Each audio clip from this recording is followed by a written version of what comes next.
Hey guys, this is Starwatif. How are you all? Please support and subscribe this channel for watching new interesting stories. This video includes a self-recorded human introduction in the first 30 seconds, followed by AI generated narration for creative storytelling purposes. So today we're gonna see what if Harry Potter chose darkness and became the shadow ruler of the wizarding world. But before we start, if you want more stuff like this, then please support and subscribe this channel and share with your friends. Now let's start the video. Here is short summary. When Harry learns the truth about his legacy, he rejects the light and embraces the shadows. As Voldemort's right hand, he rises beyond Slytherin ambition to seize control of magic itself, becoming the unseen ruler of the wizarding world. But before we start, if you want more stuffs like this, then please support to subscribe this channel and share with your friends. Let's start the video. The rain was lashing against the windows of Harry's office on September 2nd. Harry himself was sitting behind his desk, hurriedly attempting to learn the names of all his new students. He checked the clock, 8:55, 5 minutes before his first day as a teacher. He looked back down at the parchment. Babcock, short boy with black hair. Wilson, pale girl brown hair. He carried on reading through the names until he heard the rumble of feet. This was it. Harry almost smiled as he considered that he was more nervous about this class than he had been about some of the battles of the war. He picked up his lesson plan and the register before stepping out from behind his desk.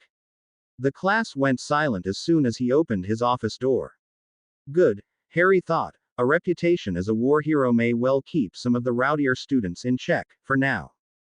He strode confidently to the front of the classroom, hands clasped loosely behind his back. Good morning, third years, and welcome to your first class in Wizarding Politics and Modern History. He placed his lesson plan on the desk. First things first, he thought. He read through the register quickly. All students present.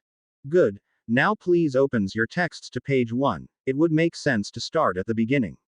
He paused. Now, 24 years ago, Neville Longbottom became the first person to survive the killing curse, Avada Kedavra. Now the curse itself you will cover in more detail next year. Now, take out quills and ink, and get ready to copy this down. The class hurried to obey, and when they were all ready, Harry began to dictate. The class had gone well in Harry's opinion. He had 10 minutes left before the bell, and he had managed to get as far through the material as he had hoped, as well as start several interesting and relevant debates, which of course was part of the aim of this new class: get the students to think for themselves. Professor Potter, sir. Harry looked down at the class. Yes, miss. Blakely, wasn't it?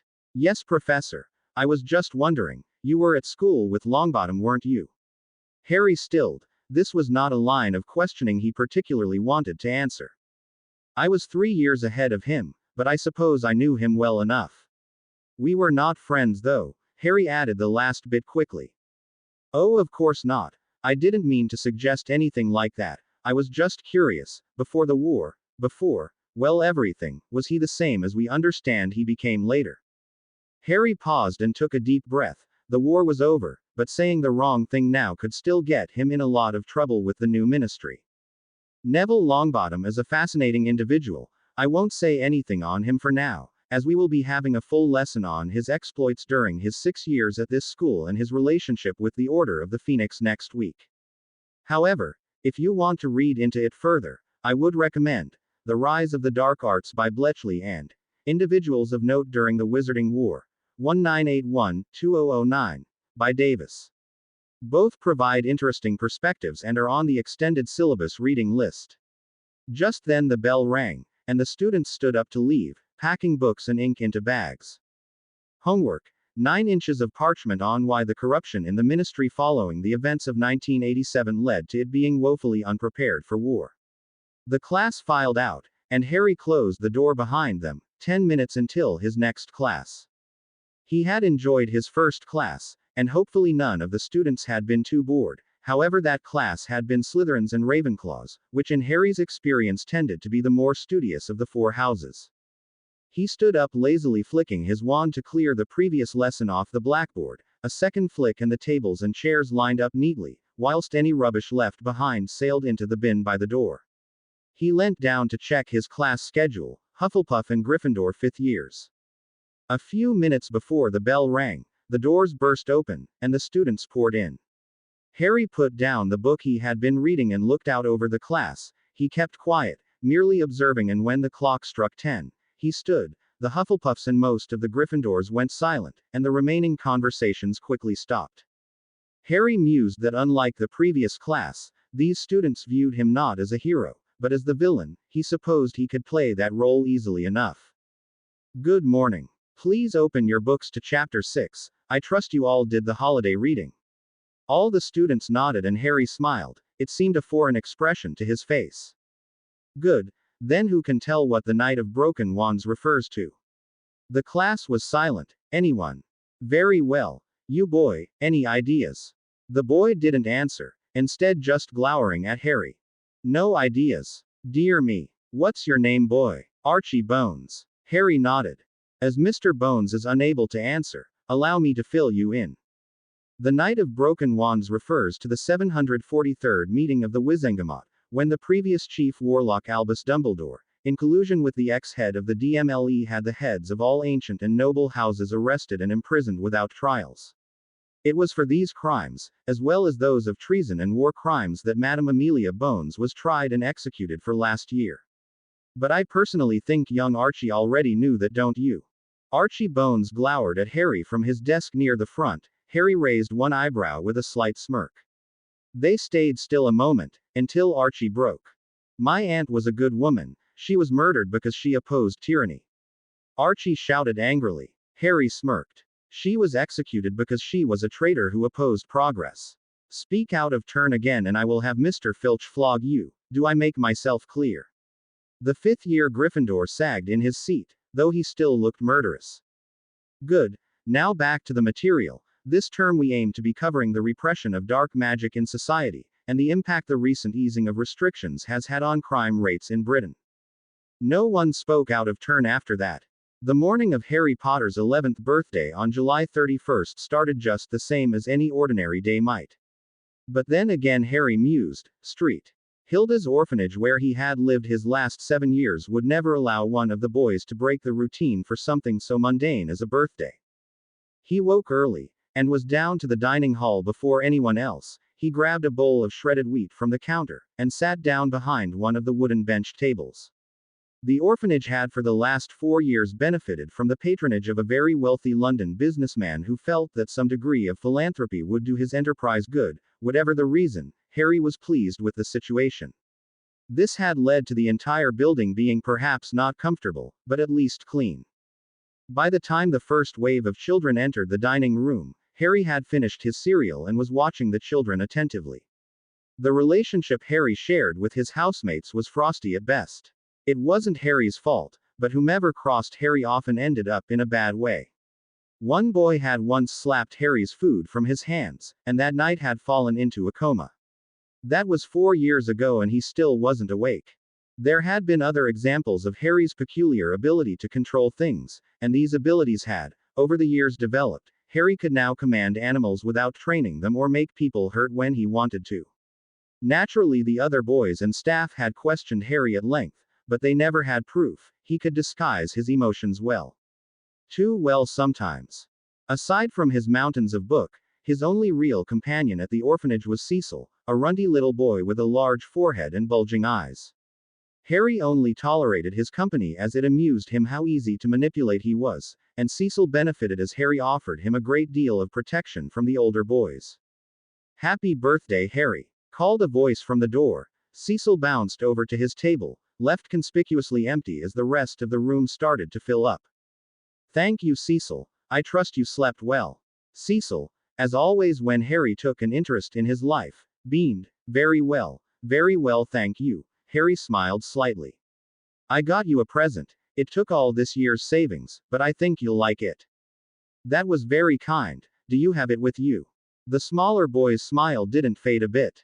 No, it's in my room. I thought, if you wanted, we could maybe use it this morning. Harry nodded, and Cecil settled happily into his bran flakes. Here you are. A large rectangular box was thrust into Harry's arms. He held it up to his ear and shook. Cecil grinned. Just open it for pity's sake. As the wrapping paper was thrown to the ground, Harry was left with a cardboard box with the words, Risk. The Ultimate Strategy Board Game. Harry cocked his head and looked at Cecil. It's a strategy game, Harry. Cecil grinned. I am aware of that. I can read. The small boy flushed. It's a game. You pick a country and then fight other people to try to take over the world. I thought it would be a level up from that chessboard we always use. Harry smiled. He had been a great fan of strategy-based games and situations for as long as he could remember, and this gift would certainly allow him to exploit his passion. Well, come on then, CEC, let's open it up. Cecil immediately tore off the plastic outer coating and pulled the lid of the box. Pick a color, Harry. Red. Harry answered as he peered at the small figurines in the box. Cecil chose green and together they set up the board. Soon they were thoroughly engrossed in the game. As in their chess games, Harry was wiping the floor. Europe fell to the Red soldiers, followed by North America, South America, Africa and most of Asia. To Harry the board was awash with possibilities, and Cecil's rapidly thinning troops were unable to keep up with Harry's voracious appetite for conquest. The first game was over in 40 minutes. They played again. This time Harry won in 30. One more, Harry. I can't handle being destroyed too many times in a day. Harry grinned apologetically and they reset the board. This match Harry played differently. Whereas before, conquest had been Harry's goal, this time he attempted to minimize his casualties. Thus, over an hour later, Harry commanded only 2/3 of the board, however his armies were more than 3 times the size of his enemies. Cecil had just launched a last hurrah invasion of Africa, in which Harry had easily trapped and massacred Cecil's best effort with minimal casualties when the door opened. Harry, are you in here? Ah, Cecil. Good morning. The matronly head of the orphanage, Mrs. Phelps, poked her head around the door. Harry, you have a visitor, from a school your parents put you down for. Harry's looked up at the door, the gleeful expression he had had at the possibility of destroying Cecil almost immediately replaced by an innocent look of confusion. The matron shuddered at the boy. He had been nothing but trouble ever since she took him in 7 years ago. The woman behind her was old, with her steel gray hair bound into a tight bun behind her head. She had a severe, if fair expression on her face. Mr. Potter, my name is Minerva McGonagall. I am a teacher from a school where we would like you to attend. Harry's face remained politely puzzled, however his eyes showed a shrewd cunning that Minerva had never seen on one so young. It was neither malicious nor friendly, it was unnerving. Yes, yes, we will leave you two to chat. Come now, Cecil, you can play your game later.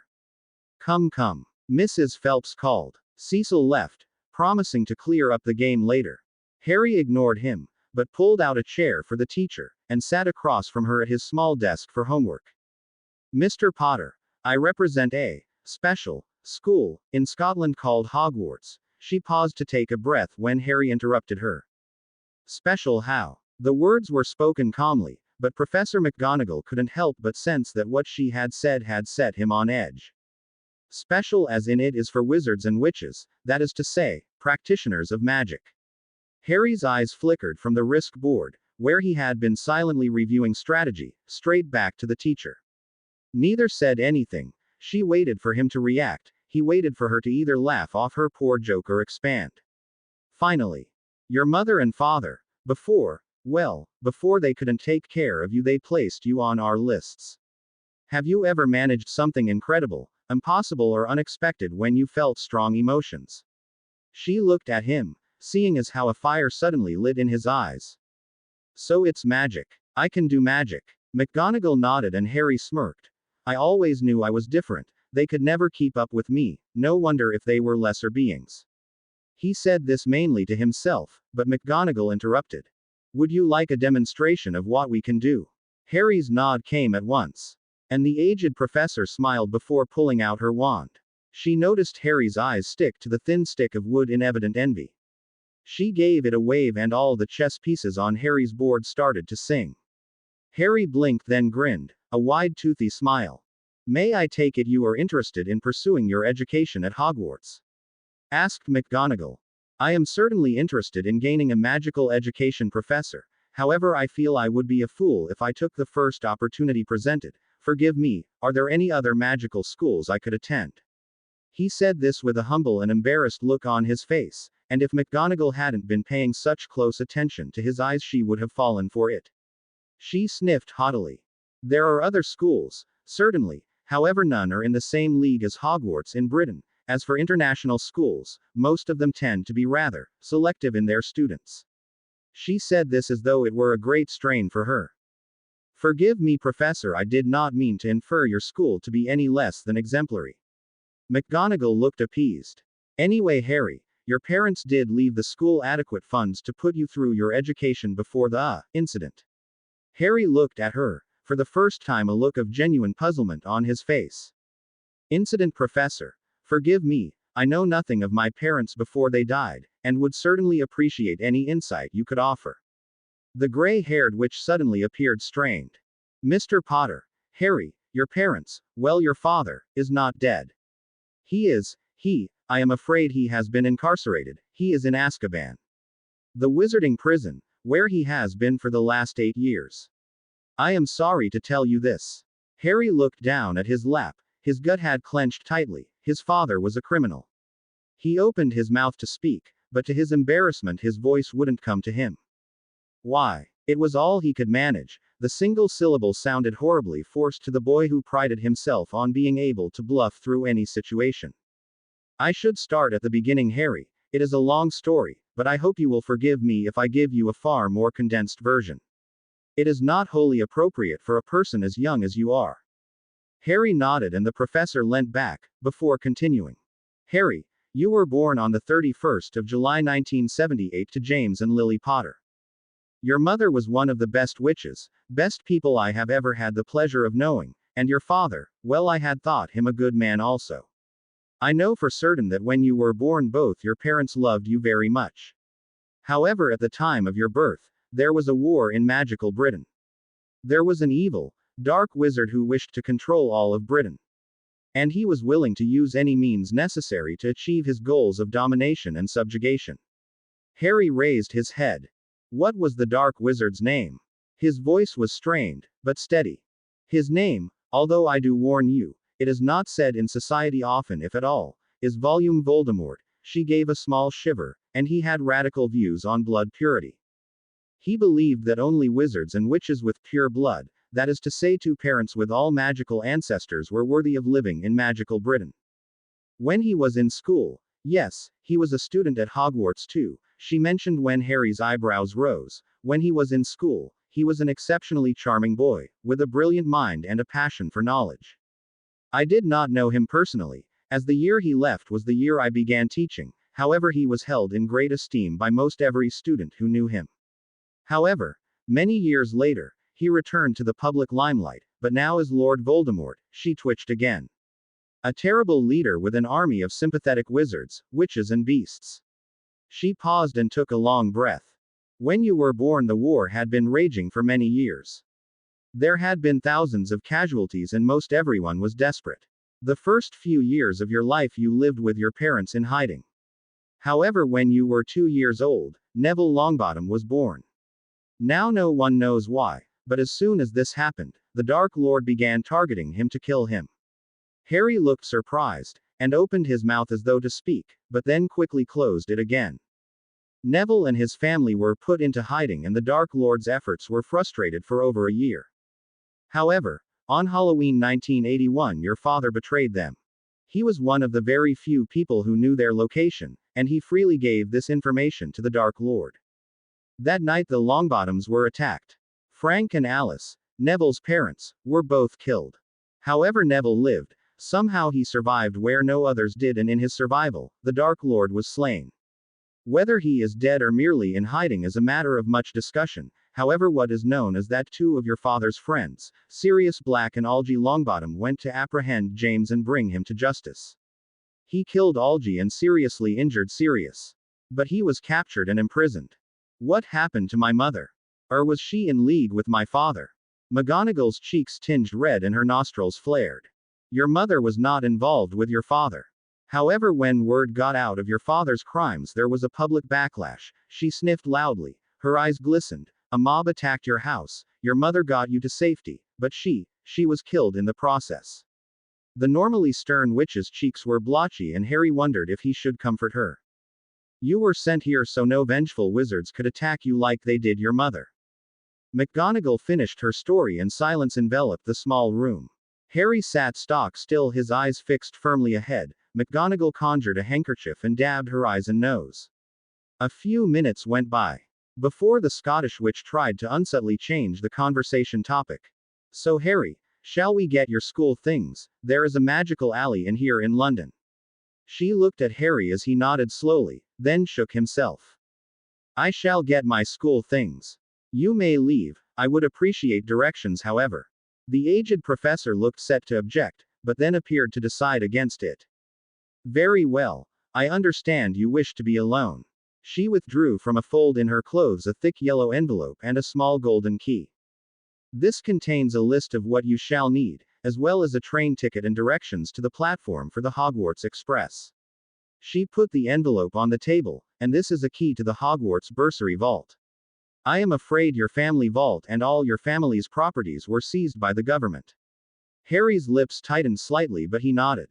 Silence enveloped them once more, before the professor stood and made her way to the door.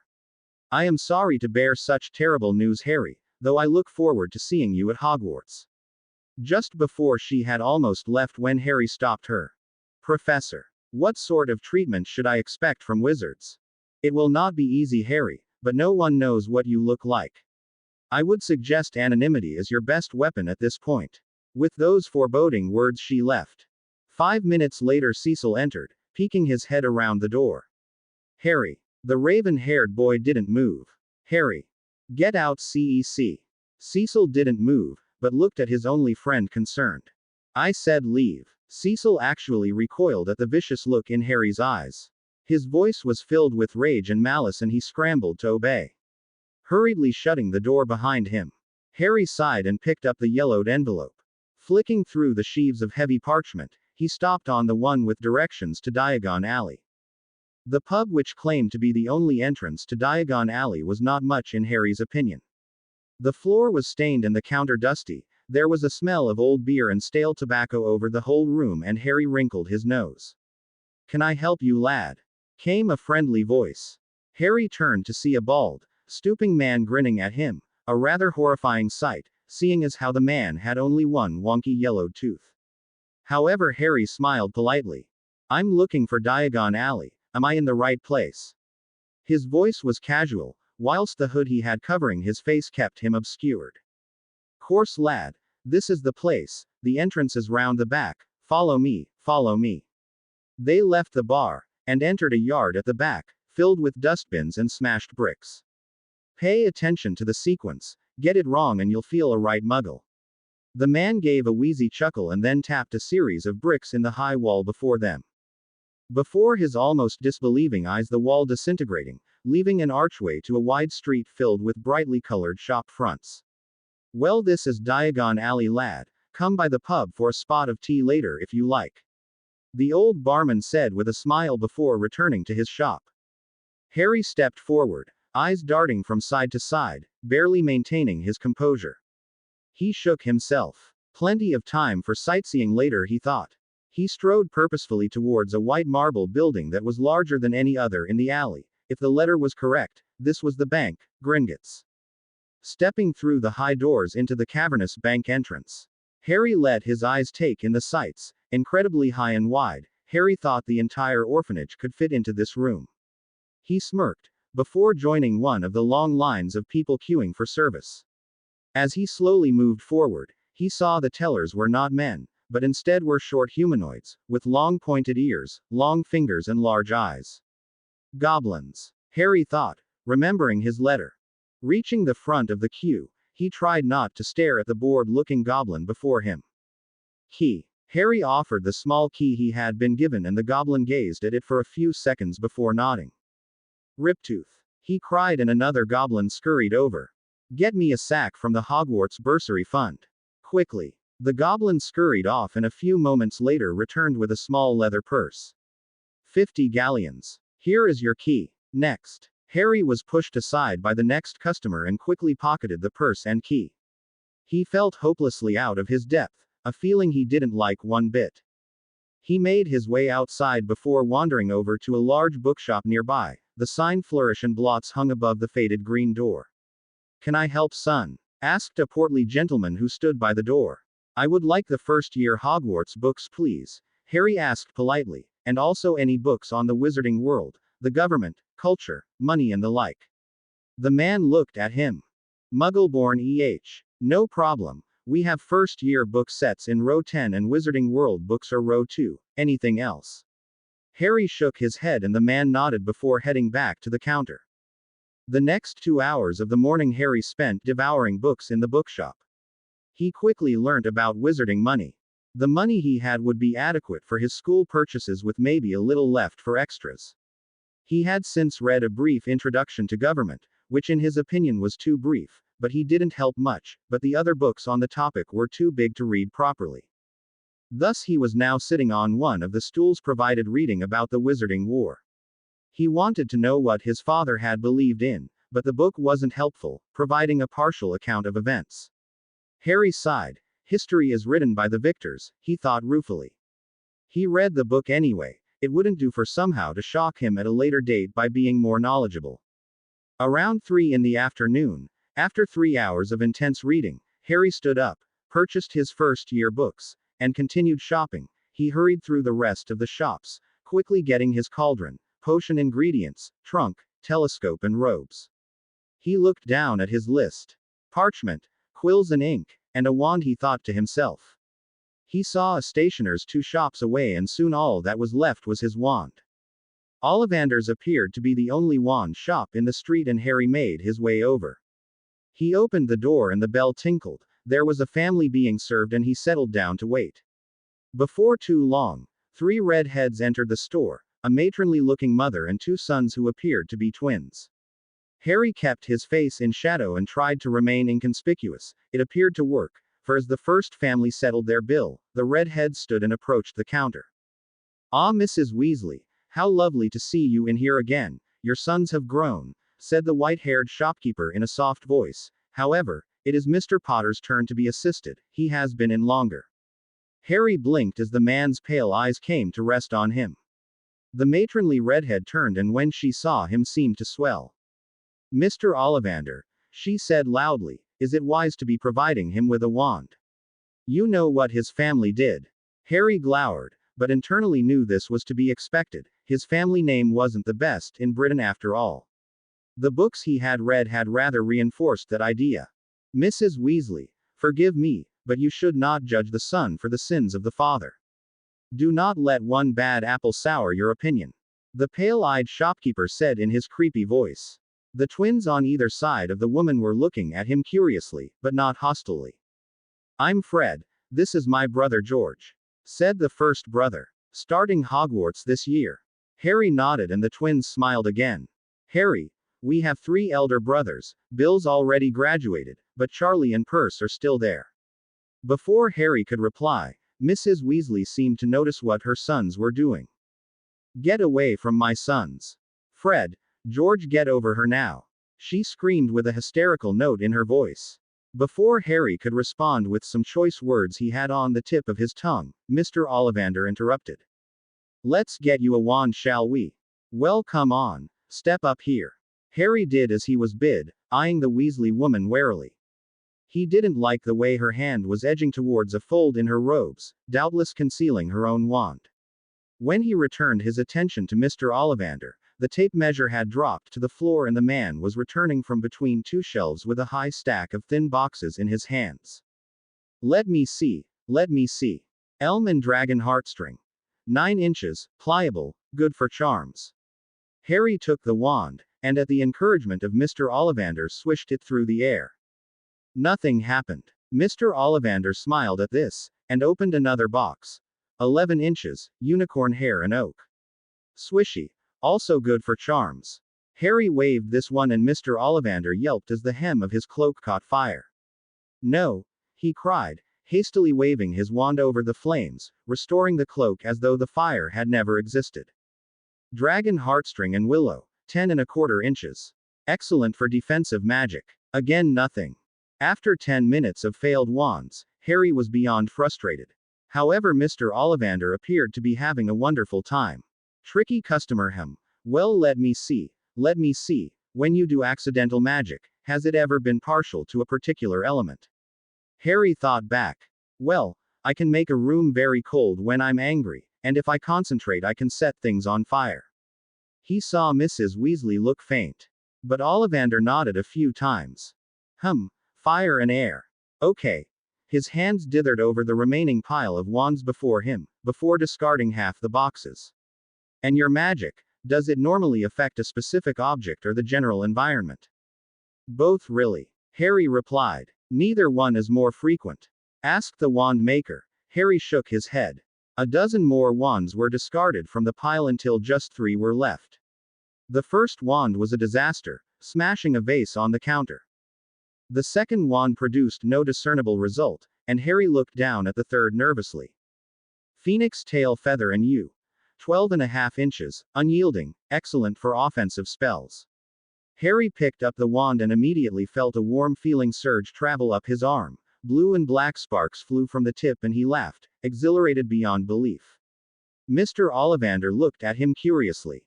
Curious, but not surprising, I suppose. Look after your wand. Do not feel pressured into any path. Make your own destiny. The wand is 11 galleons, please. Harry ignored the old man's parting words and left the sum on the counter. His money bag now almost empty, he pocketed it and left the stale shop. September the 1st dawned like any other, and for most, life in the orphanage carried on as normal.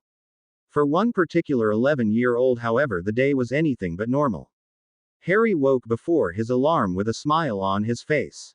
He wasn't naive. He knew there would be a faction that would hate him, but Harry was brilliant. He would figure something out. He always did. His heavy trunk was packed to the seams with clothes, books, and the few personal possessions he owned.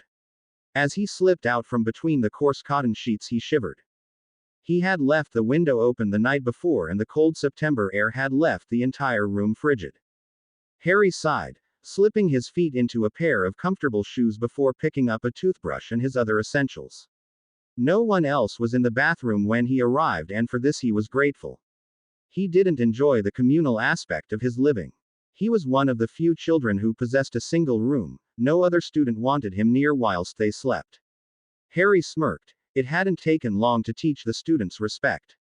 When he reached the dining room for breakfast, the other students had already arrived. Harry sat alone as usual and tucked into a meal of toast and scrambled eggs.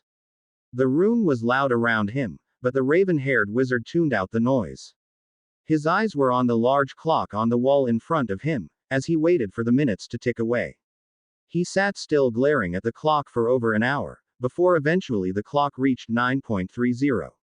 He stood, his stiff joints creaking. Mrs. Phelps helped him carry the trunk into a waiting taxi and gave him his allowance. Harry wasn't an idiot. He knew the woman. Hell, most of the occupants of the orphanage would be delighted he was going. Except Cecil, he mused to himself. He briefly wondered if he should say goodbye to the bye, but dismissed the thought quickly. Cecil meant little to him. He would not waste his time with people who were going anywhere. The cab pulled away, heading towards the nation's capital. The taxi pulled into the busy station and assisted Harry shifting his trunk to one of the trolleys. The man gave him a smile, assured him that Mrs. Phelps had already settled his bill, and drove away, leaving Harry before the large stone building. He pulled the crumpled parchment with instructions out of his pocket and pushed his trolley forward. Platform 5, Platform 6, 7, 8 and 9 inches. Harry stood still for a moment. The barrier before looked very solid, and Harry was hardly prepared to rush into a potentially embarrassing situation. Slowly he pushed the trolley forward until it was an inch from the barrier. He paused again, pulling the instructions from his pocket again. He was just rereading it when a voice interrupted his thoughts. I don't mean to hurry you, lad, but there is a queue, you know. The train leaves in 20 minutes. I'd rather like my boy to be on it. Harry flushed slightly. Turning around, he saw he did indeed have a queue of disgruntled-looking children and amused parents behind him. He forced out an apology, closed his eyes and took a step forward. Then another. Then another. When nothing stopped him, he carried on forward, opening his eyes. Inside the barrier it was very dark, but a few steps later he came out on the other side. The platform was long, and decorated elegantly with stone carvings. The track looked old in design, but the magnificent color train upon them looked brand new. Steam was slowly issuing from the chimney at the front, whilst hundreds of children were scurrying around. Parents tearfully hugged children, and hefted trunks up the steps to a carriage, meanwhile attempting to dodge the veritable menagerie of cats, rats, owls, and many other pets who were present. Harry took all this in quickly, before he pulled his hood up to mask his face and lugging the trunk forwards. He reached the penultimate carriage and bent his knees to try and get his belongings up the steps. It was a futile effort, the trunk was barely leaving the ground.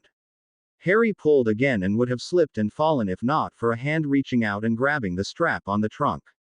Together he and his savior successfully manhandled the case onto the carriage. He turned to thank the man who'd helped him out. It was the man who'd spoken to him at the barrier. "Thank you, sir," he said respectfully. The man smiled kindly. "No problem, lad. The name's Amos Diggory. Is this your first year?" Harry nodded and Amos pulled his son forward. "This is my boy, Cedric. He's starting his first year too." "Are you a Muggleborn?" The question surprised Harry, but he shook his head. "Half-blooded, sir. But my parents are away." He prayed the man would leave him alone, and luck was evidently with him that day. "Sad. Well, why don't you and Seed find a compartment? The train leaves in 5 minutes." He gave Harry another wave before helping his son with his trunk. "Good, Seed. Write often. You know how your mother gets. She will expect constant information. Don't leave her wanting, all right, lad." Cedric laughed, and then the two new first years moved their trunks into a compartment. "What's your name then?" asked Cedric curiously. Harry still had his hood slightly up. He imagined no one would know what he looked like, but he would cross that hurdle when it came up. "Harry, you're Cedric, right?" "Cedric Diggory. At your service." Cedric gave a short bow and Harry gave a small smile. "Have we met before, Harry? Your face is familiar." Harry shook his head. "I doubt it. I grew up on a Muggle orphanage. I only discovered magic in July." The wizard opposite him whistled. "That must have been a surprise." Harry shook his head ruefully. That day was full of surprises. Learning about magic was almost a small side note. Cedric peered at him slightly confused. But his eyes cleared shortly. Trusting, Harry thought, but kind. "So, have you read all your school books?" Cedric asked. Harry nodded. "All bar the astronomy one. I just wish I had more books. I feel very much unprepared for this world. I know nothing of the politics, customs, or anything. I am afraid I may look a fool." Cedric nodded understandingly. "It must be weird. Did you not get books on the subject?" Harry sighed, shaking his head. "Sadly, the Hogwarts bursary fund does not contain much in the way of extra spending money." They spent the next hour or two speaking in relative comfort. A few people poked their heads in the door, but no one stayed. Harry got a few lingering looks, mostly by the upper years, but no one said anything. Around lunchtime, an elderly lady pushed open their door. "Anything from the trolley, dears?" she asked kindly. Harry eyed the trolley. It was filled with a combination of bizarre-looking sweets and cakes, and a selection of sandwiches. "What could I get for?" He emptied his money bag into his hand. It was a pitifully small pile, and the witch sighed. "Not much, I'm afraid, dear." Harry's chin rose, and he glared at the seat opposite. Putting his money pouch back in his pocket, he forced a smile to the trolley lady and sat back in his seat. "I'll get 2 ham and mustard sandwiches and 2 pumpkin juices, please." Cedric spoke up from next to him. Harry eyed him in shock as he pulled a bulging pouch from the pocket of his jeans. "Here you go, Harry. Have you had pumpkin juice before?" Harry shook his head dumbly.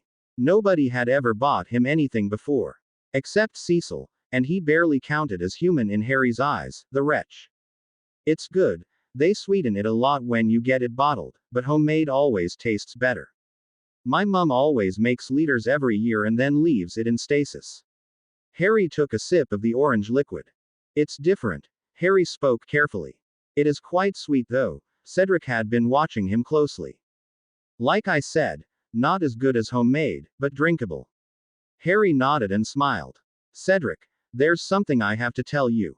He paused. "You're the first person who I would say is my friend. I barely know you, but you seem like a great guy." Cedric looked at him confused. "You didn't have friends at the orphanage?" he asked slowly. "No, Not really, but that isn't the point of this. Seed, I'm sorry I didn't tell you before, but you should know, I'm Harry Potter. My father was James Potter. Cedric recoiled and Harry's chin rose defensively. I am not ashamed of my father. I don't remember him. Cedric said nothing, only looking at him slightly cautiously. His eyes flickered to the door of the compartment before returning to Harry's. He took a deep breath. Harry squared his small shoulders. I don't hate you for this, Harry, I'm slightly concerned. But surely an 11-year-old who doesn't know his parents cannot be judged for his father's acts.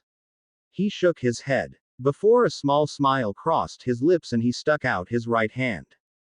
I'm Cedric Diggory. Pleasure to meet you. Harry's chin rose and he released the breath he hadn't known he had been holding. Harry Potter, the pleasure is mine. They shook hands and Harry allowed himself to relax. He took a deep breath. It had been a risk telling Cedric, one of the few times in his life he made a decision without considering every outcome.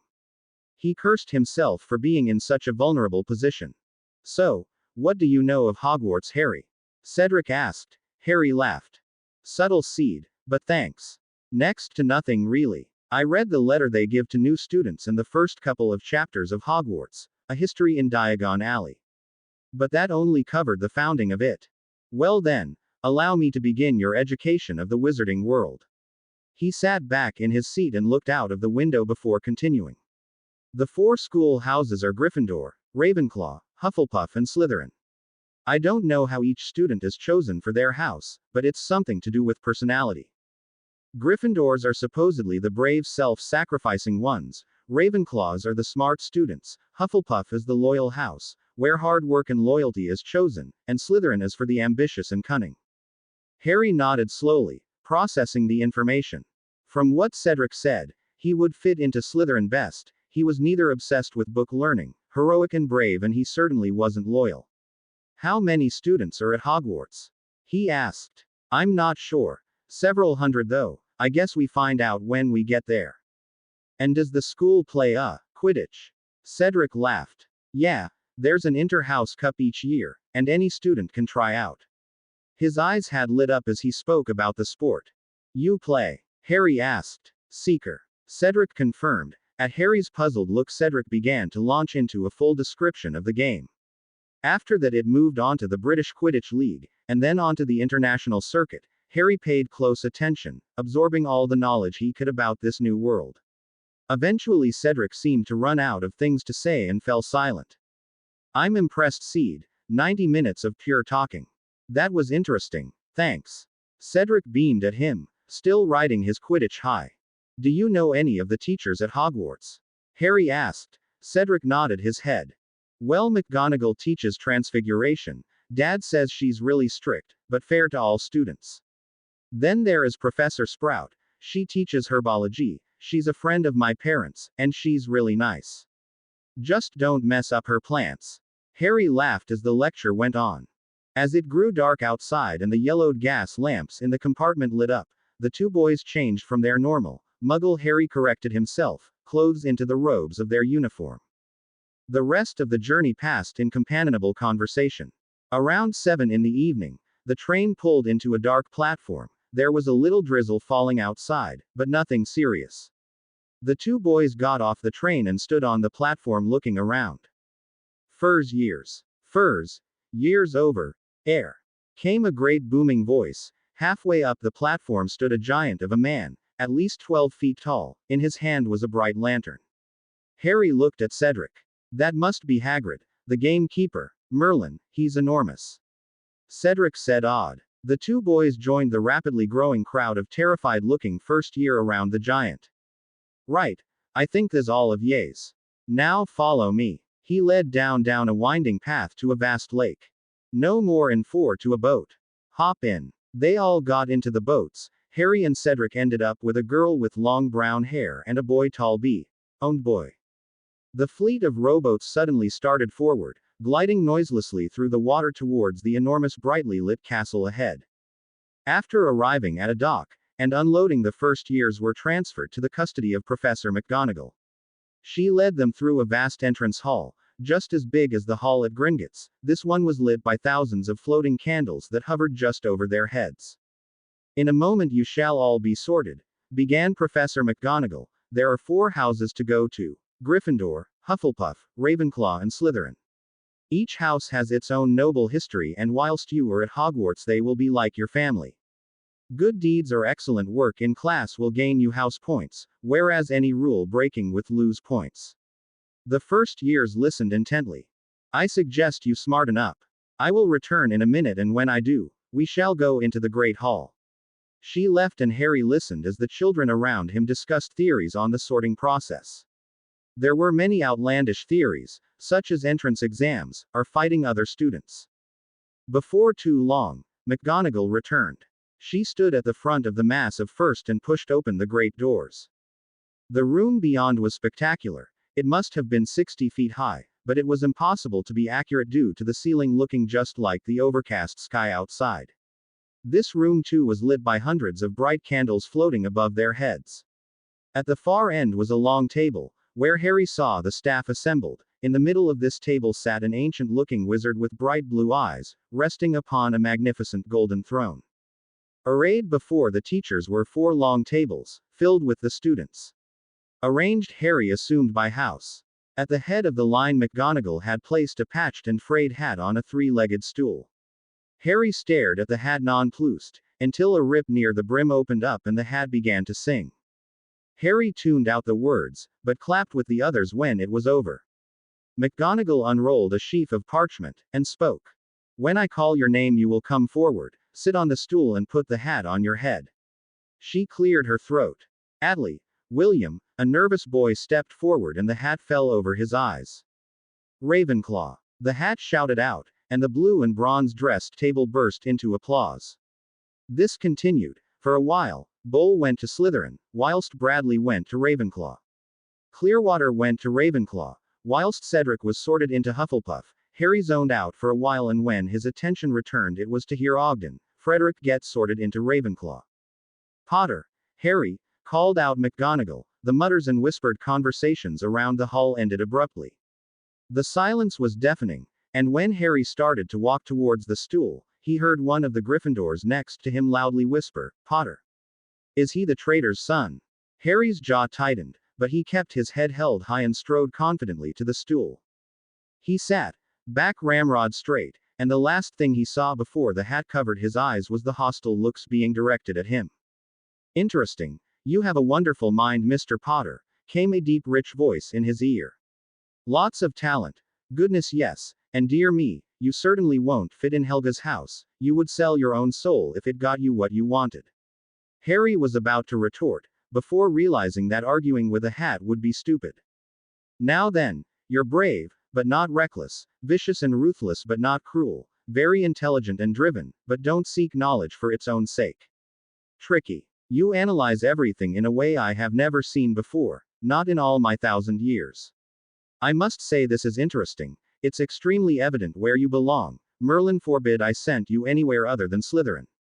This last word was shouted to the whole hall, but unlike the others, this was not met with cheers. One lone boy at the Slytherin table cheered, but the sound seemed hollow and he stopped quickly. Head held high, and face entirely blank, Harry stepped towards the table of green and silver. As Harry stepped towards the Slytherin table, he was intensely gazing at the faces of his new housemates. They seemed split into 3 groups.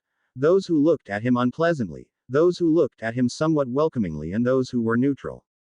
Harry eventually decided to sit himself between 2 boys, both first years and both not looking at him distrustfully. He remained silent as the sorting finished. McGonagall put the stool and hat away, and the headmaster stood up. Welcome, students, to a new year at Hogwarts. May you fill your heads with wisdom and your bellies with food. Tuck in. As soon as he finished, the golden plates on the tables filled with a vast array of succulent-looking foods. Harry inwardly marveled at the vast mountains of meats and piles of parsnips. Imitating the rest of the house, he reached forward and spooned a generous helping onto his plate. Excuse me. Harry turned to the boy next to him. Yes. Harry responded carefully. I'm Charles Warrington. Harry Potter. How can I help you, Charles? The boy gave a somewhat nervous smile. It's just I heard you lived with muggles. That must have been awful. Harry smiled. thankful that he had skimmed over those books on wizarding customs in flourish and blots. Now, Charles, forgive me if I am wrong, but you must be a pureblood. At the boy's slow nod, Harry continued. Yes, I lived with muggles, and whilst it was certainly not pleasant, it was neither what you might call awful. The boy looked at Harry puzzled. What I mean is that the muggles did not understand me. They didn't know magic, and as such were confused as to why bad things happened to them when they displeased me. Humans fear what they don't understand, and they didn't understand me. However, when you fear something, you tend not to antagonize it. They left me be for the most part. Some needed to learn a lesson in discretion from time to time, however. Charles nodded, looking slightly puzzled, whilst an older boy, Harry guessed 15 or 16, looked at Harry interested. The conversation continued, and the first years near Harry introduced themselves. The boys he was sat next to were Charles Warrington and Terence Higgs, then there were two other boys, Marcus Flint and Aidan Montague. The girls of Harry's year had yet to introduce themselves to Harry, but he figured there was time for that later. The feast eventually ran to a close and Harry followed the other first years down to their common room. This stretch of wall is what stands between our common room, our sanctuary, and the rest of the school. It is protected by a password. The easiest way to remember which patch of wall is the common room is that if you look closely in the top right corner, you will see a carving of the Slytherin crest. The prefect who had introduced herself as Bonnie Moran paused. First year's heads all looked up and saw what she spoke of. This year the password is Champions, as the house has so far managed to maintain possession of the Quidditch Cup for 2 years and the House Cup for 3. Passwords tend to change every couple of weeks. The wall slid open silently and the odd first years filed in. Harry took a moment to look around the spacious common room. The walls were made of sheer gray stone, and the ceiling was quite low, however there was a pleasant light filtering over the room and lots of comfortable-looking sofas and armchairs. Harry thought it all looked magnificent. He could see himself being very comfortable here. Most of Slytherin House seemed to be in the room, filling chairs and leaning casually against the walls. Traditionally, Professor Snape will address the house on the first night of the term. He's also the potions professor here, and I should warn you, he is very strict. Always be respectful around him. Thank you, Miss Moran. That will be all. Several of the first years jumped at the silky voice that came from just behind them. I am Professor Severus Snape. Welcome, first years, to Slytherin. The man was tall, thin, and his face was framed by lank hair that fell carelessly. He had a large nose and deep-set black eyes that gave nothing away. He strode to the center of the room from where he would be visible to everyone in the room. Welcome back, Slytherins. I trust you have all had a pleasant summer and have managed to complete any assigned work. I will not be kind should I hear any reports of failure. The room was silent. Snape had a talent for maintaining quiet seemingly without any effort on his part. For our new Slytherins, I shall inform you of our house rules. For our old students, I trust that you shall remember them all very well. Harry almost smirked, but restrained himself. First, Slytherin House enjoys a rather negative reputation from the rest of the school, however we must display a united front. The other houses will be rather unwilling to go against any of you if they believe you have the rest of your house ready to support you. Harry could accept that. It made sense, and he believed that he would need all the help he could get considering his reception from the rest of the school at dinner. Second, Slytherin does not openly judge its members for what they could not choose. Except of course if you're a muggle. The students laughed and Snape let the noise continue for a moment before raising a hand and immediately restoring quiet. This means that whatever your politics, wherever your sympathies lie, whatever your fathers may have done, he looked at several members of the house intently, before finally resting on Harry, who met his gaze freely. Slytherin will not ostracize you. He finished his speech before turning to the first years. My office is down the hall. My door is always open to my snakes should you have need of me. That does not mean you may speak to me because you miss your mother, or any other ridiculous notions other houses perhaps enjoy. He gazed at them all for a few moments more before gliding to the door. Mr. Potter, with me if you please. He motioned for Harry to walk before him and together they left the common room. Mr. Potter, it would be remiss of me not to warn you to expect some hostility from this school. I shouldn't have to tell you that your family name is not exactly the best in the business. However, prove yourself to the school, to your house, that you are worthy of being here and they may come to accept you. Yes, sir. I understand. Good. And Mr. Potter, like it or not, thanks to your father, you have something of a reputation here. Other teachers and other students will be watching you far more closely than they would any other student. Therefore, if you are planning anything not in line with the rules, you had best ensure you do it out of sight of the rest of the students and faculty. Snape was looking at him intently, and Harry understood the gravity of the situation. Professor, I have no intention of gaining any more of a reputation than you say I already have. That being said, I will not curb my education and activities because of my father. I am not James Potter. The tall professor nodded approvingly before turning and leaving, gliding silently away. Harry sighed, running a hand through his unkempt hair before turning to the wall and speaking the password. As before, it slid aside on silent hinges. The rest of the first years had taken seats around the roaring fire, and Harry was pleased to note that they had left a pillow empty for him. As Harry sat down, one of the girls spoke up. Now we're all here, I thought it might be a nice idea to introduce ourselves.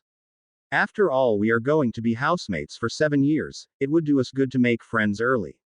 The girl who spoke was short, with long light brown hair falling down her back. I'll go first, shall I? Seeing no argument, she started.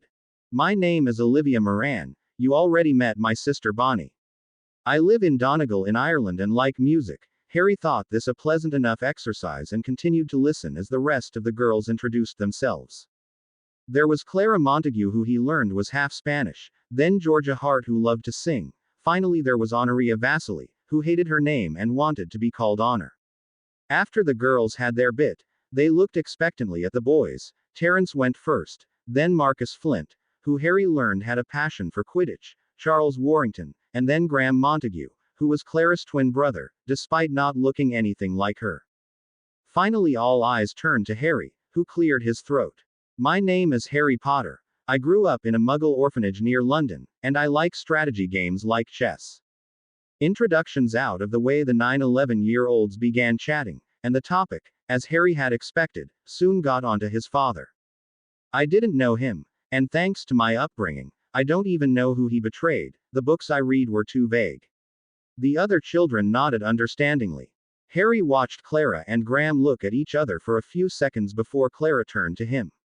It's terrible that a wizard from such an ancient family as yours should be forced to grow up with muggles. But don't worry, Harry, me and Graham will teach you everything you need to know.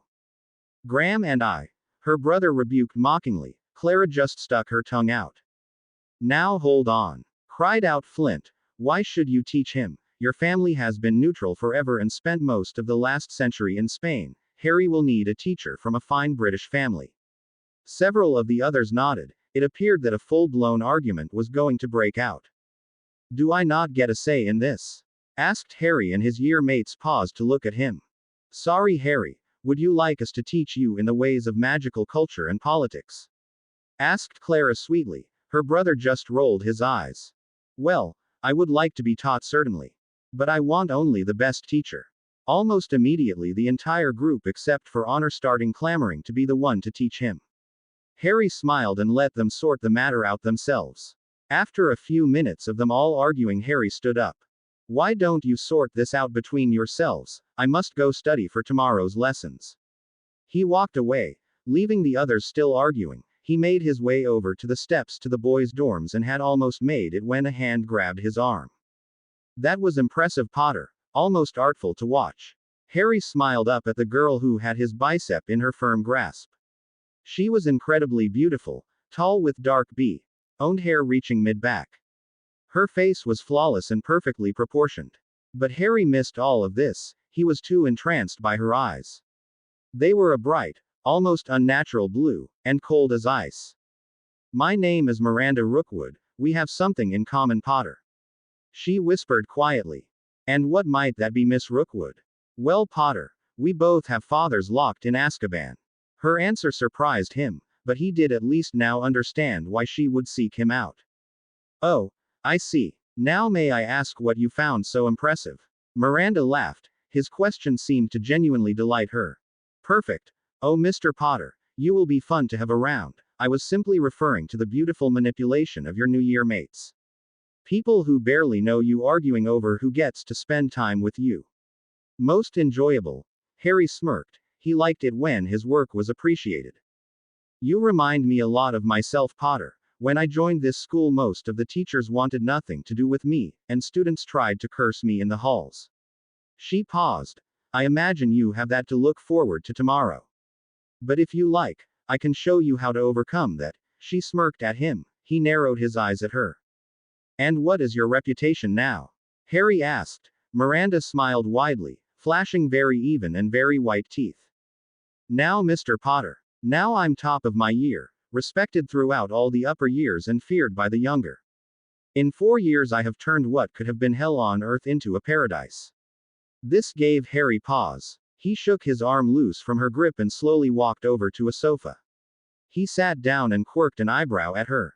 Miranda smiled at him again, before walking over, her hips swaying with exaggerated motion. Harry's lips twitched. Well then, Miss Rookwood, may I inquire as to what caused such a dramatic turnaround? The girl paused, looking down at her hands which were neatly folded in her lap. For the first time she seemed to be thinking about the best way to answer his question. Eventually her icy blue eyes found his again. It's simple, Mr. Potter. I showed the rest of this school that I was the meanest, toughest and most ruthless by.ch in this place, and that crossing me would be a very bad idea. They gazed each other in the eye again, his green eyes cold and calculating, hers blue and ruthlessly cunning. Eventually he slowly proffered his hand. I think, he allowed a small smirk to grace his lips, this could be the start of a beautiful relatio *N ship, Miss Rookwood. The girl's eyes for the first time showed some emotion, and she smiled almost maliciously. Meet me here tomorrow after supper. Bring your wand. She elegantly rose. Her hand gently brushed across his face before she laughed softly and walked away, her entire body swaying enticingly. The words, "Deal with the devil," briefly crossed his mind before he shook such notions from his mind, and finally making it to the sanctuary of his dorm room. The next day, at supper, Harry had the chance to reflect on his first day of classes, as both Professor Snape and Miranda had predicted. Neither teacher nor student had been kind to him. Students from other houses had always given him a wide berth, and in classes Harry often heard whispers about the traitor's son or words to that effect. The teachers, with the exception of Professor Snape and Professor Sprout, had been acting as though he didn't exist, refusing to answer his questions and not letting him answer theirs. Whilst most of his mind continued to seethe in anger at the injustice of being judged because of someone else, a small part reveled in the challenge of increasing his self-image and popularity. It was the most difficult game he had ever played, and he thoroughly looked forward to all the intrigue. The classes themselves had been rather dull for Harry. So far he had had potions, herbology, transfiguration and charms. The two wand-based classes had been theory which Harry had all but memorized weeks ago. Herbology and potions Harry thought went hand in hand, as Professor Sprout taught them the individual properties of each plant, whilst Snape taught the interaction of each plant with another, or in a cocktail of different specimens. Harry thought the two classes could develop into something much more interesting. During his musings Harry had missed the fact that his new housemates had joined him at the table. He gifted on them a rare smile, before going back to his delicious lasagna. Harry, we have decided who will teach you everything you've missed about the wizarding world. Harry looked at them with a quirked eyebrow. We will. Clara chirped. Her brother, who was next to her, rolled his eyes and sighed. What she means, Harry, is that we all will. We thought we could form a study group, work on homework and the like, as well as getting you up to speed. Harry nodded. That sounds really excellent, you guys. Thanks for this. I promise to be a good learner. The others laughed. So we were thinking of having our first meeting tonight, after supper. Harry shook his head. Sorry guys, I already promised to meet Miranda tonight. Charles frowned. Miranda Rookwood, she's in her 4th year. The 8 first years looked surprised. But, my sister told me that she's a psycho, and knows more dark arts than most of the 7th years. Are you sure that you want to hang out with her, alone? Olivia said quickly. She's right, Harry, added Higgs. One of the 7th years told me that she once put half the Ravenclaw 5th years into the hospital wing. She takes after her father, I'm telling you. I can assure you that those Ravenclaws deserved it. Besides, Terence Higgs, didn't your parents tell you not to judge people prematurely? It can lead to painful results. Higgs paled as he felt a warm hand upon his shoulder. Good evening, Miranda, Harry said, a hint of warning in his voice. Miranda's answering smirk displayed just how unintimidated she was. With reason, Harry supposed. He was woefully ignorant in magic. I had come by to ask if you were ready to go, Potter, but evidently your new friends would prefer I didn't. She gazed at him speculatively. I do not break my promises, Rookwood. I am ready if you are. She smirked and motioned with her head. Harry stood and the two of them left the hall, not paying any heed to the stares that were directed at them. Some, mostly from Harry's new friends, were concerned. Others, particularly Dumbledore, watched Harry's choice of companion with a degree of concern. After a few minutes of navigating the dark halls of the dungeons, the two of them found themselves in a disused potions laboratory. Miranda swept the desks to one side and conjured two comfortable-looking chairs. Harry suppressed his desire to question her on how such magic worked. He assumed he would learn it eventually. What did you expect me to teach you tonight, Harry? Miranda asked after she had settled herself in the seat opposite him, one leg crossed elegantly, her back straight. Harry didn't answer for a second, gazing at the empty blackboard behind her. I have experienced the pettiness of my year mates and teachers. I had hoped you would show me an effective way of stopping them from doing anything too excessive. A good answer, and what I had initially planned to show you. Harry nodded his head appreciatively. Potter, call me Harry. It makes this feel less formal. And you are looking for something less formal. Harry chuckled. I have had a great deal of experience, both today and before Hogwarts, of people hiding insults behind formal language. I had hoped that we could pass beyond such tedious behavior. The blonde said nothing, merely gazing at him speculatively. She straightened a small crease on her blouse before responding. Potter, part of winning this fight is to be better at such subtleties as your opponents. If you thought I would only show you how to defend yourself from physical assaults, perhaps I overestimated you. This gave Harry pause. He had hoped to be shown how to defend himself, but his mind quickly accepted the validity of Miranda's words. He could hardly use violence every time a professor belittled him. So you show me how to beat them at politics and word games. Miranda nodded, pleased. Correct. However, that is not all. Your typical boorish Gryffindor first year will not be cowed by harsh words. In this situation, violence is necessary. Harsh measures must be meted out to destroy any opposition to your progress. Harry nodded. Everything she had said so far made excellent sense. I am not discussing the typical spells that a first year might use. To stop these attacks, you must prove yourself to be the meanest and cruelest out there. I am saying spells that rend flesh and break bone must be employed. This gave Harry pause, and he wondered if maybe he was in over his head. It was after all only his first day and he was already contemplating dark, violent and most probably illegal magics. He considered walking out, but then he looked into the beautiful girl's eyes. He looked into her eyes, and for the first time saw something behind the ice-cold exterior. He saw fear. He imagined the first-year girl, who barely knew her father yet was violently attacked by strangers for his actions. That would ruin someone, he thought. Miranda learnt this because it was the only way, he reasoned, and her father is not anywhere near as infamous as mine. He needed this so he would not turn into her. Very well, Miss Rookwood, I am ready to learn whatever you deem appropriate. Miranda smiled, and for the first time since he had met her, he thought she looked pleased. Over the next few months, Harry's life found itself in a taxing, but enjoyable schedule. He spent most of his free time in the library, where the librarian Madame Pants prevented anyone from speaking loudly or using magic, and thus he was safe from the many who wished to do him harm. His lessons continued to be slow and rather dull, but Harry was diligent, often coming top of his class in charms and transfiguration. He thought he deserved the top spot in defense against the dark arts. However, the teacher, Professor Diggle, was one of those who had fought against Voldemort in the First War, seemed determined to punish Harry whenever possible, often mocking him because of his father and generally being antagonistic. As per the advice he had received in his evening lessons with Miranda, he had not responded. She had informed him of the results of going into an argument and losing. It would result in his loss of respect, and respect, she never hesitated to remind him was something he had very little of in the first place. The other first years had been incredibly patient with Harry, and he would now describe them as friends. Every day, for 2 hours after lunch, they would sit around a table in the library, studying and finishing homework, and then spend the last 30 minutes teaching Harry the nuances of pureblood culture. After 3 weeks of this, Harry was up to speed with the basics of wizarding politics and customs, as well as correct procedure in various situations Harry could find himself. So this time became used instead for chatting, topics covering everything from wizarding sports to music.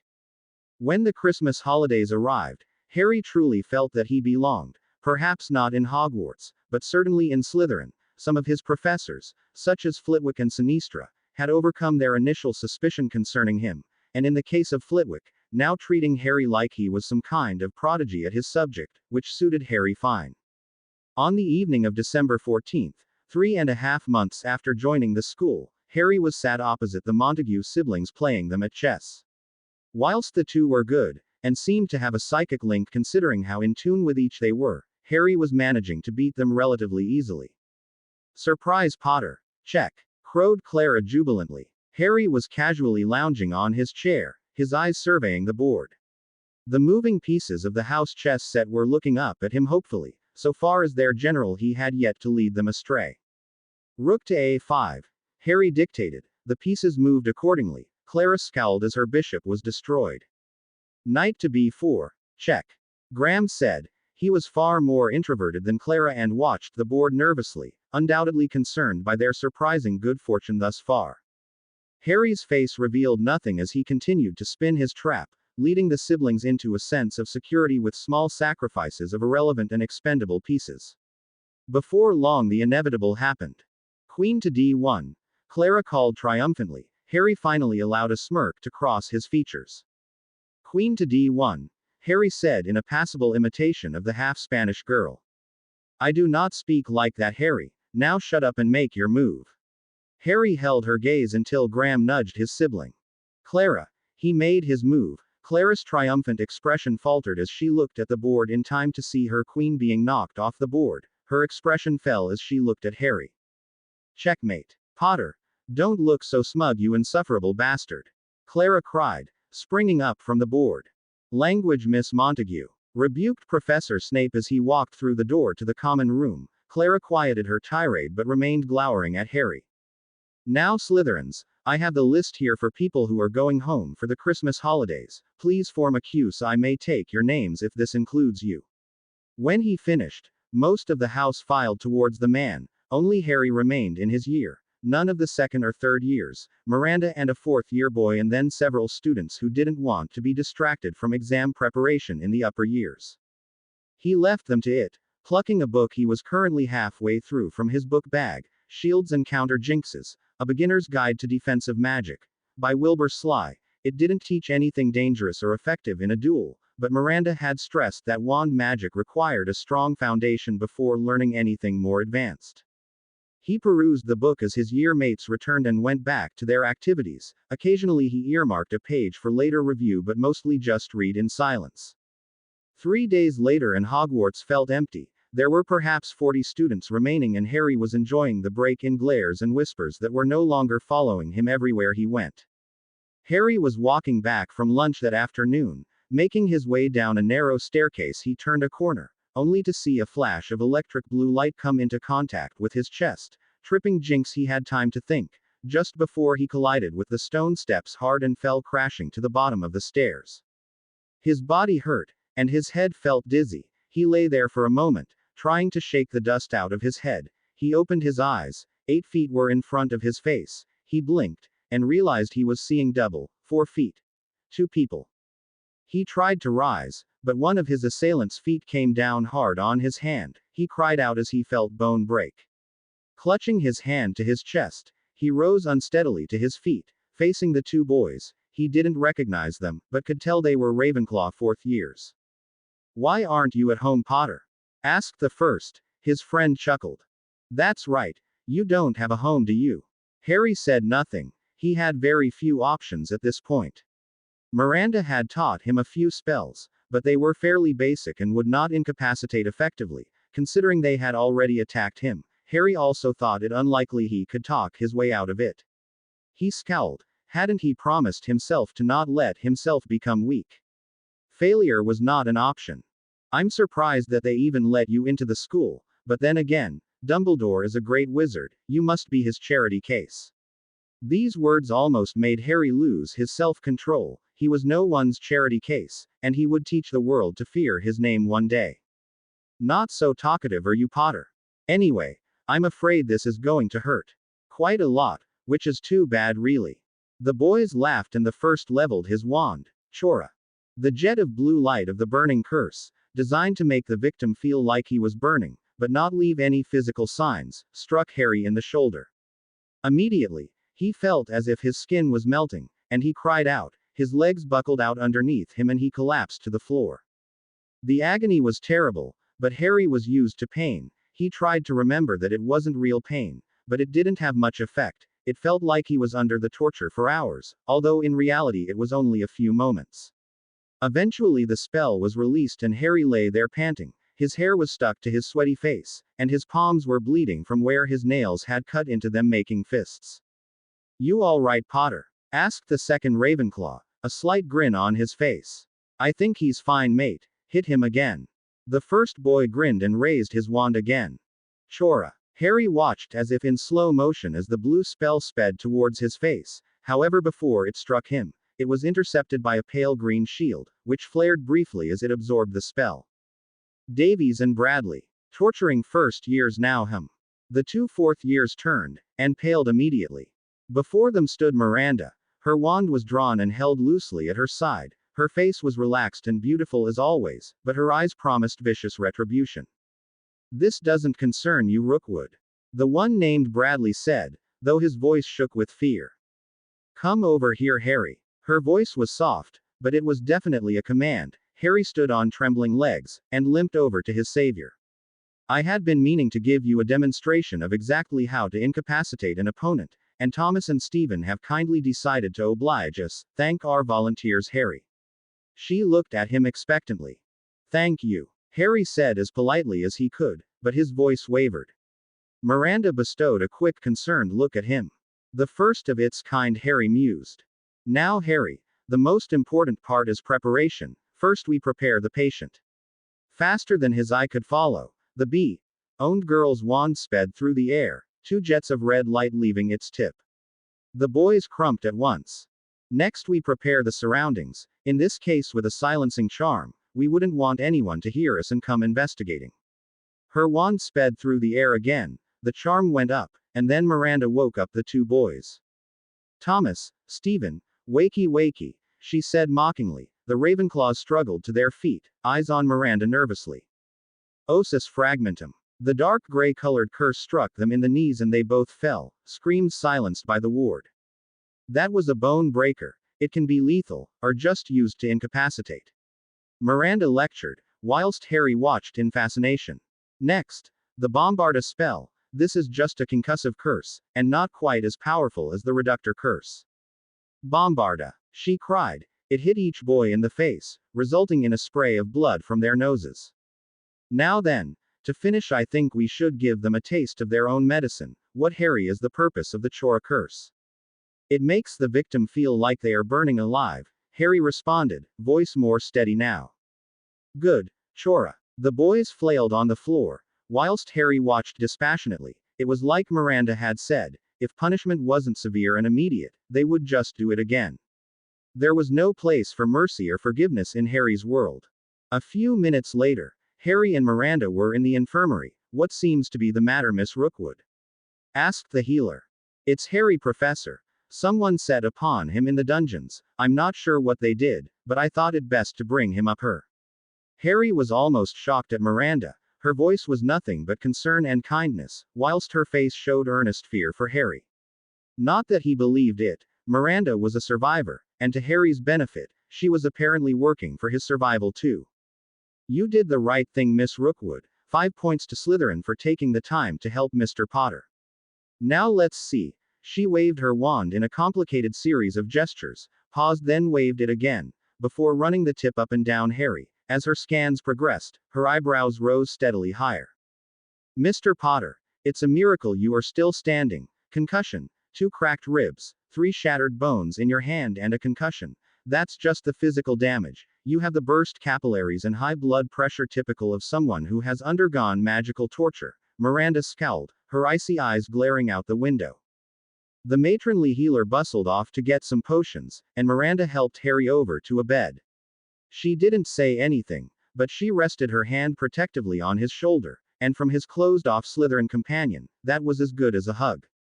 Madame Pumphrey returned shortly with 5 vials of potions. Drink these, she said, handing him 3 inches. Then go and get some sleep. Take the next 2 when you wake up. Please come and see me tomorrow morning, just for a checkup. After promising he would, he downed the vial-tasting potions before walking back with Miranda to their common room. This won't happen again, Harry. We will get them to leave you alone, just like they leave me alone. Miranda murmured. Harry smirked up at her. Never knew you cared, Rookwood. The older girl sniffed, but didn't remove her hand from his shoulder. Slytherin looks out for her own. Christmas morning dawned, and with it, the first snow of the year. Harry woke up from a rather uncomfortable sleep to discover that he had managed to fall asleep on one of the sofas in the common room. He awoke to see a pair of enormous green eyes just in front of his face. He gave a startled yell, and the creature yelped frightfully, falling off of him onto the sofa. Mitty is sorry, master. Mitty is sorry. Its voice was slightly high-pitched and it looked terrified. Are you a house elf, Mitty? Harry asked. He had heard that they were the creatures who maintained the school and took care of the students, but he was yet to meet them. That is correct, master, sir. Can Mitty return to her duties? Harry nodded before standing. He stretched out his shoulders and back, sighing in relief as the bunched muscles and tight joints popped. 20 minutes later he was in the Great Hall. It was empty except for the headmaster and Professor Diggle, who were engrossed in their own conversations. The rest of Harry's morning passed rather slowly. He sent out letters to all of his year mates, including Honor Weasley, who had never been particularly friendly with him. He would have liked to send gifts as well, but that was hardly an option considering his financial state. Hopefully his friends would understand. The rest of the morning he spent in the library, his nose deep in several texts concerning advanced transfiguration. Miranda had told him that battle transfiguration was easily some of the most effective ways to disable someone, however it required immense concentration. Harry sighed. Whilst his proficiency with a wand was now well ahead of his year mates, he was still only a first year.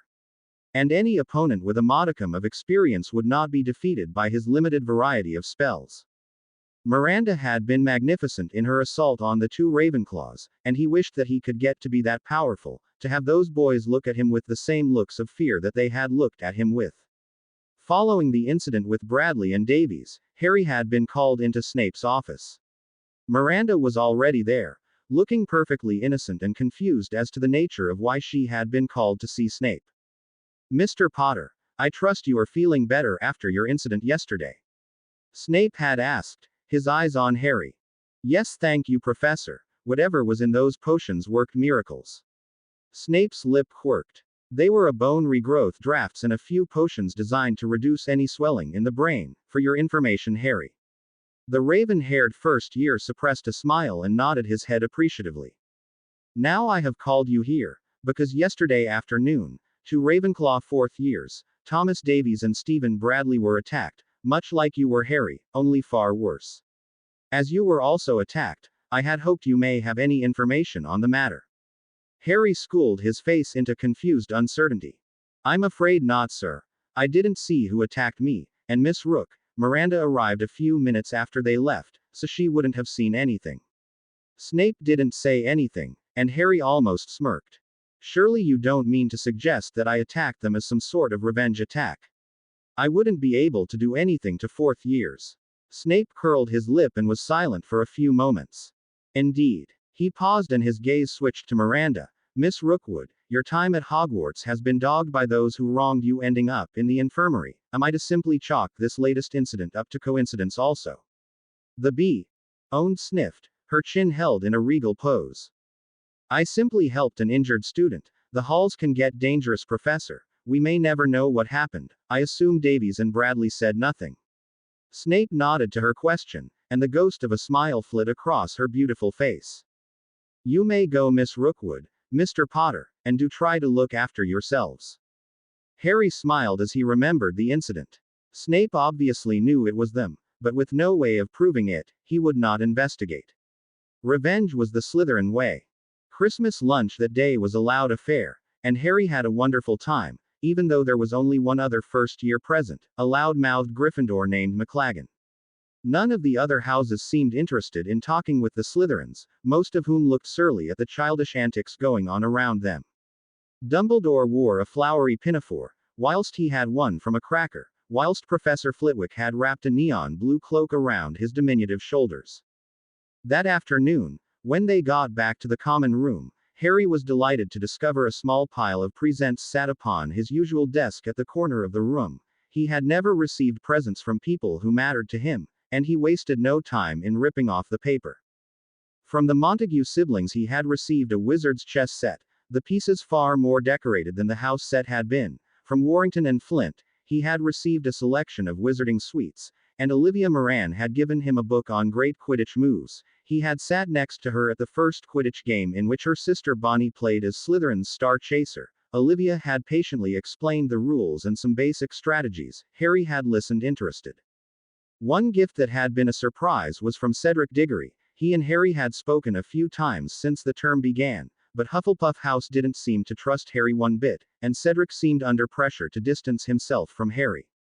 However, Cedric's gift was more than welcome, an elegant notebook, bound in black leather and embossed with his initials in gold. High final gift was from his unofficial mentor. Miranda had given him a black-bound book with the words, Concealment and Detection, by A. Sinistrum. Harry had flicked through the book and very much looked forward to finishing it properly. The next few days, Harry got into a rather pleasant routine. He and Miranda would continue to discuss how to out-talk any would-be bully, whilst also teaching him dueling and offensive spells. Following the attack by Davies and Bradley, Miranda had thrown herself into improving Harry. They now spent 4 of 5 hours each day working on magic. Recently too, she had begun to teach him the basics of the dark arts, spells powered by negative emotions. They were hard certainly, but when he cast dark magic, Harry felt a rush of elation and power. It was intoxicating. In the evenings, Harry had taken to reading Olivia's book on Quidditch, and carelessly noting down Quidditch plays in his new notebook. He found the concept of strategies when each player was mounted on a broom far more difficult than he had expected, and he relished the challenge. The evening before the rest of the school came back for the new term, Harry was to be found curled up on the sofa in front of the fire, journal in one hand, quill in the other, scribbling down ideas and diagrams for the Quidditch pitch. At his feet sat Miranda, who sat as elegantly as always, her owned hair slightly damp following a recent shower. She was reading a book on advanced potions, and seemed rather uninterested by it. Soon before the bell for curfew rang, Harry was surprised when he felt someone hug him from behind. He jumped. His focus had been entirely on his journal, and he turned around, surprised to see Olivia. Surprise, Harry. Bonnie and I arrived back today. How was Christmas? Asked the brown-haired girl. Fine, thank you. Thank you for your gift. I've already read it. The girl blushed at his compliment. Thank you for your letter. I hope you weren't too lonely, Harry. As she said this, her eyes fell on Miranda, who pointedly kept her eyes on the book in her hands. I've been very happy. It's been nice, almost relaxing. The girl smiled and gestured to the journal in Harry's hand. What are you working on there? It looks like Quidditch. Harry gave a delicate shrug of his shoulders. It's a few strategies and such I've come up with. Nothing exciting, just a way to fill up my time. Olivia grabbed the book from his hand. Ignoring his protests, she leafed through the pages, brows furrowed as she read what was on them. Bonnie, check this out, she called to her sister, who was chatting to some of her fifth-year friends. Harry tried to protest, reaching out to snatch the book back from his friend, but the girl just danced out of reach, laughing at his attempts. Out of the corner of his eye, he saw Miranda smirking at his futile efforts and sighed. Sitting back down and awaiting the book to be returned to him. These are good, Liv. Where did you get them from? Bonnie asked. Olivia just jerked her head in Harry's direction. The brown-haired prefect looked back down at the book in her hands, before shouting, Urquhart. The enormous figure of Julian Urquhart, Slytherin's Quidditch captain and beater, lumbered into view. Despite his vast muscles and intimidating demeanor, Harry knew him to be personable and very intelligent. He had captained Slytherin for 3 years, and had won each time, quite a record in most people's opinion. "What is it, Moran?" asked the 6 inches 4 captain. Comparatively, the lithe and athletic Bonnie looked like a child. "Potter wrote out a few Quidditch plays. I thought you might want to take a look. They're good." Urquhart grunted, but took the book. He read silently for a few minutes before looking up at Harry. "I'm borrowing this, Potter. I'll give it back later." Harry nodded dumbly, before turning to Olivia. "See what you do to me." The girl giggled, before collapsing down on the sofa next to him, and launching forth into a tale of her Christmas. With the end of Christmas, the Easter term began. Harry quickly fell back into his old routine of work and socializing, although now he was expected to join the Slytherin Quidditch team on the pitch each and every practice as their tactical advisor. As the effectiveness of Harry's plays became apparent, his role began to develop into more of a coach. He practically ran the practices and had even been entrusted with the vaunted Slytherin Quidditch playbook. Flattering as all this was, it did mean he had very little time for relaxation. To make matters worse, Miranda felt that he wasn't spending enough time working with her, so had responded for increasing the length of their sessions together. The large amount of magic he expelled during these sessions always left him tired and sweaty, but he could tell he was improving fast, and he would always be grateful to the beautiful Bee-owned for her help. In this way, the Easter term flew by, and before Harry knew it, the Easter holiday was over and summer was upon them. This meant studying for the exams, preparing for the upcoming Quidditch final against Gryffindor, and also maintaining his excellent academic record. This was proving to be a Herculean task. Urquhart was a hard taskmaster and kept the team for hours at a time practically every day. However, Urquhart's dedication was paying off. The Slytherin team had improved tremendously, and Harry was pleased that it was in part his plays that had allowed Slytherin to develop so much as a team. The day before the Quidditch final, Harry and Miranda were in their usual abandoned classroom. Harry had just learned to properly cast the Nightmare Curse, a dark spell designed to trap the victim with their nightmares for several hours, and Miranda had decided that this was enough progress for Harry for one evening. They were sat on comfortable stool facing the blackboard at the front of the classroom, simply chatting, which was a rare occurrence for the two of them. "What are your plans for the summer then?" Harry asked. He knew about her father, but other than that Harry knew little of his mentor's home life. "I will be at home. I have an apartment just off Diagon Alley. It will be nice to escape the constant stress of Hogwarts." Harry hummed his agreement. "Do you live with your mother then?" "No. My mother died when I was very young." "I'm sorry. I didn't know." Miranda scoffed, the most unladylike gesture Harry had seen from her. "Don't be. I don't talk about my home life. I live on my own, and that's how I would like to continue." "Will you return to the orphanage?" Harry sighed, running his hand through his messy hair. "Unfortunately so. I would give anything to leave, but with my financial situation, I'm afraid that just wouldn't be possible." "That's unfortunate. When Father was captured, they confiscated our money, but left the manor and grounds intact. I sold the house in my second year, and now live off the money left over." She looked proud of what she had accomplished, but Harry thought it must be quite lonely on her own. Not that he would ever mention that to the girl. She had a tendency to get quite temperamental at times. The conversation paused, stretching into a comfortable silence, before conversation returned to far safer areas. Such as what McGonagall would look like when she was denied the Quidditch Cup for the 3rd year in a row. The game had taken an unexpected turn. Harry was watching the match keenly. Whilst Slytherin's chasers were far superior to Gryffindor's, Harry was frustrated to see that Gryffindor's star seeker Charlie Weasley was managing to prevent the House of Green and Silver from using some of their best moves. The game was currently 160-60, after 40 minutes of play, and at the rate that the Seekers were going, Weasley would be the one to catch the snitch.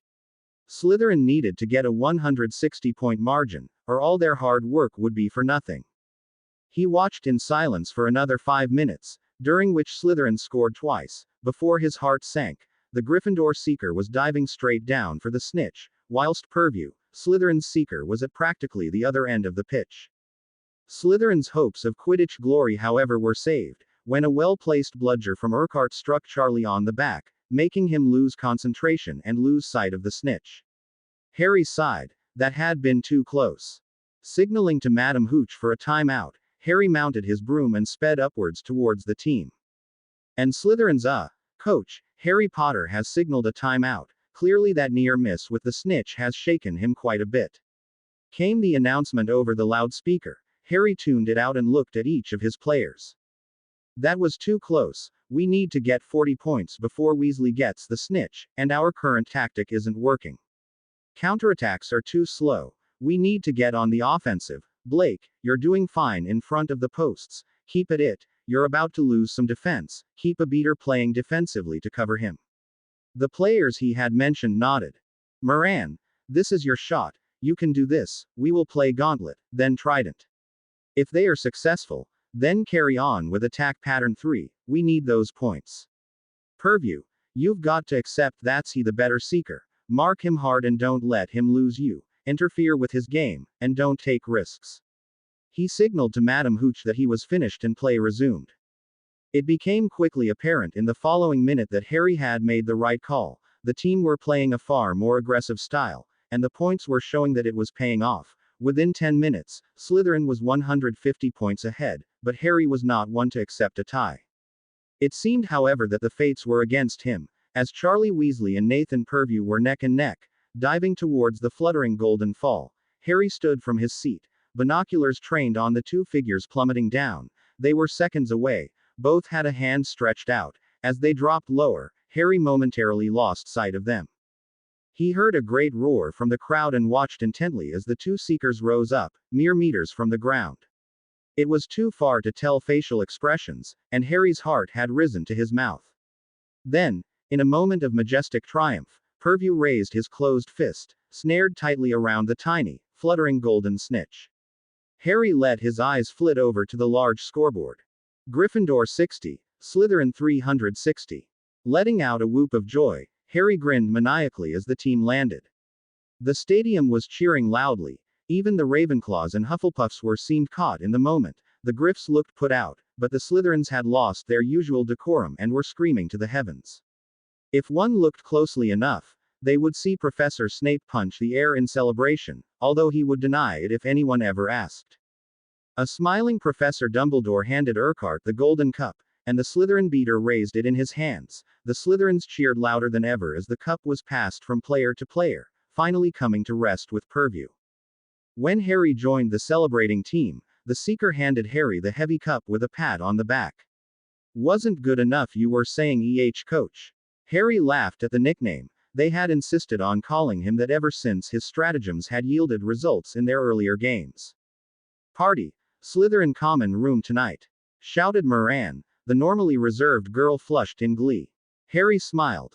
They deserved a party. No one had won 3 years in a row for 50 years. 5 years more of victories and they would have a record. Following the excitement of the final, the rest of the year passed relatively dully. Harry felt like he had aced most of his exams, and Miranda had finally decided that he was skilled enough in intrigue and conversations that he didn't need her help anymore. That didn't mean he didn't see her, but now they only practiced spellwork and enjoyed relaxed conversation. Since Harry's revelation, he was now pretty convinced that Miranda was quite lonely, and enjoyed the opportunity to speak with someone in a similar position to she had been. Harry never brought it up. The Bee-Owned had taught him the most useful skills he had gained at Hogwarts, and he was incredibly grateful. However, all good things must come to an end, and for Harry this meant returning to the orphanage. He had requested of Professor Snape that he be allowed to remain at Hogwarts over the summer, but his request had been denied out of hand. However, as Harry stepped back into his old bedroom, he supposed that things could have been worse. He had raided the library of several books, and was determined to return to Hogwarts fully prepared to start learning advanced magics. The summer had passed relatively quietly. He had received a few owls from his friends and had replied to them quickly. The Montague siblings had been sending him boxes of sweets and homemade food. They were convinced that the orphanage didn't feed him enough. His favorite letters were from Miranda, however. She didn't write regularly, and when she did, the messages were always short and to the point. However, the fact that they arrived at all was a great success to Harry. he would never have expected any correspondence from the incredibly closed-off girl. He always replied with long letters, letting her know just how insufferable the orphanage had become after the magnificence of Hogwarts, and also how tired he became of the constant prattling of the Muggles.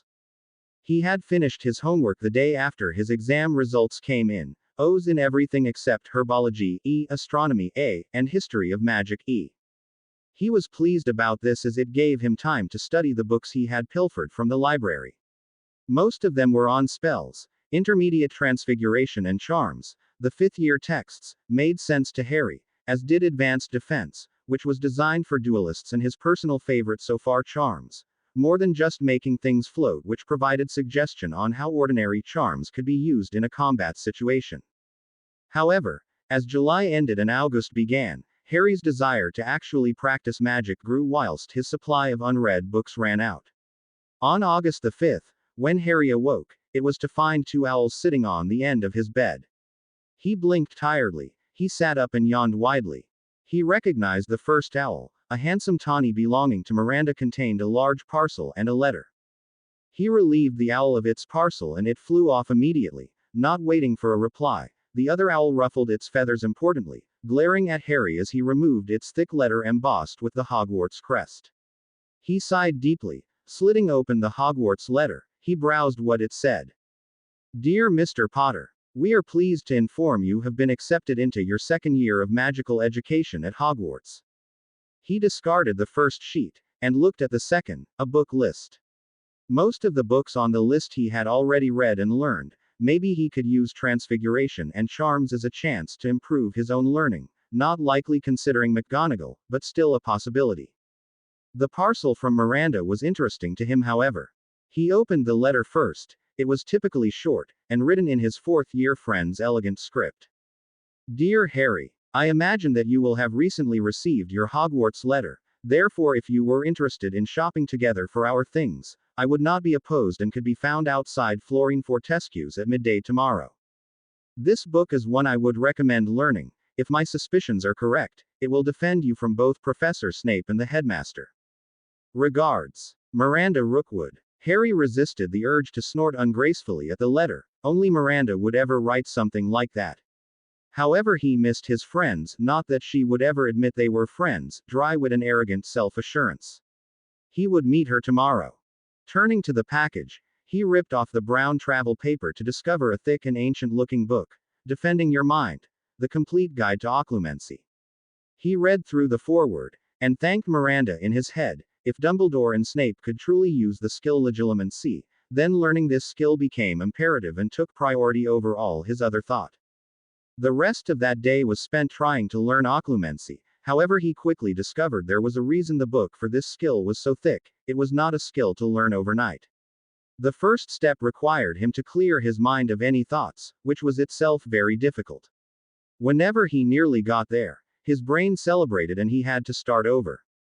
By the end of the first day he had made no progress, but, he reasoned, he had a month to develop the skill, hopefully that would be enough. The next day Harry met Miranda just outside Florine Fortescue's. She was sitting in one of the outside booths, a copy of the Daily Prophet elegantly folded over her arm and a steaming cup of white coffee in front of her. Harry took the seat opposite her at 10.55, and she looked up at him with a small smile. Good morning, Harry, she offered politely. Good morning. Thank you for the book. I only wish you had shown it to me earlier. Miranda inclined her head slightly. I would have, however your magic wasn't developed enough. I imagine you will find it difficult to manage even now. However, I won't show you any of the more interesting spells in my repertoire until you have it mastered. Harry could see the sense in that. She was taking a risk in him every time she showed him something illegal. Would you like anything, sir? Asked a waiter, and Harry idly ordered a latte, emptying his money bag completely to pay. Miranda quirked an eyebrow at him with a hint of laughter ghosting over her lips. Harry scowled at her, hiding the conspicuously empty money bag under the table. They sat in silence for a little while, occasionally breaking it for questions on the other's holiday so far, but aside from that it was comfortable quiet. When both had finished their respective drinks, Miranda dabbed her lips with a napkin and stood up. Harry quickly followed suit and the two of them walked over to the large white marble structure of Gringotts. They stepped up to one of the free tellers. Harry showed his key and was given a new bag of galleons. This one he was told containing 55 galleons. He didn't comment, grateful for the small increase. Miranda was taken to her vault, whilst Harry waited in the foyer, and when she returned, the two of them began to shop, because he had no need to purchase a wand, scales or telescope like last year. Harry was able to spend far more in the bookshop. Thus when he left, his bags were full. In addition to his school purchases, he had added So You Think You Can Duel, useful spells every man should know, taking the fight to the enemy, an introduction to runes, what you can get from wards and many more. A most productive session. They went through the apothecary quickly, and by 1.30 had finished their shopping. Lunch, Harry? Miranda asked when his belly has rumbled. Harry nodded as his tummy gave another rumble. Where do you want to go? He asked, eyes looking up and down the street. I thought we could go to my apartment. I have plenty of food there for both of us. Harry looked at her in surprise. She had never been forthcoming about her home life, and often denied letting him see her spell journal, so the idea of letting him see her house, which was hers and hers alone, was certainly a milestone in their friendship. That would be lovely, Miranda. Thank you. She nodded, distractedly, and together the two of them headed down Diagon Alley. They reached Ladder Alley, and she took him towards a grand-looking 4-story house. My apartment is on the 4th floor, she told him as she took him up the steps. When they reached what Harry assumed must be her door, she paused, hand poised on the doorknob, but after a few seconds she opened the door to him, revealing her home within. Harry's immediate reaction was that it was exactly what he had expected. Spartanly decorated, the furnishings and walls were all shades of beige and cream. They had entered into what Harry assumed to be her sitting room. Through a door to his right he could see a bedroom, not a thing out of place, and to the left a kitchen. Straight ahead of him were wide-open windows, looking out over the shoppers of Diagon Alley and the Muggle world beyond. Mistress is home. Will Mistress and Mistress's Mister be requiring any lunch from Minnie? Came a squeak from the floor in front of Harry. He looked down to see a house elf standing before them. Yes, Minnie. Lunch for two. Put something together. Miranda replied carelessly. She walked into her bedroom, calling over her shoulder. Make yourself comfortable, Harry. I'll be back in a moment. Harry walked further into the room. He was about to sit on the sofa when he spotted 3 framed photographs on the mantelpiece. He studied them for a moment. One was of a beautiful witch with Miranda's rich owned hair holding a chubby baby in her arms, laughing at the camera. The second revealed the same witch wearing a wedding dress, looking up at a handsome man, with high cheekbones and a straight nose, who was evidently her groom. The third picture was a picture of Miranda when she was around 4. Harry guessed. The beautiful witch was gone, but her father was chasing her around the shot as she rode a toy broomstick. Harry smiled at the picture. He suddenly became aware of Miranda standing behind him. He hastily put the picture down, and turned to face her. Her normally flinty blue eyes had gone soft, and it looked almost unnatural on her face.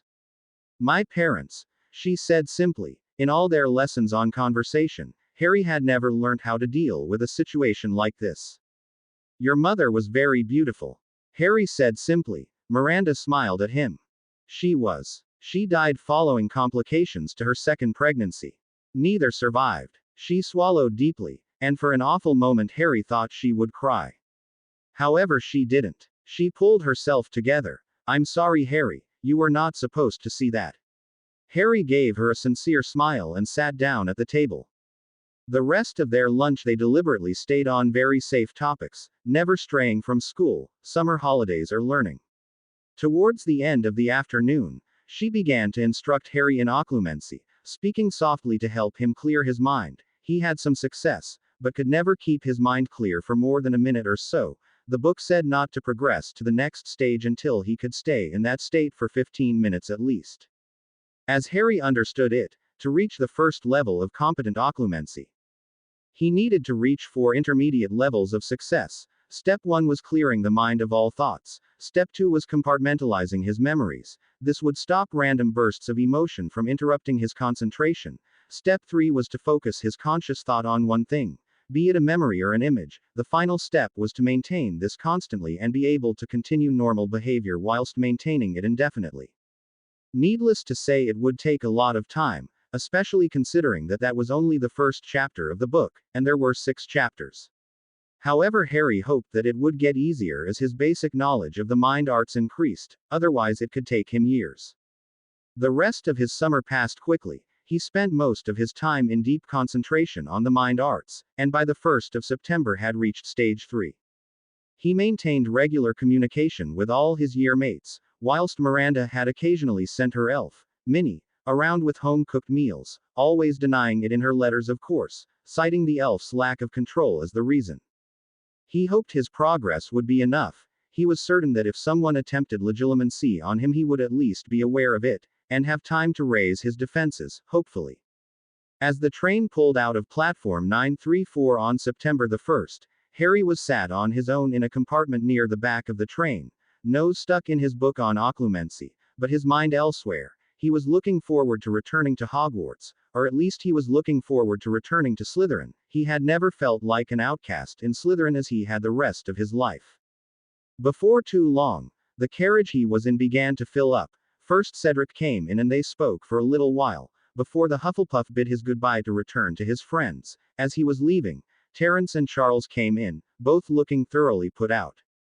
"Those bloody twins!" shouted Terence. "Good to see you too, Higgs. What have Graham and Clara done this time?" Higgs looked at him like he had grown a second head. "What? Oh, no, not those twins, the Weasley bastards. They've got filibusters fireworks and thought it'd be hilarious to fire them at passers-by." Harry choked back a laugh at the murderous look on his friend's face, but let it go. Soon after the two had sat down, Olivia and Bonnie Moran walked in. "Potter, a word if you don't mind," asked Bonnie. Harry stood up gracefully, and stepped out of the compartment. "Potter, I'm Slytherin's new captain." Harry smiled at her. "That's great. Big shoes to fill, literally and figuratively." She rolled her eyes at him. "Whatever. I think you have a talent, and I plan to exploit it. You did excellent work last year, so I just want to tell you that you should expect the workload to lighten up. Have a nice journey, Potter." Harry sighed. He had thought that being the soft-spoken girl that she was, Bonnie would prove to be a calmer Captain the Urquhart. However, that clearly wasn't the case. Maybe the badge was cursed to make the wearer obsessed. The rest of the journey passed calmly. The rest of their friends arrived, and they spent some time chatting and relaxing before the term began. Harry had been correct in his belief that all Quidditch captains automatically became crazy. They were 3 weeks into the term, and Bonnie had already successfully found replacements for the 2 Chaser and Beater who had graduated the year before. Despite there not being a match for another 6 weeks, Bonnie had them training 3 days a week, and if there were especially heavy rain or fog, she called in extra practice so they could experience adverse scenarios. Needless to say, Harry was rather unimpressed by her attitude. He wrote her plays, and had described each one to her in detail, so he didn't see why she wanted him present on the pitch each and every practice. However, aside from Quidditch, Hogwarts life had fallen back into its typical routine. Wake up at 7, shower, breakfast, class, break, class, lunch, library with other second years, class, Quidditch, session with Miranda, supper, homework, sleep. In this way, the days became weeks and the weeks months, and before he knew it, Christmas was upon him. He was once again the only second-year Slytherin spending the holiday in the castle, but unlike last year, this time he had little fear of being ambushed in the corridors. He had learnt vast amounts of offensive and defensive dueling maneuvers, as well as having the protection of the Slytherin Quidditch team, and through them, much of Slytherin House. Thus when Christmas Day dawned, Harry was in an unusually cheerful mood. He hummed through his shower, and walked down the steps with a spring in his feet. As he arrived in the common room, it was to find most of the house who had remained, only a dozen or so, waiting in the common room. Harry looked puzzled briefly, before the house noticed his arrival and stood up. "Come on, Potter. We were waiting for you." Harry grinned, and together, the Slytherins made their way up to the Great Hall. It was once again splendidly decorated. Festoons of holly and at least 12 enormous Christmas trees filled the Great Hall. After a lunch that would have filled Hagrid, Harry returned to his room and practiced his occlumency. He was now nearing starting Chapter 3, How to Provide False Memories to a Legilimens. Around lunchtime, he descended the steps, to find a pile of presents beneath the large house Christmas tree. Several of the other older Slytherins were already crouched beneath the tree sorting them all into piles. When Harry received his, he was delighted to find it larger than the year before. He got the usual sweets from Georgia and Honoria, which was expected. He didn't speak to them much. Flint and Higgs had joined together and bought him a year's subscription to the Daily Prophet. From Olivia he got a framed picture that had been taken a few weeks earlier of all the Slytherins' second years in front of the common room fireplace. Harry smiled as his picture self blushed at something the others said, whilst they all roared with laughter. The Montagues had bought him a copy P.F. Gilderoy Lockhart's latest book, Gadding with Ghouls. The man was supposed to be a defense expert and Harry was excited to read about his exploits. Finally, from Miranda he received a book called Words Are for Wusses, a guide to nonverbal spell casting.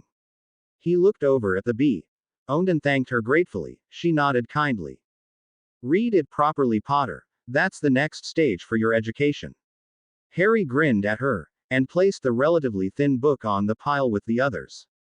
That afternoon, Harry had a breakthrough. He was in his bedroom, the windows were closed and the room was dark. He was lying on his back, mind fiercely concentrated on his occlumency. The step he was involved with was forcing his magic into forming a defense around his memories. It wasn't dangerous, nor was it particularly complex. He knew what he was supposed to be doing, but his magic was being uncooperative. The problem was that whenever he immersed himself in his raw magical power, he got drunk of the exhilaration and almost immediately lost his concentration. After attempting the stage for what must have been the 10th time that afternoon, Harry finally got it. This was an excellent achievement, as it meant that he would be able to block Legilimens from accessing his mind, whereas before all he could have managed was to be aware of the foreign presence, but be powerless to prevent them. The rest of the holiday progressed slowly. Now that Harry had reached an acceptable stage of proficiency in his occlumency, he was no longer working quite so hard at it, concentrating instead on his school work. The days melted together, and Harry was slowly gathering a reputation for being somewhat bookish. He spent a large amount of time in the library, studying and poring over texts. His grades, which had always been excellent, had skyrocketed. When the spring term had begun, nearly all of his teachers had commented on his improved skills. Whilst his extra studies had helped him in his academics, an unexpected side effect of his skill in the mind arts was that he found his mind clearer and was able to draw up memories and answers far more easily. His friends were jealous of his recent success, but pleased for him, as more and more teachers seemed to be won over by the polite, brilliant if cold child. As the weeks progressed, however, Harry began to grow rather frustrated at the library. Despite the vast number of books available, the actual content which he could learn was frankly limited.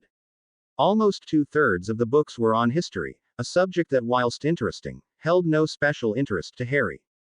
It was within mind, therefore, that Harry found himself on a cold spring day in April outside of Professor Snape's office. He breathed in deeply to steady himself, raising his occlumency shields, before finally raising his hand and knocking on his housemaster's door. There was silence for a moment before. Enter. Harry twisted the elaborate door knob and entered the confines of Snape's office. The walls were still covered with curious-looking potion ingredients and the lighting was still somewhat poor. However, Harry liked the room. It suited the bat-like professor perfectly. "What can I do for you, Mr. Potter?" Harry kept his face straight as he looked at his housemaster, not in the eye, of course. He had thought about his best way of going about this, and had come to the conclusion that Snape was a master of deception and intrigue. An honest approach was more likely to succeed. "Professor, may I have permission to browse the restricted section of the library, please?" Snape's eyebrow rose. He looked surprised at the request, though not angry or displeased, which Harry thought could only be a good sign. "Why would I grant you this, Mr. Potter?" Harry smirked mentally. No outright rejection. Definitely a good sign. "Well, Professor, I have read most of what interests me in the library, and believe the restricted section will hold what I want to discover now." Snape curled a lip in amusement. "Mr. Potter, the library contains 20,000 books. I'm sure you haven't read all of them." Harry raised his chin. "Sir, much of the library is history, a subject I have little interest in. You should have an interest, Potter. It's imperative if we are to avoid the past's mistakes. He paused, looking at Harry intently, as though there were some unspoken message in Snape's words. It passed straight over Harry's head. Nevertheless, Potter, there are still at least 8,000 books on spellwork and other subjects in the library. Have you read them all? Harry sighed and shook his head. No, Professor. I am yet to read up on some topics. Arithmancy and ancient runes, for example, are still relatively unknown to me. Snape nodded slowly. Then why not read those subjects? A mind as brilliant as your own should be versed in as many topics of magic as possible. Do not blinker yourself to one branch of magic. Harry nodded his thanks at the compliment. Before reaching into his book bag, he withdrew 8 thick tomes and placed them on the desk. I will read those books. Don't worry, Professor, but I want to extend my studies in the classes I currently take. Snape nodded his understanding before looking down at the pile of books. An interesting collection, Mr. Potter. I assume there is a reason behind them, or have you simply decided to leave dust on my desk? Well, Professor, look, an anthology of Transfiguration published in 1048, and here, the same book, but published 80 years later, and again a century later. He picked up the last book. This is the latest issue, published in 1978 and is currently used for a Newt reference book. The rest of these are quite useless, Mr. Potter. I understand. Nevertheless, I cannot issue a pass for the restricted section unless you have a specific book in mind. Open passes are extremely rare, used only for students looking for their mastery. Harry smirked. Perhaps if I were to return with a list of books I would like to check out, you would be able to have a look and sign off on it. Snape smirked at the Slytherin boy. An adequate compromise. You may return to me with a list. Be warned, I will not blindly release them to you. His tone was warning, but Harry wasn't intimidated. He nodded his thanks, before hurrying up to the library. Over an hour later, Snape's marking was distracted again by knocks to his door. Enter. He called loudly, and to his lack of surprise, the Potter boy walked in, head held high, eyes as cold and calculating as ever, and a long list of parchment in his hand. Snape gestured to the list impatiently and Harry passed it to him. Let me see. Let me see. His eyes scanned the list, his brow rose occasionally, and he smirked at others. This is a complicated list, Potter, although I am impressed if you think this to be your level of knowledge. Harry shrugged humbly. My theory is at this level, Professor. My practical work is sadly behind, however. Understandable. Our magic develops as our bodies do. Do not exert yourself, Harry. It would be unwise at this stage of your life. Harry accepted that piece of wisdom. His studies had said practically the same thing. Mr. Potter, I am prepared to sign off on 5 books from this list. Once you have finished them, I will consider allowing you more. Harry almost smiled, but nodded demurely. He took the list back from Snape, and with a quill slowly underlined the 5 titles he most wanted. Mind Magic. Develop Your Occlumency Volume 2 by Veronica Naram. Advanced Dueling Practices and Their Applications by Vindictus Crow. Magical Detection and Concealment Volume 6 by Octavius Sinistrum. Battle Transfiguration Volume 2 by Phineas Nigellus Black. A Thesis on the Enhancement of Wizards Through Subjugation of Muggle Kind by Gellert Grindelwald. You are aware, Mr. Potter, that without already having a strong foundation in occlumency, the first book on your list would not help you. He watched his charge intently. I understand that without occlumency the book is useless to me, sir, but it's on my list. Snape's eyes bored holes in Harry's skull, and for the first time since the conversation began the two of them made eye contact. For Harry, this was the first time his occlumency shields had been tested. He felt the pressure of the legilimency probe on his shields, and to his relief they held steady. Snape's mind probed a little, but withdrew shortly afterwards.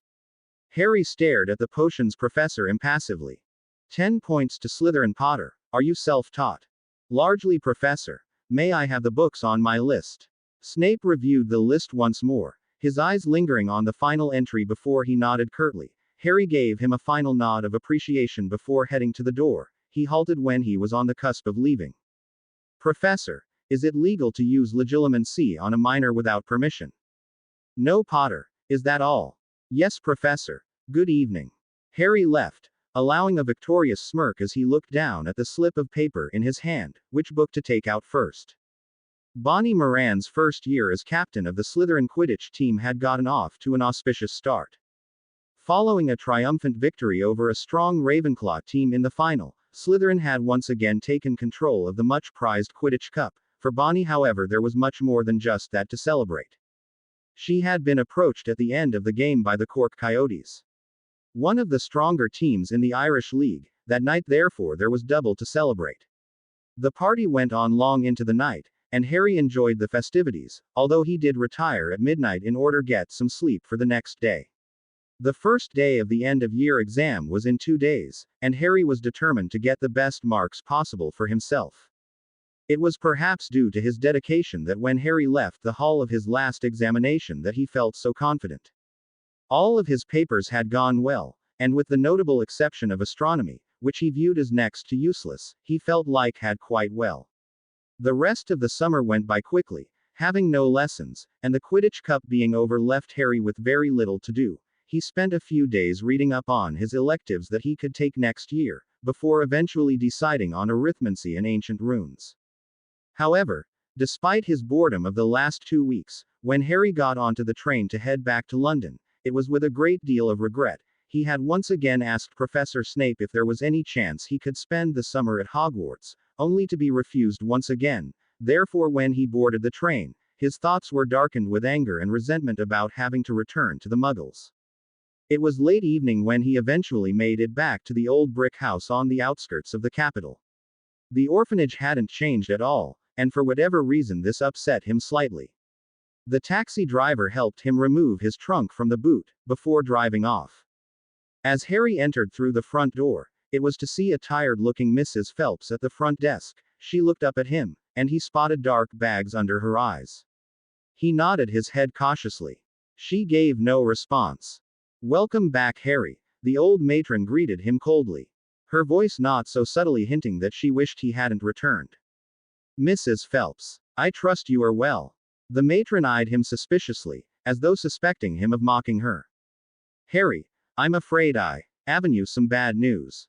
Harry raised an eyebrow. "Harry, Cecil is dead." Harry blinked slowly, but gave no further response. She took this as leave to continue. "Killed himself last week, hung himself in his bedroom. Say it's made life complicated is an understatement. Child Services, NSPCC, the police, the place has been in uproar. I'll be lucky to keep my job." If she expected sympathy, she had approached the wrong person. Harry only glared at her from where he stood. "Why is he dead?" he asked, voice soft, yet ice cold. Mrs. Phelps shivered. "Well, he were always a weedy little one, weren't he? When you left that school he had nothing to protect him, right?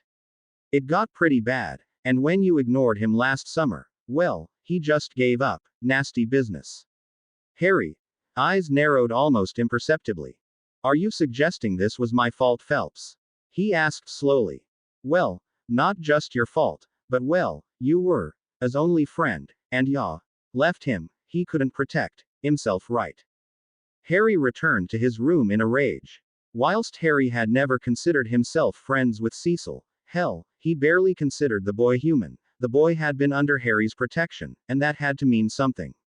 He had to remind his fellow orphans that he was not to be messed with. The next 2 weeks were filled with curious events that affected nearly all the residents of St. Hilda's orphanage. Boys suffered from spontaneous fluctuations in shower temperature, or the stairs became inexplicably wet, causing falls.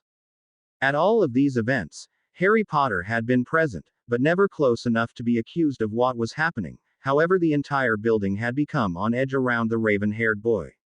It didn't take long for Harry to view the situation as being back in the correct social order. Even Mrs. Phelps was on edge around him, unnerved by his intensely cold gaze. It didn't take long for Harry to sink into a pleasant routine. He left his room only for meals and to partake in exercise, which he had started as a way to fill up some of his spare time.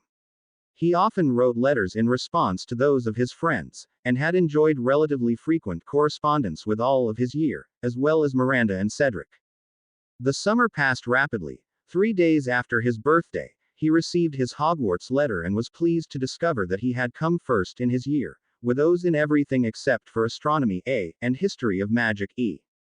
Unlike last year, he got no offer to go shopping with Miranda, and he rather felt she was still uncomfortable over how vulnerable she had become the year before. The B-owned girl was an enigma to Harry, sometimes using him like a confidant, and sometimes cursing him like he was the source of the world's problems. He supposed that as he was her only friend she expected him to fill all the roles of friendship, whilst at the same time she acted in total denial that they were friends at all. It was a rather frustrating situation for the raven-haired boy. He postponed returning to London for most of the holiday. He had read all the books on his list and thanks to his occlumency had them practically memorized. Therefore, on the 31st of August he found himself once again in Diagon Alley. He picked up his galleons and made his first stop Madame Macken's robes for all occasions. From where he had all his robes extended, he couldn't afford a new set, but the kindly lady inside had worked miracles to get them to reach a more suitable length. After he was finished there, he picked up second-hand sets of his school books. Before returning to Tom the barman, thanks to his thrifty shopping he was able to rent one of the cheapest rooms for one night, which suited Harry perfectly.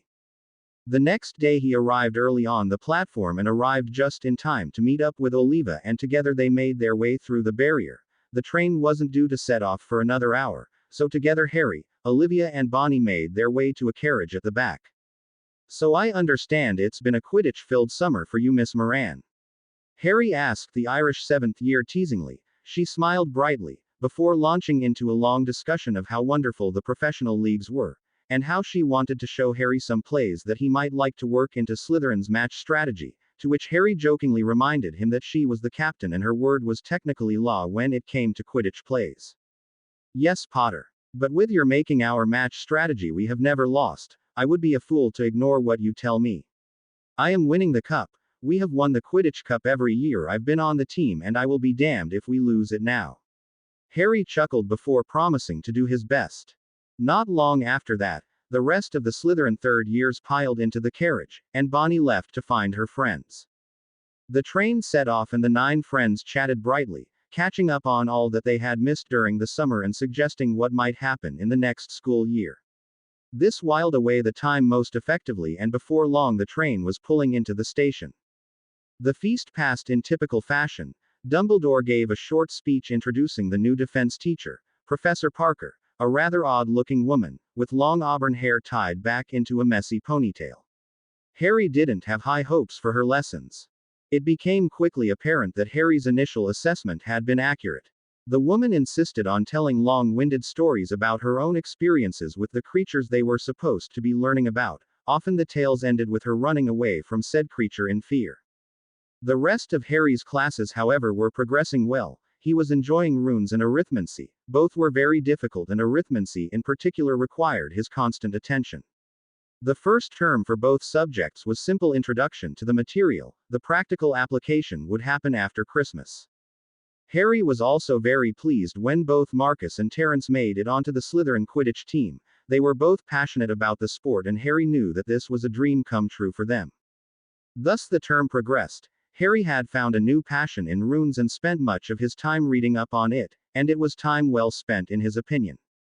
Slowly the months fell before him. September became October, and then November, and with it came snow. Before long it was Christmas Day. Harry sat at the Slytherin table enjoying a big lunch. To his left sat Miranda and to his right Bonnie, who had elected to stay at Hogwarts to work on her school work.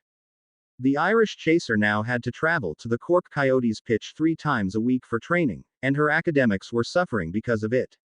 He finished his meal, and the 3 of them headed back to the common room for the traditional present giving. Harry got his usual small pile of presents, sweets from Georgia. Olivia gave him a ticket to Bonnie's next professional match, and the boys had all banded together to buy him new casual robes. He had been complaining about his lack of a casual wardrobe, and was touched that his friends had been paying attention. Cedric bought him a magical wrist watch that would never break or unwind. There was nothing as a gift from Miranda, and he turned to her surprised.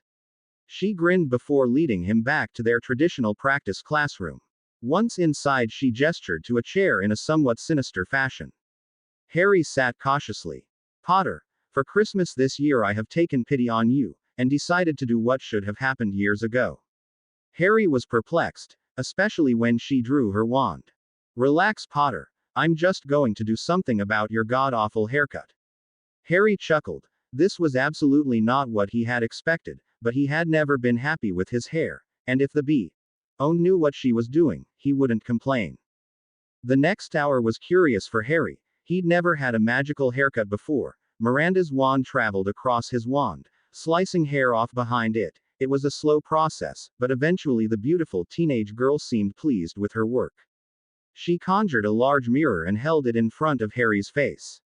Harry blinked. He looked very different. His usually long untidy hair had been tamed.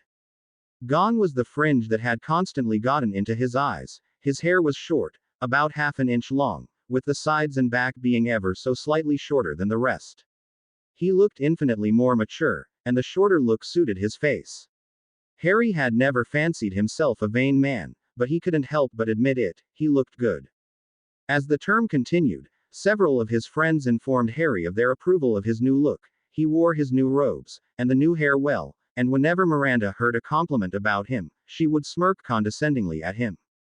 Shortly after the Christmas holiday, Harry read about a complex and dangerous piece of magic which could yield enormous results if he pulled it off.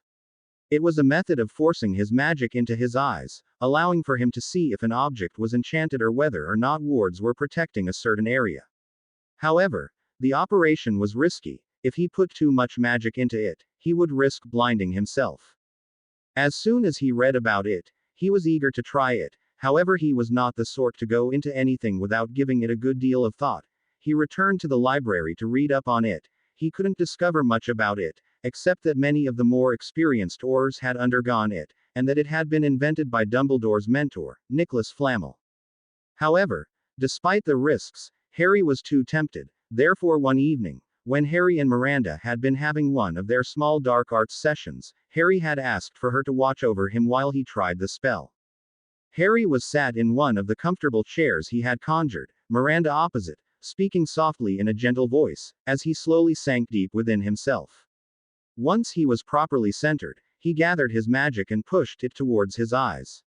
He met resistance but simply pushed more magic forward, willing the change to occur. However, whatever was preventing him succeeding was strong. Harry growled and with a Herculean effort managed to flood his eyes with magic. The pain was intense, but Harry managed to focus and using sheer force of will attempted to bend his magic to his direction. Almost 15 minutes after he had descended into his consciousness, Miranda heard Harry give a cry. His closed eyes suddenly opened, and a bright white light shone from them.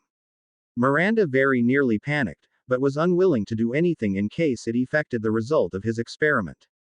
The bright light in his eyes began to dim after a few minutes, but Harry remained unconscious. Using a levitation charm, the Bee-own hurriedly marched him through the corridors to the infirmary, ignoring the few curious people who she passed along the way. Once inside, Pomfrey immediately bustled over. "What happened this time?" she asked hurriedly. Miranda shrugged. "I don't know, but when I found him, he was clutching his head and it appeared his eyes were the source of the problem." The healer nodded and waved her wand over her charge. Her brow furrowed, and she waved her wand over Harry's face and eyes. Whatever she found upset her. "What a stupid boy," she muttered angrily, before hurrying over to the fireplace and calling Professor Snape. The bat-like professor appeared quickly, and he and Pomfrey began a hushed conversation which Miranda strained to hear. "Very depleted magic," Pomfrey whispered. "Any idea of a cause?" came Snape's silky voice. "Some it would appear. Sight. If I had to hazard a guess." Snape scowled angrily. "Success?" he asked. "It would appear so, but at least 3 days is typical." Snape sighed once more. "Thank you, Madame Pomfrey. Wake him up. I think this Slytherin and I should have a chat." Harry awoke quickly. His breathing rate increased and his face frowned. His eyes flickered open. Before Harry closed them, opening them slowly, the normally ice-cold and blank orbs were now empty. A flicker of fear shot across Harry's face. "Miranda!" he called out. "Miranda! Are you there?" "I'm here, Harry. Are you all right?" I can't see Miranda, it's all white." Miranda took his cold hand in hers and squeezed it gently. Mr. Potter, 10 points from Slytherin for sheer stupidity. And I will expect you to serve detention with me every night for a week after you leave the hospital wing. Harry's head shot in the potions professor's direction. Professor Snape? He asked cautiously. Indeed. Harry's head fell back against the pillow. As the blindness permanent professor? He asked, his voice deceptively strong, but it was hard to miss the notes of fear that existed within. Somehow, Potter, despite your absolute stupidity, you actually succeeding in your ridiculous task. You should have full use of your vision within 3 days. Harry smiled in relief, and Miranda gave a small squeeze to his hand again, then seemed to realize what she was doing and hastily released his hand. Harry chuckled. Potter, I should warn you, I have taken a blind eye to you and Miss Rookwood's little practice sessions, as you have always shown at least some restraint in your actions. However, if you ever do something this monumentally stupid again, I will have you out of this school before you can say blackmail. Am I making myself clear? Harry looked past Snape and nodded. The potions teacher seemed satisfied and left. 3 days later, Harry had regained practically all of his sight back. It was a blessed relief to no longer be helpless to everything that was going on around him. That evening was his first detention with Professor Snape. At 8 o'clock he knocked on the professor's door, and entered when summoned. The hook-nosed man was waiting for him, and gestured for Harry to sit. Mr. Potter, you are top in your year, far ahead of the rest of your peers in terms of magical knowledge and skill. What in Merlin's name possessed you to perform such a dangerous task? It looked interesting, Professor. I thought the benefits of such a magical tool would be enormous. I knew the risks and deemed them acceptable. And what if you were now blind, Potter? What then? The risks were acceptable. Snape sighed. He couldn't fault the boy, and Snape had done exactly the same as Potter shortly after leaving Hogwarts. Potter, during these detentions, I am going to teach you how to properly use your new talents. It is a process that could take years to master on your own, so you best be prepared to work hard. Harry couldn't believe his luck, and nodded his confirmation at the potions instructor. Snape hadn't been joking. His sessions had been long and extremely tiring, but now Harry was able to summon his magic sight, for he had no better name for it, at will. It caused a colored shimmer around the object the spell was cast upon, or if it was a ward, the entire area would light up with a colored haze. Harry often walked around the castle, looking at the blue haze that surrounded portraits, or the purple around the moving staircases. It was fascinating, and Harry believed it to be well worth the risk. No one would be able to trick him with a cursed object, or trick him into taking a portkey unwillingly. Harry's 3rd year passed far quicker than the rest. Before Harry knew it, it was the leaving feast and Dumbledore was giving Slytherin the House Cup for the 6th year in a row. Slytherin had once again got the Quidditch Cup, having narrowly beaten Ravenclaw in a thrilling final 2 weeks earlier. The feast wound to a close and the happy Slytherins returned to finish packing for the train. Have you heard, Harry? Graham asked. Harry looked up. What? Neville Longbottom is supposed to be starting next year. Harry groaned. Longbottom's presence was likely to set tempers flaring up at him yet again, something he had practically stopped in his 3 years at Hogwarts. What a joy. I can't wait, he responded sarcastically. The train ride was dull for Harry. No one really spoke, and Harry spent most of it with his nose in a book. A few games of chess were played, but it got boring for the others when they always lost to the green-eyed boy. When they finally reached King's Cross, it was with a heavy heart. He always missed seeing his friends, and writing to them wasn't the same, especially when he was made to live with the Muggles. He sighed, bid his friends farewell and headed out through the barrier. It was looking like another happy summer. Harry Potter was not exactly happy with how his summer was progressing thus far. Whilst he had been away, it became evident the other orphans had decided to take a policy of completely ignoring him. This would have been fine with Harry, except that it did at times leave him feeling rather lonely. His letters to his friends became more frequent, and as the weeks went on, more and more desperate. On the evening of July the 24th, Harry was to be found lying back on his thin mattress. A book lay discarded over his chest, hands folded behind his head. His eyes were closed and his breathing even. His face looked completely relaxed. The lips, which were so often nowadays raised into a sneer, were smooth.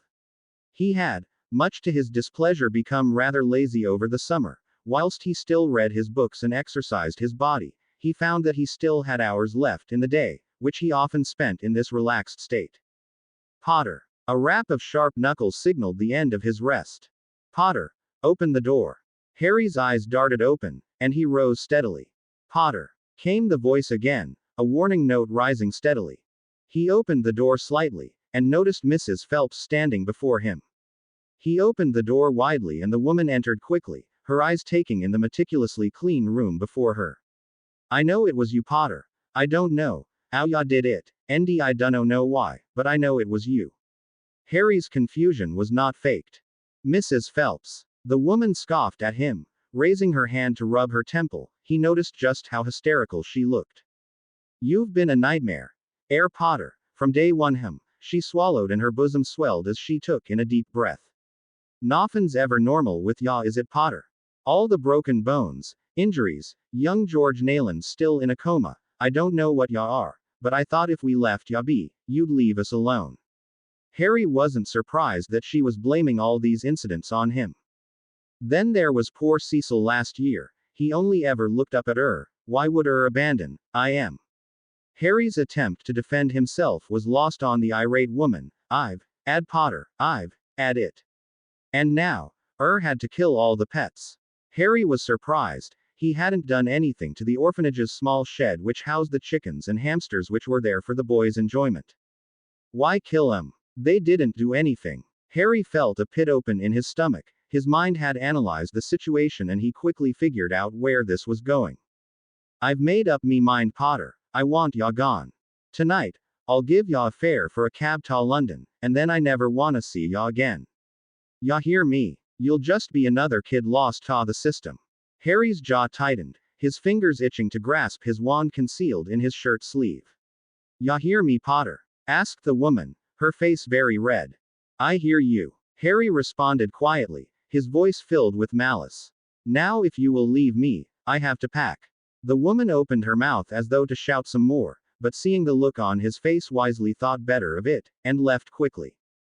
Harry could have yelled in frustration. He had often dreamed of leaving the orphanage, but he had nowhere to go. He wasn't yet 14 and was facing homelessness. Not a pleasant prospect. He hurried around, stripping his drawers and putting all his clothes into his trunk. It was a difficult task. And he was forced to bounce on the trunk to close it properly. Dragging the heavy trunk behind him, he made his way down to the front desk, where Mrs. Phelps and the aged receptionist sat looking at him angrily. He stood straight as he stood before them. I trust you have me a taxi. The matron nodded, motioning with one of her bony hands to a car waiting outside. Don't return, Potter. Ya won't be welcome here no more. The receptionist obviously agreed, as she nodded her head quickly. This is not the last you will see of me. I will return and I will see you burn for making me suffer this ignominy. Both women recoiled from the look on his face. His emerald eyes seemed to burn with barely repressed color rage. The sneer twisting his handsome features looked alien. Mrs. Phelps recovered first. Is that a threat, Potter? She asked, although the tremble in her voice gave away her fear. I'm glad you're paying attention, Harry said with a smirk, his features retracting back into their usual calm. He turned on his heel and dragged his trunk out into the summer rain. His shirt became soaked through quickly, and he hurried across the gravel car park to the waiting black cab. Charing Cross, please, he told the cabbie, who nodded with a smile and hurried to help lift his trunk into the back of the car. They trundled off in silence up the road, the only noise the drumming of heavy rain drops upon the roof of the vehicle. That evening, Miranda Rookwood was just changing out of her clothes and into a far more comfortable dressing gown and white fluffy slippers. It was dark outside, and the rain outside had poured down for most of the day. She settled herself onto the beige sofa, curling her feet under her, whilst turning the Wizarding wireless onto a classical music channel. The doorbell rang, but she remained seated. Minnie would deal with it. She continued to immerse herself in the symphony being played over the radio. Please, miss, Minnie is sorry to be disturbing you, but we has a visitor, miss. Who is it, Minnie? She asked the elf in a tired voice. I don't know, miss. He's outside and asked for you, miss. Miranda sighed, but stood up and tightened the dressing gown cord around herself. She walked over to the door and looked down at her nose at the sight of a soaking wet man, a dark blue cloak thrown over his head and a well-used looking trunk behind him. May I help? Why, Harry? The man had thrown back his hood to reveal the short raven hair and startling green eyes of her only friend. His teeth were chattering and his lips blue. Potter, what on earth are you doing on my doorstep? Harry tried to force a grin, but it came out as more of a grimace. He looked up at her and did a double take. Evidently surprised at her informal outfit, she tugged the dressing gown further around herself, embarrassed. Did you miss me? He asked the bee. Owned which at an attempt at cheekiness. Greatly, Potter. She replied sarcastically, but you haven't answered my question. Harry's body twitched as a shiver ran down his frame. She looked at him with a slight smirk as the normally reserved boy stood before her looking quite so vulnerable. Trouble with the muggles. They don't seem to enjoy my company as much as you. She looked at him, eyebrows raised in disbelief. Well, you better come in before you catch a chill. Harry nodded gratefully, and she let him pass her, feeling the cold emanating off his frame. And try not to get water on the carpet, Potter. She called mockingly after him. He ignored her. Together the two of them made their way into the living room. Minnie, Harry needs a hot bath and quickly, then hang his things up in the spare bedroom. It looks like he will be staying with us for a while. She saw the look of gratitude in her friend's face, but tried to ignore it. I think he would also like something hot to eat and drink. The house elf bowed and popped away. They stood in silence, Harry's shivering becoming slightly less pronounced as the water in his clothes dripped into the pristine carpet. Before too long the elf returned and with a bow led Harry through to the spare bathroom. Like the rest of the house, it was decorated tastefully. A large white bathtub was the centerpiece of the room. Gold tap fittings covered the surfaces. The bath is hot, sir, and if Minnie would be permitted, may I take your clothes for washing and drying, please? Harry quickly shrugged off the soaking wet cloak and shirt, before shimmying out of his trousers, struggling as the wet fabric stuck to his skin. Before long he stood in his boxers, which didn't offer much privacy as the white material was equally soaked through. The elf bowed and picked up his clothes before popping into another room. Harry disrobed entirely, and sank down deep into the hot water. He sighed in contentment as the warmth entered his blood again, washing away his fears. He lay in the deep bathtub for what felt like hours, before finally standing up and wrapping a thick fluffy towel around his waist. He stepped into the corridor, coming face to face with Miranda as she left what Harry assumed was her room. She had changed into a well-fitting white blouse and tight dark blue jeans. Her eyes fell upon his bare chest and a small blush graced her cheeks. Your room is the one on the right. Minnie has hung all your clothes up. Come through to the living room once you're changed. Harry dressed in a comfy pair of button-down jeans and a loose-fitting t-shirt. In the living room, he found the table had a large plate of steaming steak pie, and he smiled in appreciation. Tuck in, Harry. Minnie would be distraught if you let it go cold. Harry smiled and sat at the table, taking a forkful of the sumptuous-looking pie. He began to eat. The food was good, and he savored every mouthful. Miranda let him eat in silence, filing her nails to a perfect crescent as she waited for him to finish. When he finally finished his meal, he dabbed at his lips with a napkin and looked up at the gorgeous bee. Owned expectantly. She ignored him for a while, a smirk present at the corner of her lips. She finished her last nail and looked at them critically. Well, I suppose I would be remiss if I weren't to ask you how it is you came to be dripping on my carpet. She looked pointedly at him, and he nodded his head in agreement. Well, as I'm sure you are aware, Muggles are not the most understanding of beings. He continued his story, telling everything from when he had first received his Hogwarts letter to how Cecil's suicide and finally to how he was kicked out. Miranda listened in silence, occasionally interjecting with a short question which he answered as well as possible. At the end of his tale, she looked at him curiously. Why did you return there each year? If it were so awful for you. Harry sighed, running a hand through his short hair. It was never awful. I kept to myself, and they kept away from me, but looking back I should have seen this coming. I did push them all rather far. I simply forgot that they could snap back, an embarrassing oversight on my part certainly. She chuckled at his admission. Well, I suppose you can stay with me for the rest of the summer. I have some of my homework to finish, so do not disturb me, but perhaps it would be nice to have someone else around here. Harry was incredibly grateful. At that moment, Minnie showed up with 2 steaming mugs of hot chocolate which she left on the table with a bow before exiting. Miranda took a long sip and sighed in contentment, and together they sat together, drinking the sweet, thick liquid. Living with Miranda was far better than the orphanage Harry had discovered. The last month had flown by. They had gone out for Harry's birthday to a small wizarding restaurant across from Miranda's apartment that served French food. Then on August the 18th, Miranda's birthday, they had gone together to the Wizarding High Street in Edinburgh, and got caught up in the celebration of the Edinburgh Eagles' recent victory over Puddlemere United. 3 days before they were due to take the express back to Hogwarts, they finally decided to get their act together and do their shopping. Their first stop was Gringotts. It was extremely busy and Harry and Miranda queued behind a chubby boy who looked around 11 and his formidable grandmother. When eventually they did reach the front of the queue, Harry received his usual sack of 55 galleons, and waited whilst Miranda was taken down to her vault to collect hers.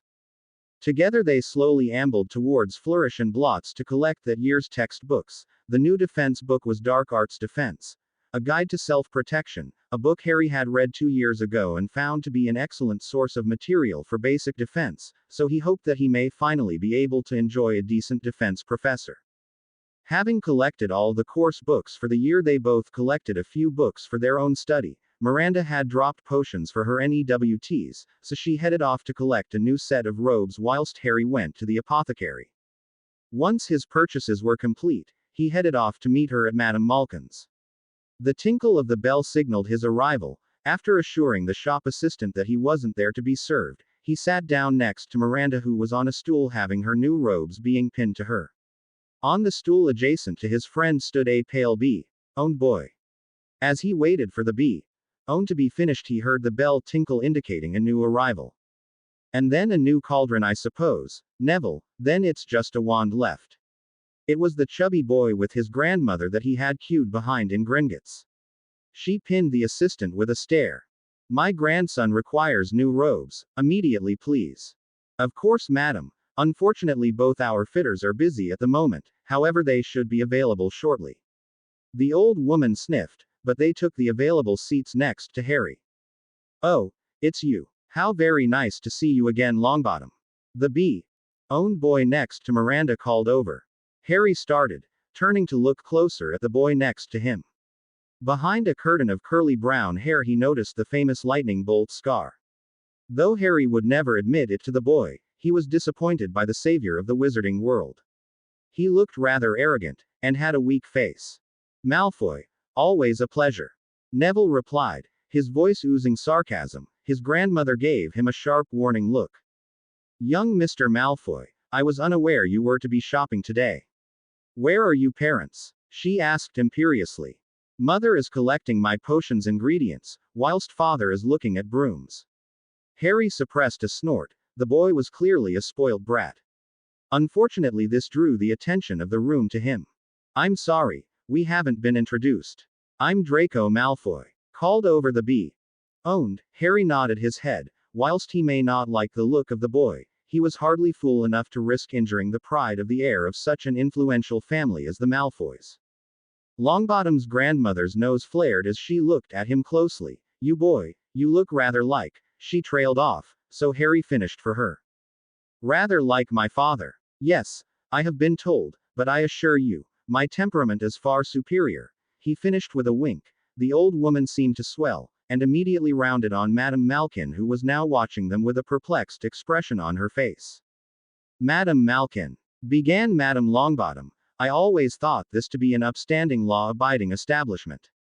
Madame Malkin was cut off as she tried to agree, and yet here I find you serving traitors and murderers. Harry thought this a little harsh. If you would recall, madam, it was my father who had the less than savory reputation, not me. Do not speak back to me, boy, cried the old woman, standing up. It was your father that got my son killed. Madame Malkin looked horrified at the revelation. Bless my soul, she whispered quietly. The room went quiet and the silence stretched uncomfortably. Well, Madame Malkin, I think this color clashes horribly with my hair. Do you have it in a lighter shade of blue? Miranda suddenly asked. The shopkeeper seemed to have forgotten her. What? Oh yes, in the back. I shall just fetch it for you. Hold on a moment, dear. She bustled off through a door, leaving the room back in silence. Well done, girl. We must always act civilized, unlike this boy. She gestured down at Harry. Miranda gave her a charming smile. Thank you, Madam Longbottom. What's your name, girl? Asked the old matriarch, her tone far lighter than it had been earlier. Miranda Rookwood. I believe your son knew my father too. Madam Longbottom's smile disappeared at once. She seemed to have lost the ability to speak. She visibly deflated and collapsed into her seat, hand over her heart. Neville apparently took this as his invitation to speak, for he sneered at them all, the expression looking comical on his round chubby face. Well, this is quite the Death Eater reunion, isn't it? A Potter, Rookwood and Malfoy in the same room. Should I be scared? The three of them were saved from answering when a distinguished voice sounded from the door. Now, Mr. Longbottom, that's quite an accusation to make. No Malfoy has ever been convicted of being part of that group of terrorists. Standing in the doorway stood a tall, distinguished man with the same owned hair and gray eyes as Draco. This must be Lucius Malfoy, political powerhouse and one of the richest men in England. I came to see how you were doing, Draco. You had been taking a while. The young Malfoy greeted his father respectfully, before filling him in on what had transpired. Indeed? Asked the Malfoy patriarch, a curious glint in his eyes as he gazed at Harry speculatively. Mr. Potter, I understand you are to begin your 4th year in Slytherin. Harry ignored Neville when he sneered out. Where else would he be? And greeted the owned man politely. A pleasure, Mr. Malfoy, your information is correct. The owned man smirked at him a little. Well, do look after Draco if he too joins Slytherin. He has a nasty habit of poking his nose where it does not belong. Ignoring Draco's protest, he turned tail and left the shop. Soon after, the two of them were ushered out by a flustered Madame Malkin who had hurried Miranda through the rest of her fitting. Well, with Longbottom at the school, I doubt anything will be dull. Harry laughed. Miranda smirked. Just watch your back, Harry. We just mocked Augusta Longbottom to her face. She has a lot of political clout. You don't want her as your enemy. The opening feast at Hogwarts started in its typical way. When the school was seated, McGonagall opened the doors and led the terrified-looking first years down the hall. The Sorting Hat was sat upon its little stall and began to sing. Oh, you may not think me pretty. But don't judge on what you see. I'll eat myself if you can find a smarter hat than me. You can keep your bowlers black. Your top hats sleek and tall. For I'm the Hogwarts Sorting Hat. And I can cap them all. There's nothing hidden in your head. The Sorting Hat can't see. So try me on and I will tell you where you ought to be. You might belong in Gryffindor, where dwell the brave at heart. Their daring, nerve, and chivalry set Gryffindors apart. You might belong in Hufflepuff, where they are just and loyal. Those patient Hufflepuffs are true and unafraid of toil. Are yet in wise old Ravenclaw, if you've a ready mind, where those of wit and learning will always find their kind. Or perhaps in Slytherin, you'll make your real friends. Those cunning folks use any means to achieve their ends. So put me on. Don't be afraid. And don't get in a flap. You're in safe hands, though I have none. For I'm a thinking cap. The great hall burst into applause and the hat bowed to each of the house tables. When I call your name, you will sit on the stool and put on the hat. McGonagall called out. Abbott, Hannah, the first year walked forward and put on the hat. At this point Harry lost interest and quickly returned to his previous conversation with Olivia. His attention sporadically returned to the hat. He watched as Terry Boot went to Ravenclaw, whilst Daphne Greengrass joined him in Slytherin.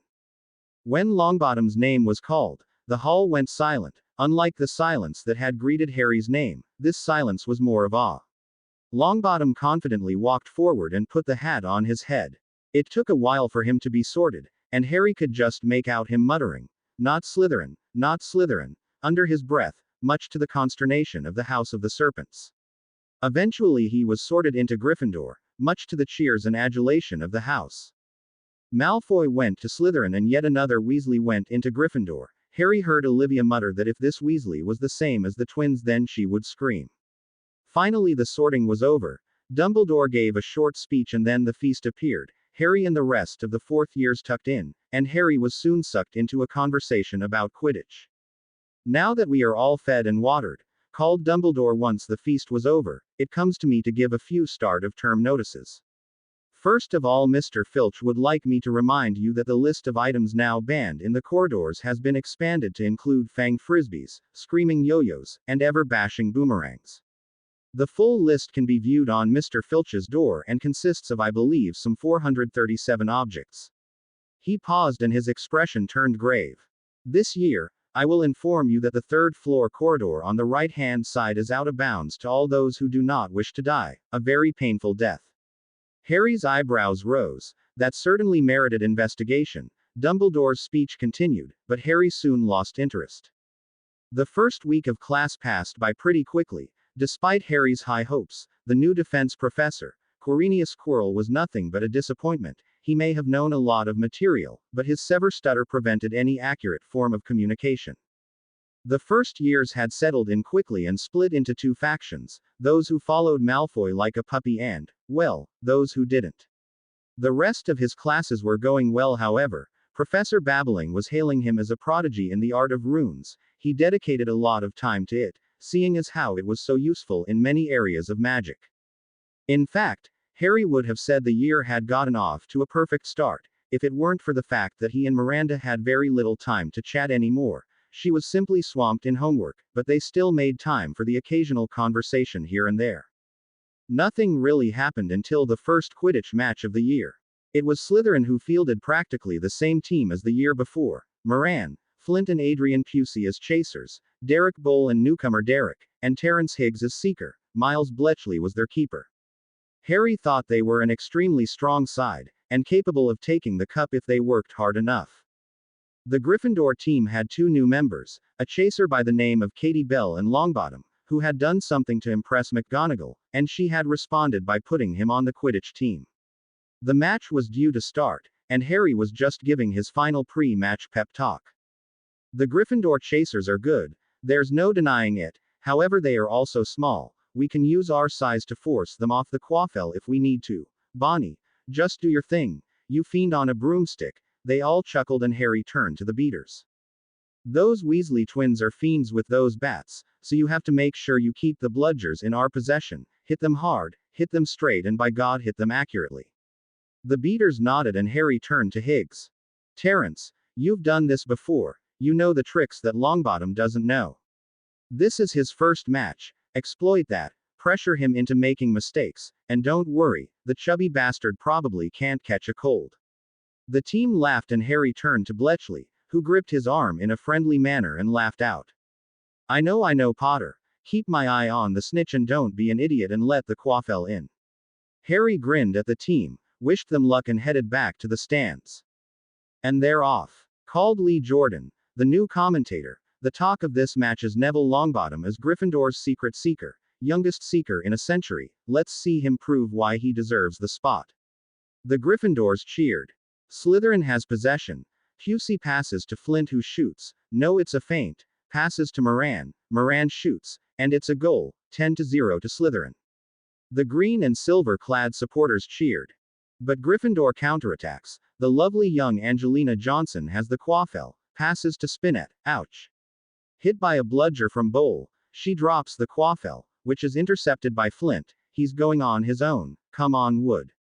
Screamed Jordan. He then groaned. 20-0 to Slytherin. The match proceeded this way. Moran led the team sublimely, calling out plays and executing stunning aerial maneuvers. The Gryffindor chasers were good, but they couldn't compete with the Irish professional. 30 minutes into the game, the score stood 160-50, and the Gryffindors were starting to get dirty, or at least the Weasley twins were. They fired two hard bludgers at Bletchley in goal, one hitting his stomach and the other his chest. He fell from the room, and would have fallen to the ground if Harry hadn't managed a quick levitation charm to halt his descent. Fortunately, Bletchley soon recovered enough to play again, and Madam Hooch issued 2 penalties for the twins' attack. 180-50. Harry was scanning the pitch intently, looking for openings when he saw Longbottom's broom give a massive lurch. He chuckled. Longbottom had done nothing but circle the pitch high above the play so far, and now he was unable to control his broom. It was pathetic. However, it soon became evident that Longbottom wasn't unable to control his broom, rather, the broom seemed to be unable to be controlled. Most of the players on the pitch were watching Neville now, forgetting the game completely. Harry gestured wildly to Flint, who had the quaffle, and he cheekily scored Gryffindor 20 more points before Hooch noticed and called a timeout. Suddenly, just as soon as it had started, the bucking broom stopped. Harry noticed what appeared to be a fire in the teacher's stands, but couldn't accurately see what had happened. Neville clambered back onto the broom and play resumed. By this stage it was 200-50, and Harry called a timeout almost as soon as Hooch had resumed play. He flew up to the team. Right, one more goal and we play a full defensive game. Don't give them an opening and leave the game up to Higgs. Excellent play. We'll play Beggar's Drift first and then follow it up with Dragon Defense. Everyone with me. He got nods, so return to the ground. And play is resumed again. After Slytherin coach Potter has a quick word with his team. Pusey has the quaffle and is storming up the pitch. Johnson and Bell move to tackle. Pusey passes to Moran, who passes to Flint, back to Moran, back to Flint, who passes to nobody. No, Pusey came out of nowhere then. Pusey scores. Slytherin lead by 160 points. Harry smirked at the successful application of his newest move. Distract the opposition chasers so they leave one player open.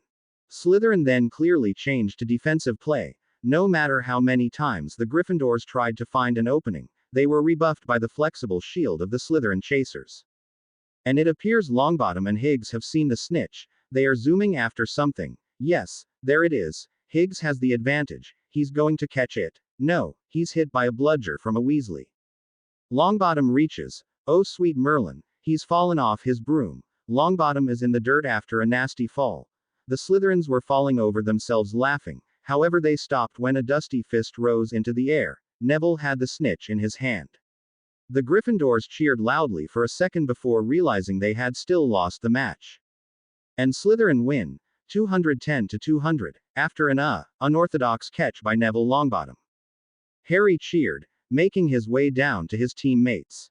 They laughed and he joined them all in a group hug. Suddenly they were enveloped by a massive pair of arms. Harry turned. Julian. He cried out in surprise. Julian Urquhart, the captain who had led Slytherin to 3 consecutive winning seasons, was behind him. What are you doing here? Julian laughed. I'm playing for the Wimborne Wasps now. I had a free weekend so I thought I may as well come and see my old team. He laughed and ruffled Harry's short hair. You've still got it, I see, superstar. Harry grimaced at the nickname. Together the team plus Urquhart made their way back to the common room for the traditional party. That had been a party to remember, and Harry had discovered for the first time how lethal fire whiskey could be for an untrained drinker. He had ended up being put to bed by Miranda at 3.30. After Olivia had tried to teach him river dance, it turned out he didn't have a natural talent, and after he had knocked over a table, Miranda had decided he'd had enough. With one arm firmly around his waist, she lugged him up the stairs, vowing to take revenge as soon as she could, and at the same time deciding that Harry's leprechaun impression needed some serious work. When Harry awoke the next day with a pounding headache, he groaned loudly, and heard a corresponding groan from the foot of his bed. He looked down and was bemused to see Charles and Graham were asleep by his feet, still fully clothed and looking rather worse for wear. "Wha time? Sit?" asked a groggy Charles, his voice slurred and eyes half closed. Round 11 I think," replied Harry. His voice sounded too loud and he closed his eyes again, letting his head fall back onto the pillow. Half an hour later, the 3 boys managed to make their way down to the common room. It was evident the elves hadn't yet cleared up after the party. Empty bottles were littered on the floor and there were more than a few passed out bodies on the sofas and chairs. "Harry," called out Marcus, then winced at the volume. "I have headache drafts. Snape came round earlier. He wasn't impressed." Harry accepted the potion gratefully, drinking it down as fast as possible. His head cleared quickly and he grinned at Marcus. "Quite a night, right?" he asked with a small grin. Marcus shrugged, embarrassed. I don't remember too much of it, I'm afraid." The others chuckled and together they made their way up to the Great Hall for a spot of late breakfast. It seemed all of Slytherin were trying to appear as normal as possible, but it wasn't quite working. Many of the teachers were looking at them with disapproving looks on their faces. "Halloween tonight, right?" asked Olivia from beside Harry. She looked as bad as he felt. Even with the headache draft, her makeup was smudged and her eyes bloodshot. Harry grunted non-committedly, not fully comfortable with words yet. "Thank Merlin it's Saturday," came a grumble from behind them. Harry turned and saw Bull and Bletchley stumble into the hall, robes crumpled, and red marks on their faces from where they had slept.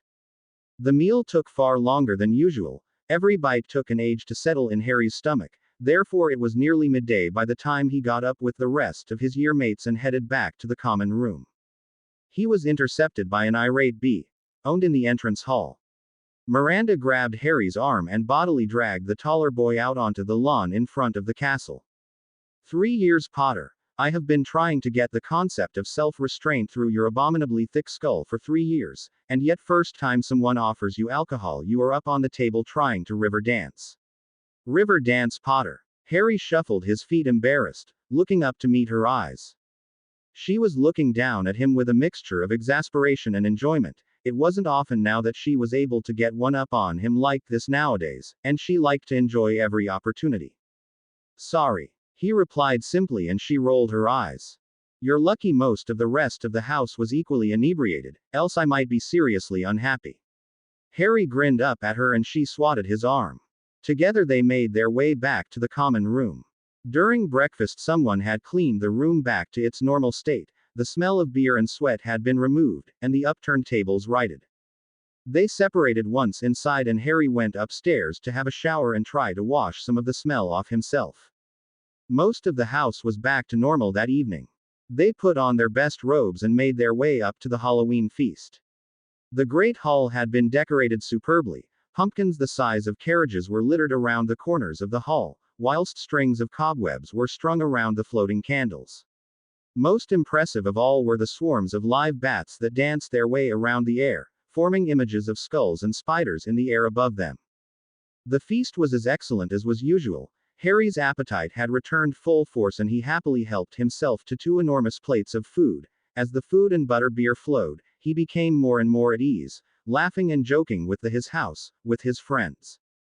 Just as he started to tuck into a thick slice of treacle tart, however, Professor Quirrell burst into the great hall. He sprinted up the divide between the Hufflepuff and Ravenclaw tables, shouting as he did so.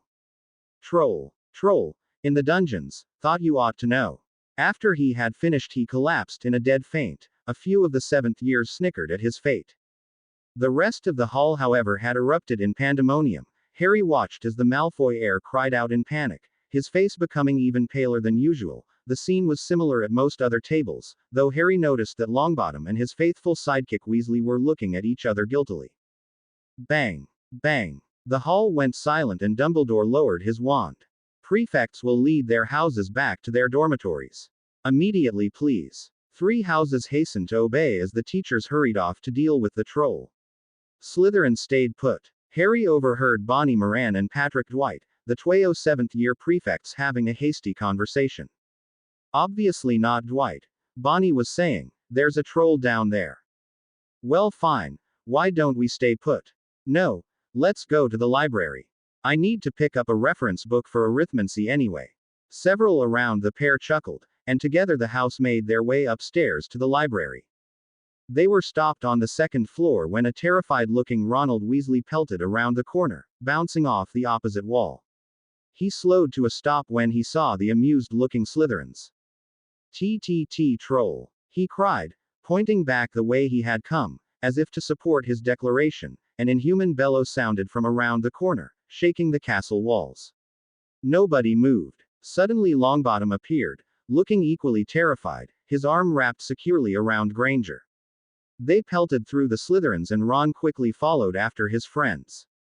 There was an eerie silence, as everybody looked around, not sure what to do. However, that was soon changed when a horrific smell began to waft over the school children, followed by the sound of enormous feet running down the corridor. Bonnie took charge quickly.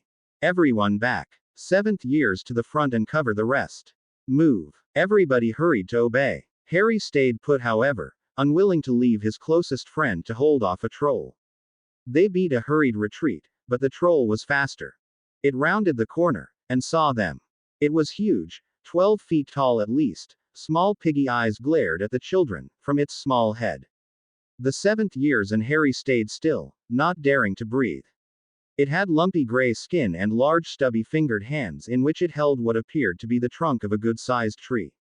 The troll cocked its head and blinked stupidly, before taking a step forward and raising its club menacingly. Kill it! Kill it now! Cried Bonnie, and a hail of lethal spells, most borderline dark, slammed into the vast creature. It howled, enraged, but seemingly unhurt. It began to lumber towards them, club raised to strike. The seventh years continued to pelt it with spells, whilst Harry ran up to try and help out. It swung its club, narrowly avoiding Bonnie, who with Quidditch-trained reflexes managed to roll out of the club's path. Harry sent a cutting curse at its neck, but it was absorbed by the creature's hide. It swung again, catching Terry Blake on the arm. He cried out, and collapsed, limb clearly broken. Harry grabbed his collar and was able to drag him out of the combat zone quickly. Aim for its eyes and mouth, quickly! Shouted Bonnie. Miranda managed to strike the beast with a conjunctiva curse, and it flailed blindly. To Harry's horror, he saw the club swinging towards Miranda. There was no way she could escape in time. Harry reacted on instinct, sending an exploding curse towards the club, but the spell struck too late. The huge club struck his best friend in the chest and she was sent flying backwards. She struck the wall hard, and didn't move. Harry's curse struck the club and it exploded in a shower of splinters. Releasing a primal cry, Harry began to advance towards his fallen friend, keeping up a solid stream of curses, each one darker and more malicious than the last. Ocular putresco, hastus glacis! He cried. The first spell struck the troll's eyes, causing them die and rot instantly. The troll howled in pain, whilst the spear of ice he had conjured struck it in the shoulder. It bellowed, and hurled the end of its club at Harry. It struck him on the shoulder, and he felt the bone grind and shatter. His vision flashed white, but he gritted his teeth and managed to send out one last ice spear before his knees buckled. Fortunately his aim was true. The long icicle shot from Harry's wand and struck the beast in its open mouth. It easily slid through the unprotected tissue and emerged from the other side of its head. The troll gave a groan, and collapsed forward. However, Harry wasn't out of the woods yet, as the corpse had fallen right on his exposed left leg, pinned, and with his shoulder and leg broken, Harry blacked out. He awoke several hours later in a bright white room. He had been changed into uncomfortable cotton pajamas, and his leg and shoulder both ached horribly. He looked around. 5 unconscious figures were in the beds around him. He recognized a few faces. Bonnie lay to his right, her head wrapped in a white bandage. However, he couldn't see Miranda amongst them. He felt his heart tighten and beat rapidly. His stomach clenched as he thought of what that could mean. Potter, you're awake. Good. Harry looked up. Madame Pomfrey was before him, Professor Snape to her right and the grave countenance of the headmaster to her left. How are you feeling, Potter? Asked Snape. His black eyes looked almost concerned. I'm quite well, Professor. Thank you for your concern. He snapped his occlumency shields up, feeling the peaceful emptiness that they left in his mind. Being emotional right now would not help him. I will be the judge of that, Potter, the healer interrupted, wand out as she performed several charms on him. He ignored her. His attention returned to his head of house. I can't help but notice Miss Rookwood is not here, Professor, yet she was injured by the troll. Is she all right? It took all of Harry's very considerable self-control for his emotionless mask not to crack. Miss Rookwood is fine, Harry, my boy, or at least she will be. She has been transferred to St. Mungo's Hospital for Magical Maladies and Injuries. She suffered some internal damage and Madame Pomfrey didn't wish to take any risks. The headmaster said with a benevolent smile, though it didn't reach his eyes. I see, and the rest of the Slytherins? Harry asked, looking around at the full beds. All will make full recoveries, Mr. Potter. Miss Rookwood was the worst hit. The potions master said with a nod towards Harry. Well, I would like to see her. As soon as possible. Madame Pomfrey looked askance. Absolutely not, Potter. You suffered severe injuries, your leg is healed but your shoulder is still in about 30 pieces. You will remain in that bed until I release you. Harry scowled angrily. His green eyes suddenly changed from emotionless to furious in less than a second. My friend is in hospital with severe injuries and you expect me to do nothing. He growled angrily. Madame Pomfrey took a step back. Harry, don't be angry or upset. Madame Pomfrey simply wants what is best for you. You can look after your friends after you have looked after yourself. Harry ignored the headmaster and turned to Snape. Have you found the bastard who let a troll in, Professor? Madame Pomfrey looked horrified at Harry's language, but Snape sighed. Not yet, Potter, but we will find him, and he will be brought to justice for what he did. Harry nodded, forcing his emotions but under control. Have you considered Professor Quirrell? As the only member of staff not present in the Great Hall when the troll was released, he is the most likely candidate. Also, the thesis he wrote in 1988 does rather seem to suggest he has an affinity with trolls. Snape looked impressed. My, Harry, that's quite an accusation to make, said Dumbledore, his smile gone now. However, I am impressed by your knowledge. Harry nodded briefly at the headmaster. It was not an accusation, headmaster, merely an observation. Snape nodded, and the headmaster seemed appeased. We are considering all avenues, Mr. Potter. I assure you this incident will not be forgotten. Snape said, trying to pacify the boy. We shall leave you to rest, Harry. You may visit Miss Rookwood when you are fully recovered. I will also award yourself and all those who fought the troll 25 points each for your bravery this evening. With that, the three teachers turned and left. Harry sighed, letting his head fall back onto the pillow. His shoulder ached something terrible, but his leg was at least feeling better. He closed his eyes and willed himself to sleep. The next morning when Harry awoke, it appeared all of Slytherin was in the hospital wing. It seemed most of the 7th years had woken up. When they saw he was awake, the rest of his year mates hurried over. Are you feeling all right? I can't believe you killed the troll. Is your shoulder okay? You are a fucking hero, Harry. The shouts and praises of his year mates gave Harry a smile, and he attempted to return the gentle hug that Olivia had given him. Marcus gave him a pat on his good shoulder, whilst Clara sat on the end of his bed. The whole school is talking about it. Dumbledore announced at breakfast what happened. Why did you stay behind? You could have been killed. Clara scolded him. He gave her a weak grin. I was concerned about Miranda. I couldn't leave her. He tried to appease them. The half-Spanish girl sniffed. I still don't see what you see in that girl. Is it just because she has big beeps? Harry almost choked, whilst the somewhat prudish Olivia looked horrified. She was the first person to try and help me become stronger. It's thanks to her that I am who I am. She deserves my respect. Her big beeps are merely a plus. Clara merely sniffed disdainfully again, but leant forward to give him a gentle hug as well. They all stayed around Harry's bed for a little while longer discussing what had happened with the troll. However, before too long, the bell for classes rang, and they had to leave him, promising to return before too long. The day passed excruciatingly. When his friends had returned after lunch, Terence had thought to bring along several books for him from the library, and that helped while away the hours.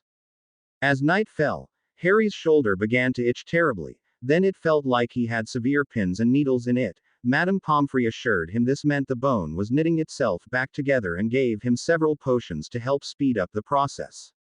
It's a good thing, Mr. Potter. It means I can probably release you tomorrow morning. The healer was correct once again. Harry's shoulder, whilst not perfect, was at least at a stage where he was able to be released the next day.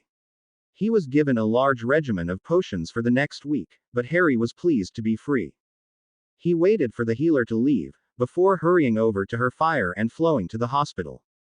He joined a long queue at the reception, waiting to be shown where to go. The man in front of him seemed to have had his arms replaced with flippers, whilst the man being helped at that time appeared to have dozens of little squid suckered onto his face. It took a while, but eventually Harry reached the bored-looking receptionist. What's the problem, sir? She asked in a bored drawl. No problem, miss. I was hoping to visit my friend. She was brought in a couple of days ago. The woman brought out a list. What's her name then? Rookwood. Miranda Rookwood. The receptionist flitted through the list before finding her name. Floor 3. Intensive Care Ward. Next. Harry walked towards one of the waiting lifts and pushed for the 3rd floor. The light rose quickly, and pinged when it stopped. Floor 3. Intensive Care Ward and Permanent Spell Damage. Came an automated voice. Harry stepped out and walked down the open ward. A round-faced, cheerful-looking healer stopped him. "Can I help you?" she asked kindly. Yes. I'm looking for Miranda Rookwood. I was told she was on this floor." The healer nodded and gestured down to the end of the ward. "You're in luck. She just woke up. She's still very weak, so be careful." Harry thanked her and went to where she had pointed. "Good morning, Potter." Miranda greeted him, her voice weaker than he had ever heard it before. Harry smiled. She looked pretty terrible. Her chest was tightly wrapped in cotton bandages, and she had an extremely unpleasant-looking bruise across the right side of her face. "Good to see you too, Rookwood." There was a moment of silence. They said, "I was so." They both spoke at once. Harry gestured for her to continue. "They said you killed the troll. I hope you don't get a big head after beating me at something." Harry forced a smile, but it was clearly fake. "Merlin Miranda, I'm glad you're okay. I thought you died." Harry blurted out. Miranda smiled softly and held out one hand. Harry took it and she brought him into a hug. They stayed that way for a long time. Harry lay on the thin hospital bed next to his best friend as she slowly stroked his hair, his head upon his chest, the two of them gaining comfort from the other after their harrowing ordeal.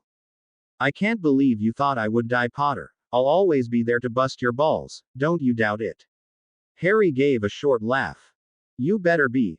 God knows where I would be if you weren't around."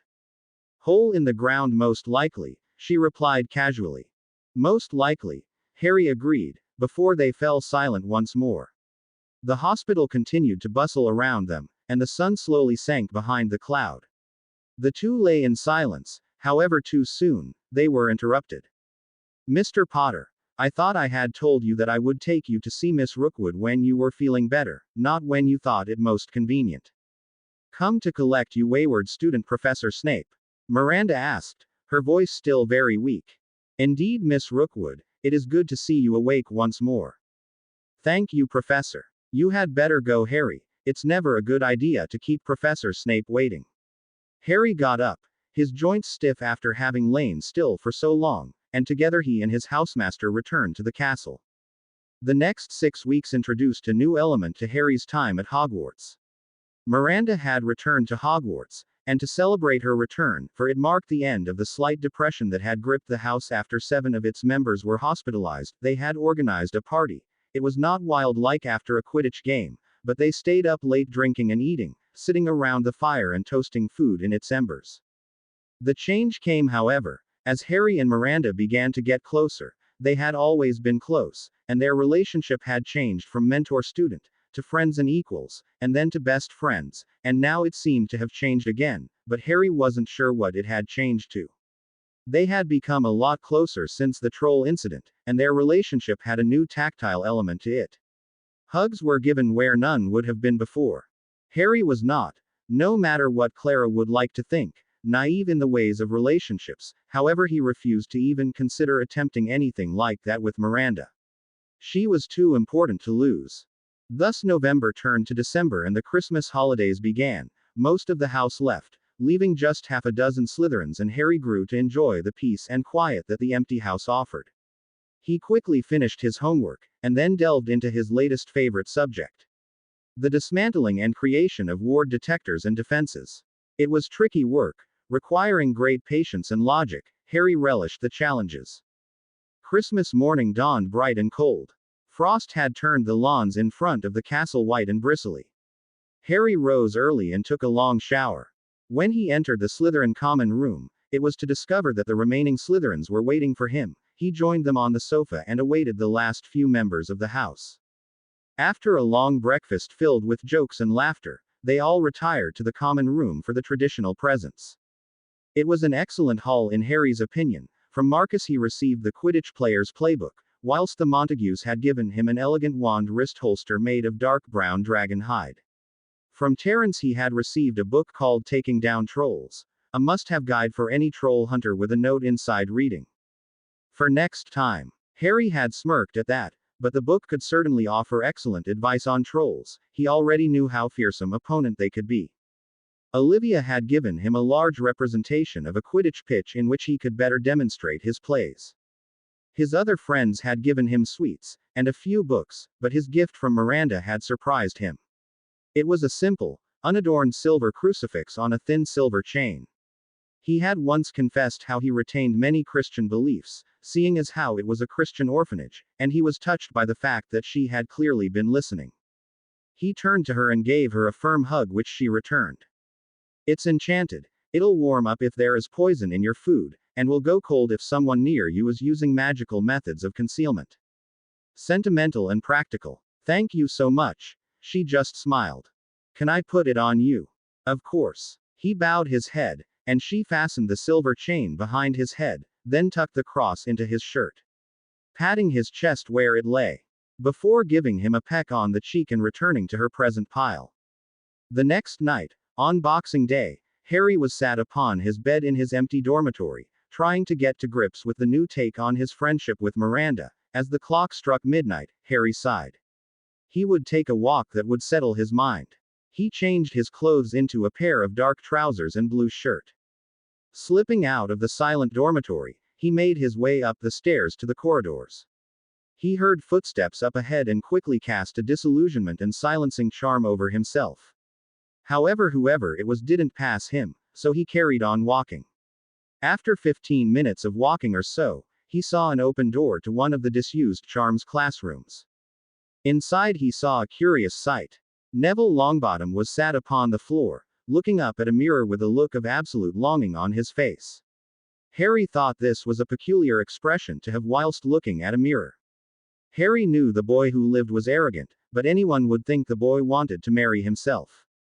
Whatever it was that was happening in the room, it was more interesting than whatever was happening in the corridors, so slipped inside. The door creaked a little when he hip-brushed it, and Neville whirled around. However, he clearly didn't see Harry through the charms, for he quickly turned back to the mirror. Harry sat upon one of the disused desks and watched. It was very dull, but Harry was hardly in a position to sleep. His interest was piqued, however, when he thought he saw a shimmer in the air by the door. He quickly used his magical vision to determine that there was indeed someone entering the room, also under a disillusionment charm. After a few minutes of watching, Harry saw the disillusionment fall to reveal the headmaster. Back again, Neville? Asked the white-haired wizard. Neville spun, and looked shocked to see the headmaster. Headmaster, I'm sorry to be outside, sir. The headmaster waved his hand cheerily. Do not worry, my boy, it is Christmas, I am prepared to overlook this one excursion. Thank you, headmaster, I didn't see you come in. Dumbledore chuckled. Yes. Funny the things we don't see when we are invisible. Neville paused before asking. What's this mirror do? Dumbledore paused, clearly thinking hard. That, he began, as a difficult question. The mirror of Erised holds many secrets. However, may I ask what you see in the mirror? I see. I'm head boy and Quidditch captain. Everybody is impressed by me. Dumbledore nodded. Yes. And your friend Ron saw himself as greater than his brothers. He who has always been in his family saw himself becoming greater than all of them. So tell me, Neville, what do you think the mirror shows us? It shows us what we want, what we really want. Dumbledore sighed. Yes and no. Let me put it like this. The happiest man on earth would look into the mirror and see himself as he is. The mirror shows nothing less than our deepest and greatest desires. Neville looked just as confused by the explanation. I would suggest you return to bed, Neville, it is getting late. So put on that remarkable cloak of yours, off you trot. Neville stood and put his invisibility cloak around his shoulders. Harry was shocked to see that it made him invisible even to his magical sight.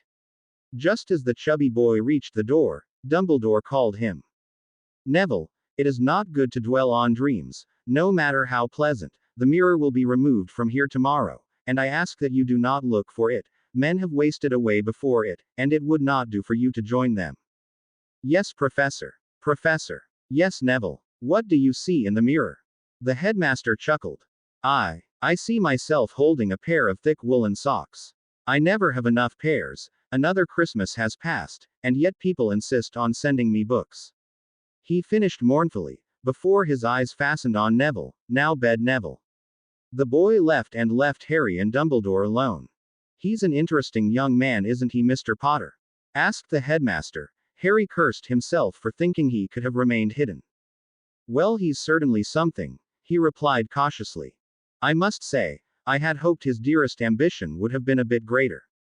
Harry had to agree with that. The savior of the wizarding world's dearest ambition was to be head boy. It was a bit pathetic in Harry's opinion. Have you looked in the mirror, Harry? Asked Dumbledore. He shook his head and the aged headmaster motioned with his hand for Harry to stand before it.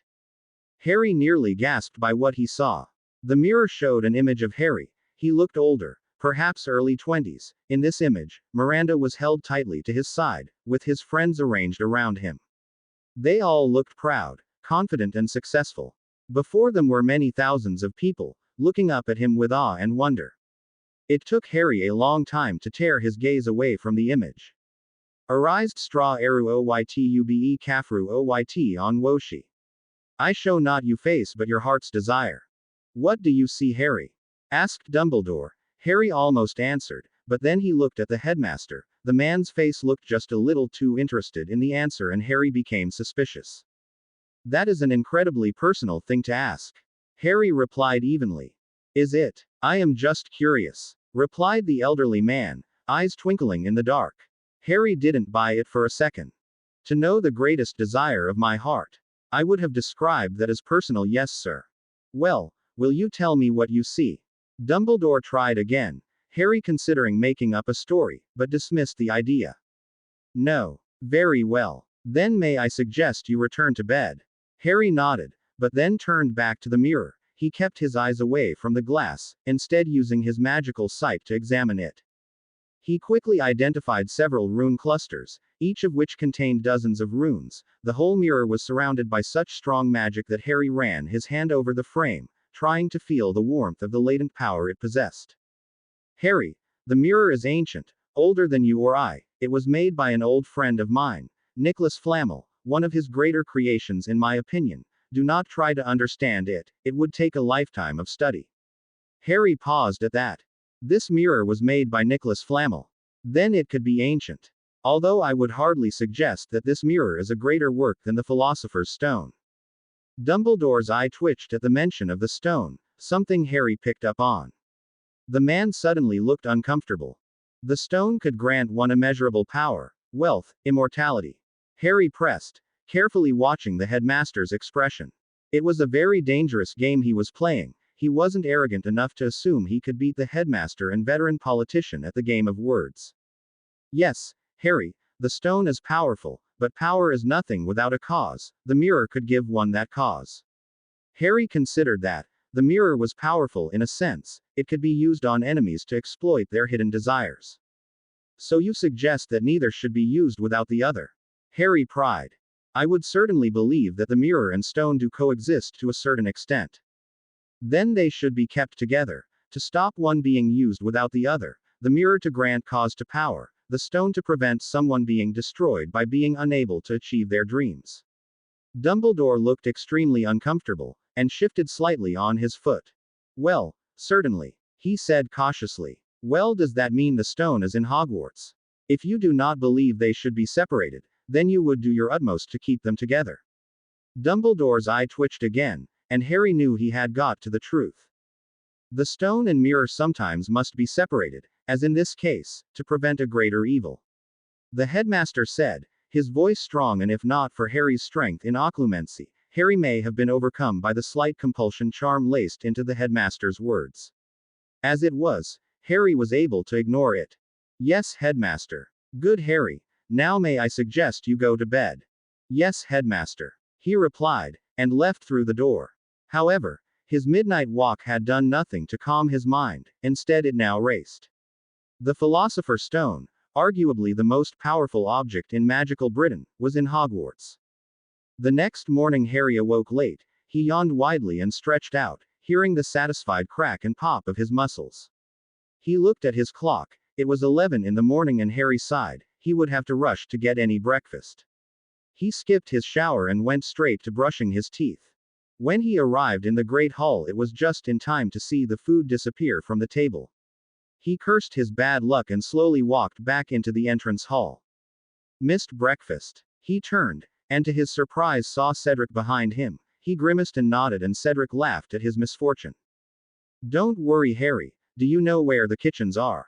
Harry shook his head, and Cedric put his arm around Harry's shoulders and led him through a part of the castle Harry had never been to before. So how have you been, Harry? I only ever see you in Transfiguration, and you always ace that. Harry laughed. That's pretty much it, I'm afraid. I've been doing pretty well in school so far. Cedric grinned at him. Harry truly liked the Hufflepuff. They didn't speak much, but Cedric's constant and genuine friendliness made it easy to like him. They carried on chatting about nothing, until they arrived at a painting of a bowl of fruit. Tickle the pear, Harry. Cedric ordered with a small smile on his face. Harry did so, and to his surprise it giggled and formed a doorknob. Inside, Harry was shocked to find a full-size replica of the Great Hall. Inside were hundreds of house elves. They were mostly washing up after breakfast, but a few hurried over. How can we's be helping, sirs? They asked, looking up excitedly. Harry here slept through breakfast, I'm afraid. The elves looked horrified that someone had missed out on their cooking and quickly led him to a table.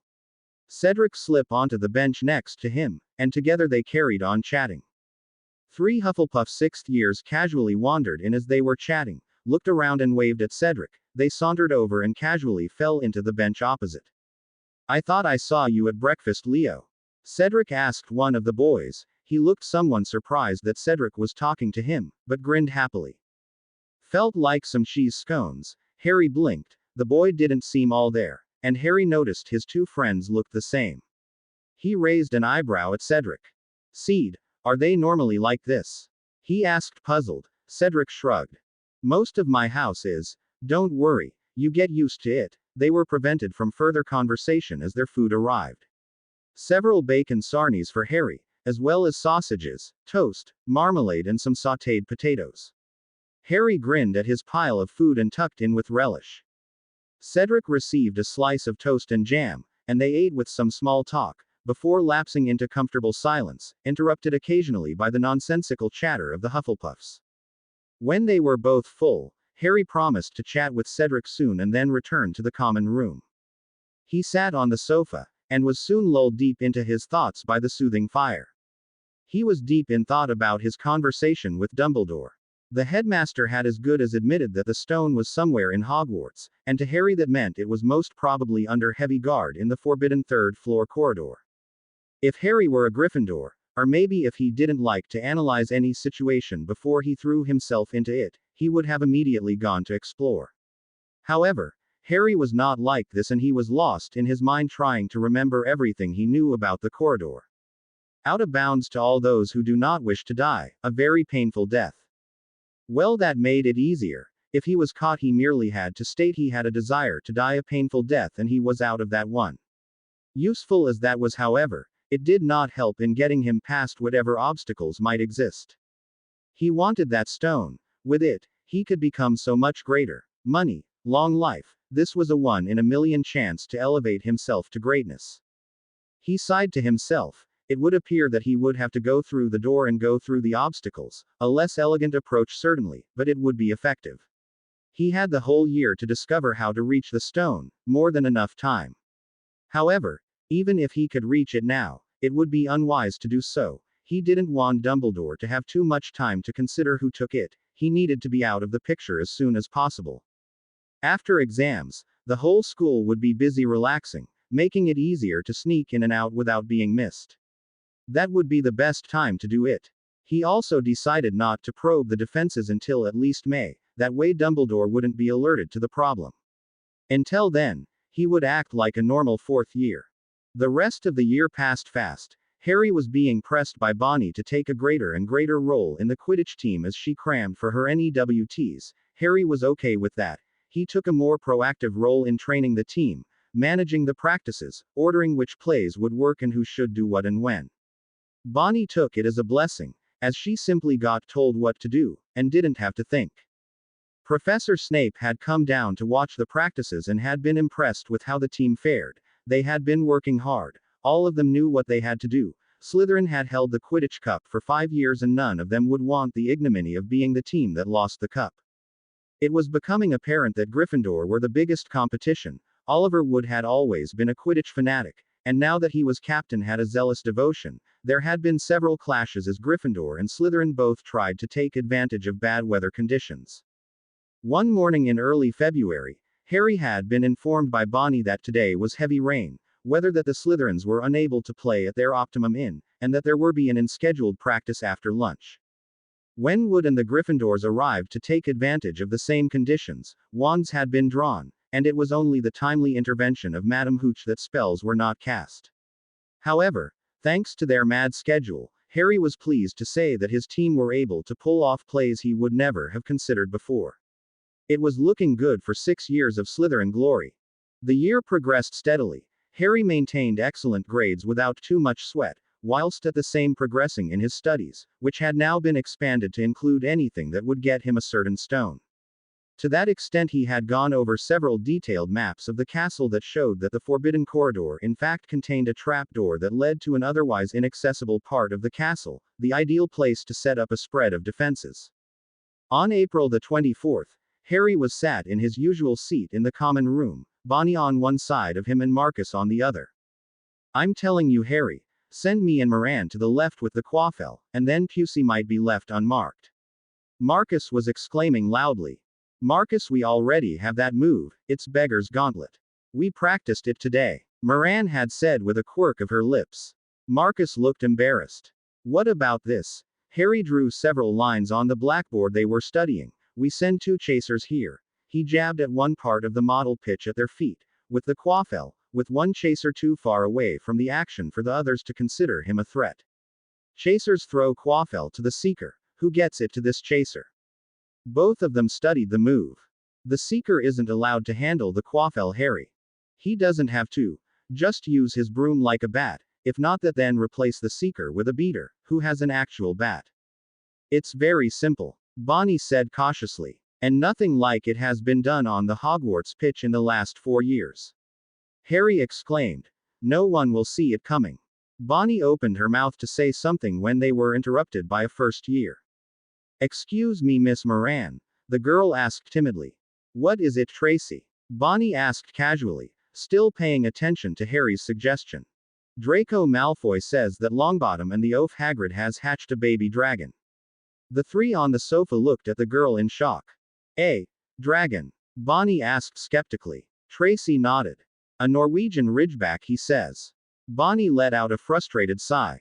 "Very well, bring him over here." Tracy scurried off, and a few seconds later, Draco Malfoy swaggered over, looking incredibly pleased about something. "Malfoy, Tracy Davis says you saw a dragon. Is this true?" Malfoy gave a wide grin. "Well, yes, the oaf hatched it tonight. I saw him, Longbottom, Granger and the Weasley down at his hut." Bonnie looked at him confused. "What were you doing in Hagrid's hut?" she asked. "No, I was outside the hut. I saw it through the window." Draco explained. "Why were you spying on Hagrid's hut?" Harry asked, equally confused. Malfoy's cheeks pinked. "Well, I was looking for dirt on Longbottom, make him lose some house points." "You don't need to spy on him for that. From what I hear, he loses enough points in potions as it is." Marcus spoke up. The 4 Slytherins all chuckled. "Let me get this straight. At this very moment, there is a baby Norwegian Ridgeback in Hagrid's hut?" asked Bonnie. Malfoy gave several quick nods. "Hagrid lives in a wooden house," Marcus said slowly. "Well, he's never had much of a brain, has he? Probably bought it in one of his drunken binges." Harry added his 2 pence. The others laughed. "So, what do we do?" asked Malfoy. "Tell Snape." Harry shook his head. "If revenge is what you want, merely telling Snape won't be enough. Plausible deniability, only Hagrid would be punished. We need Snape to catch them at it." Bonnie smirked. "Since when have you had it out for Longbottom?" she asked. "Since he insulted me in Madame Malkin's this summer," Harry told her. That night, Harry sent 2 letters, one he scrawled in a passable imitation of Hagrid's untidy writing and sent to the Golden Trio of Gryffindor, and the other went to Snape. The first read: "Neville, I need help tomorrow. Come to my house after class. Hagrid." The second: "Dear Professor Snape, it has come to my attention that certain illicit practices will be taking place in the gamekeeper Hagrid's hut tomorrow after class. I would appreciate if you could investigate this matter fully. Thank you. He didn't sign the second letter, but knew the potion's master would know it was from him. This would be fun. He had never really had time to prank people before, and whilst potentially getting 4 people in trouble with the law for illegal dragon breeding, harboring a class a restricted species and unlawful possession of an endangered magical creature was not the typical sort of prank, Harry thought it quite fun. He, Bonnie Marcus and Draco therefore were hanging around in the entrance hall as soon as class ended. Neville, Hermione and Ron all hurried out to the hut with concerned expressions on their faces, and not 3 minutes after Snape, looking particularly malicious, followed them. He gave the 4 Slytherins a nod before heading down. Satisfied the deed was done, Harry led them back down to the common room. The gossip mill of Hogwarts was so effective he was sure he would hear about any punishment soon enough. To his surprise, however, he didn't discover the fate of the Gryffindors and Hagrid through the rumor mill, instead it was through an announcement at supper. Students, students! Dumbledore shouted, his countenance grave. The hall quickly fell silent. It came to my attention that there would seriously illegal events occurring at Hogwarts. Mr. Hagrid, gamekeeper and keeper of keys here at Hogwarts, has been found harboring a baby dragon at the school. Whispers and concerned murmurs erupted around the hall, but Dumbledore carried on regardless. As this was not his first incident involving dangerous magical creatures, he has been taken away by orders until such a time as Ministry sees fit to release him. This caused yet more whispers. It also falls to me to let you know that due to certain students being aware of these illegal deeds, I have had no choice but to take 300 points from Gryffindor. The large hourglass filled with rubies suddenly emptied, leaving only a small pile in its place. There was stunned silence in the hall, and all eyes turned to the Gryffindor table, where Neville, Ron and Hermione were sitting looking miserable. Suddenly, a couple of 7th-year Slytherins began to clap slowly. The applause spread through the Slytherin and Ravenclaw tables. The Hufflepuff table looked bemused at Gryffindor's plight. Hermione Granger suddenly stood up and fled the table in tears. Harry caught Neville's eye and raised his goblet in a mock salute. The boy flushed color in anger. After the exciting events of April, spirits were high in the Slytherin common room. With the loss of 300 points, Slytherin had no realistic opposition to the House Cup. However, it didn't take long for the joyful mood to diminish.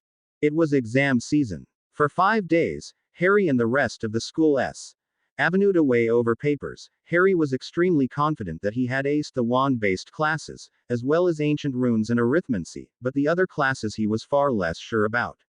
As he left the great hall of his final exam, he decided to go down to the lake to relax. He was just returning to the Slytherin when he overheard a fascinating conversation and stopped to listen. "No, Longbottom, you can't. The headmaster has been called away on urgent business at the Ministry. He will not return until tomorrow at the earliest." Dumbledore was away. This would be the ideal time to make a bid for the stone, Harry thought. He carried on listening though as Longbottom blurted out, "He's gone. But he can't be. It's practically an invitation for Snape to steal it." He cried in apparent panic. "Professor Snape Potter. And steal what?" "The Philosopher's Stone." The Weasley cried out. Harry blinked. They thought Snape was after the stone. They were even stupider than Harry had thought. "How do you know?" McGonagall began, but cut herself off. "Professor Snape is not after the stone. I assure you, Longbottom, he helped protect it." Evidently she was about to be cut off because she said loudly, "No, Longbottom. I will not hear about it. Go outside and enjoy the weather, and please don't attempt any more ridiculous heroics. Gryffindor can hardly cope with another loss of points." Harry sniggered. The conversation was over and Harry hurried back to the common room.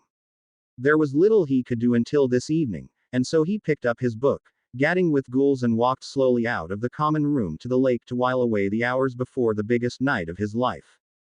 That evening, at around 10 p.m., Harry was restlessly sat in the common room. He was trying to appear relaxed, however it was impossible. His stomach was churning and he felt bile at the back of his throat whenever he swallowed. "What's the matter, Harry?" Miranda asked, slightly concerned. Harry grinned at her. "I might just change my fate tonight," he replied. She looked at him confused, and put her hand on his forearm.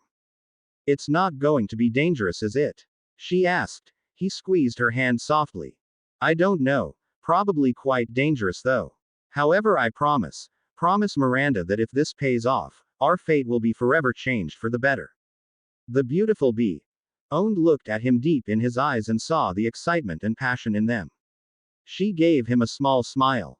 How can I help? You can't. I don't want you involved. If I get caught, then things will go catastrophically for me. She nodded slowly. So I can do nothing? She asked. No, yes, your house elf can apparate into Hogwarts, can't it? He asked hopefully. The girl blinked. I've never tried. Minnie. She called, and with a crack the elf appeared before her. How can Minnie serve mistress? The elf asked, bowing low. Minnie, you are to obey all of Harry's commands tonight as though they are my own. Come when he calls and do whatever he asks. Do you understand? The elf turned to Harry and nodded. Minnie is to treat Mistress Harry as though Master Harry is mistress. It said quickly. Miranda thought through the phrase before she nodded. Exactly, Minnie. You may go. Minnie bowed low and then vanished with a crack. Anything else I can do to help? She asked. Harry thought for a moment. I need a detection ward on Quirrell's door by tomorrow morning, preferably tonight. I have a feeling he will be involved in this. Miranda nodded once. Well, if that's all I can do for you, then at least take this. Miranda reached in around Harry's neck and pulled the crucifix he still wore out from in his shirt. She gave it a lingering kiss, then placed it back in Harry's shirt. Good luck, she said, then walked away, up to the girls' dorms. Harry watched her go, and sighed to himself, this was it. Harry waited until 11 before hurrying up to the dorms. He changed into a pair of black trousers that offered plenty of movement, as well as a black jumper, then hurried back down to the common room. He cast a disillusionment charm, silencing charm and odor-removing spell upon himself and stepped out into the hall. He reached the 3rd floor and examined the door. He saw nothing, but turned on his magical sight and as he expected saw a tiny detection ward scheme on the door frame. He drew his wand and carefully nullified it, before opening the door. The room beyond was long and low, and Harry caught sight of the trapdoor he planned to investigate. However, there was a problem, a giant 3-headed problem. The first layer of defense was a Cerberus. Harry dared not breathe, but fortunately, his anti-detection spells worked. With nothing to see, hear or smell, the dog was oblivious to his presence. He crept to the trapdoor, and opened it as quietly as possible. The hinges squeaked, and Harry froze. Fortunately, however, the beast was clearly sleepy and ignored the noise.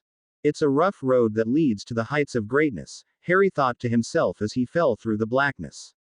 Fortunately, this rough road had a smooth landing and Harry took a few moments to recover. However, he quickly took out his wand.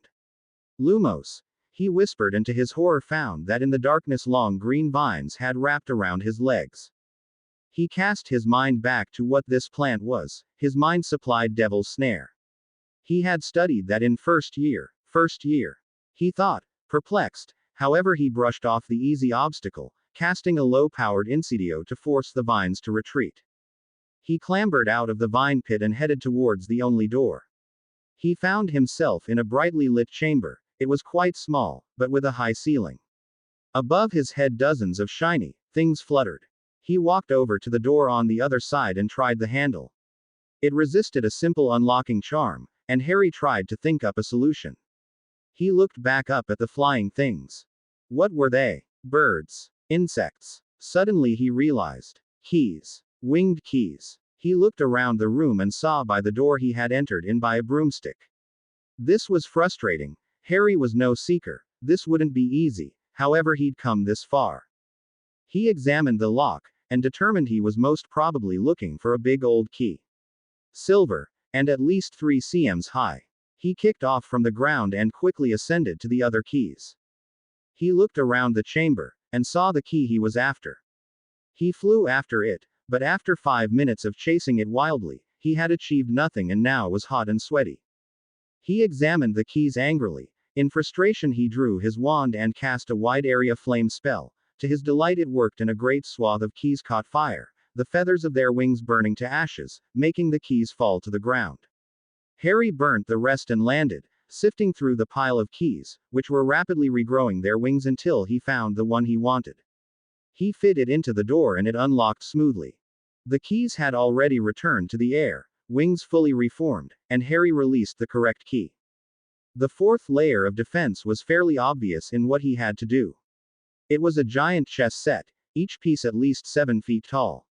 He tried to cross the board, but one of the pieces moved to intercept him. Only the victor may pass, rasped the king in a gravelly voice. Harry nodded his head, at least this was something he was good at. He took the place of a black bishop, and the game got underway. His opponent was good, it didn't fall for many of Harry's obvious traps, and tricked Harry into losing a few of his pawns early on. However, Harry wasn't Slytherin's reigning chess master for no good reason, and for every piece he lost, he took 3 from the whites. 20 minutes into the game, Harry had the king in checkmate. It had been a fun game, and Harry wished he could play the opponent in real life more often. It was more of a challenge than most people offered him. Once the king dropped his sword and crown, Harry was allowed to pass through to the next chamber. He smelled it before he saw it. A horrendous stench filled the room. In the room before him stood a 13-foot-tall troll, larger than the one from Halloween. This one also held a club filled with rusted nails sticking out of it. Harry mentally thanked Terence for his book on troll hunting. He hadn't expected the next time to be so soon, but he was glad to have read it. Trolls are highly resistant to traditional magical attack, he remembered, however they have no special defense against elemental or physical damage. After reapplying the silencing and disillusionment charms, Harry went on the offensive. Imbrignus. Harry thought. Wordlessly send the spray of flaming liquid at the troll. It stuck to the troll's skin, and before long the beast had become a raging inferno, bellowing and swinging its club wildly as it slowly burnt to death. Hurrying forward, Harry passed the still twitching corpse and entered the next room. If the troll was Quirrell's defense, then this must be Snape's. It was a riddle, simple as that. A test that might stump some more foolish wizards and contained none of the foolish wand-waving that Snape so deplored. However, Harry's analytical mind made short work of the simple riddle, and he picked up the bottle and drank, advancing to the next room. This was evidently the final test. Before him, impressive as the last time he had seen it, stood the Mirror of Erised. Harry slowly advanced towards it, gently stroking one hand down the frame. The mirror was clearly the key, but how? Harry thought back to what Dumbledore had said. The mirror and stone do coexist to a certain extent. Was it possible the stone was in the mirror? He looked into the glass, and once again saw himself, Miranda pressed to his side, friends behind him, but this time the mirror Harry held the stone. Presuming his guess to be accurate, Harry tried to will the stone out of the mirror. It was unsuccessful. He tried a different tactic, trying to force his will to tell the mirror that he wanted to use the stone to right an injustice, as he presumed that was the sort of rubbish that Dumbledore would approve of. Nothing happened, except the mirror Harry wagged its finger condescendingly at him. How long he stood there, trying to persuade the mirror to give up its prize he didn't know. However, he was interrupted from his thoughts by a voice. So I see the lure of wealth and immortality have attracted you as well, Potter. Harry turned slowly. Behind him stood Quirrell. However, he wasn't trembling now. He stood calm and confident, wand held loosely at his side. Good evening, Professor. Harry greeted politely, drawing his wand from its holster. Have you had any luck with the mirror yet? The professor asked, walking down the steps towards Harry. Not yet, I'm afraid. May I offer you the chance, however? Quirrell nodded his head and stepped up beside Harry. He looked deep into the mirror and frowned. I see myself with the stone. I see myself. He trailed off, looking at Harry suspiciously. Will you help me with the mirror, Harry? He asked politely. I am given to understand you are a prodigy at runes and arithmancy. Both skills will be needed here. Harry ran a hand through his hair. It's a tempting offer, Professor. One I would have agreed to before Halloween. Quirrell's face frowned. It was your troll, Professor, wasn't it? He asked. It was. Harry nodded. Normally that wouldn't bother me. However, it attacked my friend, hospitalized her for a week. And now, out of some sympathetic notion of pride and vengeance, I cannot help you. Quirrell sighed. That is a pity. I assume you know the other option. Harry chuckled darkly. I presume we duel to the death, and the winner continues to try and take the stone. Harry asked, chuckling. Indeed, although it seems a great waste. You have a great deal of talent, Mr. Potter. Harry nodded his head at the compliment. And your acting skills were sublime, Professor. I especially enjoyed the faint at the feast, very moving. His lips twitched in a smirk, and the professor flushed. Reducto. Quirrell said lazily. Harry blocked it with a shield. Aguamenti. Harry returned, overpowering the spell so a great surge of water flooded out of his wand. It struck the professor in the chest and he lost his balance. Harry tried to follow it up with a cutting curse, but the professor recovered quicker than he thought possible. Avada Kedavra! Cried the professor. Harry dived to one side as the bright green curse sailed past. Vermilius Tria. Harry silently sent at the professor, but Quirrell blocked the electrocuting curse easily.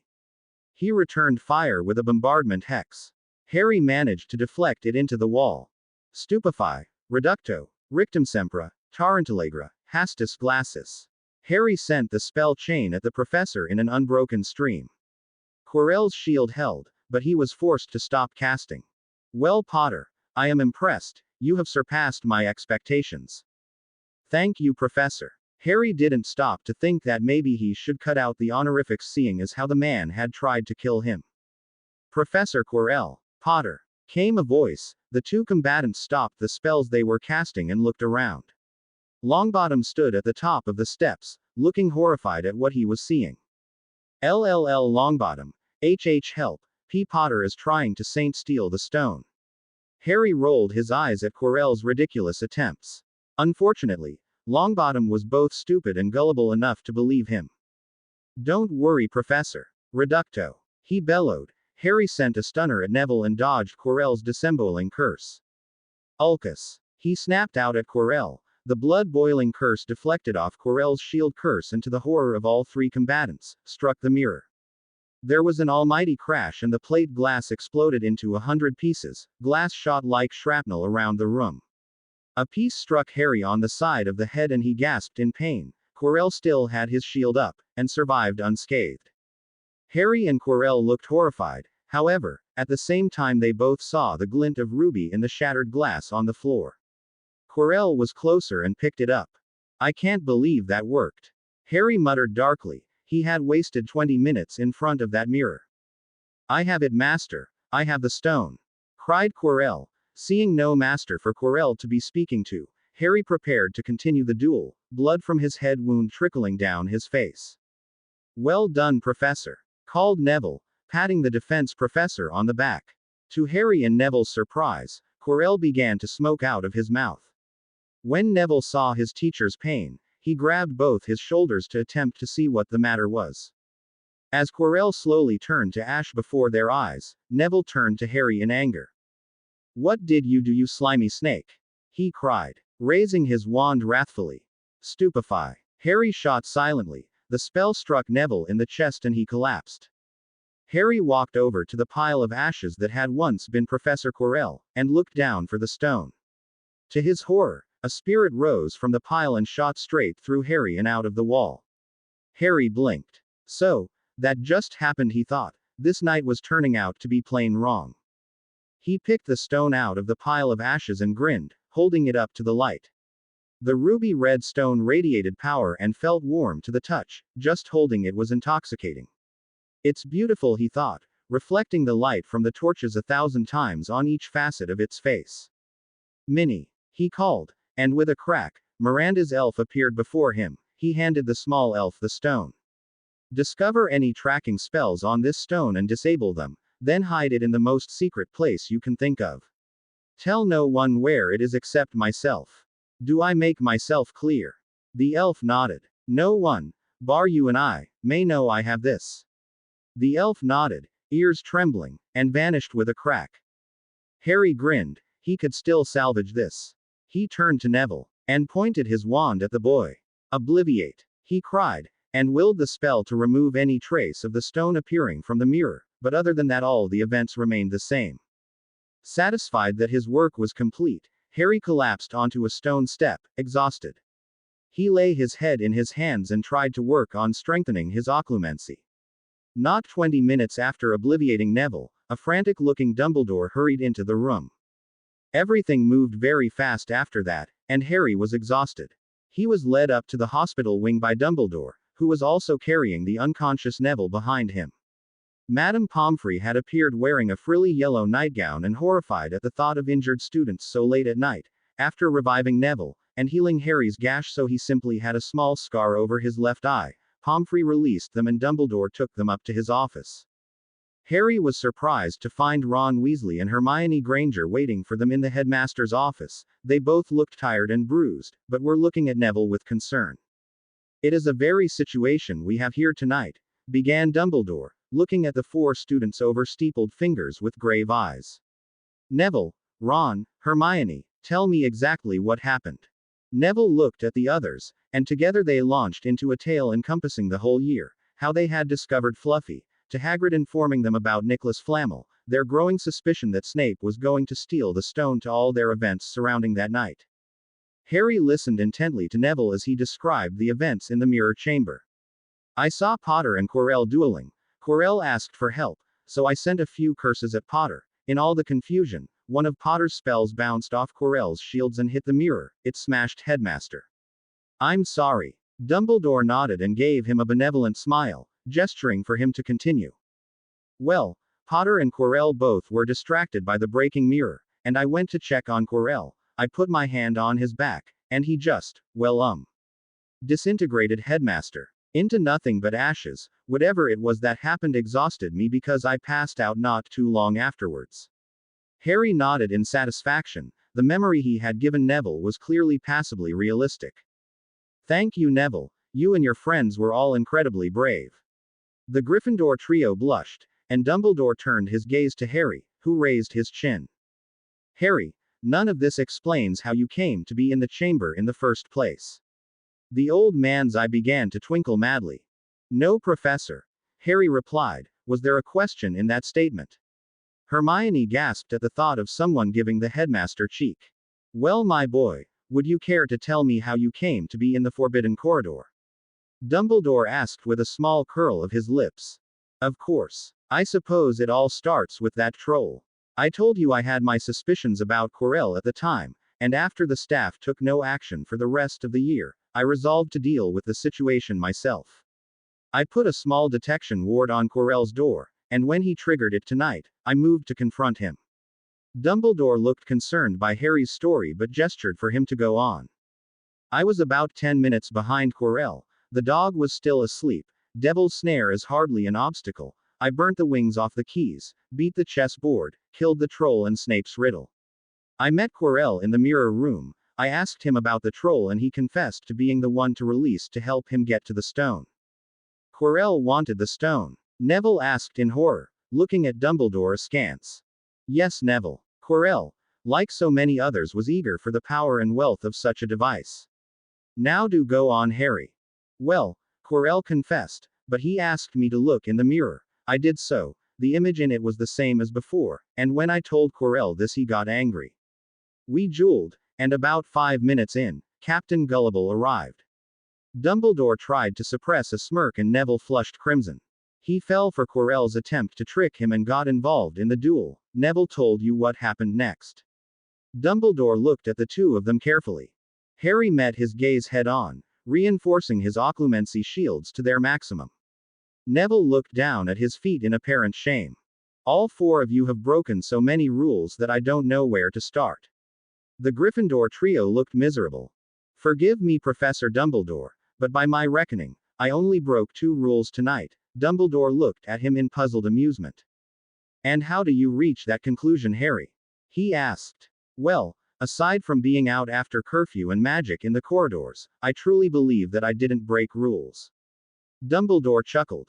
"The Forbidden Corridor?" he asked. "Never forbidden. I had a death wish, and you said only those who wished to remain alive should stay out of it." Dumbledore looked deep in thought, before a small smile graced his lips. "Attacking Professor Quirrell. Self-defense. He cast the first spell." Dumbledore nodded. "Well, Harry, evidently we could go through this all day." Harry just shrugged. "However, let me instead cut to the end." The Gryffindor trio looked nervously at one another. "All 4 of you shall receive 50 points to your respective, yes, Harry." Dumbledore paused as Harry cleared his throat loudly. "Well, Headmaster, I hardly think points are the correct way of dealing with this situation." Harry took a breath. We broke rules, acted in violation of your advice, and far exceeded our mandate as Hogwarts students. That is true, my boy, but you also prevented a dark wizard from gaining one of the most powerful objects in history. Harry shrugged nonchalantly. Nevertheless, points would be a terrible reward.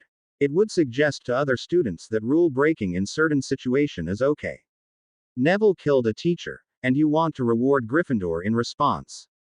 Neville flushed and Dumbledore looked down his crooked nose at Harry. Well then, Harry, what would you do? Asked the headmaster. Well, for those three, they were brave certainly, but ultimately useless. Longbottom merely made a nuisance of himself in the chamber. Neville looked at him angrily, so perhaps points would be in order. Dumbledore nodded. And what of yourself, Harry? He asked, eyes back to twinkling in full force. Well, I defended the school from someone who would harm it, protected Neville from Quirrell's wrath, unmasked the man who released the troll, and generally saved the day. You did indeed, replied the headmaster. I want a slightly more permanent reward, that could regain my name some of its honor. Dumbledore's eyes twinkled as he seemingly remembered what Harry's father had done. The services I did to the school have been rather special, headmaster, so I would like to be awarded for that. Dumbledore's mouth thinned, and he appeared deep in thought. He once again steepled his fingers and looked at the four students for a long time. Very well. Neville, for your bravery, I award you 50 points. Hermione, for your wisdom in the face of adversity, I award you 50 points also. Ronald, well, for following your friends, and playing an excellent game of chess, I award you 50 points. Harry tried to hide a laugh behind a cough. The redhead's ears had turned bright pink, and he looked understandably humiliated. Mr. Potter, for courage, heroism, and defending the school from a terrible man, I am going to give you a special award for services to the school, and 50 points to Slytherin. Harry nodded his head graciously. So the stone is lost forever then? Neville asked, looking at the headmaster. It would appear so. Perhaps that is for the best. It is too powerful an object to simply have lying around. But your friend, Nicholas Flamel, he will die without it. Dumbledore chuckled. He will die, but Neville, when you live for as long as they have, death is simply like going to bed after a very, very long day. Dumbledore said with a twinkle of his eye. Now, you four go to bed, it is very late, well it's very early, and you need some sleep. With that dismissal, Harry stood and quickly returned to his dormitory. As he lay back on his bed, he allowed a wide grin to spread across his face. Tonight had been a quite marvelous success. The next 2 days passed quickly. Miranda had been curious, but after Harry had indicated that he was probably being watched, she had shut up about the whole situation. 3 days after the events surrounding the stone, was the Quidditch final, Slytherin versus Ravenclaw. The match was not exciting by any stretch. Ravenclaw played well, but the Slytherins played with a fervor that could only occur when the possibility of retaining the cup for a 6th consecutive year was on the cards. The final score had Slytherin winning by 190 points after just 25 minutes of play. After that, time raced forward, and too soon, Harry was at the leaving feast, having just gorged himself on an enormous meal, when Dumbledore stood up and motioned for silence. Another year has passed, and once again we find ourselves looking towards leaving Hogwarts. To all students who will be back next year, work hard, and I look forward to seeing you next year. To our 7th years, it has been a privilege and a pleasure to watch you grow and develop, and I wish you the very best in your future endeavors. There was a round of applause. Now, on to certain matters. As some of you are aware, there was some drama surrounding Professor Quirrell's departure from Hogwarts. What you don't know is that Quirrell in fact tried to do great harm to the school, and it was in no small part due to some students that he was stopped. Therefore I have decided to give a special awards for services to the school to Harry Potter, which will remain in the trophy room from this day forward. Most of the school clapped politely, and Harry ducked his head in a show of humility. On to the exciting matter of the House Cup. In last place, with 206 points, are Gryffindor. In third place, with 358 points, Hufflepuff. Second, with 415 points, is Ravenclaw. Therefore our winners with 427 points are Slytherin. The House of Green and Silver cheered. As the drapes from the ceiling changed to green and silver, Harry grinned. It had ended well this year. It had ended very well. That night, Harry finished packing up his trunk, and sat down in the common room. "What are you planning for the summer, Potter?" asked his best friend from next to him on the sofa, still not welcome with the muggles. Harry shook his head and Miranda sighed. "Well, lucky for you. I rather enjoyed having a housemate. I suppose you can stay with me again if you like." Harry smirked at her. "You are too kind to sacrifice so much for me," Harry said dramatically. The bee owned laughed and swatted his arm. "What can I say?" Miranda said with a smile. "I'm just excited to see whatever it is that you've recently acquired." Harry smiled. "It's worth it. This is game-changing, Miranda. We will want for nothing." The bee owned only grinned and leant against his side. It would certainly be an interesting summer. Harry and Miranda arrived back at her flat in the early evening on June the 27th. It was a warm evening and the two of them decided to go out to get some supper. They went to a small cafe they had found the year before, and enjoyed a simple, though delicious meal. "Well, Harry, I've waited long enough. What is this thing that you've managed to get?" Miranda asked, and impatient edge to her voice. Harry grinned at her. "When we get back to the house. Trust me, it's worth the wait." She grumbled good-naturedly, and they continued their meal. When they were finished, Miranda paid their bill. This would soon be the last time he was dependent on anyone. He thought to himself, before they stood up and arm in arm returned to the flat. Once inside, Harry shrugged off his light summer jacket and hung it up on the hook. He walked into the living room and sat down on the sofa, looking at his friend with a smirk playing on her lips. The girl frowned, hands on her hips, just daring him to try and postpone this any further. "Minnie," Harry called, not taking his eyes off the girl. The elf popped into existence and gave a short courtesy. "Mistress Master called." She asked. "Minnie, the object I gave you to hide, I would like it, please." The elf bowed low and vanished. The silence was absolute. Harry hardly dared to breathe as he considered what he was about to get his hands on. Wealth, immortality, power. 20 seconds later, the elf popped back into the room, a package wrapped in a brown hessian sheet. The elf passed it to him with another curtsy and Harry held it up to Miranda. She took the package slowly, before slowly unwrapping it. As the stone became revealed, she gasped. And held it up to the light. The light shone through the brilliant rock, and shone upon her face. "It's beautiful," she whispered, entranced by the power radiating from the stone. "It's more than beautiful, Rookwood. It contains such power." Harry replied quietly. She looked at him confused. "What is it?" Harry grinned broadly at her. "What do you know of alchemy?" he asked her. "It's the process of turning any metal to gold, but it's supposed to take years of study to be able to do anything with it unless you have." She gasped and looked at the stone again. "Unless you have a philosopher's stone." Harry finished for her. The girl blinked and laughed. She threw her head back and laughed. Harry grinned at her. It took her a few moments to recover. "You stole the most powerful object in the wizarding world from under Dumbledore's nose?" she asked. Harry grinned and nodded. "Do you know how to use it?" she asked pensively. Harry shook his head. "We will figure it out. Don't you worry." However, despite Harry's optimism, the process of figuring out the secrets of the stone was far harder than he had hoped. The days turned into weeks, and there was still no success. No gold had yet been created, and they were both getting pretty frustrated. Then, in the first week of July, Harry had a breakthrough. He had placed the lead ingot they were practicing with into the fire on the stone, in the hope that the heat would facilitate the change. To his disappointment, however, the lead retained its dull gray color. Frustrated, Harry took the stone out of the embers and placed it in a glass of water he had next to him to cool off so he could try a new experiment. He opened his journal to write in his latest failure. Experiment 198, medium heat and lead.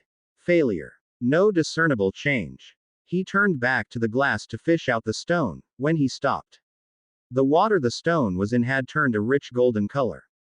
He could just make out the stone at the bottom, and took it out with the fire tongs, unwilling to touch this strange new concoction. "Miranda!" he shouted. "Success!" came an answering shout from the other room.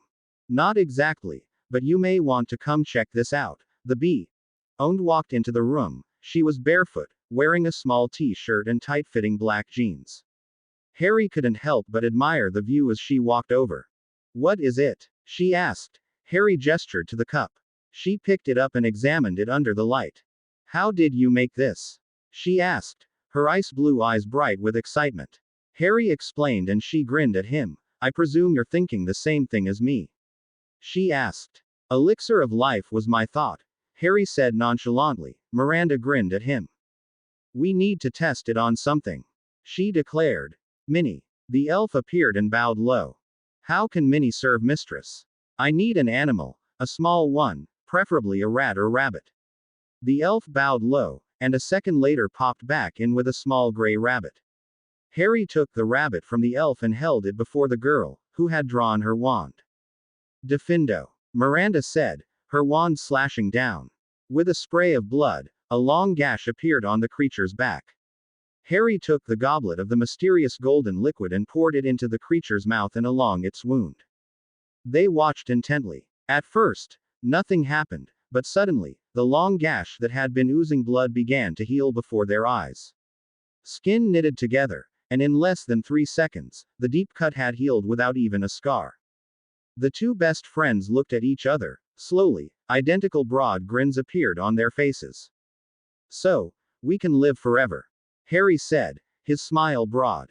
Forever, echoed the bee. Owned. Together. Harry smiled widely. Suddenly he laughed, and she mirrored him. He pulled her tight for a hug. Want to take some elixir? He asked. He felt her nod against his chest, and Harry passed her the goblet and she took a long sip, before passing it to him. It felt wonderful. Every ache, every pain and every single flaw he felt and didn't feel suddenly vanished. He felt the old scars he had on his body slowly vanish. He opened his eyes. The world was so crisp, everything was so in focus. Harry had never had trouble with his eyes, but now it was like a veil had been removed from his eyes. He glanced at Miranda. She had her head thrown back, and her eyes closed. She looked down at him suddenly, eyes snapping open. Had her eyes always been such a bright blue? He thought to himself. The two looked at each other. Before, at practically the same time they rushed each other. Her lips met his in a wonderful chorus. Caught up as they were was in the rush of feeling the elixir had given him, Harry felt all his doubts concerning the stunning girl within his arms wash away. He kissed her with everything he had and she returned the gesture. After what felt like an eternity they pulled apart, looking deep into each other's lowered his head once more, and slowly placed his lips upon hers again. This time it was different, slower and more sensual. Long into the night they stayed up together, caught up in the wonderful feelings of the elixir and the feel of the other's body. The next morning, Harry woke up feeling exhausted. He opened his eyes. He was in Miranda's enormous bed, with the girl in question cuddled up to his side. He took a brief look under the covers, and blinked. They were both BPD. Now Harry was by no means innocent in the ways of the world, but at that moment, 10,000 thoughts rushed through his head at a speed that made him dizzy. He closed his eyes and sank his head back onto the pillow. For a man who always tries to think through every situation, Harry thought, you've been doing a lot of reckless acts lately. He quickly tried to clear his mind and run through every situation. Option 1. Try to act like this never happened and pray to God and Merlin that he salvaged his friendship after this. Option 2. Make sure that Miranda knew he had a good time, but try to tell her it was a one-time thing. Option 3. Try to have a relationship with Miranda. Option 4. React to how Miranda acted and play it by ear. Harry sighed. Much as he wanted to take the third option, Miranda was 3 years older than him and had left Hogwarts. He didn't know what would happen when she got a job and he was left at Hogwarts. That left the only option left to be option 4. You coward, he thought to himself. He was shaken from his musings when he felt the girl at his side stretch against him. He opened his eyes to see her smiling serenely at him. He gave her a small smile, and returned the kiss she gave him. This was unexpected, she said in a deadpan voice. That would be one way of putting it. Harry replied with a sarcastic edge to his voice. That elixir is powerful stuff. Harry tried to joke, but was cut off. Don't, she cried, eyes wide and looking at him. Do not try to blame this on the elixir. You knew what you were doing when we did this. Miranda. Harry started. his usually stoic friend for the first time that Harry had seen looked totally open, all the layers of her incredibly complex personality stripped away like so much wrapping. Her ice blue eyes had lost the cold and dark look, replaced with a look of pain and loneliness. Harry thought he could see the innocent girl who had once walked into Hogwarts, nervous and excited as everyone else. The girl she could have been, before her father's name got in the way, and stamped those hopes, those childish dreams into dust. "I love you, Miranda," he said simply. It was much later when they eventually left the bedroom. They finally cracked how to create gold 3 days later. It was a simple idea that Harry had had, but it was anything but in practice. Harry used the stone like a wand, forcing his magic into it, and allowing the stone to focus the power, before pressing it down onto the lead. The stone glowed bright, a fire from within illuminating Harry's hand and throwing red light onto the walls. When the stone touched the lead, there was a bright red flash, and then, where once plain gray lead had rested, was now a solid lump of bright gold. Harry had laughed loudly, his smile threatening to tear his face in half. He and Miranda spent the rest of the morning transforming the numerous metal ingots they had purchased to practice on into solid gold. After that they had placed it all into a weightless sack. They hurried to Gringotts. "How may I help you?" sneered a goblin down at them. "We have gold, goblin. We would have it converted to currency," Harry had said disdainfully. "Ripblade," the teller called, and a short, old-looking goblin hurried forward. The teller whispered in his ear, and the elderly goblin led them towards a small desk in one corner, where a solitary goblin sat, looking bored. "How can I help you?" the bored-looking goblin asked. "We have gold, we would have galleons," Miranda replied, voice hard. "How much gold?" the goblin asked suspiciously. Miranda nodded at him, and Harry appended the sack onto the desk. There was a loud crash, as the 18 gold bars, each one weighing 1 kilogram, fell onto the desk. The goblin blinked. His eyes widened and he carefully picked up one of the bars. He turned it over in his hand. "Call Bangik," he snapped at the goblin who had escorted them over. They waited a few moments before an ancient-looking goblin slowly walked over. His hair was long and white, and his face so wrinkled it was hard to see his features at all. "My lord Bangik, these humans have brought gold. I need to know its purity and value." The ancient goblin hobbled over and picked up one of the bars. He viewed it practiced skill, peering down a long nose. "It's definitely gold, pure too," he announced after a moment. He then withdrew a small hammer, a file and several vials of potion. After tinkering with the bar he looked shocked. "This is pure. At least 99.95%. Very rare and very expensive. How much do they have?" he asked the teller. 18 kilograms. The goblin replied. "Well, it's worth a lot of galleons. Let me see. A typical Gringotts bullion bar is 12.5 kilograms, and we sell those for 22,000 galleons each, so 18 kilograms is, let me see, around 31,500. Miranda gripped Harry's hand tightly in shock. It wasn't a fortune, but it was far more than she had in her vault at that time. "Gringotts would be prepared to buy your gold, for 27,000 galleons," the goblin said with a wicked grin at them. Harry smiled calmly back. "I think 30,000 would be more reasonable. That is not all we have. If you want continued business, it would be in your best interest to give us a good price." The goblin scowled. "The gold is worth 31,500 galleons, but the cost of converting it to galleons reduces that. 29,000. Done." Harry and the goblin grinned. "And we would like a new vault to be opened for these new funds." The goblin nodded. "Of course, although, let me guess, there is a cost involved in doing so." The goblin grinned wickedly, showing sharp teeth. Indeed. The two of them spent much of the day in the bank, hammering out the details of a final price, a vault opened in both their names, as well as keys. It was a long process, but when Harry was taken down to his new vault, he was mollified by the large pile of coins that greeted him upon entrance. Miranda grinned at him, and he picked her up and span around, laughing all the time. "Well, Potter, it's about time you finally learnt proper shopping." The rest of that day was one of the best of Harry's life. He finally could go wherever he wanted, and buy whatever he fancied. He bought Miranda jewelry and himself a whole new wardrobe, each outfit carefully selected by the bee owned. That evening, Miranda apparated the two of them up to a small wizarding restaurant in Aalborg. It was lovely, the warm summer air permeated the buildings, whilst a cooling sea breeze kept the temperature comfortable.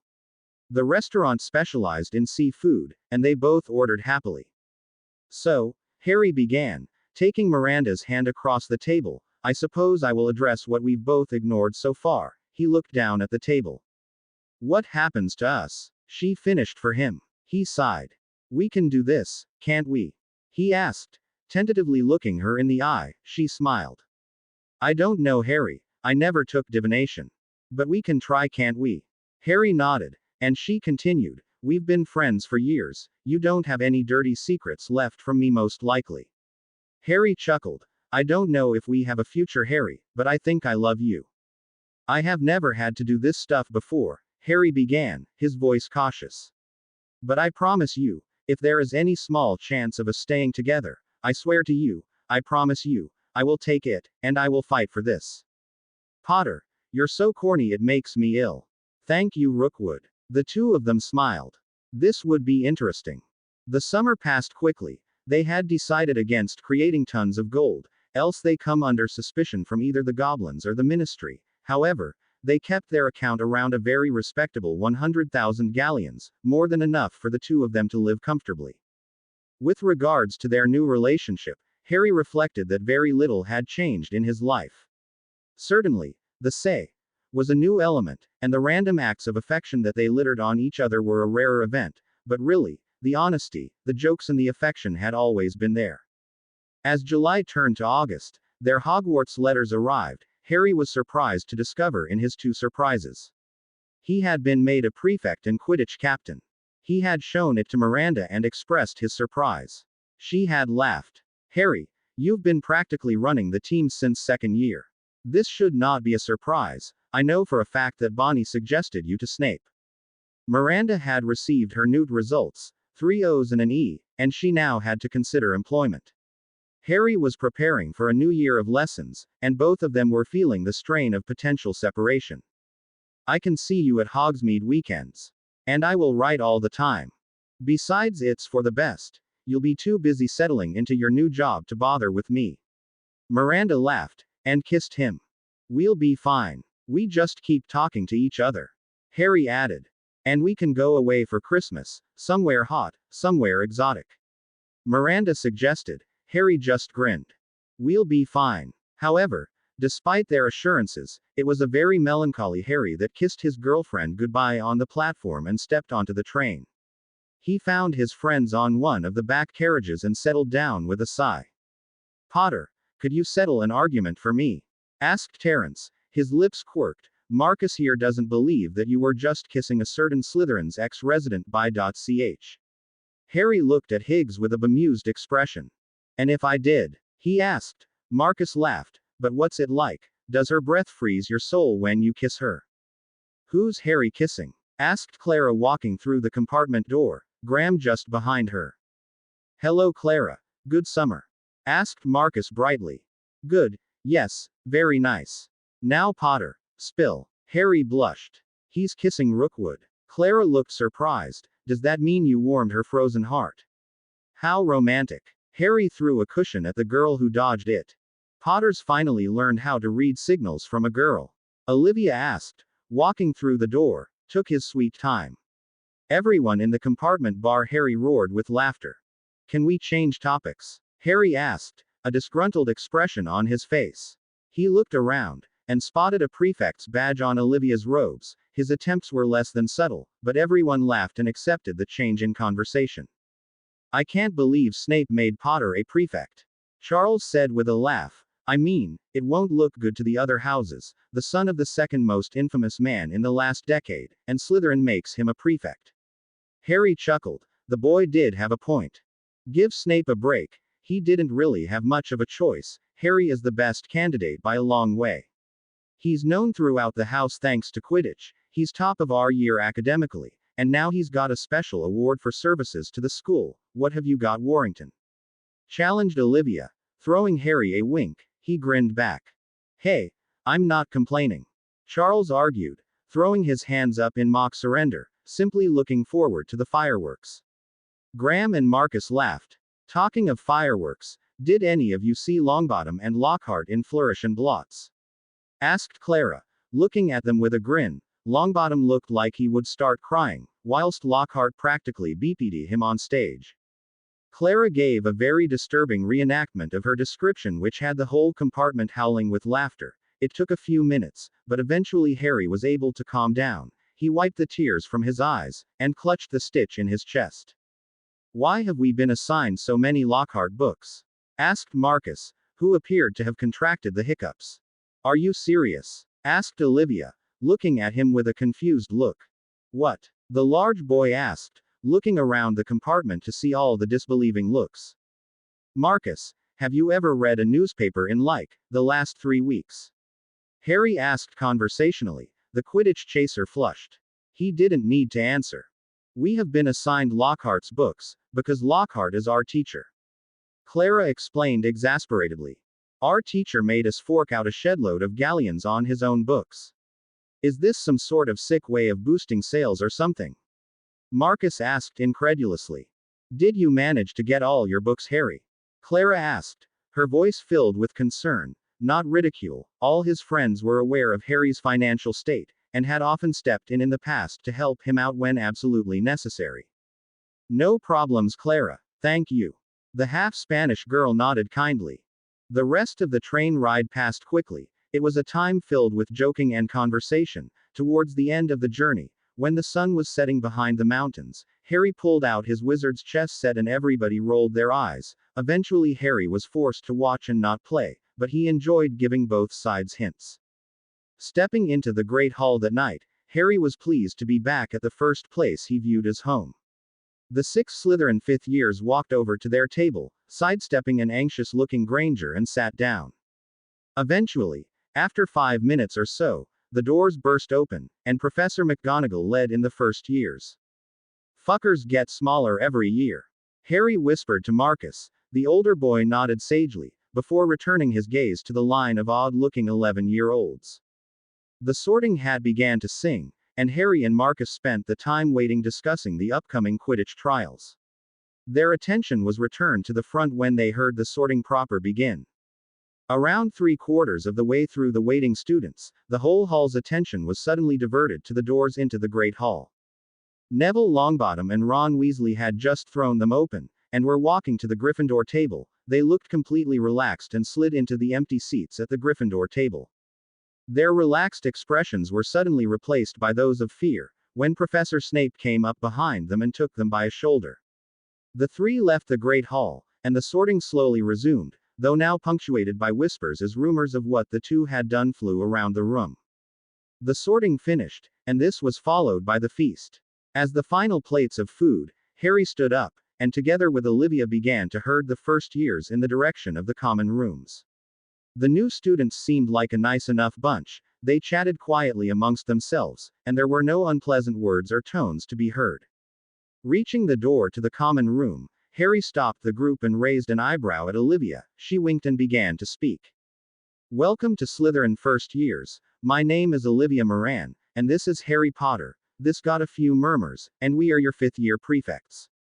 This is the entrance to the Slytherin common rooms. If you look in the top corner, you will see the Slytherin crest. That is how you can identify which bit of wall.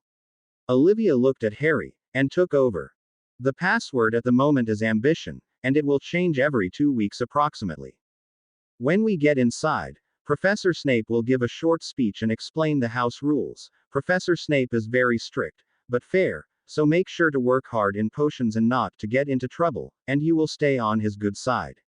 As 5th year prefects, it is our job to ensure that you fit in, and we will help get you accustomed to the house and school. However, we are not your babysitters. Slytherin values ambition, and so we will not hold your hand. He opened the common room door and led the first years inside, enjoying the expressions of awe and wonder they had when they looked around the comfortable room. First year dorms are on the first floor, boys on the left and girls on the right. He noticed Professor Snape enter behind them, and nodded respectfully to the man. Thank you, Mr. Potter. Miss Moran, I can take it from here. The bat-like professor said, and the group looked at him. Snape gave his usual introduction and explained the house rules. Once he finished, he dismissed the group and called Harry over. "Mr. Potter, I trust you know your duties as Quidditch captain?" he asked. Harry nodded. "I know. I will make sure to look after the team, sir," the man nodded. "I will leave you to it then, Potter. I rather like Slytherin's current collection of silverware. Please make sure we don't lose any of it." Harry smiled and nodded, and the professor left. The week got underway quickly. Harry got used to the routine fairly quickly. The time that in previous years he had spent with Miranda he now spent on his own learning magic, although he doubted the magic he was teaching himself was on the approved syllabus of any magical school, even Durmstrang. One thing that Harry could never have been prepared for was the unique style with which Gilderoy Lockhart taught defense against the dark arts. They fifth-year Slytherins and Ravenclaws were walking up from breakfast to the defense classroom laughing at the fate of Ron Weasley, who had received a howler from his mother over stealing a flying car to take to Hogwarts. To add to the problem, Gryffindor had had 100 points removed, meaning it would be very difficult for them to catch up with the other houses.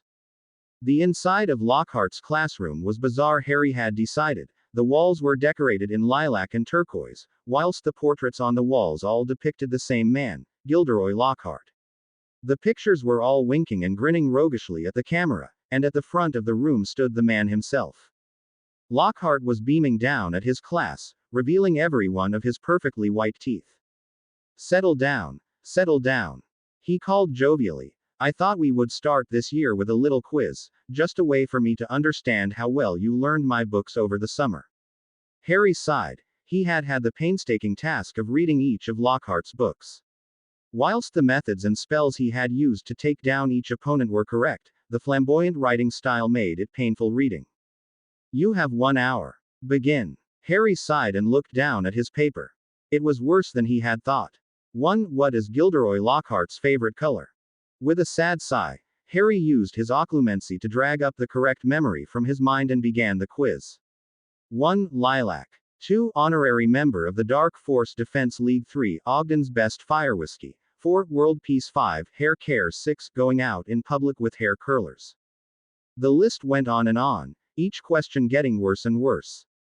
Finally, Harry wrote the last answer, 49, peace between all magical and non-magical races, and lay down his quill. Lockhart was still at the front of the room, smiling broadly down at them all. The class, however, was doing less well. Marcus appeared to have gone into shock, looking at the page with a look of horrified disbelief. Terence was writing what appeared to be "you're an idiot" as an answer to every question, whilst Olivia, who had been the most excited to have Lockhart as a teacher, was drawing pictures of rabbits on her quiz, looking thoroughly bored.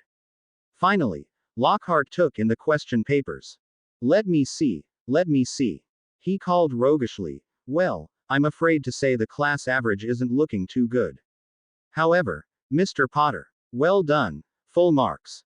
Harry felt like he wanted to melt into the floor. The whole class looked at him with horrified expressions. Potter, where have I heard that name before? Lockhart asked, looking deeply down at the paper. "Mr. Potter?" he asked, looking around. Harry raised his eyebrow, and the teacher zeroed in on him. "Mr. Potter, have you done anything to get in the news?" Harry shook his head. "Well, did you appear at one of my book signings?" he asked with a perplexed expression. Harry was amazed. "No, Professor, although you probably have heard of my father in your line of work." The Slytherins and Ravenclaws laughed. "Ah, I see, so your father is involved in the fight against dark magic." Harry smirked. "Not exactly." Lockhart looked at Harry intently, but then appeared to give up. "Well, it doesn't matter. On with the class." He produced Travels with Trolls from his desk and held it up. "Please turn to page 6. Today we shall learn about me." The lesson passed slowly, and Harry wanted to cry. So far, all Harry had learned in terms of defense was that Gilderoy Lockhart's own brand of hairspray, Gilderoy's Lockhair, was available for only 3 sickles from most stores. Harry scratched his previous thought. So far for defense he had learned nothing. The next month, Harry learned that whilst most teachers seemed to be increasing the workload for the OWL students, Lockhart didn't seem to have been told about there being an exam at all. Going on and on about himself each lesson, often leaving his exploits behind and instead describing in painstaking detail his distressingly complex hair and teeth routine each morning. The most exciting event of the first couple of months was the Quidditch tryouts. 30 students turned up to compete. Marcus, Adrian Bowl, Derek and Terence were all there to defend their positions, leaving Harry especially eager to find a new keeper and chaser. Good morning, hopefuls. We are especially looking for a chaser and keeper this afternoon, so if you play those two positions, then please stand on the left. Around 20 of the students made their way to where Harry had indicated. Excellent, we will do chasers first, then keepers, followed by beaters and finally a seeker. The chasers' audition went perfectly smoothly and they quickly gained their new chaser, a third year named Amelia Milliken, and a reserve from sixth year, Dominic Kahn. The keepers were very quick also. Harry had each keeper block 20 shots. Those who were consistently good or those who clearly had potential were kept. 3 remained, and Harry had a shootout to decide. To Harry's delight, it was Graham Montague who won, and thus Slytherin had its new keeper. The remaining students all attempted to steal either the seeker position or that of beater. Harry gave them a fair trial, but it quickly became apparent that those currently on the team were the better players. Harry looked over his new team, 6 boys and 1 girl, and gave them a smile. They smiled back, pleased with their success, although the smile quickly diminished when they saw Harry's training schedule. 3 times a week, with that being increased to 5 the week before a match. Together, the new team made their way down back to the common room, however they were all stopped on the way back. Well, congratulations, came a sneering voice. The team turned around, and saw the small form of Draco Malfoy. He was casually stood against a tree, with his usual companions of Crabbe and Goyle by his side. Thank you, Malfoy. I understood you wanted to join the team this year. Why didn't you appear for a trial? Asked Amelia. Malfoy only grinned. Oh, Milliken, I do want to be on the team. But I didn't think a trial was quite my cup of tea. Harry's eyes narrowed as he looked at the smug boy. Well, how do you intend to impress me if not by trialing? He asked. Malfoy laughed and sauntered towards them. Harry noticed for the first time that Crabbe and Goyle were carrying a bundle between them. I intend to impress you like this, Potter. Malfoy laughed, gesturing to his lackeys. The 2 boys put down the bundle and removed the cloth wrappings. 7 Nimbus 2001s. The wood was stained a dark brown, the twigs perfectly sculpted.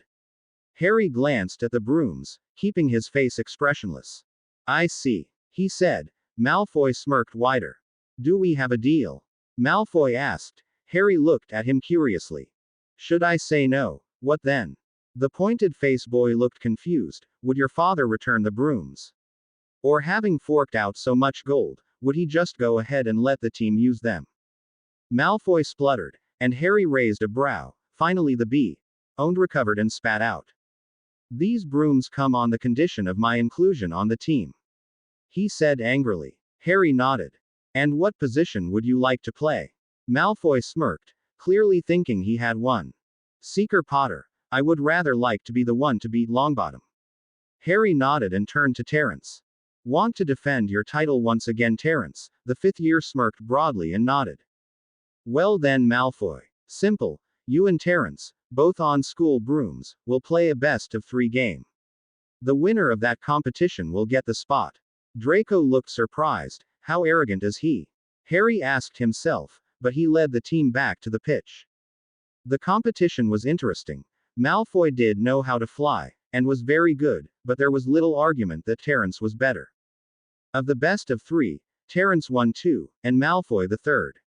However, despite Harry's previous comments, he was not about to give up on such a great advantage as those brooms, so, with Terence's blessing, he gave Malfoy the spot on the team, making sure he understood that if he failed to maintain Slytherin's winning streak he would be off the team before he could say, "My father."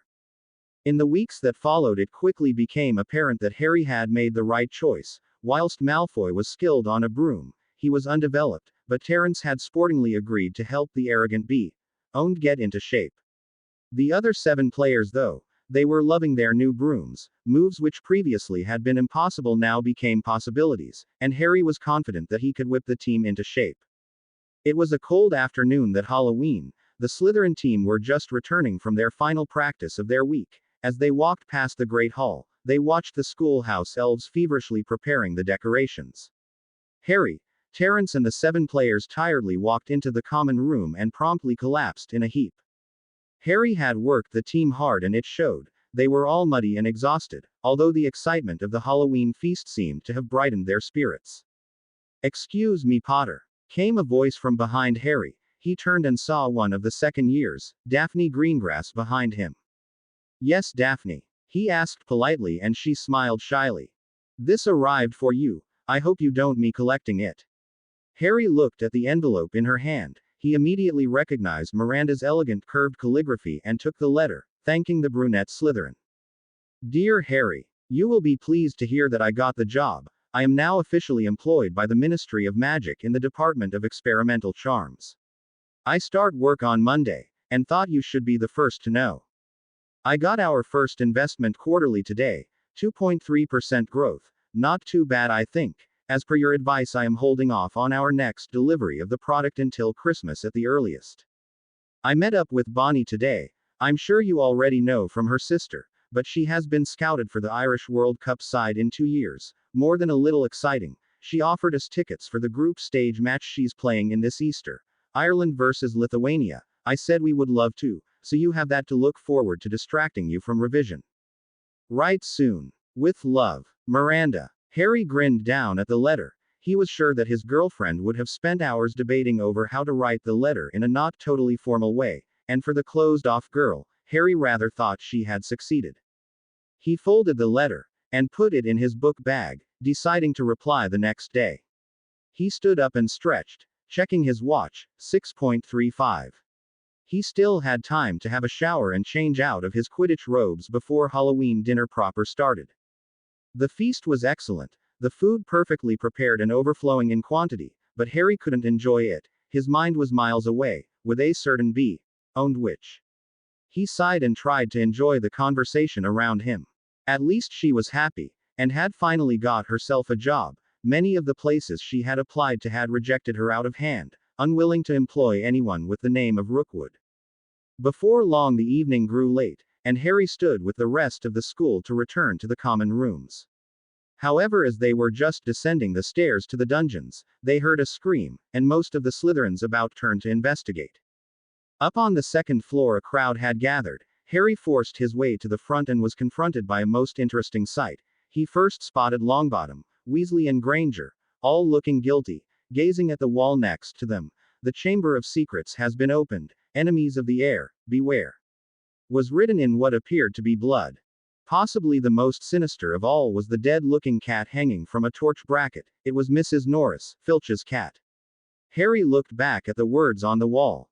The Chamber of Secrets. Harry thought to himself. He had never heard of it, but looking at the faces of those around him, he was in a minority. The looks were of fear, wonder and awe.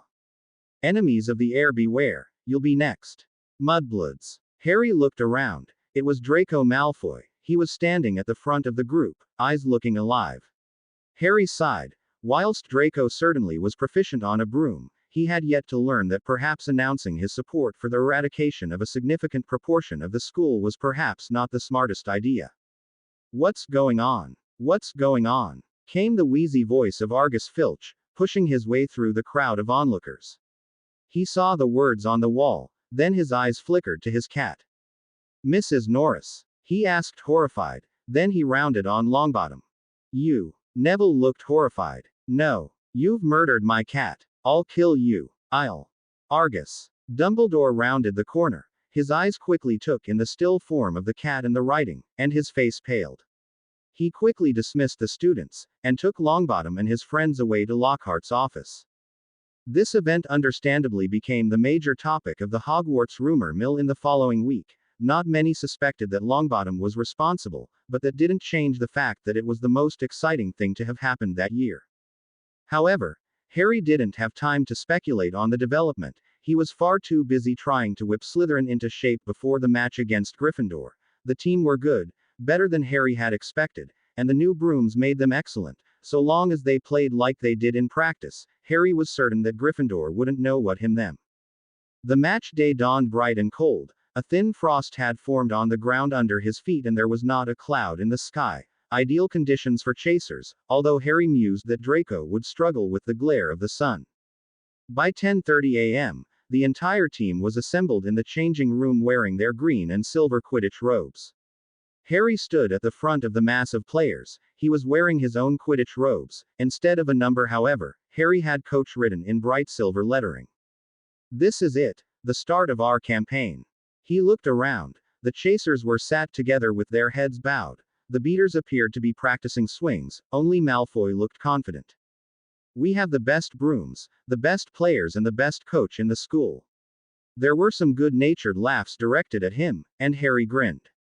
"We have our strategy. I won't bore you by going over it once again, but what I will say is this: do not think that these brooms give us the victory. We must be better than them. We must be more alert than them. Do you understand?"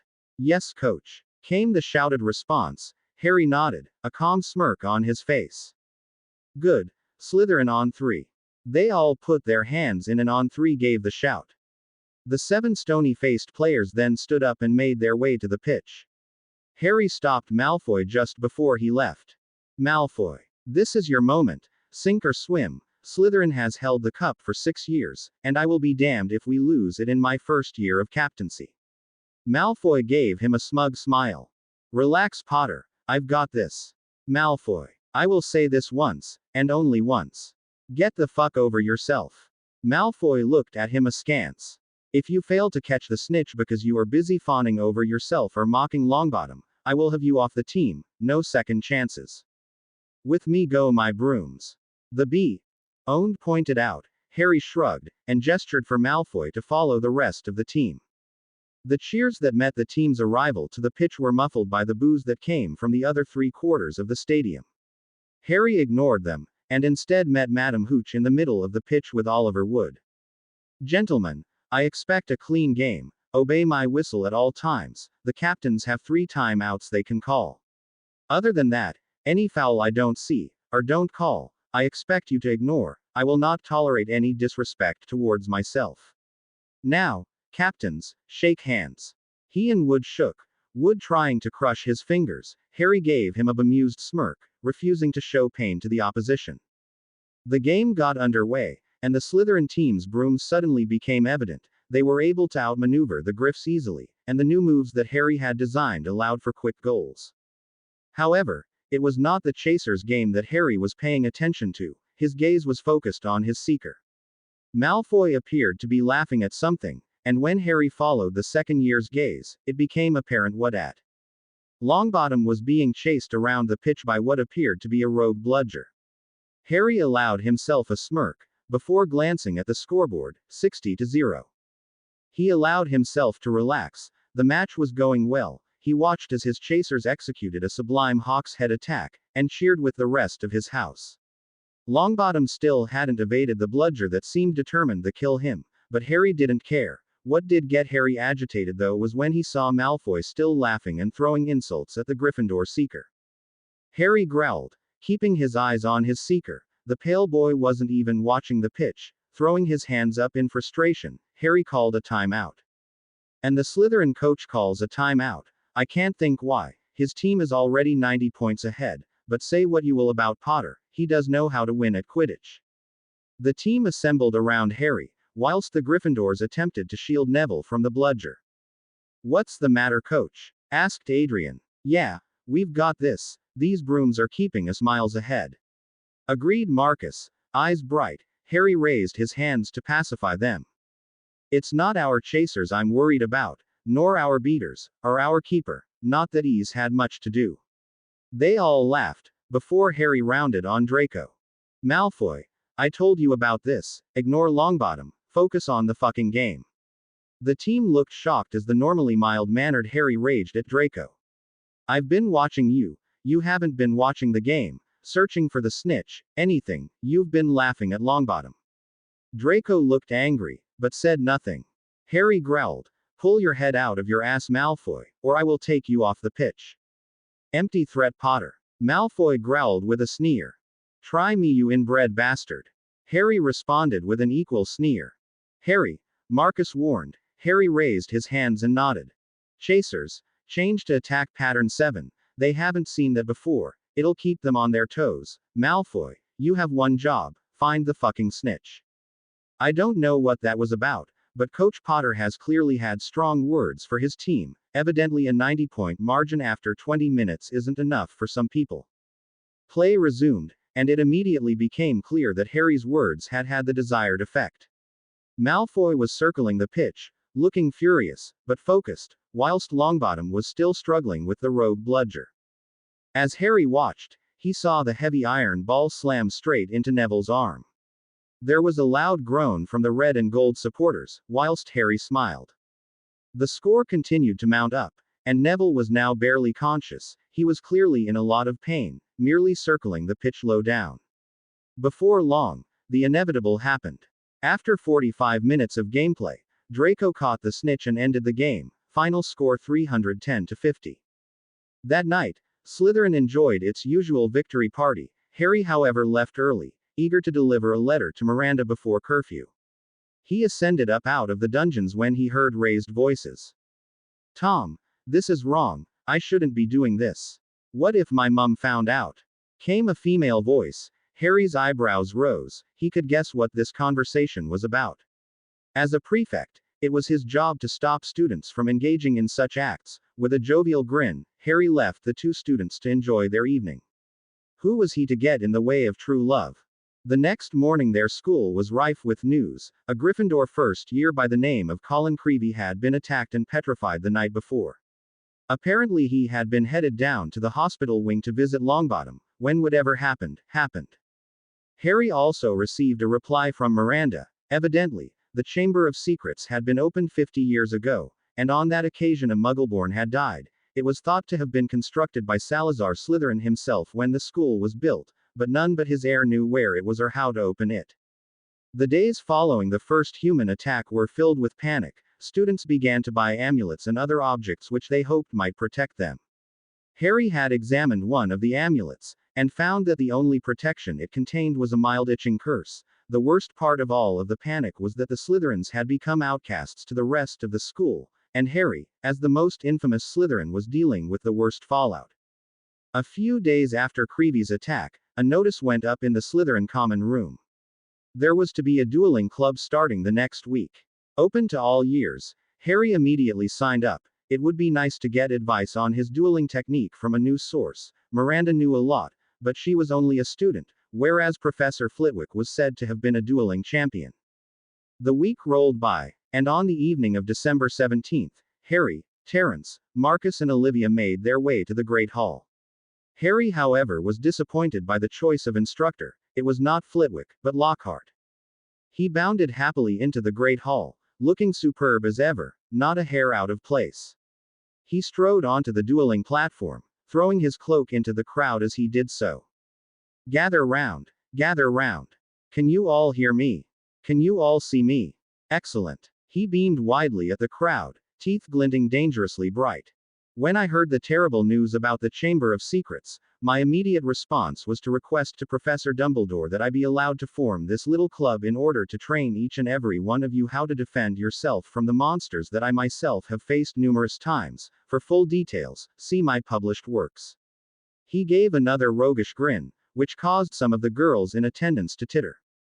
Now, for this evening, I have the great pleasure to introduce you to my assistant for the evening, Professor Snape.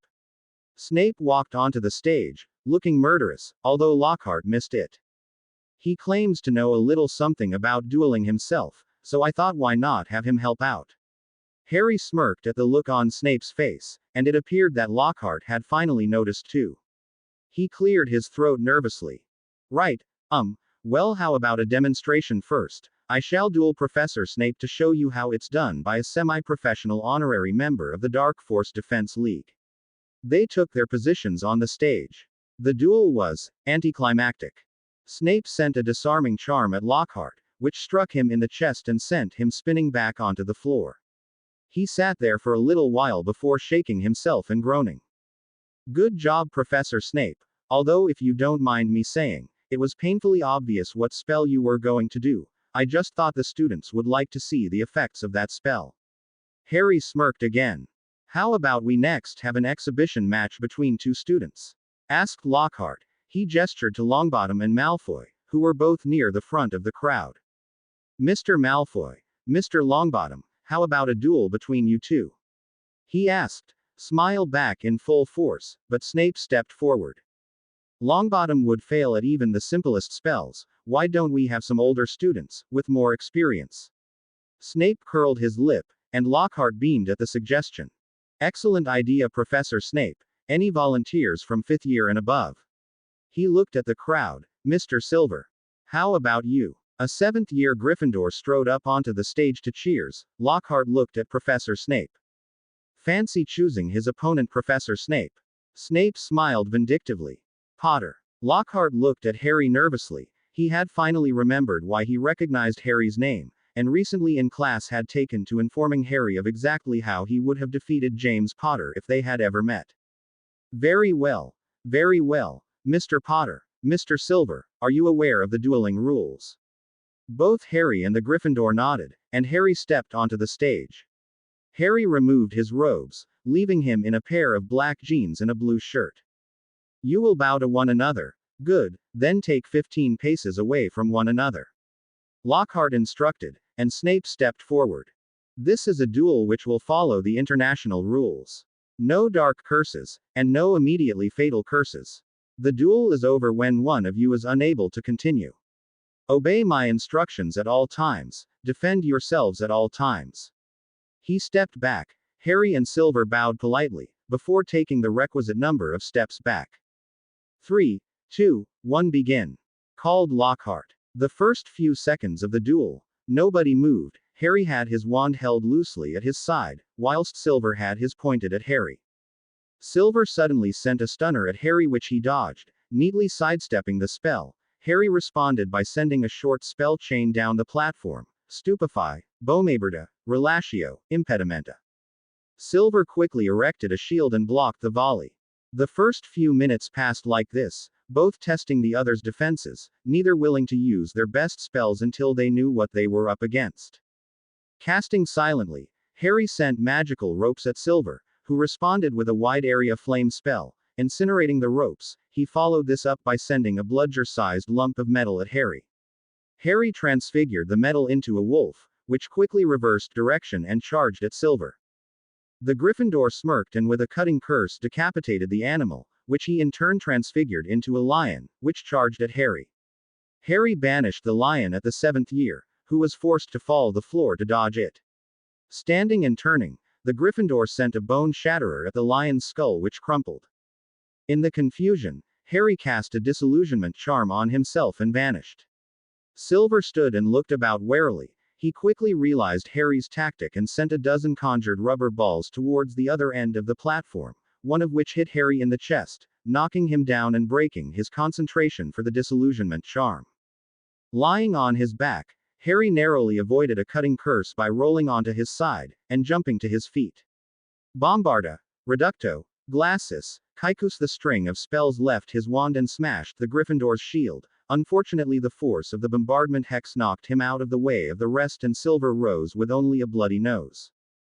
The 7th year snarled viciously and cast a string of high-powered cutting curses at Harry. He shielded the first 3, but the 4th crumpled his shield, and the jet of blue light opened a nasty gash on his thigh. The final curse struck Harry on the chest, rending a deep wound. Harry gasped in pain, but with a muttered cauterization curse managed to stop the bleeding from his leg. He conjured a flock of small birds and sent them flying down the platform. The Gryffindor's incendio was too late, and he was soon attacked with the tiny beaks and claws of the animals. Harry took the moment where his opponent was distracted to repair the damage to his leg more thoroughly. His chest was beyond his level to heal. When he was finished, he looked up to see Silver just finishing the last bird and turning back to Harry, his expression furious and wand slashing down in an aggressive swipe. From the end of the wand sprung a dozen razor-sharp knives, which the 7th year sent speeding down towards Harry, who conjured a large lump of granite which the blades thudded against. Lockhart bound onto the stage. Steady now, boys, steady. That is against the rules, Mr. Silver.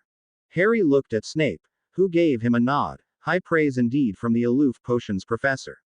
Lockhart signaled for the duel to continue, and Harry immediately sent a furious jet of water towards Silver, who responded with a high-powered flame charm. The water and fire met in the middle of the platform, hissing and spitting as the water boiled and evaporated from the intense heat.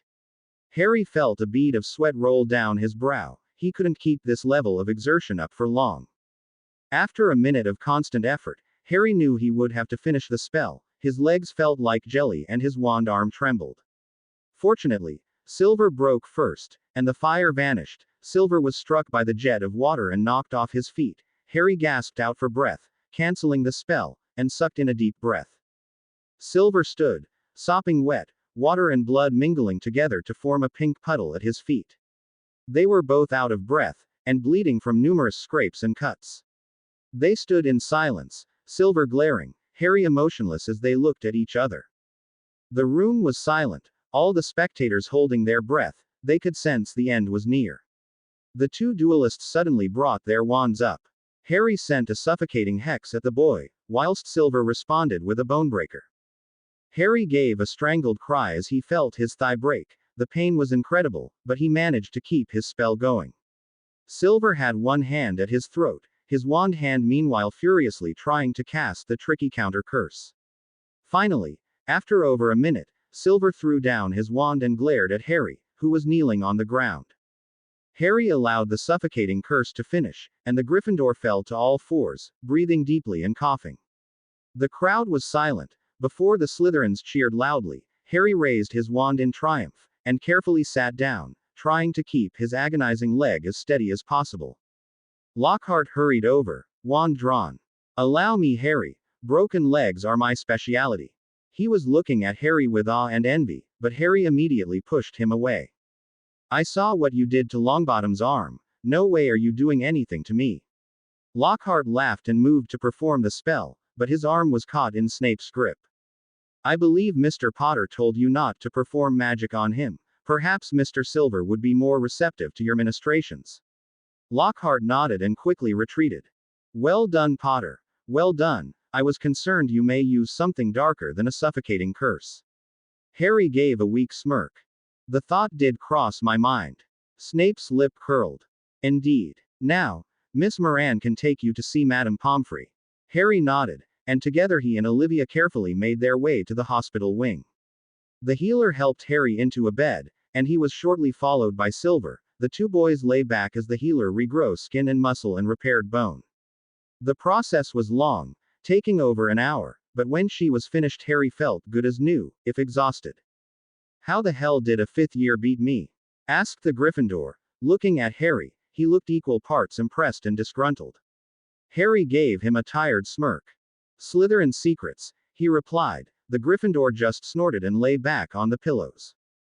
"Now then, boys, I want you both to spend the night in here. You can go tomorrow. You're exhausted, and I don't want you doing any magic at all for at least 24 hours.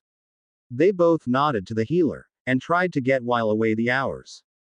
Late that afternoon, Harry was visited by all of his friends, who brought him up to speed with the rest of the day's events. "So after you left, Lockhart had all of us practicing a few spells, then had a duel from 2 people in every year. You are never going to believe it. Longbottom is a Parselmouth." Harry looked at Olivia in surprise. "Longbottom?" he asked skeptically, but the others nodded fervently.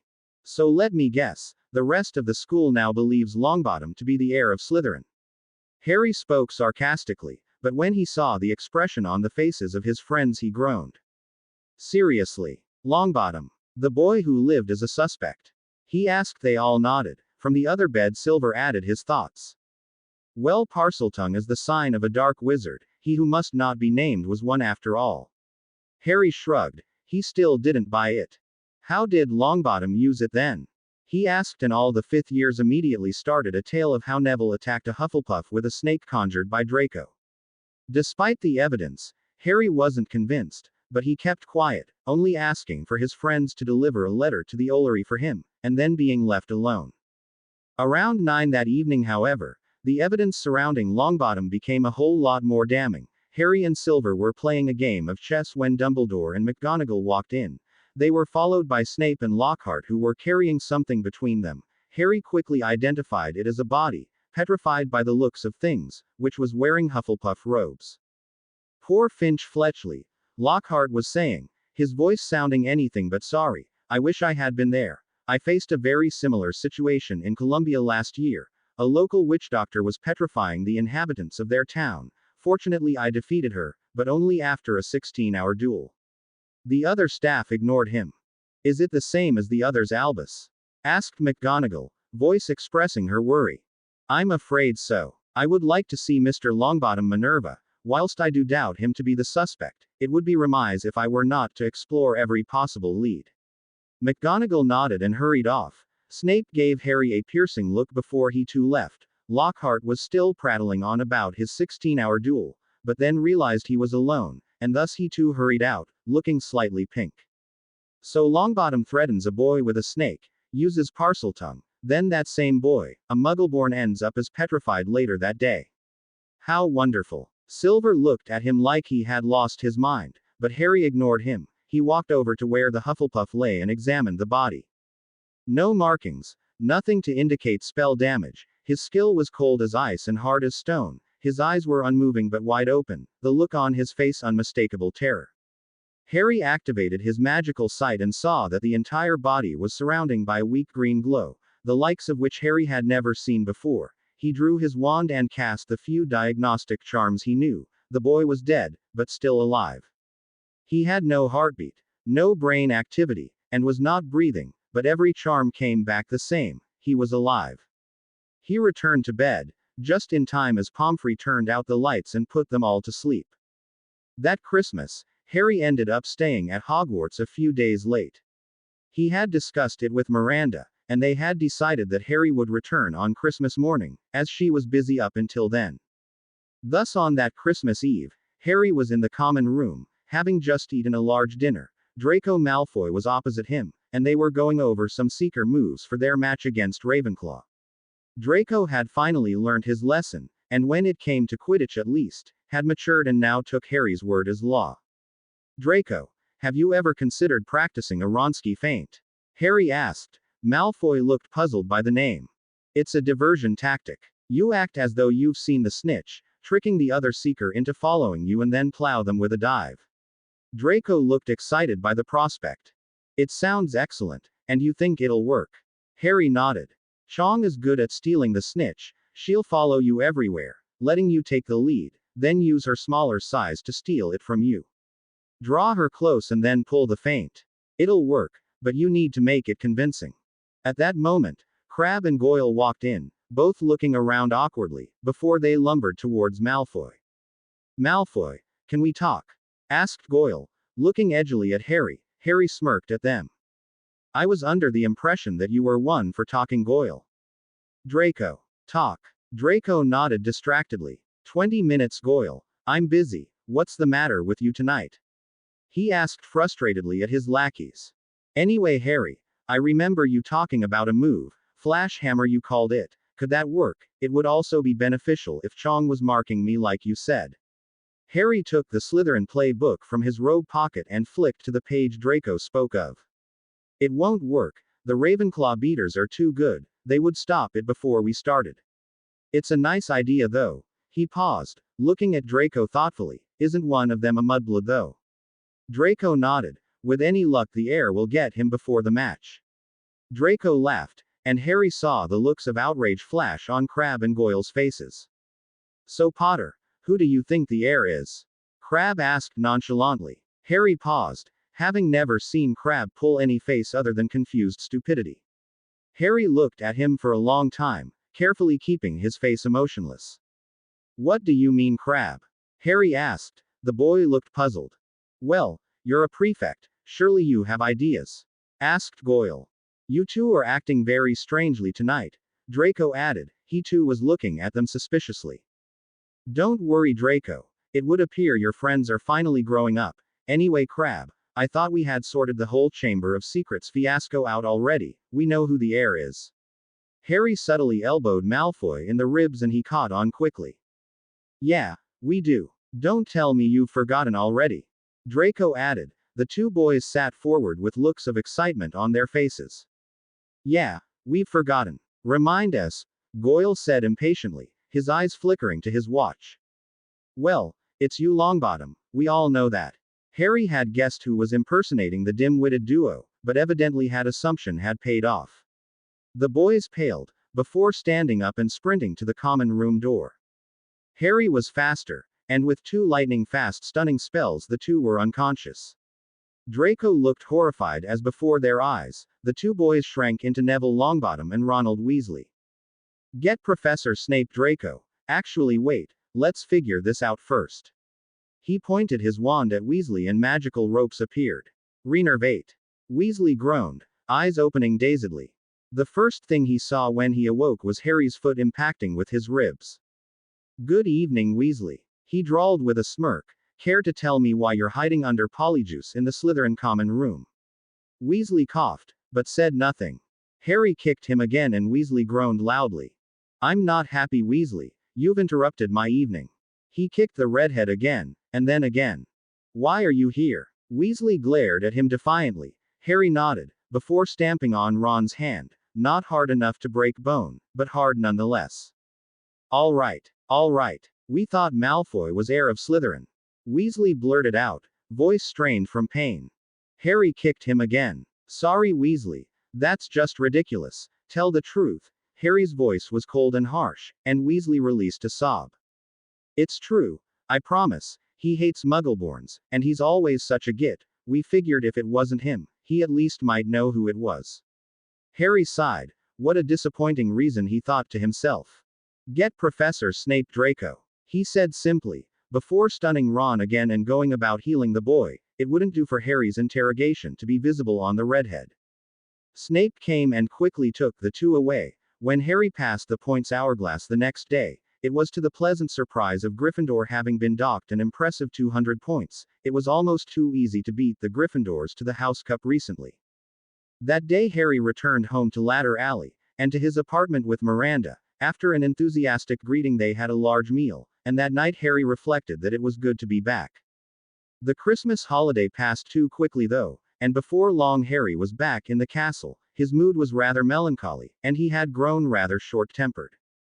One morning in early February, Harry walked in on a rather unpleasant scene. He had been walking to lunch from Transfiguration with Olivia, when to his disgust he encountered 4 Gryffindors surrounding a lone Slytherin.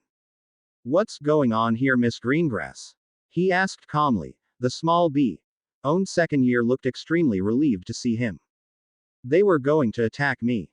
She replied in a quiet voice. Is this true? Harry asked, his tone icy.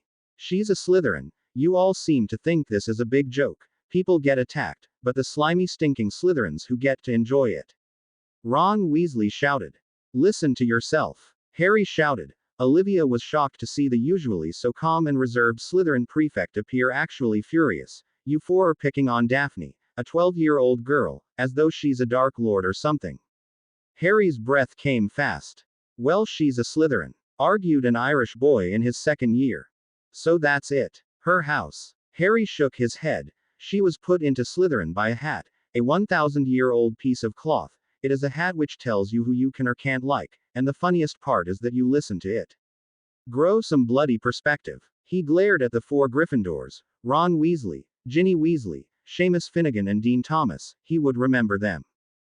Following his rather embarrassing outburst, Harry was quite quiet, although Olivia said that it was the closest thing she had seen to the real Harry Potter in 3 years, whatever that meant. The next week flew by, and on Valentine's Day, an event made ridiculous by Lockhart, Harry stumbled upon possibly his greatest discovery of the year. He was walking with the rest of the Slytherin 5th years when Ginny Weasley rushed past, her book bag, already frayed and worn, caught on Marcus's cufflink and tore in half. Books, ink, quills and spare parchment went flying. Marcus got furious and turned to shout at the redhead. However, Harry's eyes were drawn to one of the books that had fallen. It called to him, and acting on instinct he went to pick it up. As soon as his finger made contact with it he felt a great surge of dark magic. It was so primal, so raw, that he relished the feeling for a moment. He quickly pocketed the book, before turning to the others and motioning that they should go on. Marcus frowned once more at Ginny, but left with them. Harry kept his hand on the book in his pocket and hurried around the corner, as far away from the redhead. This book needed serious examination. He smirked to himself widely as he left. Life at Hogwarts was never boring. Late that night, Harry was to be found in his dorm room. Heavy wards on his bed prevented any sound or light escaping. In his hands was the mysterious diary he had acquired from Ginny Weasley. It was an innocuous little thing, plain black, rather scuffed from regular use, and Harry would probably have thought nothing of it, if it weren't for the dark magic he could feel oozing out of every page. It was addictive, the feel of the book. Throughout the day Harry had found himself stroking the spine, just to get a stronger connection to the power it contained. He opened the book to the first page, and to his disappointment found it blank. He flicked through the first few pages, then through the whole book. To his frustration, the entire book was empty. He sighed to himself, and put it face down on his lap. It was like that he noticed something new, a name, in faded gold lettering. Tom M. Riddle. Harry knew the name. Tom Riddle had received a special award for services to the school. His shield was right next to Harry's own in the trophy room. Tom had been head boy of Hogwarts 50 years ago and then vanished. Why would such a wizard's diary have ended up in Ginny Weasley's care? Harry sighed and drew his wand. Finite incantatem. Nothing happened, but Harry was not put out. Apparicium. Again nothing. They were, after all, the simplest of detection spells, Magicum Revelio. This time a bright spectrum of color danced across the book, before it was all sucked into the diary, leaving just black and dark gray left. That at least confirmed what Harry already knew. The book was dark, very dark. He put down his wand and picked up a quill. He inked the tip and opened the book to its first page. He paused, considering what to write, and then decided. Tom Riddle, head boy of Hogwarts 1945. Special award for services to the school 1943. Slytherin House 1938-1945. The ink lingered on the page as Harry mused over what to write next, and as Harry leant down to continue his thoughts, the words he had written were sucked into the page. Harry watched fascinated as the ink vanished before his eyes. Suddenly, just as fast as it had vanished, new words appeared in the book, words that Harry had never written, in handwriting Harry had never seen before. Why do you write my name? Harry was shocked, but he eagerly dipped his quill back into his ink. I am interested in you. H. You are not Ginny Weasley, I assume. T. I am not. H. Then you have me at a disadvantage. Who are you? T. I am a Slytherin. I wish to learn about this diary. H. This diary contains many secrets. T. Obviously. H. I grow tired of these games. If you truly have the best interests of Slytherin at heart, you must return me to the Weasley. T. I imagine that the whims and fancies of an 11-year-old girl are hardly the most stimulating conversation for you. H. No, but she is necessary. She is the arm with which I strike. T. Harry paused and looked down at the page. It wasn't possible this book was the heir of Slytherin. You are the heir of Slytherin. H. How perceptive. T. I was given to believe the Dark Lord was the heir of Slytherin. Are you he? H. I must get back to Ginny Weasley. T. Fuck. Harry thought. This was not good. He possessed a vessel that contained Lord Voldemort's consciousness. Harry's mind raced. If he gave this book to Dumbledore, he would be praised and almost guaranteed protection from the headmaster. On the other hand, if he gave the book to Ginny, she could finish the heir's work, Voldemort would return, and he would be rewarded. Voldemort or Dumbledore? Harry's mind wanted to say the Dark Lord. He certainly agreed with he who must not be named on many issues, whilst Dumbledore came across as naive and manipulative. Dark or light? Harry could give the book to Ginny. It was unlikely the book would reveal its secrets, besides it appeared to have a plan. Giving Ginny the book would get him into no trouble really. Dumbledore wouldn't find out, and it would gain favor with he who must not be named. Win-win, or so Harry hoped.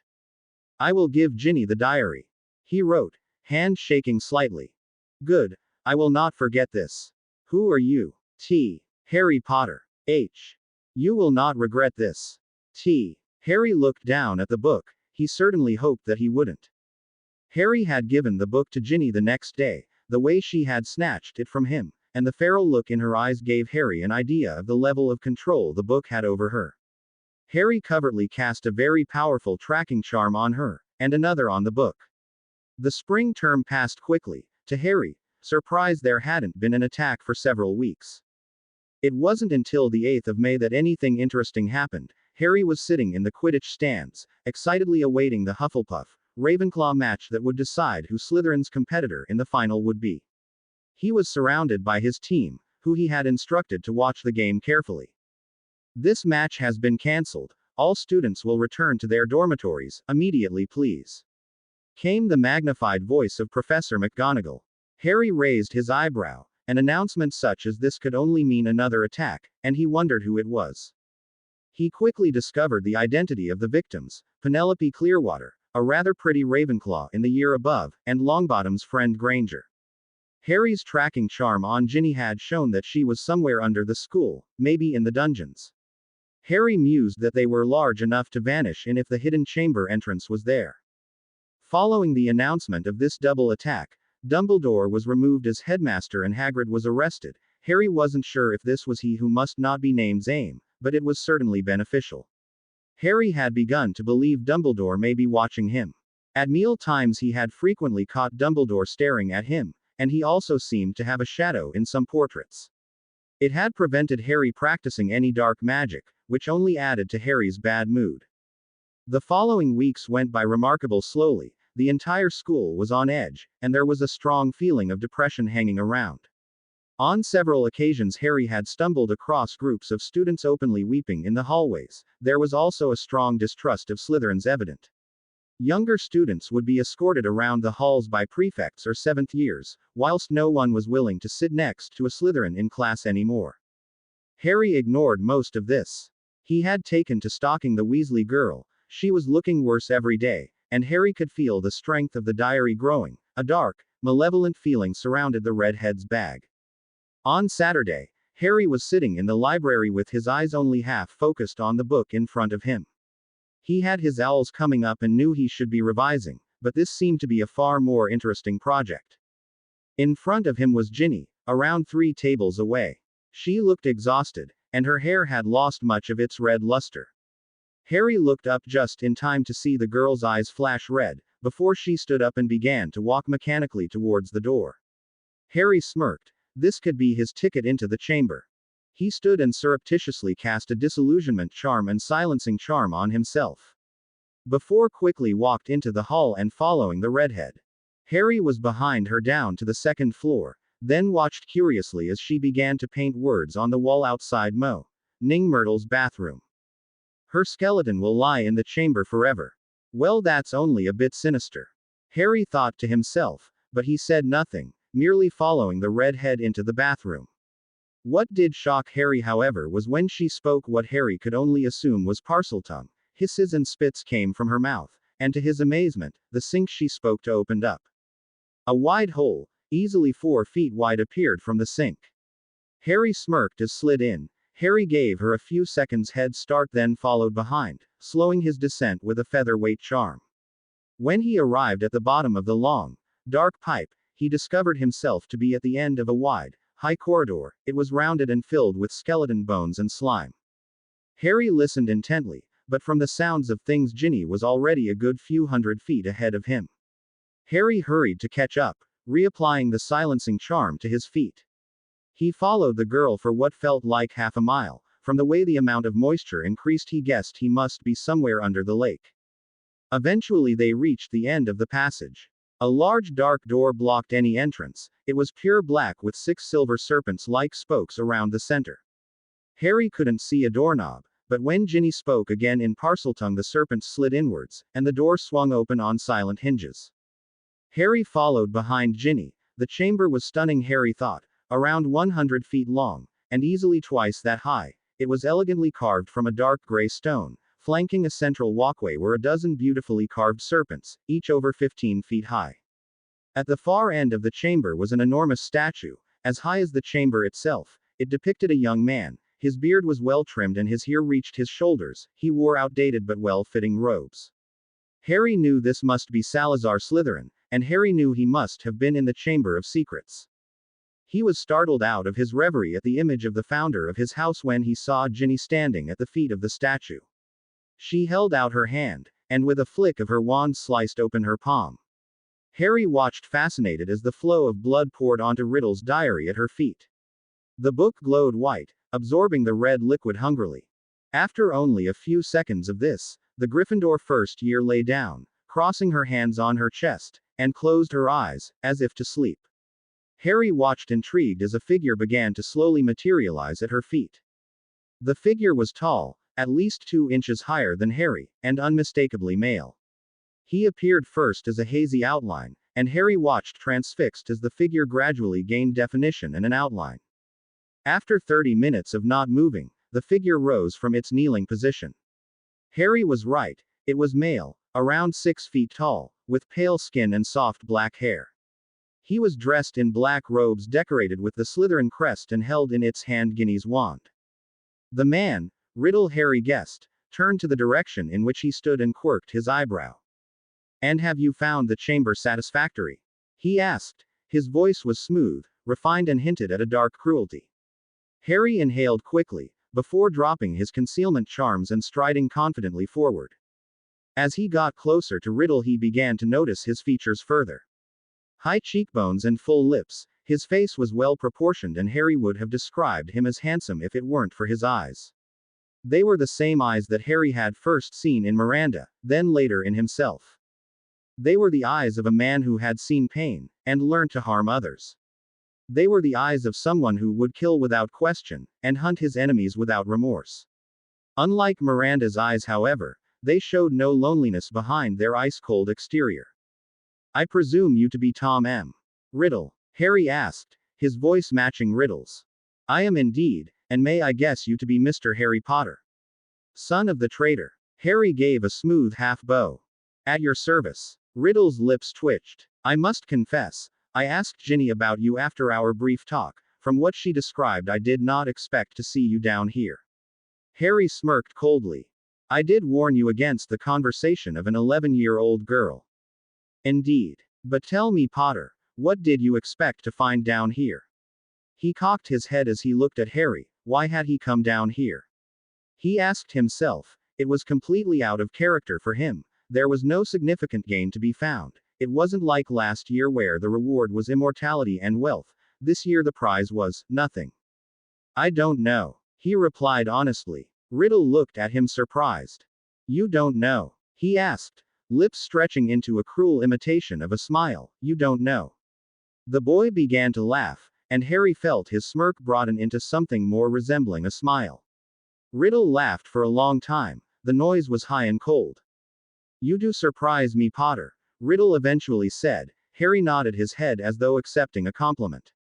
"I suppose it was the diary," Harry eventually said, and Riddle nodded. "A rather brilliant piece of magic, if I do say so myself.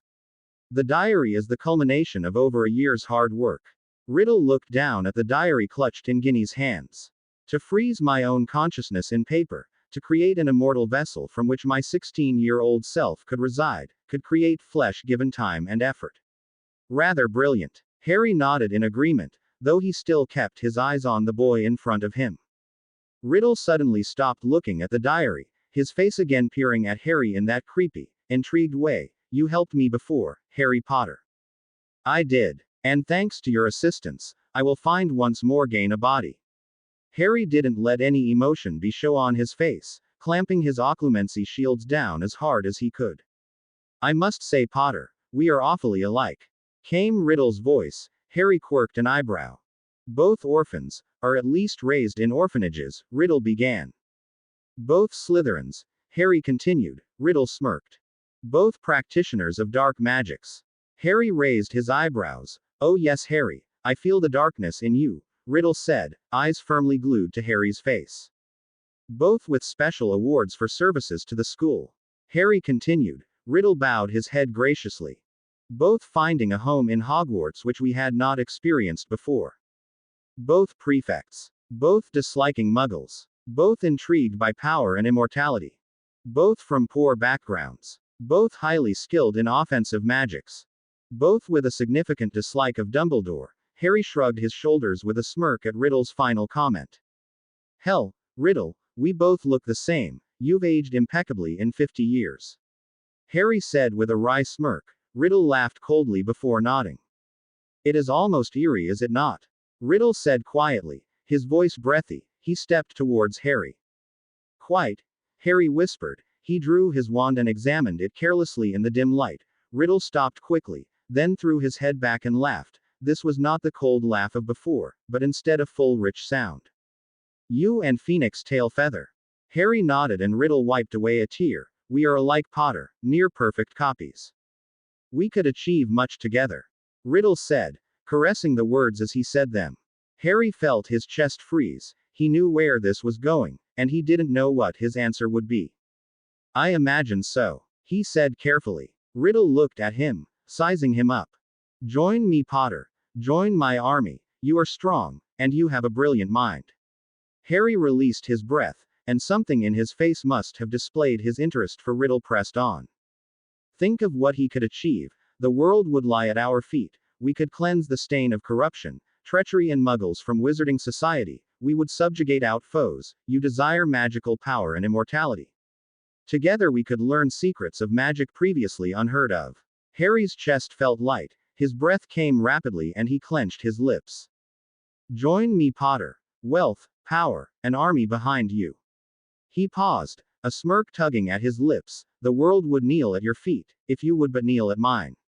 Harry's looked up at the ceiling of the cavernous chamber. His heart was beating a mile a minute and his brain was in overdrive. Light or dark? Through the stone he already had wealth and immortality, but he knew in his heart that Riddle, no, that Voldemort, had the drive, the ambition and the power to force his goals through. He briefly considered Miranda, what she would want, but then remembered that she had already told him. Her first loyalty lay to herself, and then to her father. She would follow Voldemort when the time came. Power, fear, respect. His eyes slowly fell to Voldemort again. Riddle's eyes were on him speculatively, his posture filled with righteous strength. Harry, for the first time in over 3 years, completely lowered his occlumency shields. He saw Riddle's face fleetingly show surprise. Taking a final deep breath, he allowed his legs to slowly bend, knees making hard contact with the stone at his feet. He allowed his head to elegantly fall forward. Above him he heard Riddle take in an excited breath. The words "deal with the devil" briefly flashed across his mind. He glanced up after a long moment of silence. Riddle was looking at him curiously and his countenance appeared genuinely surprised.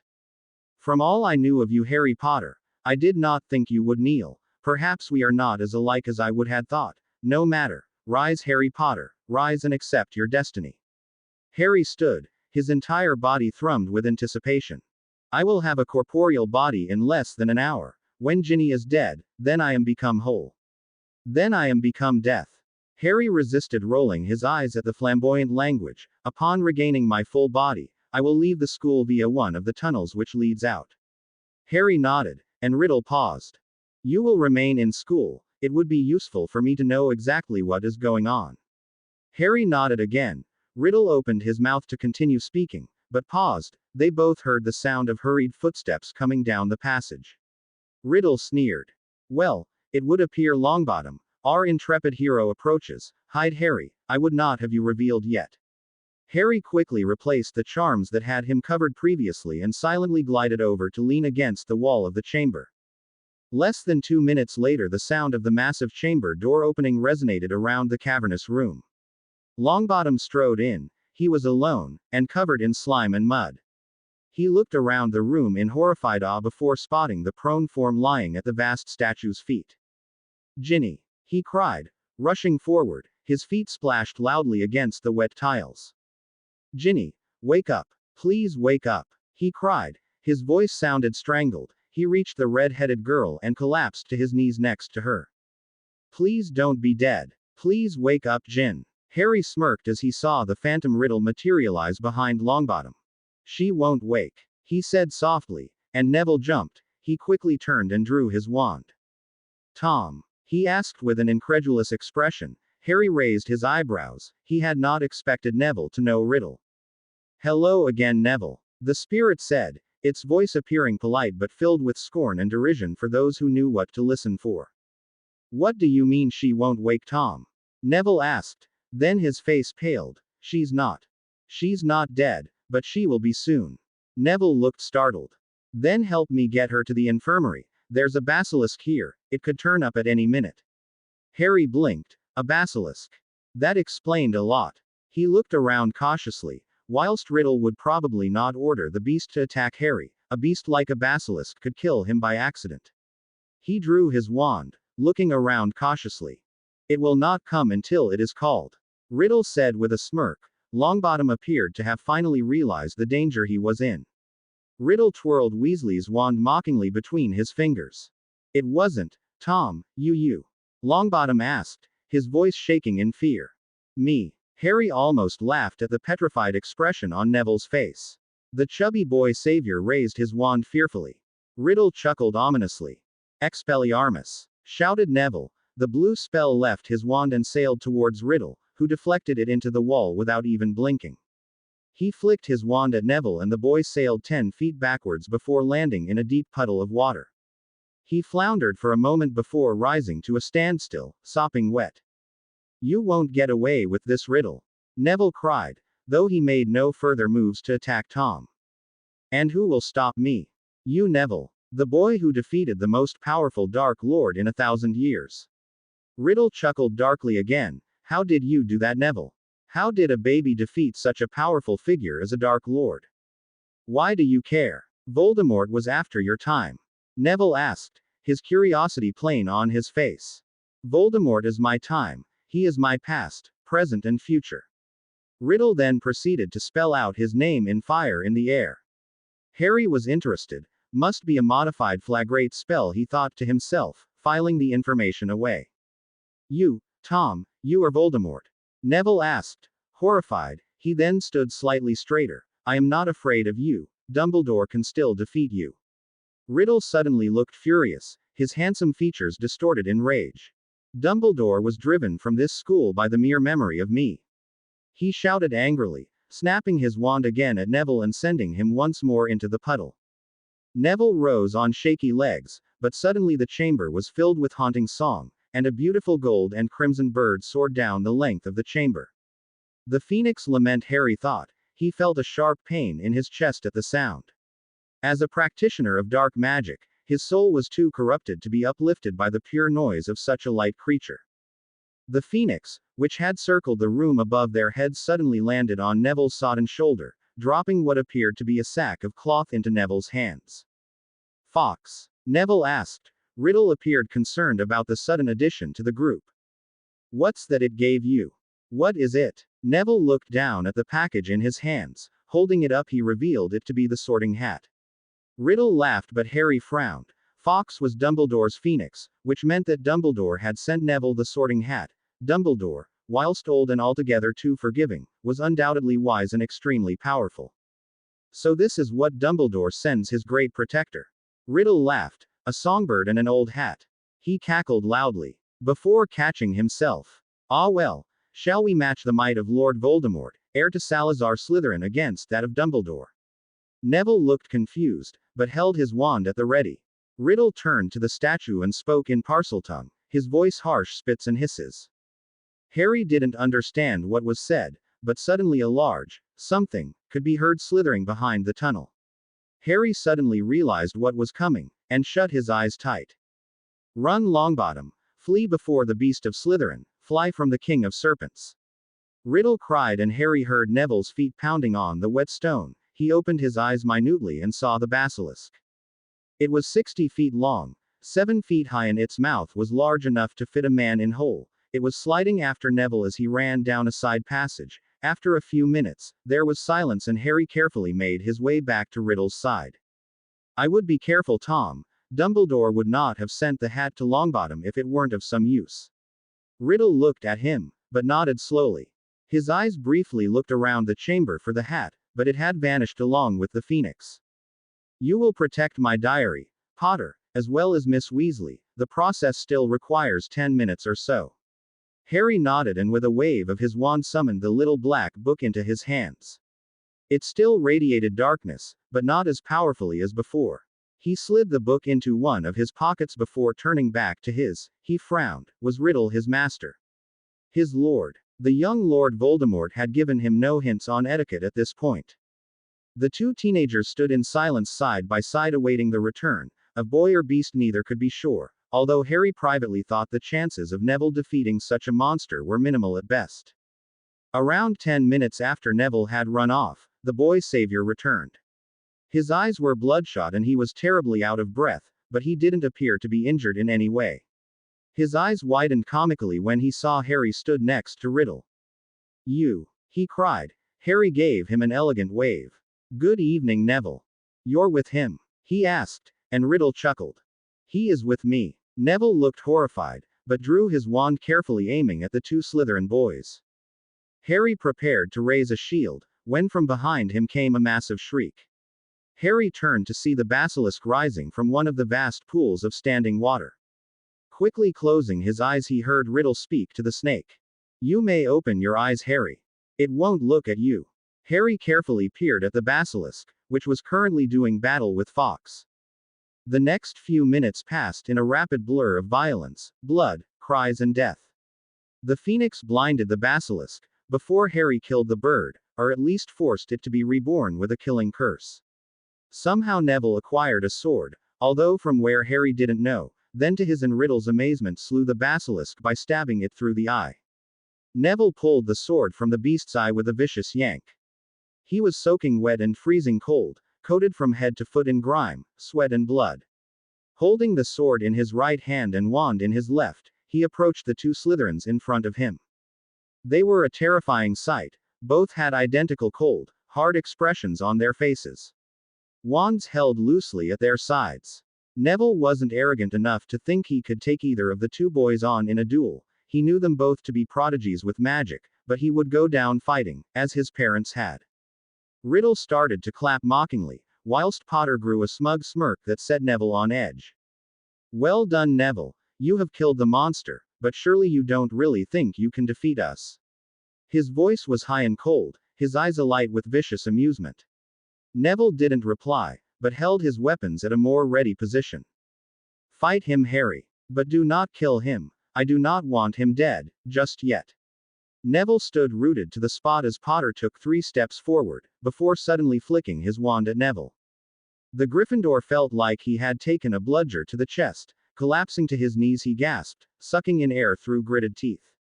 He rose as quickly as he could, just in time to see Potter point his wand at him again. "Protega!" Neville shouted, his shield flaring as it blocked Harry's invisible spell. Potter smirked, but giving his wand a twist and loop, created a bright jet of orange light that flew at Neville, who wasn't able to shield himself in time. The spell struck the boy who lived in the chest and he felt like 1,000 volts of electricity were flowing through him. Every muscle in the boy's body contracted and he cried out in agony. Harry kept the spell up for 20 seconds before releasing it. Neville lay on the ground. Tears were streaming down his face and his throat was raw from screaming. He lay panting, before suddenly he felt all the air in his chest leave his lungs and he choked violently. He saw Potter standing over him, and with a smirk the boy flicked his wand at Neville, sending him spinning across the room, back into one of the large puddles. Neville stood quickly and hurled a disarming hex at Harry. The boy chuckled as he sidestepped the spell. Neville merely snarled. "Rictum Sempera. Disagio. Engorgio. Expulso. Expelliarmus." To Neville's dismay, his stream of jinxes and cursing were all dodged by the 5th-year Slytherin. Potter then sent the same electrifying curse at the water Neville was stood in, and he screamed in agony as the blue arcs of lightning flew across his body. When Potter eventually stopped the curse, Neville's entire body was steaming. Enough Potter, although I must say, a most entertaining display. Neville looked up to see Riddle standing before him, but Riddle's outline was no longer wavy and indistinct. He was solid, and very much real. Neville felt like crying again, but held himself back. "Until we meet again, Neville. Obliviate." When Neville woke up an hour later, he was alone. He saw the dead basilisk, and looked down at his hand. The diary was covered in ink, and pierced on Gryffindor's sword. He suddenly remembered. He remembered entering the chamber and discovering Tom on his own. The fight with the basilisk with Fawkes, stabbing the basilisk and killing it, before dueling Riddle. Then stabbing the diary, which destroyed Riddle. He looked around the deserted chamber. "Ginny!" he cried, hurrying over to the motionless girl. She didn't move. He fell next to her and felt for her pulse. There was nothing. He shook her by the shoulders but she didn't move. "Ginny, wake up. Come on, wake up." But she didn't. Neville felt tears stream down his cheeks. He put the sword through his belt before picking the girl up. He tried not to think about how cold she was as he carried her out of the chamber, and he tried not to think about the expression on the Weasleys' faces when they discovered the fate of their only daughter. Harry allowed himself a rare smile. He had finished his exams, and tomorrow he would finally be going home, back to Miranda, and back to a life where he was free to live as he wished, without any of the masks he so often used at Hogwarts. As he left the Great Hall after breakfast, he passed Longbottom and Weasley. They were both looking extremely dejected. Harry suppressed a grin. Whilst the events in the chamber were undoubtedly some of the most important in Harry's life, he had made a choice, and not one he could ever easily back out of. He had left Tom that night. The newly reincarnated boy had returned Harry to the outskirts of Hogwarts, before leaving to gather strength and his old followers. His instructions to Harry were very clear. He was to check in with Riddle at some point of his summer. Other than that, simply stay in school and keep an eye on Hogwarts. With a smug smile on his lips, Harry was about to head down the stairs to the dungeons when he was stopped by a voice behind him. Mr. Potter. He turned and smiled charmingly at Professor McGonagall. She smiled kindly back at the Transfiguration prodigy. Good morning, Professor. May I help you? He asked politely. McGonagall gave him a sympathetic shake of the head. No, Harry, but I think it best if you follow me to the headmaster's office. Harry's charming smile instantly vanished, replaced with cautious concern. Don't worry, Potter. You are not in trouble. Harry felt his concern reduce slightly, and emptied his face of all worries and concerns as he followed the deputy headmistress. Ice mice. McGonagall spoke clearly to an ugly gargoyle, which stepped aside immediately, revealing a curving spiral staircase. The two of them stepped forward, and together they stepped into the headmaster's office. Professor Dumbledore, sir. Harry greeted the old man respectfully. The headmaster bowed his head in kind. Harry thought he looked exhausted. His face was lined and his blue eyes, normally so bright and alive, were dimmed and had a look of immense weariness in them. Harry, I am afraid I must become the bearer of bad news. Harry looked at the elderly man carefully, making sure to keep his face empty. Harry, at 11 o'clock last night, there was an incident at Azkaban. Harry showed no expression, except perhaps for a slight tightening of his eyes. Nobody knows exactly what happened, but the end result is, well, Harry, my boy, your father has escaped. The fifth-year Slytherin felt dizzy. He looked carefully at Professor McGonagall and saw that her lips were pursed so tightly that they had gone white. Am I in any danger, Professor? Harry asked neutrally. Dumbledore shook his head ruefully. I cannot tell you that, Harry, for I do not know the answer. It's possible that your father will come after you, in some attempt to regain that which he has lost, but it is equally possible that he will seek only his fallen master. Harry sighed bitterly, but said nothing. Dumbledore then appeared to age before Harry's eyes. However, given the nature of what he would say in his sleep in prison, we fear that Neville Longbottom is the target of your father's wrath at the present time. Harry and Dumbledore stared at each other for several moments, the silence stretching between them. Is that all, Professor? Harry finally asked. Dumbledore shook his head slowly. No, my boy. Professor Snape tells me you have often asked to remain at Hogwarts over the summer holidays in past years. Harry nodded and some of the old life appeared in Dumbledore's eyes. I think that due to the delicate situation we find ourselves in, Hogwarts could stretch the rules for you this year, if you want it, that is. The headmaster looked at Harry almost hopefully, but Harry shook his head. The offer is kind, headmaster, extremely kind, and I would have most certainly taken it up 2 years ago, but I cannot now, things change. Dumbledore nodded sadly, as though expecting the answer. Well, it is always nice to return to our loved ones. It must be difficult to go so long apart from Miss Rookwood. Harry stiffened at Dumbledore's words, and the aged headmaster raised his hands calmly. I have not been keeping tabs on you, Harry. I merely checked to see where you had your address down for after last night's debacle.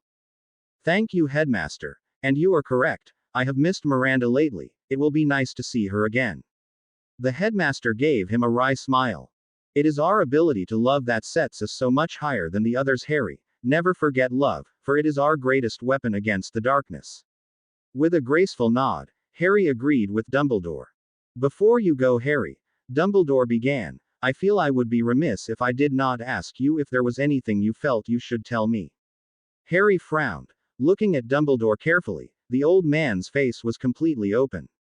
He was peering at Harry over his half-moon spectacles, looking as sincere as could be. I don't understand, Professor. Harry asked slowly. Dumbledore sighed, leaning back in his chair. There was a student I once taught who was just like you, Harry. Muggle raised in an orphanage. Poor, but brilliant. Parentless, but so brave. A school prefect and a model student. However, I failed that student, and everything that happened since is my fault to a degree. I would not like to fail you as well, my boy.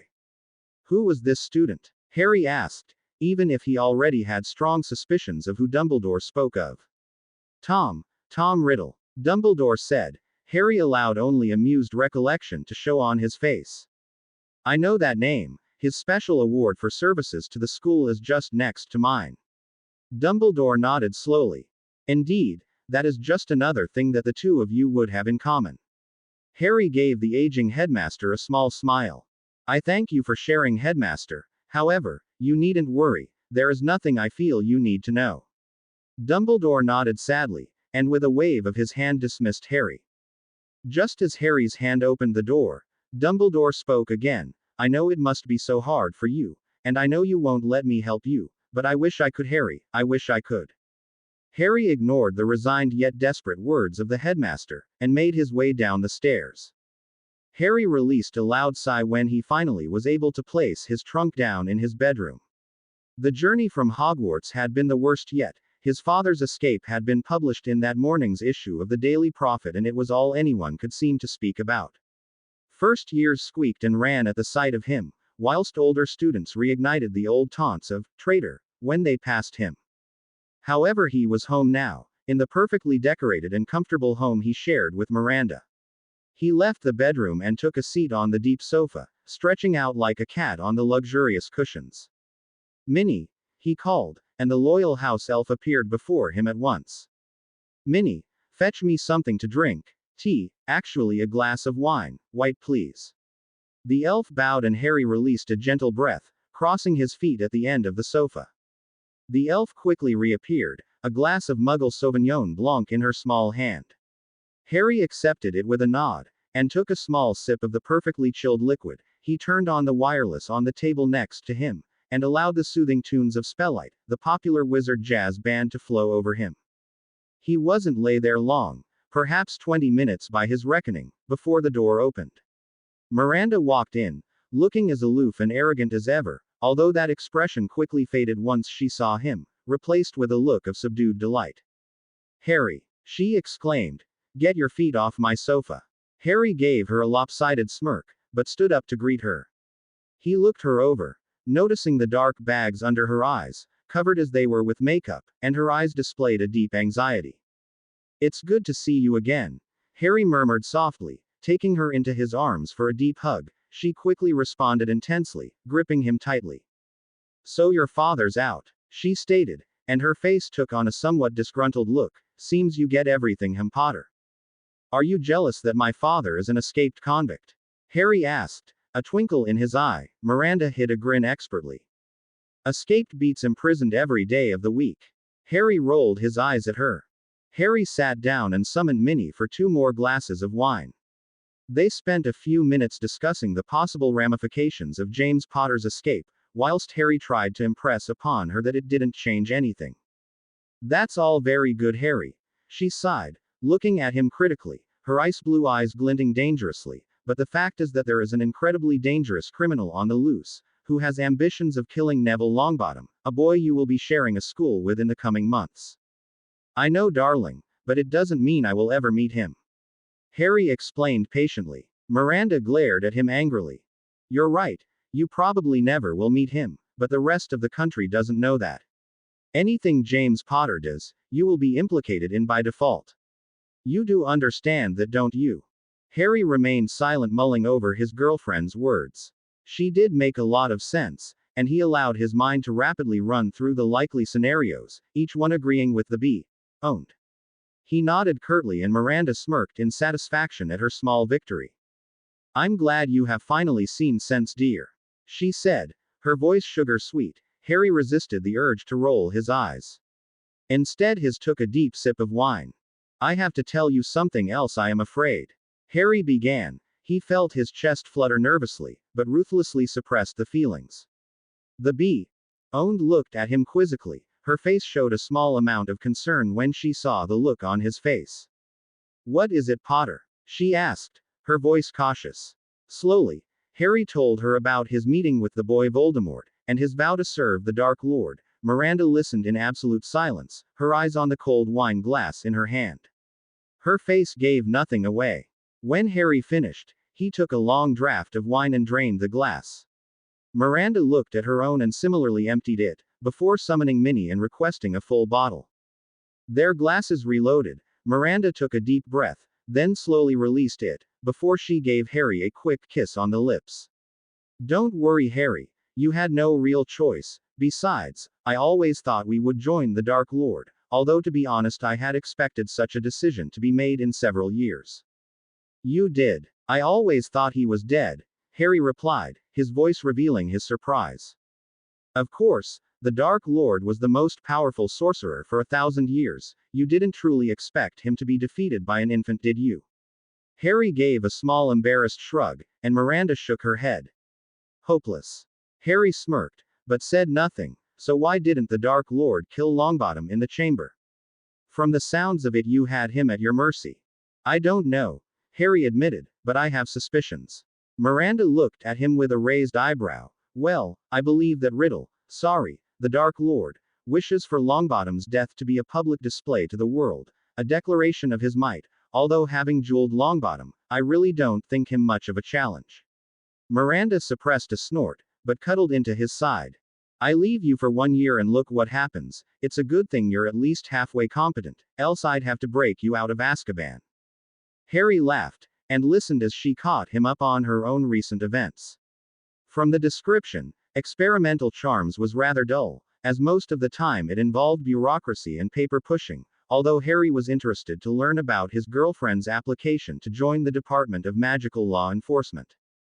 The first week of the summer flew by. Harry spent most of it on his own, reading through books, although he did do something new, for him at least. He joined Olivia, probably his best friend in his year at her house in County Cork, before watching the Ireland vs. Peru World Cup play-off. Whilst Harry rather fancied himself to be a genius at Quidditch tactics, and had watched a couple of matches between professional league teams, the Irish internationals were in a league of their own.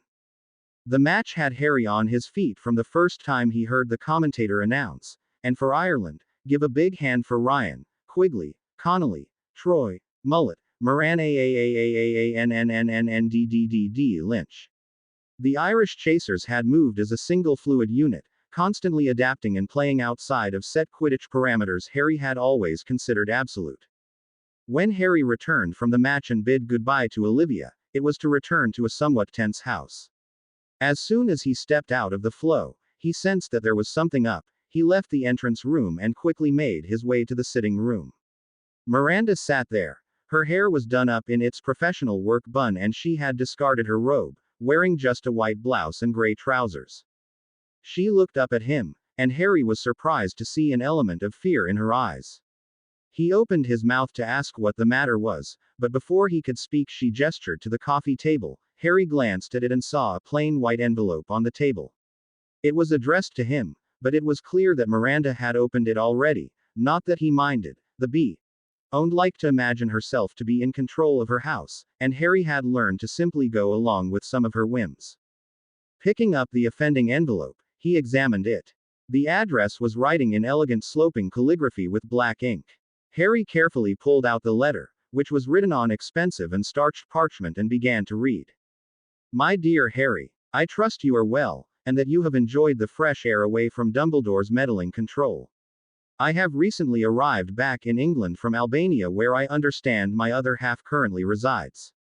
It was a fool's errand, I am afraid, however I have plenty of time on my hands, so am not in the least concerned. I read in the paper about your father. I am sure you are most excited, however I must ask you not to look for your father. I have plans for you, and I will not risk having one of my most useful assets arrested at this delicate stage.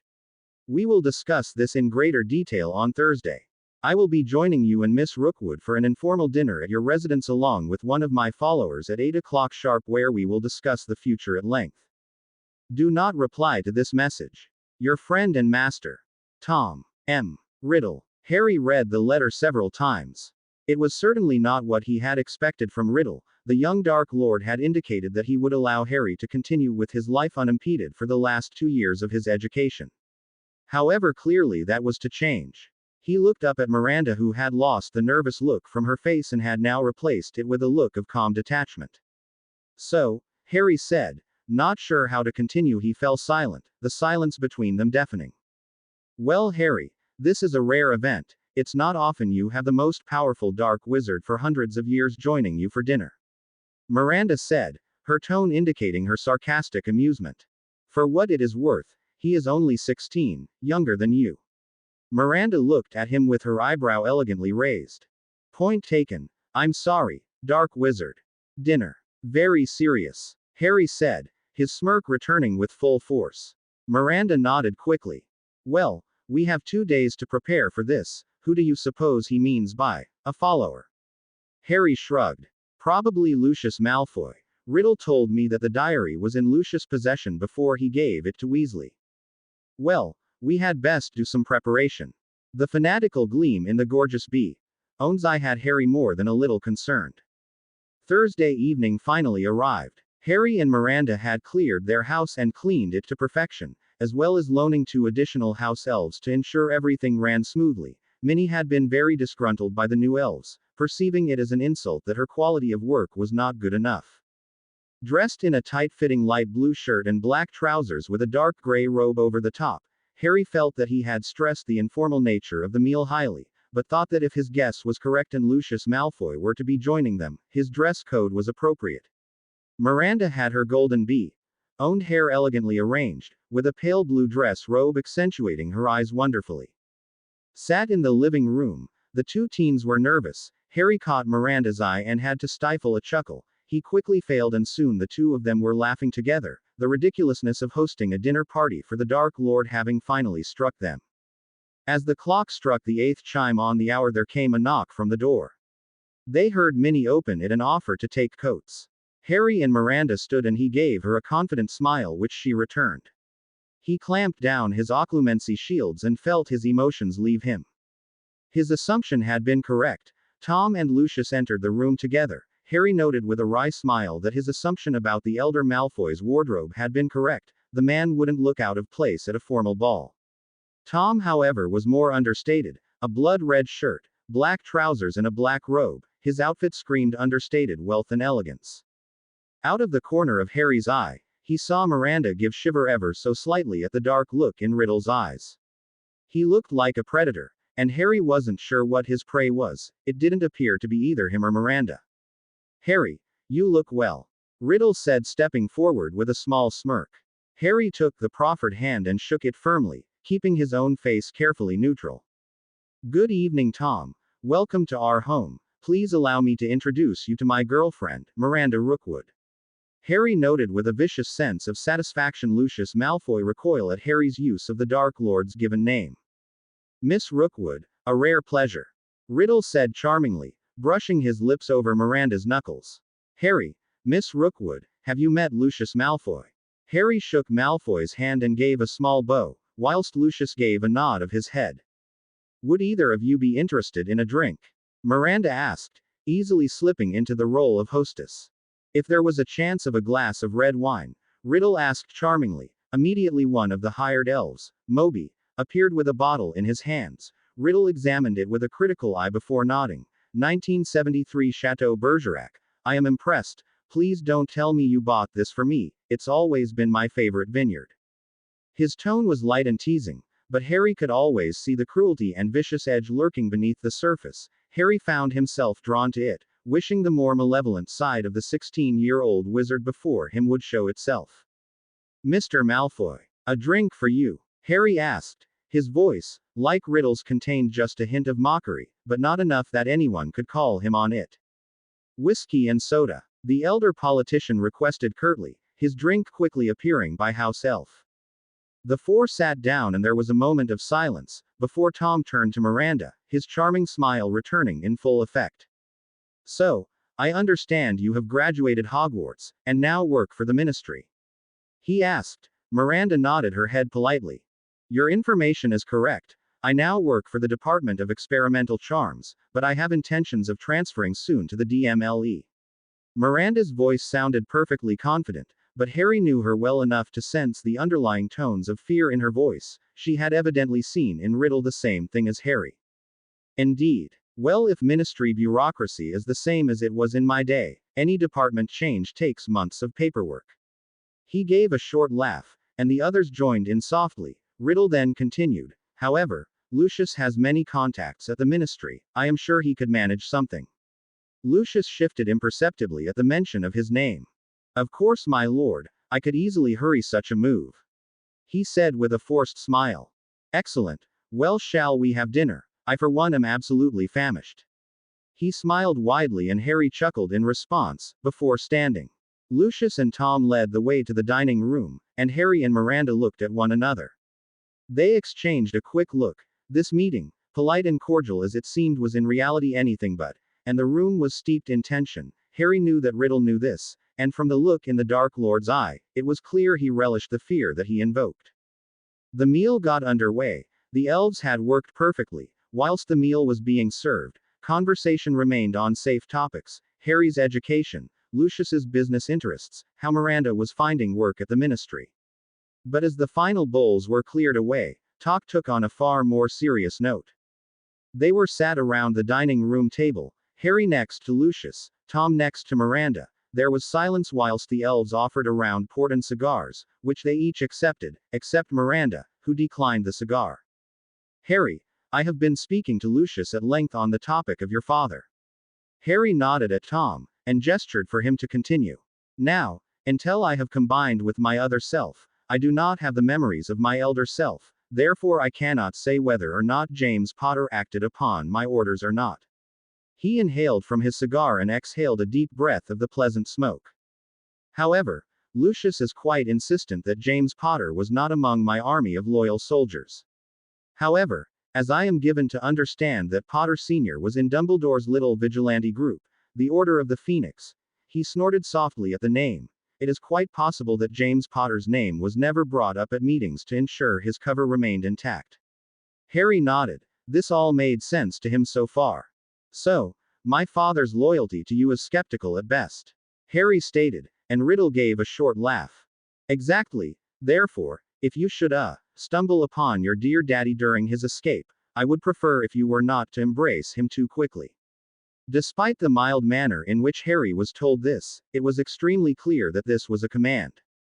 Of course, I would hardly incriminate myself on a whim though, Tom. Lucius scowled again, and Riddle, evidently aware of the game Harry was playing with the elder statesman, smirked.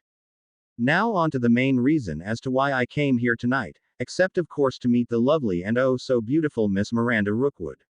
He placed his hand delicately on her own, before removing it.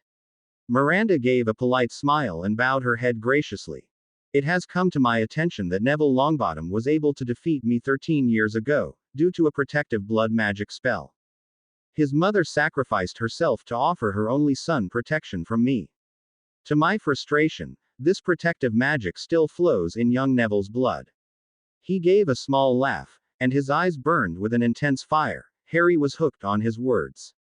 Riddle spoke in a way that truly captivated the room. His voice was deep, smooth and rich, his hands gestured slightly. The young Dark Lord was a master at keeping the attention of a room. In what turns out to be a happy turn of fate, the ritual required to recombine the two versions of myself requires blood from an enemy, which will then flow in my veins.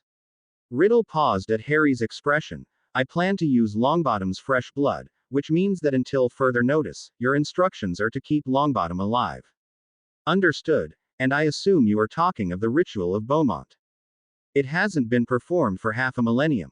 Riddle shrugged his shoulders in a display of careless elegance. It would recombine a shattered soul into one body. I assume you will retain your current body. Riddle nodded. Blood of the enemy, will of the vanquished, spirit of the subjugated, a difficult combination of ingredients to gain. I never understood how to take someone's will or spirit, but I will leave that bit to you. Riddle smirked broadly. I am impressed. I did not discover the ritual of Beaumont until my 6th year. Harry shrugged. Did you find it in Rituals of the Arcane? Riddle asked, his lips dancing in a smirk. Ancient magics and cultures, Harry said, a small smile around his mouth. Miranda was terrified. Not that she would ever admit it to anyone, she even had a hard time admitting it to herself. Whilst Riddle had been nothing but the epitome of polite charm, she could sense in her the same malevolent will that she often sensed in Harry, and knew existed in herself.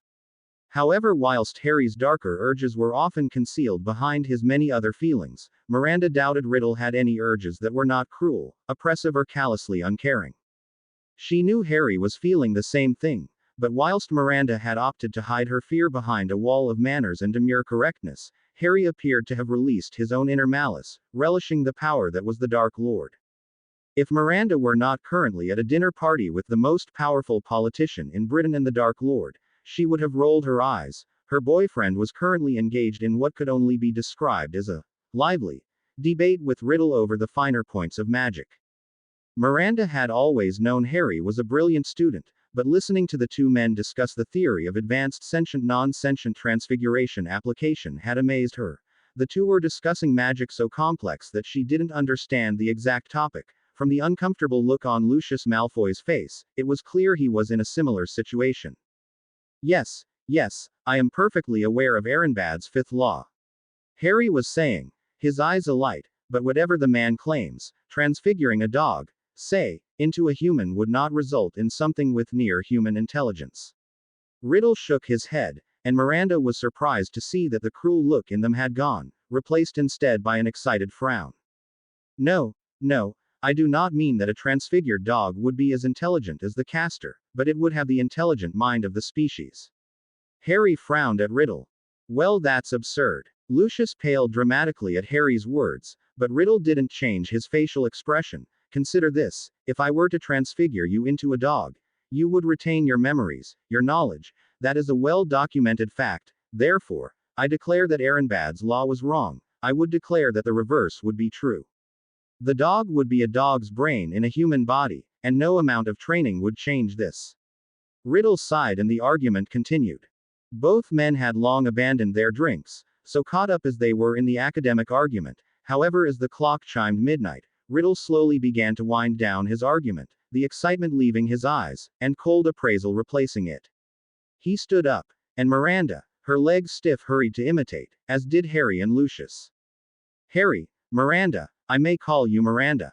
Miranda nodded and Riddle smiled. Miranda, I thank you for a delicious meal, and some wonderful conversation. Miss Rookwood, Miranda, I apologize that we simply spoke academics. I trust you weren't too bored.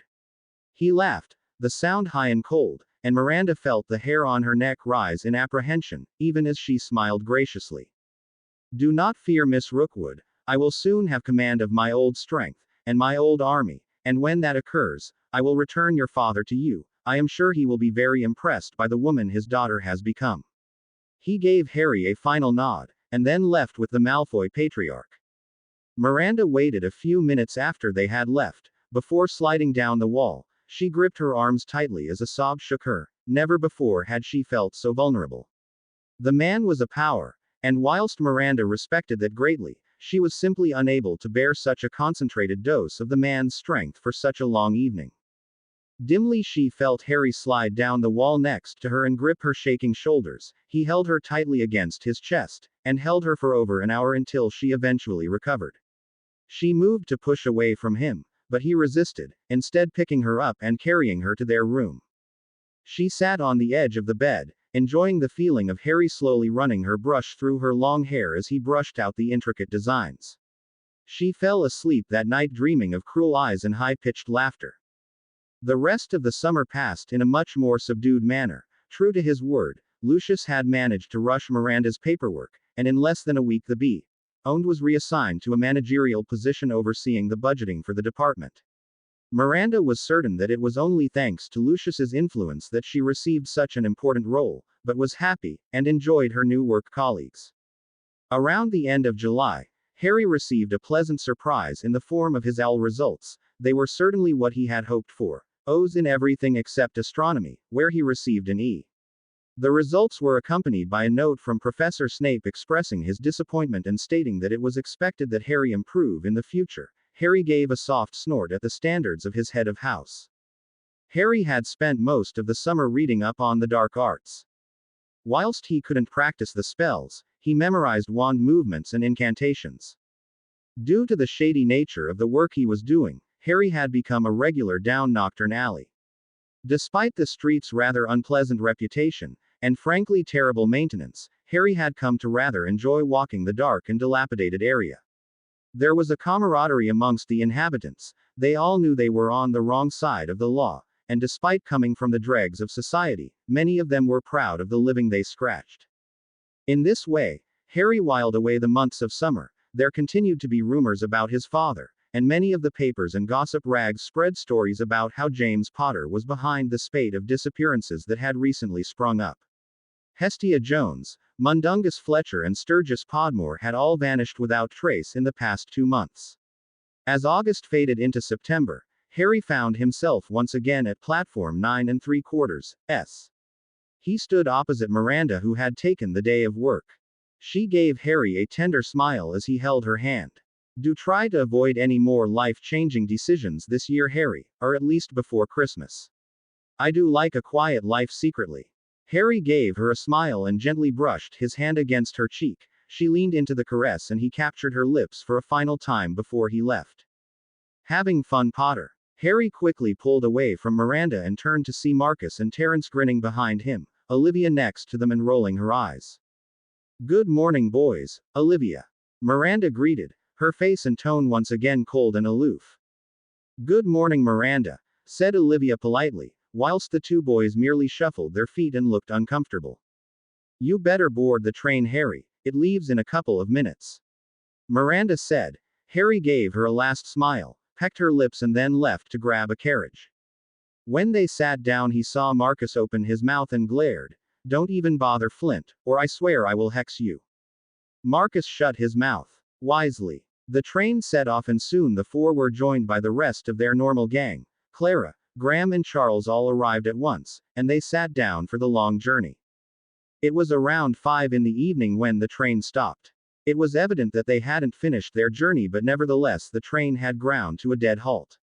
What's going on? Clara murmured sleepily, raising her head from Terence's shoulder. Marcus gave a confused shrug. Clara groaned and went back to sleep. Harry and Olivia paused their game of chess and watched as Charles stuck his head out the compartment door. No one's out there. I don't know what's going on, he replied, his hair all over the place from his awkward sleeping position. It looks like people are coming aboard, Graham muttered, his eyes on the frosted window. Harry frowned and peered out as well. Graham was right. Tall hooded figures were indeed making their way onto the train. They sat back and waited for the unexpected passengers to all get on, when suddenly the lights went out.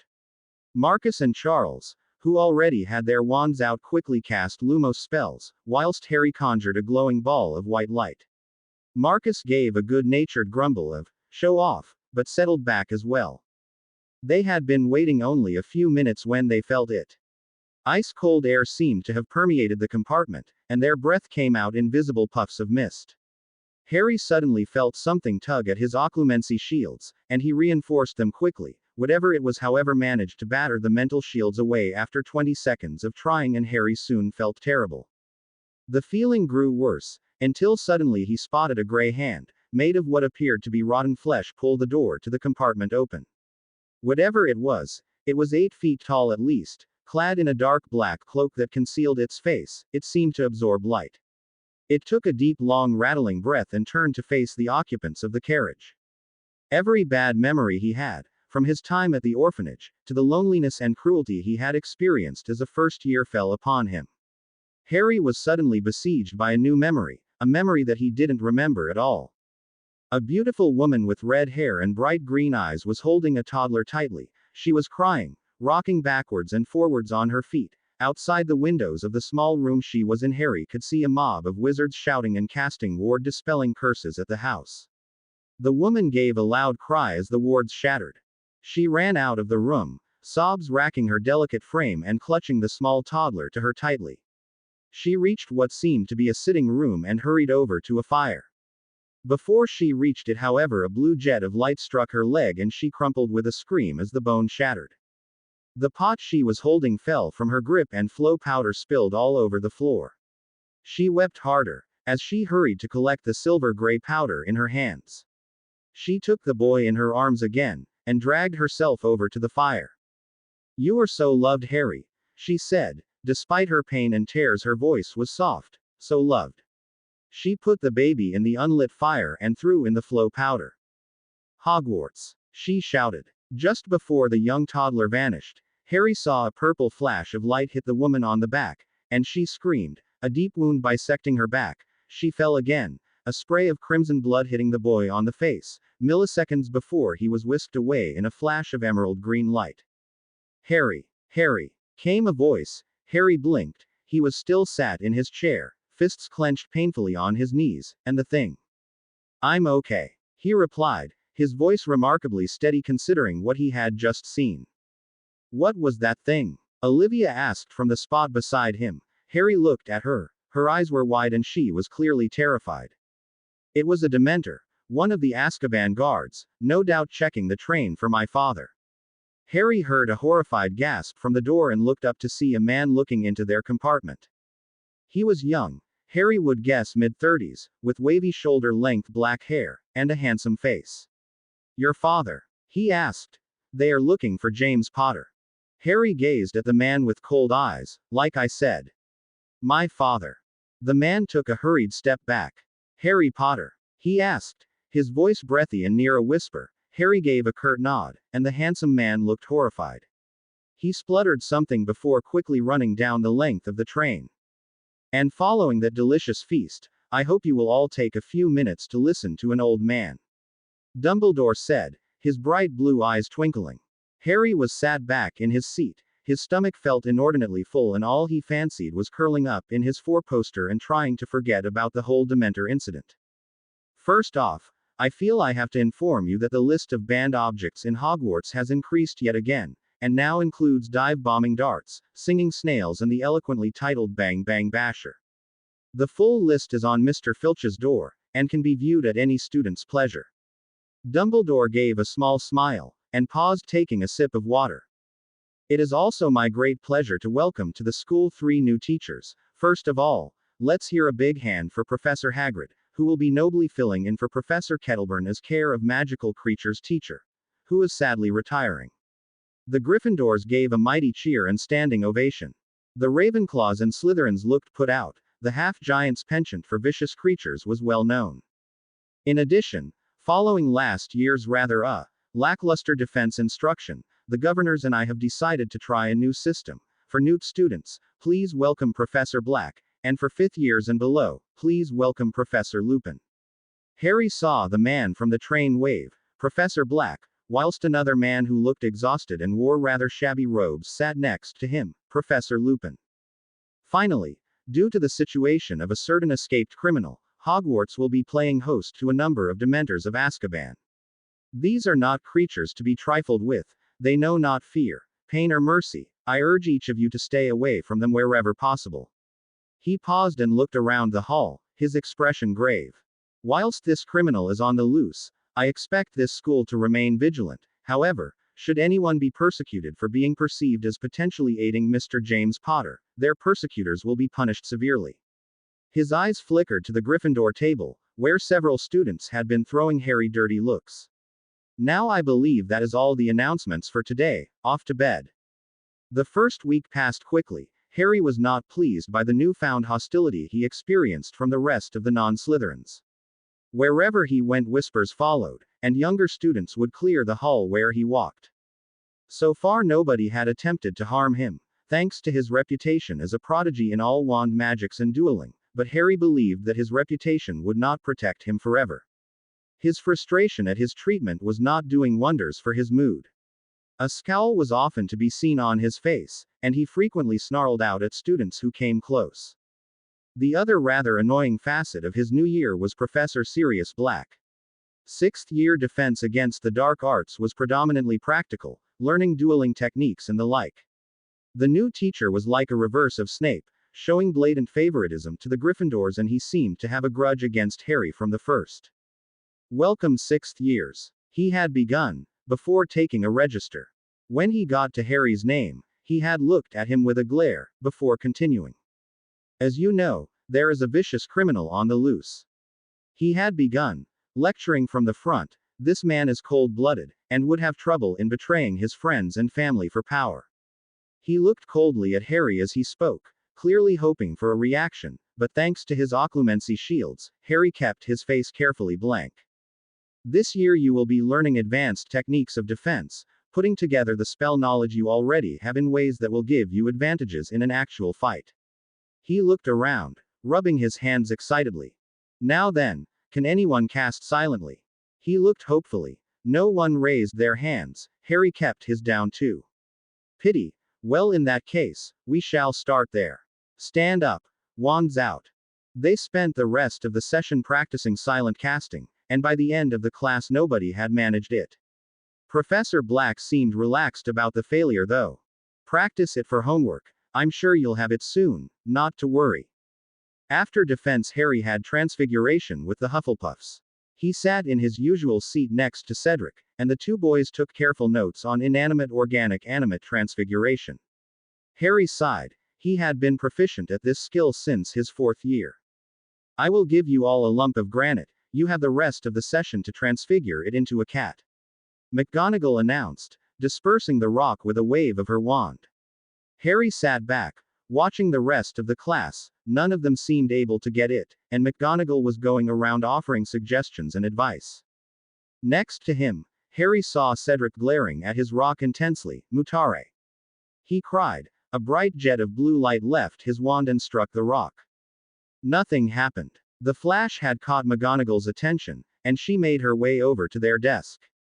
Show me again, Mr. Diggory, if you please, she asked. Cedric cast the spell again and the professor hummed. Your pronunciation and wand movement are perfect. The fault therefore lies in your intent. You must visualize the transformation and will it into being. The Scottish woman lectured, her voice kind. She then turned to Harry, who gave her a charming smile. Mr. Potter, why are you not attempting the spell? She asked, but the fond smile she wore ruined any other feeling she was trying to convey. I must confess, Professor, I taught myself this part of the course in my 4th year. Harry said with a humble shrug of his shoulders. McGonagall looked shocked. In your 4th year? She shook her head. Once again you surprise me. You truly are one of the most skilled practitioners of transfiguration I have ever taught. Harry ducked his head in a show of humility. Please show me your transfiguration. Harry nodded, and a careless wave of his wand later, a large tomcat sat on his desk. Marvelous. Excellent detailing. The fur feels real, and oh my, it purrs. Truly magnificent. 10 points. Harry smiled gratefully. What level are you at, Harry? The aged professor asked. Instead of replying, Harry merely waved his wand again, saying nothing. Everyone in the room's granite suddenly became a perfect cat. Show off. Cedric muttered. Harry merely grinned at him. Before flicking his wand and transfiguring the tomcat on his desk into a full-sized lion. Bravo! Bravo! McGonagall called out, her eyes excited. Harry had always been one of her best students, and she had developed a soft spot for him over the years. The rest of the class passed quickly. With a bit of help from Harry, Cedric soon mastered the spell, and earned Hufflepuff points. The weeks rolled by with little drama. People continued to avoid Harry, but after hospitalizing 2 Gryffindor 5th years with a subtle trauma curse, no one seemed willing to get on Harry's bad side. Harry therefore set his mind to the Quidditch season. He was frustrated because Draco had gone and got himself injured by a rogue hippogriff. Harry was only minorly mollified when he learnt Draco's father intended to have the creature which interfered which his Quidditch schedule executed. On the 7th of October Harry called together his first Quidditch practice of the year. It was an unseasonably warm day and there was not a cloud in the sky. Harry surveyed his 7 players, exactly the same team as it had been the year before, and gave a brief smile. 7 years, gentlemen, lady, he announced. Slytherin has held the Quidditch Cup for 7 whole years, a feat which I think will not be repeated for many decades. He clapped his hands together and straightened his back. Today, as Draco hasn't fully recovered yet, we will merely be practicing basic drills and moves. Everyone on brooms, you know the drill, you have 10 minutes to warm up. Go. He shouted the last bit and the 7 green-clad players kicked off. Harry watched the fly. He was pleased to see they all looked just as good as they had the year before. Draco was still a little uncomfortable using his right arm, but Harry hoped that he would recover soon, else he would need a new seeker. With the thought of sonorous, Harry's voice became magically amplified. All right. All of you to get to the east set of posts. Harry had the team practice some basic passing drills, beaters and seekers included with the quaffel, before making things a little more difficult. Marcus, run opposition, rest of you carry on. The team were playing well, Harry noted, whilst the drills were still extremely easy and basic, the fluidity and ease with which the team moved around the pitch gave him hope. Derek, bowl, grab bats. He released a lone bludger and had the 2 beaters rally it between them. He kept the game going for 15 minutes before grinning. Get down here, he yelled. All right. Good practice, it was nothing special, just a warm-up. I expect you all here for next practice, which is, he consulted his journal, Thursday at 4. Well played. Go shower and change. See you in the common room. Despite Harry's best hopes, Draco's arm didn't recover fully in time for the match with Gryffindor, but he was able to successfully negotiate with Cedric to switch the Hufflepuff, Slytherin match with his own. This, it turned out, was a good move. The weather had turned foul during the match, heavy rain lashed down and the visibility was awful. Hufflepuff were good, Harry thought, but Gryffindor were better. As the match approached the 30-minute mark, the score was 80-50 in Gryffindor's favor. Suddenly, Harry felt an awfully familiar sense of cold descend upon him. It was like ice within his very bones. His occlumency shield suddenly came under aggressive attack, but Harry knew what to expect this time, and through great effort managed to defend his mind. His vision blurred from the effort he was putting in, but he saw dozens of tall black shapes gliding onto the pitch. His concentration was almost broken when he heard a scream from nearby. He looked up and just made out the figure of Longbottom falling to the earth. Remembering Tom's instruction, Harry whipped out his wand and caught the boy with a featherweight charm, causing the boy to slow his descent and float gently through the air. With another lazy flick of his wand, he banished the floating Longbottom towards the teacher's stands, where he landed on Professor Black with a crash. After the excitement of the match, Harry made his way to the library. He was disturbed by the way the Dementors affected him, and he vowed to learn to defend against them. However, after reading through half a dozen tomes, he had learned only that it was bloody difficult to do so. The Dementor is a near immortal creature. They are intelligent, fast and invisible creature. No spell or curse is known to kill it, although they can feel pain if burnt. One book had mentioned, whilst another suggested they were impervious to all forms of pain. The only thing he learnt that was useful in his opinion was that there was a charm, the Patronus charm, which was said to repel the monsters. Therefore that evening Harry found himself outside Professor Flitwick's office. He knocked and entered the small room. Good evening, Mr. Potter. How may I help you? The small wizard asked kindly. Good evening, Professor. I know that your time is valuable, however I have read about a rather advanced charm and hoped for some assistance with it. He said, a charming smile on his face. The charm's instructor beamed. Harry was his best student, and Phileas Flitwick enjoyed helping students with their academic struggles. Of course, Mr. Potter, it must be very complex if you are struggling. Well, it may not be complex at all, it is simply that I can find little information on it. Harry said with a grin, the spell is the Patronus charm, and all I know of it is its name, I am afraid. Professor Flitwick gave a deep nod, sighed, before indicating for Harry to take a seat in one of the available chairs. I do indeed know of the Patronus charm. As I am sure you are aware, it is used for repelling Dementors and is one of the hardest charms to fully master that I know of.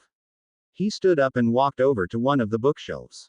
If nearly any other student were to come and request my assistance, I would say they stood no chance of ever mastering the charm, but I believe you can do it, Mr. Potter, I truly do.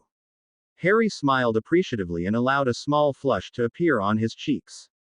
Don't be so modest, Harry. You're without a doubt the best student I have taught in many decades. I wouldn't be surprised if you gave the headmaster a run for his money when he was your age." Harry's flush this time was not faked. "Ah, now, here we are, the Patronus charm." He handed the heavy book to Harry, who saw an image of a silver swan bursting from a wand and driving Dementors away. The incantation is Expecto Patronum and requires for the caster to focus strongly on positive emotions. The Dementor feeds off your negative emotions and feelings. The Patronus acts as a shield of positive thoughts. A master of the charm can drive the Dementors away by creating a corporeal Patronus, which takes on the image of an animal. Expecto Patronum? Harry asked. Exactly. The wand movement doesn't matter, but you must focus your intent. Think of your happiest memory and use it to fuel your spells. Harry nodded. So it is the opposite of dark spells, which are fueled by negative emotions. Flitwick looked at him oddly, and Harry realized his slip. That is correct, I suppose. Harry, do you want to give the charm a try now? Flitwick asked, although his expression was still troubled. Harry nodded and drew his wand. Positive thoughts, Harry. Positive memories. Harry thought back. He discarded his life before Hogwarts. There was little happiness there, and he discarded memories such as his first Quidditch victory. He contemplated the time he had won captured the stone, but realized that was malevolent joy, rather than pure happiness. Eventually he decided upon the time he and Miranda had gone to Edinburgh, and both had tried their hand at the local Kaylee. He remembered the look on her face as they reeled around the street. He felt a grin cross his features, and forced his emotions to mingle with his magic, as he did when casting dark magic. Expecto Patronum, he thought. A silver mist shot from his wand and formed a round shield in front of him. He frowned, and forced more magic through his wand. The mist remained hazy and indistinct, so he tried putting more emotion behind the spell. He used his occlumency to replay the memory in his head, forcing the emotion from it into his wand. Before his eyes the mist coalesced into a more solid shape. It wasn't the animal he had hoped for, but it had formed a more solid barrier. He released the spell, and rubbed his hand across his brow, upset to discover a sheen of sweat. He had to work on magical endurance. Flitwick was clapping beside him. Excellent, excellent, that was an incredible first effort, well done. Harry nodded. I don't know what I did wrong, Professor. I put a lot of power into it, and I used the emotion in the correct way, mixing it with my magic and sending both through my wand. He suppressed his feelings of frustration, and looked at the diminutive professor. Harry, that is not the correct way to use the emotion. Flitwick said cautiously. Harry looked at him puzzled. That's not true, is it, Professor? All the books I've read state that emotion must be used in that way. Flitwick wrung his hands before him. Harry, that is the correct way to funnel the emotion for dark spells. Harry blinked, but not for this spell. Professor, Harry began, but Flitwick waved him away. Don't worry, Harry. I know about the sorts of pressure you must be under, and I am not concerned. Regular practitioners of dark magic become corrupted by it. It can be addictive, and the feeling of power that comes with practicing the spells. I think we all experiment at one stage of our careers. Harry looked at the man shocked. Don't look so surprised, Flitwick said with a jovial grin. I thought that it would give me an edge on the dueling circuits. Harry nodded with a cheeky grin. I will not tell you what you should and should not do, Harry. You are obviously a brilliant student. But be careful. Dark magic is fun until it controls you, twists you into a bitter and violent shell of what you once were. Harry repressed his emotions, and instead nodded slowly. Now, for the Patronus charm, the emotion and magic must be separate. He looked at Harry curiously. Do you know occlumency, Harry? Harry gave a nod and Flitwick laughed. Yet again, you know magic. The ministry would really rather you didn't. Harry gave a grin and the small professor continued. Use the positive feelings like you would use occlumency if you were a beginner. Let it fill your mind, leaving no bad thoughts available for the Dementor to feed upon. Then cast the spell. Try again. Harry did as he was bid. He brought up the memory, drew his wand and with a vicious flick cast the spell. This time, there was no mist. Instead a bright white flash filled the room, and coalesced into a very solid-looking shield. Excellent, Harry, excellent, called the charms professor, and Harry ended the spell, taking a deep breath.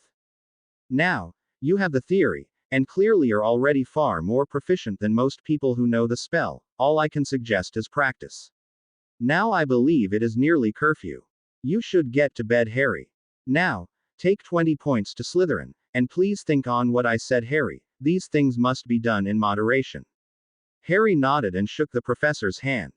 Thank you, Professor Flitwick, sir. I will be careful. Flitwick sighed sadly and dismissed him. Harry was awoken that night by one of the third years. Professor Snape wants everyone in the common room right away. He seems really angry. Harry groaned and quickly slipped on a black jumper and dark gray trousers. He pinned his prefect badge on and walked down to the common room.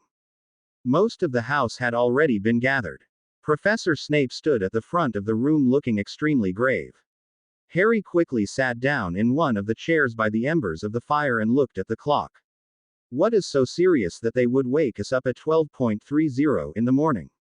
He thought bitterly, thinking of how comfortable his bed had been. Slytherins, for the remainder of tonight you will all be sleeping in the Great Hall. Murmurs of interest sounded around his room at this. Silence. Snape called and the room instantly quieted. This is because James Potter this evening was spotted trying to enter the Gryffindor common room. Silence. Snape roared at the whispers his pronouncement created. Prefects will escort the house to the Great Hall at once. Any deviation, bad behavior or failure to obey every instruction a prefect or member of staff gives will result in 2 months' detention. Am I understood? Everyone nodded, and Snape gestured for the house to leave. The Great Hall was full. The tables had vanished and instead there were rows of sleeping bags on the floor. It appeared Slytherin was last to appear and they were left the patch of floor closest to the doors. Potter, with me, Professor Snape called, and Harry turned to his head of house. The potions master gestured for the two of them to leave the Great Hall. Potter, you will be accompanying me tonight. We are to search the dungeons along with Mr. Filch and Professor Sinistra. Professor, are all the prefects searching the school? Harry asked, a small smirk playing on his lips.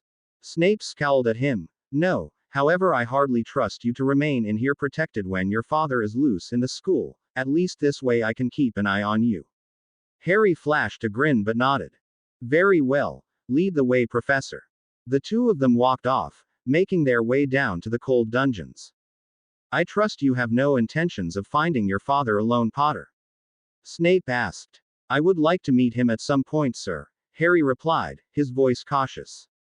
Azkaban changes men, Potter. He may have gone in your father, but after 12 years in Azkaban, he will not be the same man. Harry looked at the potions master interested, and the greasy-haired man expanded. Continued exposure to the Dementors ruins the mind, Potter. Most of Azkaban's inmates go mad after a year or two. Snape paused, pointing his wand into a storeroom and checking for anyone inside. It was empty and the two quickly left. Whilst occlumency can keep you safe from their effects for a while, the strain of maintaining mental shields under attack for a long time will kill you quicker than starvation or dehydration. There is no defense, Potter. The man gave Harry a piercing gaze. I do not tell you this to upset you, Potter, just to drive it into your skull that the man who escaped that accursed prison is a bent and broken shell of a traitor. Harry nodded slowly.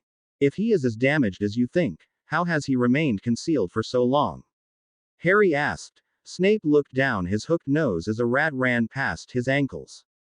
I would imagine that if you strip away all the kindness, the humanity from a man with formidable magical talent, the resultant being would be near unstoppable. Harry felt a deep sense of cold which had nothing to do with the chilly air of the dungeons. The search continued for another couple of hours, before Harry and Professor Snape returned to the Great Hall. They were met there by the headmaster, who peered at Harry carefully from behind his half-moon spectacles. Good morning, Severus. Harry, how went the search of the dungeons? No sign. Snape answered and Dumbledore sighed. I am not surprised. I hardly expected him to linger. Snape quickly peered at Harry next to him. Headmaster, you will recollect the conversation we had before term began about appointing his best. My beliefs have not changed, Severus. Dumbledore said warningly. Of course not. Snape bit out. Dumbledore sighed.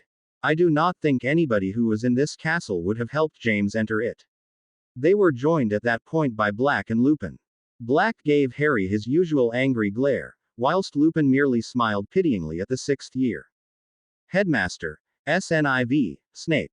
Professor Black said in greeting, "Is it wise to have him?" He gestured to Harry, in on this conversation. Dumbledore gave a small smile. "Mr. Potter has been helping Severus clear the dungeons," Dumbledore said calmly. "Well, those two clearly have Hogwarts' best interests at heart," Sirius said sarcastically. Harry resisted the urge to glare, instead maintaining his neutral mask. "I will say again, if I did not trust anyone in this castle to act in its best interest, I would remove that person without question." Dumbledore's voice radiated authority. Black was silenced, and Harry was reminded that behind his friendly exterior, Dumbledore was very much a powerful and experienced warlock. "I will call off the search. I never expected it to work. Join your housemates, Harry. Good night." Recognizing the dismissal, Harry made his way over to an empty sleeping bag, and with a flick of his wand transfigured it into a mattress and duvet. He heard Dumbledore chuckle behind him, before he lay down and closed his eyes. The next morning, the school got back into routine quickly, although to anyone who was paying attention it was clear that there was a great deal of fear throughout the student body. Most of the younger students had taken to wandering the castle in groups, something which Harry thought was ridiculous. How could 10 first years have any chance of defeating a single determined wizard skilled in the dark arts?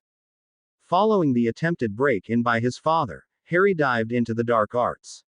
He was careful not to practice too much lest the corruption Professor Flitwick had mentioned took him over, but it was difficult with each entrails expelling curse, blood boiler or dark cutting curse. Harry felt more and more powerful.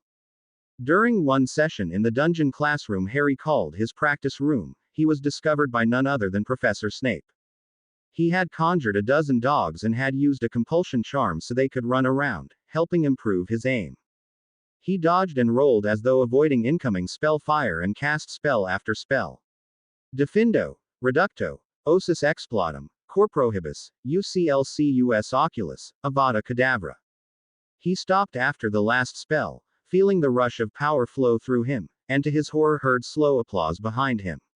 Harry turned slowly on the spot, a stunner and obliviation spell on the tip of his tongue. "Most impressive, Potter," Snape had said, his voice mocking. "Thank you, Professor," Harry had replied cautiously, wand still slightly at the ready. "And may I compliment on your excellent use of wards protecting the door." "Clearly not excellent enough," Harry replied cheekily. Snape smirked. "Indeed." They looked at each other for a moment before Snape began. "Potter, you will find that very little happens in my dungeons that I am not aware of.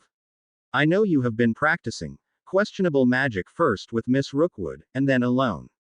Harry frowned at this, but said nothing. "I have done nothing about it because I know that the lures of such powers can be great, and that each man should have to teach himself the dangers." Harry felt a strong urge to roll his eyes. "I am aware of the dangers, Professor," he said slowly. Snape frowned at him. "And yet each night you spend several hours practicing dark spells." He took a slow breath. "I am concerned that you are starting to become affected." Harry chuckled. "I am not, Professor. I have been careful. My occlumency will have protected your mind." Snape sneered at him. "I am sure the Dark Lord thought much the same thing when he first started to use the dark arts intensively, and yet when he was defeated he was a psychopathic megalomaniac, hardly the charming political idealist of his youth." Harry frowned at that. "What would you recommend?" he asked casually. "Ideally, I would ask you to stop using dark magic. However, I think we both know you would not listen. Therefore, how about a compromise?" Harry gestured for the man to continue. "I will teach you some dark magic, nothing obscure, once a week alone. In return, you are not to use dark spells outside our lessons unless absolutely necessary." Harry considered it. Snape was rumored to be a very powerful dark wizard, with a great repertoire, and was even said to have created his own spells. Harry knew the value of knowing magic others didn't. It was a good deal. His head of house hadn't told him he couldn't practice other magics in the evening. "Deal," he eventually said, and in the dim light it almost appeared that the potions instructor looked relieved. "Excellent. I will see you the first week of term after Christmas." He turned and left, leaving Harry to clear up the blood stains and corpses that still littered the walls of his practice room. As he got onto the train, Harry smiled. Miranda had taken a holiday from her work, and they were planning to go to Israel together to celebrate Christmas. Harry was in a jovial mood lately. The opportunity to leave the school for a month was something he was thoroughly looking forward to. As he stepped off the train, he considered that it would be very nice to get away from the glares and cruel remarks that his schoolmates had been subjecting him to since the news of his father's escape had surfaced. Harry sat on the hard seat tiredly, though in relief the hard wood was a relief. He thought he had spent all of his first day back for Christmas on his feet. This wasn't necessarily a bad thing for him, however, the fact that he had been queuing for quite so long was grating on the 16-year-old's nerves. He was in the International Portkey Terminal in Dover. After having paid a substantial sum, not that it affected either of their bank accounts, Harry and Miranda were scheduled to depart for Tel Aviv International Portkey Station in just under 20 minutes. They had already been waiting for an hour, and Miranda was currently reading a book next to him, looking bored and frustrated with their progress. 4.47 to Moscow has departed. The next departure will be the 4.53 to Tokyo, departing in 6 minutes. Harry suppressed a groan. The hall he was in was large, easily the same size as the Great Hall in Hogwarts, and filled with files of hard wooden chairs. There were numerous oars covertly keeping track of everything that was happening. Harry idly plucked at a loose thread on his jacket and tried a wandless non-verbal spell to fix the small tear. The thread wobbled slightly, but other than that nothing happened. The 4.53 has left. The next departure is the 5.01 to Charleston, departing in 8 minutes. Harry perked up a little. Theirs was the one after that, and Harry quickly nudged the bee. Owned next to him. She looked at him tiredly. Harry pointed to the large board at the far end of the hall indicating which portkey left when. Finally, if I knew how hellish international travel was, I would never have agreed to this ridiculous holiday in the first place. Looking over ministry fund request forms is more entertaining than this. Harry gave her a grin as he pulled her to her feet. She swatted his arm playfully. Have you ever been to the Middle East before? Harry asked. Miranda shook her head but said nothing. Harry rolled his eyes. I hope you're this talkative throughout the whole trip. Miranda gave him a good-natured glare. The 5.01 to Charleston has left. The next departure is the 5.05 to Tel Aviv, which leaves in 4 minutes. Come on, we'd better hurry. Harry called. Quickly making his way towards the departures area, Miranda sighed as she too hurried along, though still looking as dignified and elegant as ever. They arrived at the portkey, and placed their hand on the 6-foot-long piece of rope. Everyone holding on? Asked a bored-looking assistant. There were around a dozen people crowded around the portkey, and they all replied in the affirmative.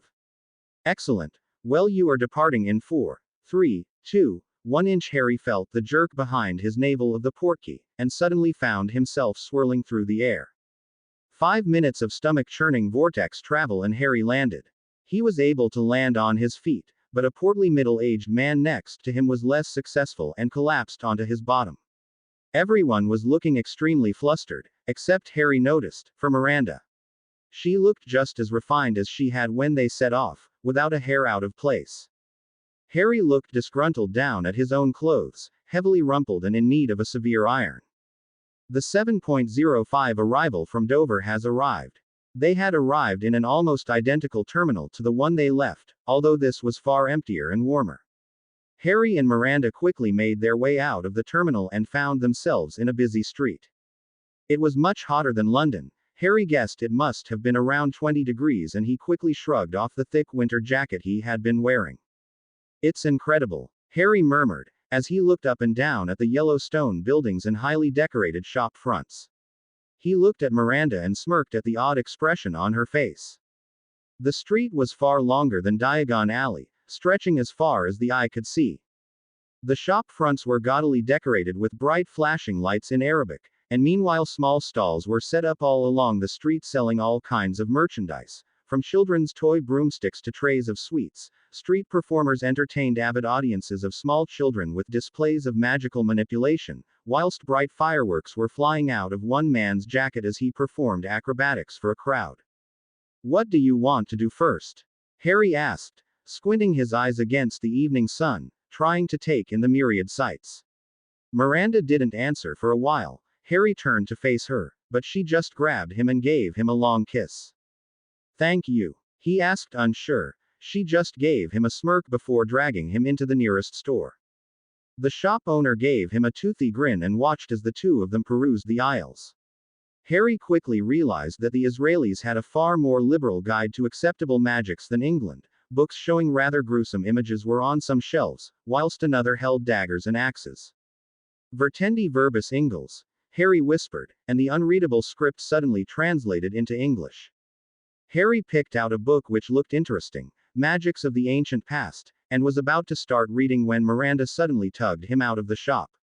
Come on, we can hardly spend all day in the first store we see, besides I would rather like to make it to our hotel before nightfall.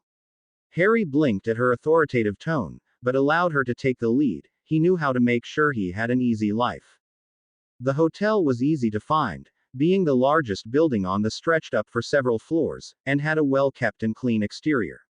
Stepping through the doors, they immediately felt the effect of cooling charms, and Harry shivered slightly at the sudden change in temperature. Good evening. Harry smiled at the man behind the desk. We have a reservation under the name of Rookwood. The man looked at them confused. Reservation, Harry said slowly, and the man smiled. Ah, yes, reservation, name please. Harry grinned at Miranda, who was examining a frieze on one of the walls. Rookwood. Mr. and Mrs. Rookwood, yes. Room 433. He said excitedly, handing Harry a pair of keys. Harry smiled and walked towards the stairs. The hotel room was large, with an enormous bed, spacious bathroom and large balcony overlooking the beach. Harry grinned as he dumped his shrunk luggage down on the bed. What do you think? Harry asked, turning to the statuesque bee. Owned next to him, she just grinned and jumped him. They spent their days in what Harry could only describe as luxury. Despite the time of year, it was still hot enough to relax in the sand and swim in the sea, and when they bored of relaxation, there was a bounteous supply of magical attractions to visit. They toured the Sinai Desert, passing groups of Bedouin travelers, with which they traded knowledge and food, learning much of the local folklore. The Bedouin focused much more on the runic forms of magic, neglecting wands to the extent where only one member of the tribe owned one. Harry had visited several shops, some specialized in enchanted weapons, others offered spell books and lessons in various arts. Harry was, initially, particularly interested in some of the books on necromancy, which was completely illegal in Britain, but after reading the first couple of chapters he decided against it. Necromancers needed to devote decades to the art before they had any significant results, and Harry frankly didn't want to limit his education like that. 5 days into their holiday and it was Christmas Day. They spent the morning in bed, only rousing for lunch when Harry's stomach started rumbling loudly. Rather than leave the sanctuary of their room, they ordered up room service and ate the disgusting-looking, though delicious-tasting food with equal smiles on their faces. Presents. Harry asked hopefully when he had finished, and Miranda gave him a grin. Don't ask me like that, it makes me feel like your mother. She said in mock admonishment. Harry grinned, but said nothing, instead picking up a large package from the end of their bed. He gave it a rattle, and grinned at the sound. Ripping off the paper, he was shocked by what he saw. It was a truly beautiful dagger. The blade was blue-silver steel, with a black leather-wrapped handle embossed with an eagle. It came in a plain sheath, and Harry grasped it with awe. The handle wasn't adorned with gems or made of solid gold, its design was pure precision. Perfectly balanced and lethally sharp, every aspect of it screamed functionality, and in Harry's opinion that made it hauntingly beautiful. He handed Miranda his gift to her, and smiled when he saw her open it. It was a necklace, made of gold with a charm fashioned in the shape of a rampant griffin. Harry had spotted her eyeing it in a shop the day before, and had snuck back to buy it for her last night. Thank you, although I hope you're not suggesting something with the charm. However, what if Professor Snape saw? She said in mock horror. Harry chuckled. Please do not bring up Professor Snape when we are in bed, it just doesn't seem fair to rub in how little action the man must be getting. Miranda chuckled quietly, but allowed for Harry to put the necklace on her. Merry Christmas, Harry. Merry Christmas, Miranda. The rest of their trip passed quickly, and when, on New Year's Day, the two returned to London, it was with considerably heavier bags than when they left, filled as they both were with books and other objects which had taken their fancy. When Harry returned to Hogwarts at the end of the holiday, it was sadly Miranda always managed to bring him balance, especially after a term of constant stress. The Easter term began in much the same way as Christmas. People watched him from the corner of their eyes, and first years still avoided him in droves. Professor Black still seemed to hate him, whilst the other professors hailed him as a prodigy. The lessons with Snape were proving to be the highlight of Harry's week. The man had been truthful. The spells he was teaching to the green-eyed sixth year were certainly not the obscure aspects of dark arts, but instead he taught Harry how to use old spells in new ways, or how to manipulate the effects of a spell to make it a useful tool in a duel. Their very first lesson, Snape and Harry had dueled. Snape was only using spells which were taught in their first 3 years at Hogwarts, and whilst Harry had been successful and defeated the potions master, it hadn't been easy, and Harry had been eager to learn the finer points of dueling from the greasy-haired wizard. The school term progressed in much the way that it always did. Around 2 weeks after the beginning of term, Harry led Slytherin to its first win of the Quidditch season against Ravenclaw. Draco had lost out on catching the snitch to Cho Chang, but the Slytherin chasers managed to allow the Slytherins to win 260 to 240. It was a close game, but nevertheless, Harry thought, a victory was always a victory. Following the match, Harry had 5 weeks before Slytherin played Hufflepuff, and during that time he allowed his attention to wander. He was walking along the banks of the lake one Saturday, glad to be outside the castle and enjoying some unseasonably warm weather in early April, when he was joined unexpectedly by Professor Lupin. "Good morning, Mr. Potter," the bedraggled-looking professor had greeted, his voice carefully neutral. "It is a good morning, is it not, Professor?" Harry asked, his voice charming, although his senses were alert. "I was hoping you and I could have a little chat," Lupin asked. His voice sounded tired, and Harry noted that his face was wrinkled and eyes looked bruised. "Of course, Professor," Harry replied courteously, and followed the professor up to his office on the 3rd floor. "Tea, Harry?" Lupin asked, fussing over a small dented metal kettle in the fire. "Yes, please. Milk, no sugar." Lupin nodded and after a few moments placed a steaming mug in front of him. Lupin sat opposite him and took a small sip. "I thought it best I had a conversation with you, Harry, as I suppose if things had turned out differently, you and I could have been very close friends."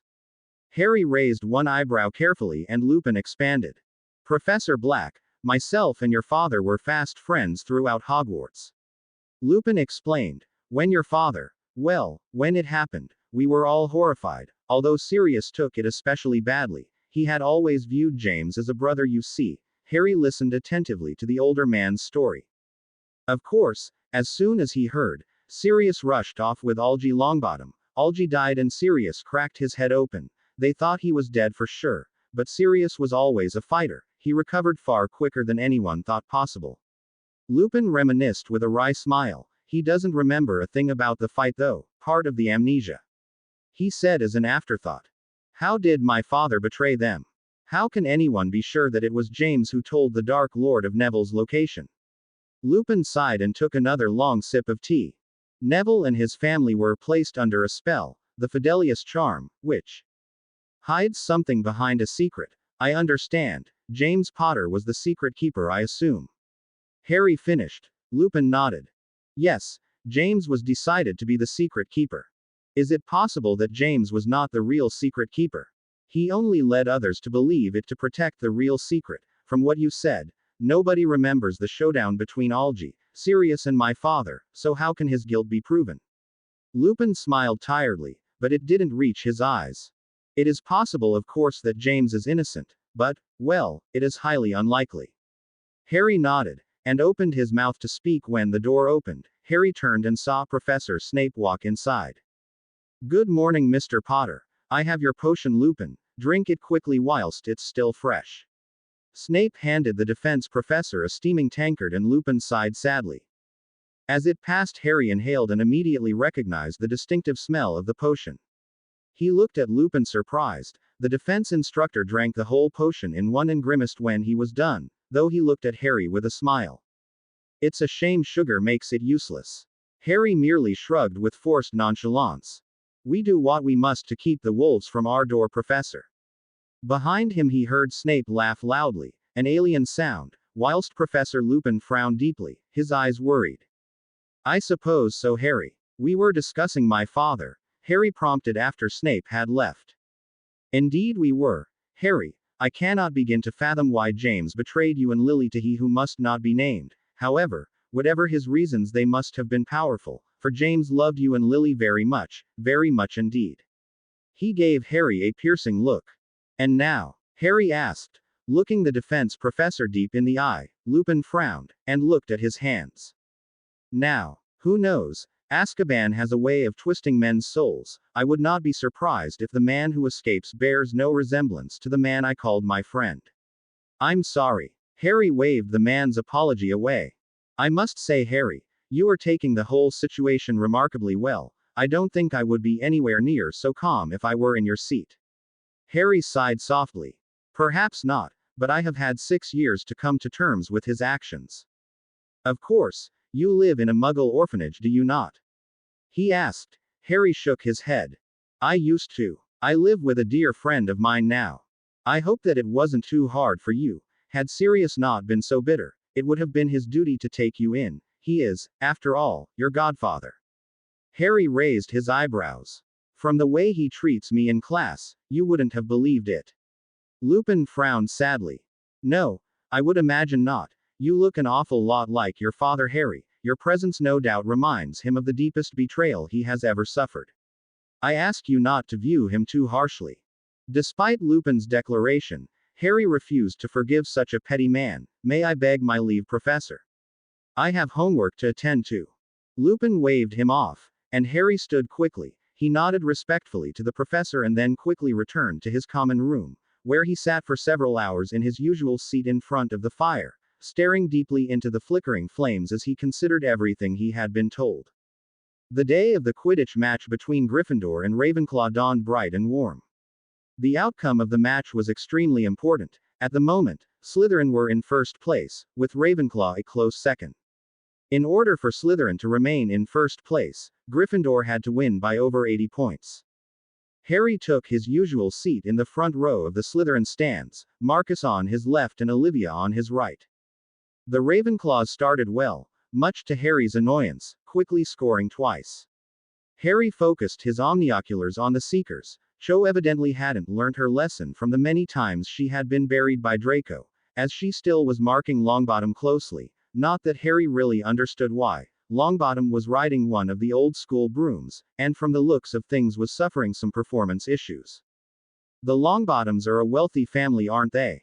Asked Marcus beside him. They are. I don't know why Longbottom doesn't have a new broom. I wish the little bastard still manages to catch the snitch. Harry said, slightly frustrated at the Gryffindor Seekers' weak performance. Harry looked in surprised horror when he saw 2 Dementors glide out onto the pitch. Dumbledore's rage following that event was so severe that Harry was amazed any would dare return. There were screams around the stadium, but he watched with a great deal of interest as Neville drew his wand and shot a full corporeal Patronus at the cloaked figures. The large silver boar was impressive, thought Harry, though he rather fancied the doe he could produce more elegant. The boar rushed down towards the Dementors, and Harry was confused to see the 2 stumble. Before falling over, he quickly focused in on the 2 large figures with his omnioculars. Malfoy, Crabbe, Goyle and Theo-Not. They were standing on each other's shoulders and wearing a long black robe. Harry felt a well of rage grow his stomach. Harry, where are you going? Asked Olivia, her voice concerned. Harry turned to face her, and she nearly shrank back at the furious look in his eyes.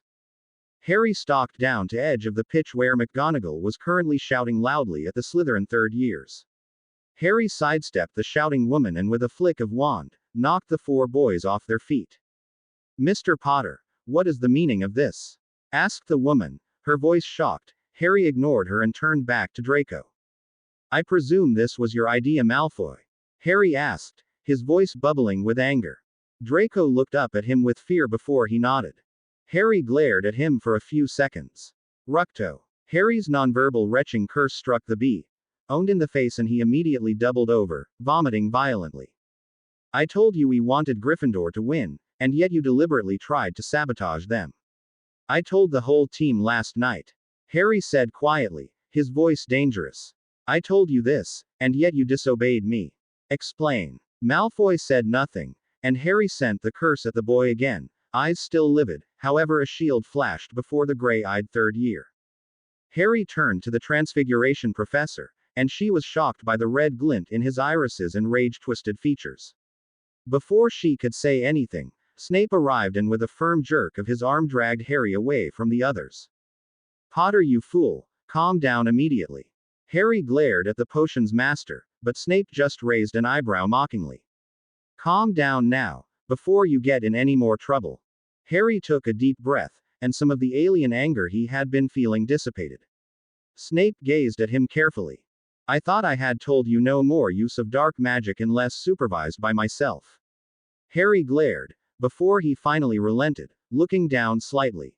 I'm sorry, Professor, he finally said. Snape just curled his lip. Well, I'm glad you're sorry, but I have now got to explain why the top student in the school just lost his nerve and attacked 4 students in front of a teacher. Snape's voice was loud and spit flew from his mouth.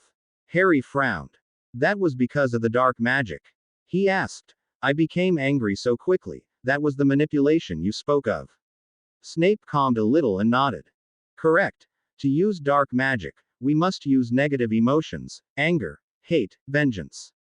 Repeated use of this makes those emotions surface rapidly and unexpectedly. Harry nodded slowly, trying to calm himself by using his meditative techniques. Snape looked at him with what could only be disappointment in his expression. I am sorry, Potter, but I cannot allow you to practice any dark magic for the rest of the year. If you do, I will report it to the headmaster. This is my final word.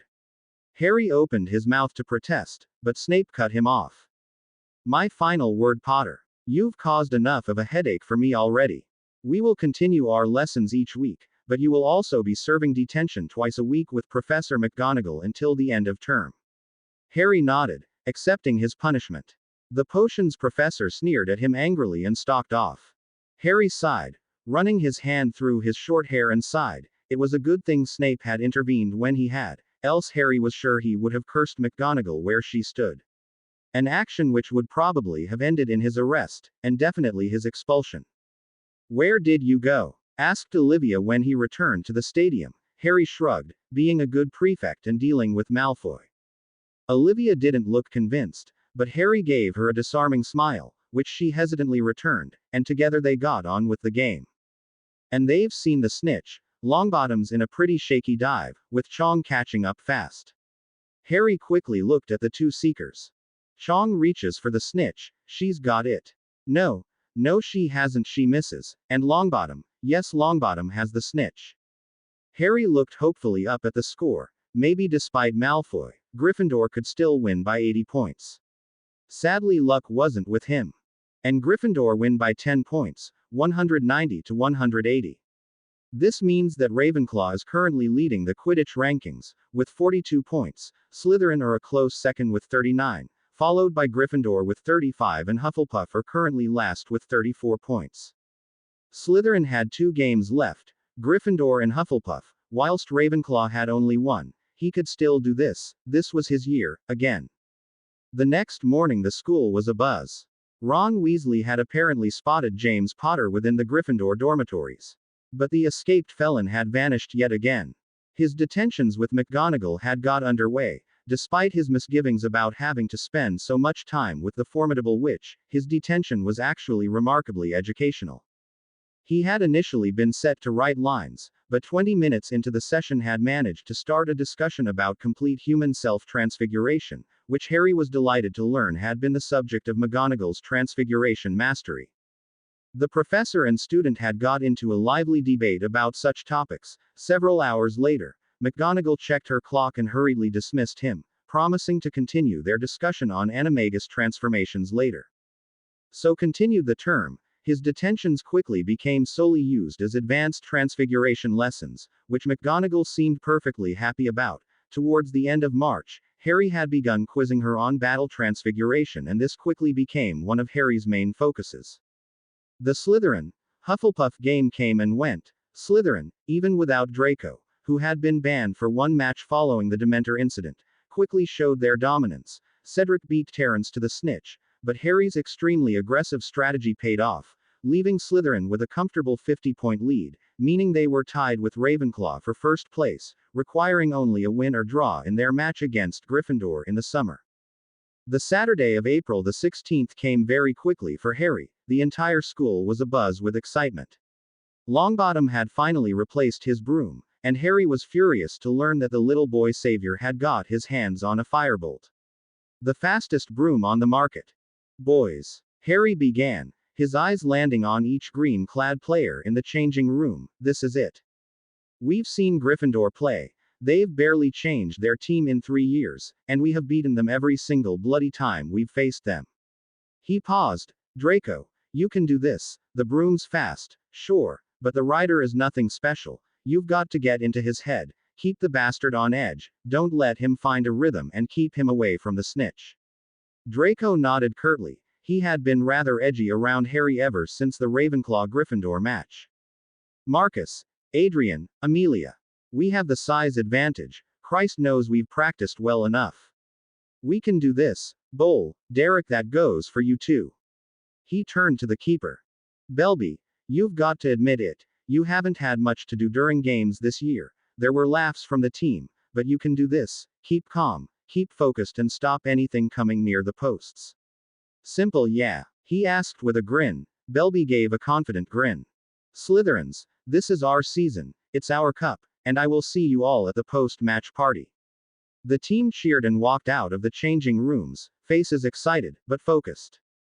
Longbottom dives. My god, that broom is fast. Malfoy is chasing, but can't seem to get the edge on the Gryffindor seeker. Harry unconsciously crossed his fingers. Foul, cried Lee Jordan. Malfoy deliberately elbows Longbottom, and yes, it's a penalty. Harry smirked. As a seeker, Malfoy had no need to stop for fouls. It was a good move by the B. Owned. Malfoy is in the lead. Oh, Katie Bell scores from the penalty. Malfoy is feet away from the snitch, and he's going to catch it.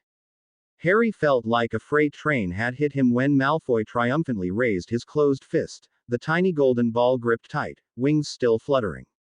Slytherin wins, 330-40, which means for the 8th year in a row, Slytherin will win the Quidditch Cup. The cheers from the Slytherins were so loud Harry could feel the stands vibrate. He pumped his fist into the air, and ran out into the pitch to congratulate the landing team. They quickly enveloped him into a tight hug and Harry grinned, hugging them back.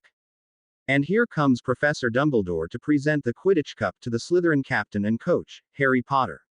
Harry accepted the cup from the old headmaster with a wide smirk, holding it high above his head. The Slytherins cheered and the rest of the school clapped politely. Harry looked down at the large silver cup, and grinned when he saw the words. 1995 Slytherin, Harry Potter, C. 1996 Slytherin, Harry Potter, C. 8 years of Slytherin victories, 6 of which Harry had a hand in. It was certainly not a common feat. The party that night was one of the best ever. There was plates of food covering all the available tables, barrels of butterbeer had appeared from seemingly nowhere, whilst over a dozen bottles of fire whiskey were piled next to them. The Slytherins partied long into the night, Harry enjoying the chance to finally unwind after quite such a tense year, and when Harry finally fell asleep at 6 o'clock in the morning in Terrence's bed, it was cuddled in a weird hug with Marcus, Terrence, Charles, Draco, Clara, Olivia and Georgia. The party took a long time to recover from. Snape had not been amused and had prevented the house elves from cleaning up, forcing the Slytherins to carry all the rubbish up into the entrance hall to be taken by the elves before he would give out any headache drafts.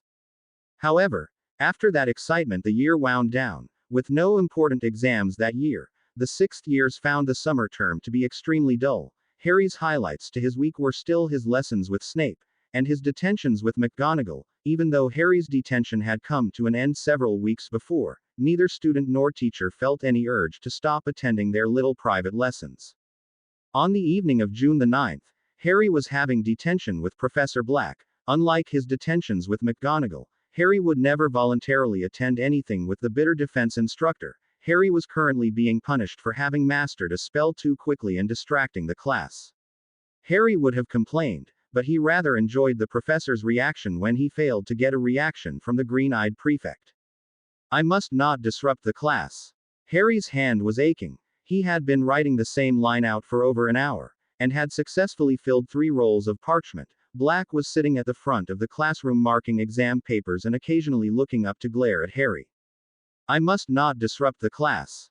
Harry dipped his quill back into the ink and prepared to continue writing. He was distracted, however, by the door behind him being thrown open. He's here, Padfoot. He's here, came the excited voice of Professor Lupin as he burst through the door. He stopped quickly when he saw Harry sitting there, but quickly recovered and hurried up to Sirius, producing a battered old piece of parchment and waving it under his eyes.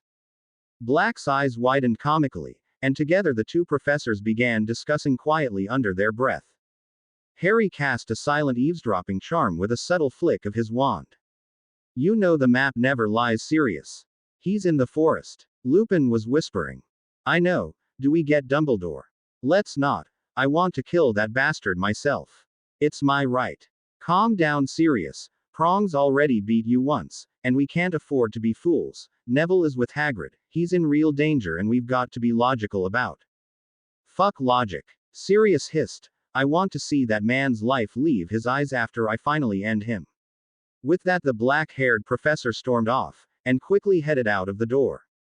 Harry carefully packed up his things, making sure to ignore the werewolf before him, before he stood up and left.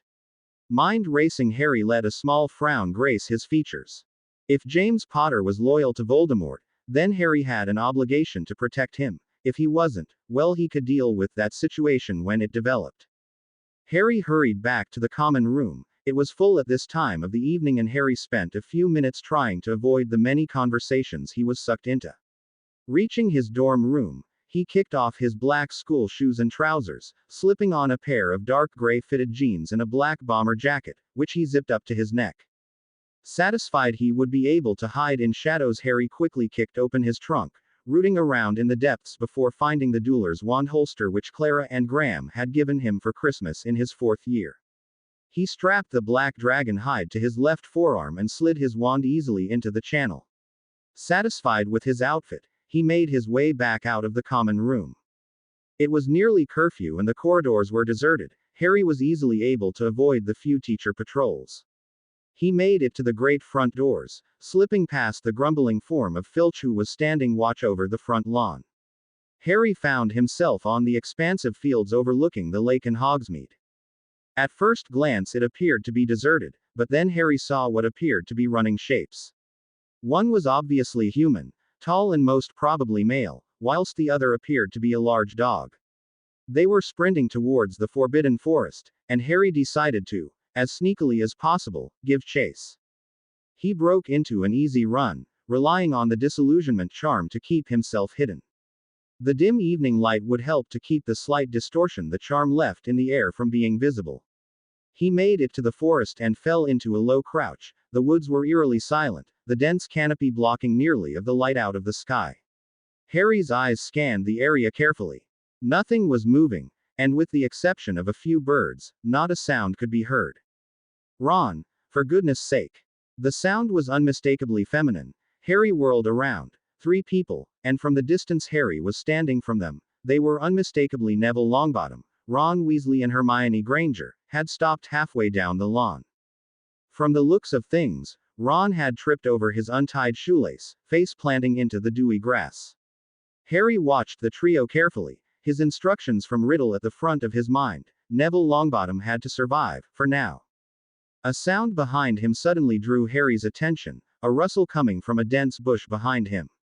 He turned on the spot, stalking slowly towards the site where the noise had come from. He squinted carefully in the darkness, but couldn't see anything. He activated his magical sight and nearly gasped. Something was in the bush, something very large and very magical. He made a rapid motion to draw his wand, but before he could, the thing suddenly charged. Harry had a brief image of a 4-legged antlered animal before it struck him on his shoulder. He was knocked aside like a sack of potatoes, falling painfully on his back and knocking the wind out of him. He lay on the floor gasping for a little while, straining to get air into his lungs. Rolling onto his front, he raised himself back into a crouch, eyes alert and wand raised in case the moose deer made another pass. Fortunately, it appeared to have gone. Walking over to the tree line, Harry looked out. It became immediately obvious where the beast had gone. Neville and Hermione had scattered, shouting in panic as the animal, which Harry could now make out to be a half-starved looking stag, rushed at Ron, catching him in the stomach with its antlers. The gangly red head was sent head over heels, but the stag carried on attacking him. It pushed the obviously injured third year towards the Whomping Willow. Just as it made it to the trunk, both stag and boy suddenly vanished. Harry blinked, looking closely at the area from which they had disappeared. Nothing. No flash of disapparation, nor the hazy blur in the air typical of a disillusionment charm. Harry continued to puzzle over their sudden disappearance as he watched Neville and Hermione attempt to dodge the flailing limbs of the Whomping Willow. As Harry watched, Hermione and Neville made a mad dash to the trunk before they too suddenly disappeared. Harry frowned in absolute confusion. Either he was being exceptionally dense, or there was powerful magic here he had never even heard of, to hide multiple figures with no noise or light. To his mild surprise, two more figures had suddenly made a mad dash towards the tree. It was Lupin and his dog. Harry watched as Lupin waited on the lawn whilst the dog went up and touched the trunk, freezing the flailing limbs. Then both man and dog charged the trunk and without a sound were gone. Harry stood where he was for 5 minutes at least. His father was out here in the forest somewhere, but the mad stag clearly presented a very real threat to Neville. He dithered for a few moments, balancing on the balls of his feet. Screw it, he thought, before sprinting over the lawn towards the Whomping Willow.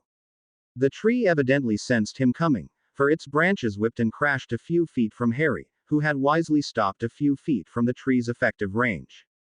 Stasis. The stasis charm had no immediate effect, and Harry poured more and more power into it. Eventually the tree, whilst still not stationary, had slowed its movements enough that Harry could dodge the branches with ease.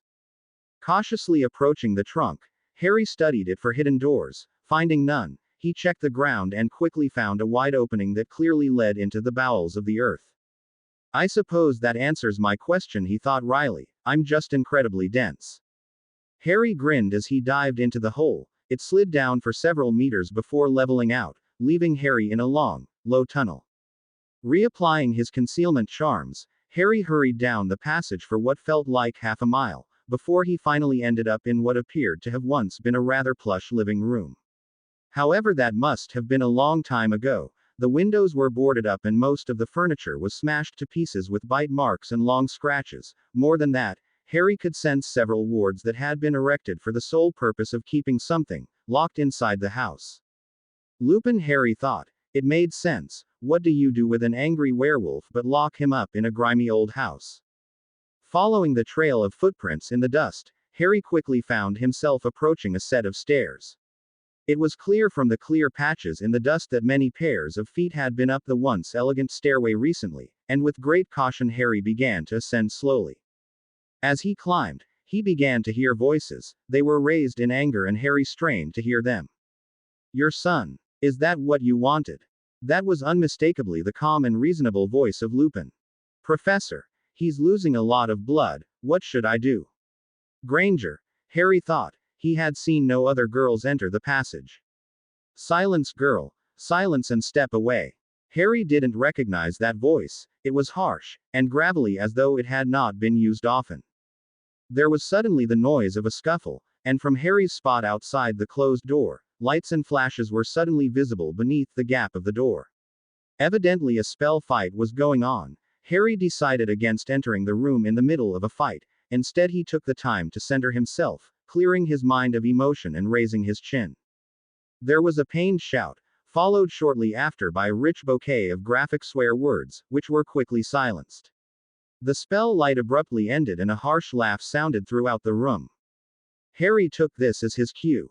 He turned the doorknob, and with the feeling of butterflies in his stomach pushed open the door.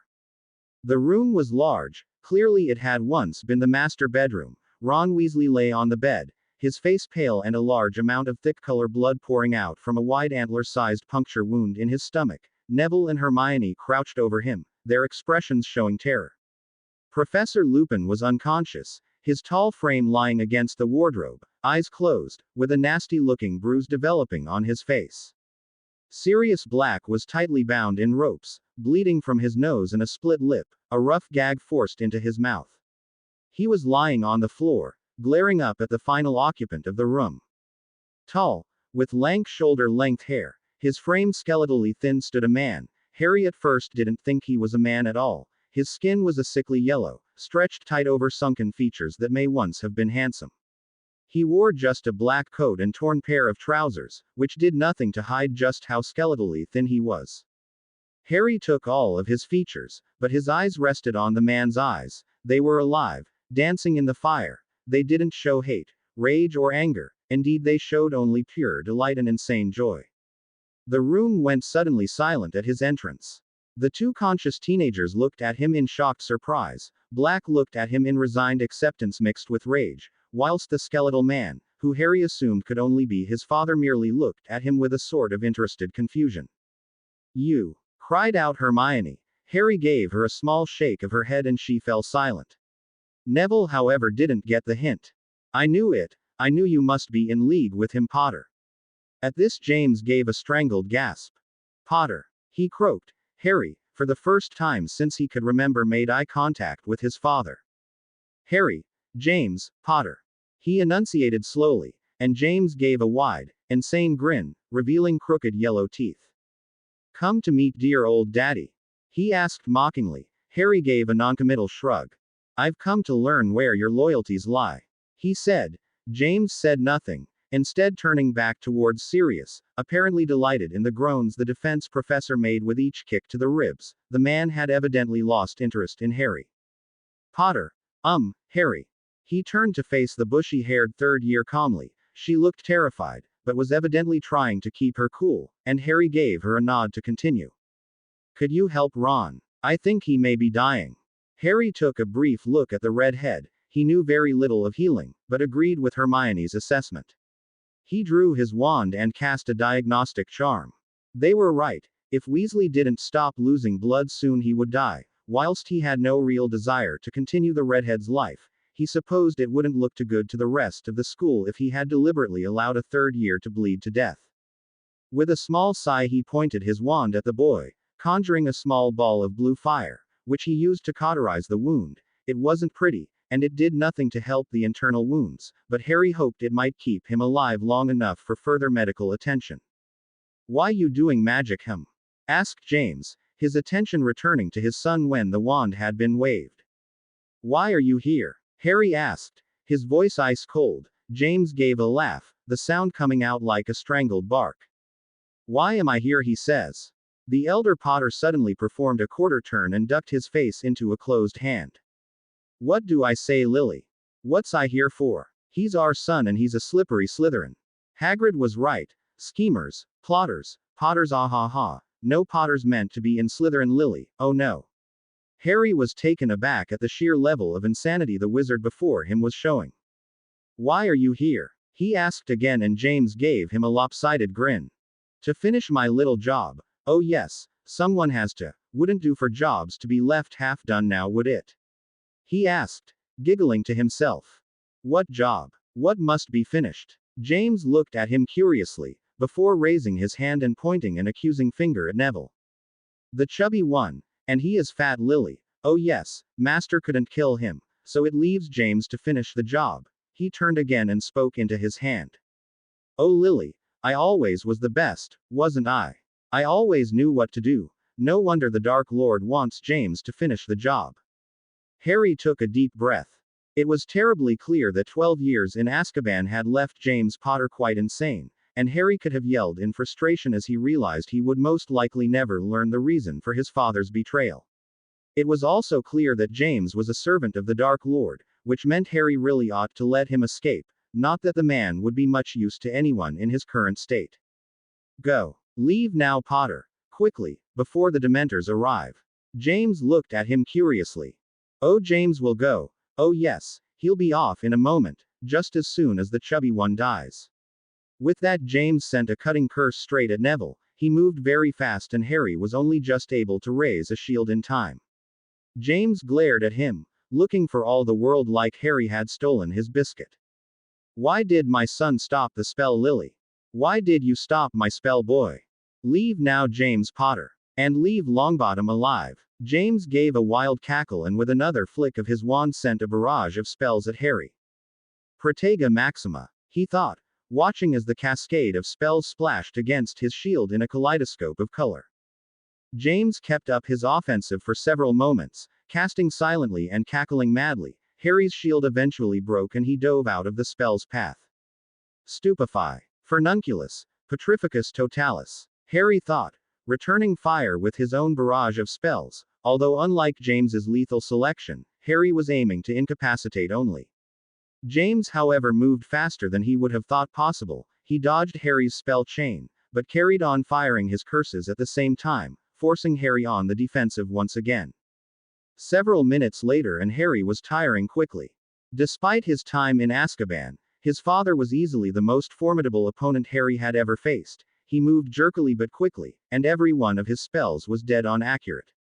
In the few moments that Harry had been able to cast offensively, he had been forced to abandon spells to disarm and incapacitate, returning fire instead with his own lethal brand of dark arts and transfiguration.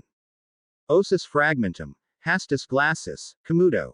Whilst the trio of deadly spells were headed towards James, Harry took the opportunity to change the 3 chairs at the vanity table into a pack of wolves, which with a powerful compulsion charm quickly charged James. The elder Potter had blocked the 3 curses with a maniacal laugh, but didn't seem to notice the 3 dogs. The first dived on his back, digging its claws into the older man's skin. James gave hoarse yell, before using a flame whip to quickly dispose of the 3 beasts. Turning back to Harry, James gave a mad grin, blood dripping to the floor at his feet. Sangulcus. Osis Explotum, Harry thought quickly, both spells leaving his wand with a bright flash. Harry and James both cast at the same time. Harry attempted to dodge the violet-colored curse coming at him, but it struck his left hand and he felt a searing agony. Looking down, Harry saw the skin start to rot before his eyes, and with a hurried stasis charm, he prevented any further damage. However, it didn't stop the terrible pain that Harry could feel radiating from the wounded appendage. James laughed as he saw Harry's hand. Did Harry's hand go bye-bye? Does he want Daddy to curse it properly this time? He asked mockingly. Harry ignored him. Instead, summoning a trunk that had been pushed up against the wall, the heavy leather-bound box struck James in the back and he pitched forward. Father, please, leave. I am sorry, but I can't let you kill him, Harry said, feeling almost desperate. Just go, please, Father, leave. James stood slowly up, clearly in some pain. Harry knew from the look in the skeletal man's face that this duel could only possibly end one way. Avada Kedavra. James suddenly roared, whipping his wand at Harry. The raven-haired 6th year dived to one side, and snapped out a cutting curse as he fell. The cutter found its mark. Harry watched in detached disappointment as the red curse struck James right in the neck. The escaped convict's head snapped back, a great burst of crimson suddenly exploding outwards. Hermione, who up until this point had been in silent horror, screamed loudly as the spray caught her straight across the face. Harry ignored her though, his eyes were focused on his father. The man was still standing, blood pouring from a jagged tear across his whole neck. His eyes were wide in silent surprise, mouth gaping like a fish out of water. In slow motion, the man fell to his knees with a dull thump, before he collapsed forward.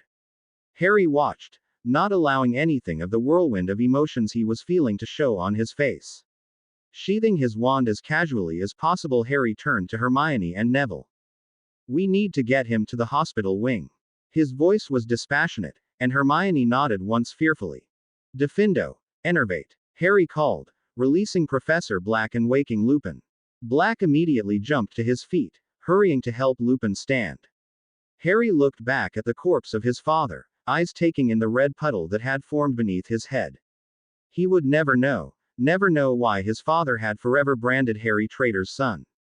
It suddenly felt as if the air was unable to reach his lungs. His throat felt tight and his eyes stung. Harry blinked and ignored the feeling of the lump in his throat. Mobilicorpus, Harry thought, and the body rose as if on invisible strings, a sick parody of a living being. Let's go, he said. Black looked like he might argue but said nothing. Instead, he just levitated the unconscious Ron, and together the two of them left for the hospital wing. They were a strange group. Harry led the way, the corpse of the eldest Potter following behind, still dripping blood. Granger and Neville followed, both looking like they may be sick at the sight of the floating body. Weasley was hovering just behind them, carried by Black, who was supporting Lupin. No one spoke, and they made their way out of the Whomping Willow in silence, arriving on the dark lawns next to the forest. They had barely gone 5 steps when it happened. "Remus?" Sirius asked, his voice nervous. Harry turned, and saw the stationary form of Professor Lupin. His entire body was strained, and Harry suddenly knew why. He looked up at the clouds and as they parted saw the bright full moon shining in the sky. "Remus, did you take your potion tonight?" Harry scowled, but turned as calmly as possible to the confused-looking third years. "Longbottom, get behind me," slowly and with no sudden movements. The chubby boy savior looked at him in confusion. "Now Longbottom," Harry said a bit more forcefully. Fortunately it appeared Granger was the smarter of the two, for she dragged Longbottom by the arm whilst summoning Ron as she did so. Harry turned back to Lupin. The professor was crouched over in obvious pain, and Harry watched in odd fascination as his hands elongated, fingers growing into vicious-looking claws. His legs were growing and bending whilst his face stretched into a cruel-looking muzzle. The werewolf gave a pained cry and ripped the skin off its back, revealing coarse dark fur. Transformation complete, the beast paused for a moment, and Harry watched curiously as Sirius attempted to reason with it. Sadly this was unsuccessful, and with a vicious swipe of its large front paw Professor Black flew through the air and landed with a vicious crack. Harry held his breath as the werewolf sniffed the air. He had his wand gripped tightly in his hands, and he could feel the blood pumping through his veins as his heart beat a mile a minute. Behind him Harry heard Longbottom and Granger whimper as the enormous beast raised its head and glared at them. With a sickening inevitably, Lupin took one slow step towards them, its countenance screaming that of a predator. Harry raised his wand. Flagrate Flagellum. With a bright flash a 15-foot whip of white-hot flame burst from the end of Harry's wand. The werewolf paused momentarily before taking another step towards them. Harry cracked the whip loudly, and the beast howled angrily, pausing just outside the weapon's range. Harry suddenly felt the irrational sense of rage he associated with dark magic overuse overcome his senses, and his vision blurred as a red filter seemed to settle over his vision. He narrowed his eyes angrily. What was this beast to threaten him? He thought. He took a furious step forward and raised the whip, bringing it slashing down towards the wolf's chest. Lupin dodged it narrowly, but Harry quickly brought it down again, striking the beast on its rear legs and tail. Lupin gave a pained howl as the acrid smell of burned hair and flesh reached Harry's nose. He smiled in pleasure and brought the whip down again. Lupin however anticipated the strike and dove furiously straight at Harry. With only feet to spare, he just managed to hurl himself out of the werewolf's path before it crashed into him. Lying on the ground he brought his whip down again, and with a cruel snap, the smoking rope of white-hot flame opened an angry-looking wound on the professor's back. The wolf fell to its knees in agony. Harry brought the whip down twice more, opening brand new smoking lines of burned and scarred flesh. By this stage Lupin was laying on its belly, whining pitifully like a dog locked out of a house. Harry cancelled the whip with a thought, and stalked to the stand by Lupin's head. The oversized wolf looked at him. Its eyes were still those of the mild-mannered professor, and it looked at him fearfully. Clouds of mist exited its nostrils from its rapid breaths. "Potter. Don't." Hermione called. Harry turned to look at her. She looked like she was about to be sick, tears running down her cheeks. "Just leave him. He's still a man," she cried. Harry gave her a grin. It was wide and displayed all the cruel malice he was feeling at that moment. Absorio. The werewolf's head suddenly imploded violently, brain and blood leaking from every orifice. He heard Hermione's cry of horror and Neville's angered shout. As the puddle of blood began to spread, Harry felt the alien emotions slowly fade, leaving him tired but satisfied, his body still thrumming with the power that dark magic provided. Albus Dumbledore was sat behind his desk at midnight that night. He was nearly ready for bed, dressed in a sapphire blue nightshirt and matching cap. His eyes were skimming over a long page of parchment describing some of the early plans for next year's Triwizard Tournament. He put the parchment down with a weary sigh, deciding to finish his reading in the morning when he was better rested. Clearing his desk to a respectable state, He was about to retreat to his private quarters when he heard the chime that alerted him when someone was ascending the stairs. Dumbledore frowned when he saw the time. It was rare for him to receive visitors at past midnight, and when they did arrive they tended to bode rather bad news. He sighed again, recalling the last time he had received such a late-night visit. The poor Weasley family had yet to recover. He sat himself back down, and schooled his features into a kind, if weary expression, awaiting the knock to his door. The knock, however, never came. Instead, the door was opened immediately and Dumbledore watched in concern as the young Harry Potter entered the room. For as long as Dumbledore had known Harry, the boy had always carried himself like a king, displaying no weakness and for the most part, no emotion whatsoever. It worried the aged headmaster therefore to see Harry now. His posture was slightly slumped and he wore what seemed to be a somewhat lost expression. His eyes, always so sharp and cold, now appeared empty and glassy, whilst his clothes were rumpled and torn, stained with blood and dust. "Harry, what may I?" Dumbledore began, before his voice trailed off in shock. Floating behind the sixth-year prefect came two corpses. One was unmistakably a werewolf, whilst the other was a man, both steadily dripping blood. Harry floated the bodies into the middle of the room before cancelling the spell, dropping the two bodies to the floor with a muffled thud. Dumbledore kept his features calm as he looked upon the features of his former student and friend James Potter. The werewolf was Lupin, of that Dumbledore had no doubt, even though its features had been bludgeoned beyond recognition. The silver-haired headmaster looked at the boy in front of him with shock, but his feelings soon morphed into pity as he looked at the child. Harry hadn't moved, and his eyes appeared to be stuck on his father's face. "Harry?" Dumbledore asked. The green-eyed teen didn't move. "Harry?" he asked more forcefully, and the boy looked up.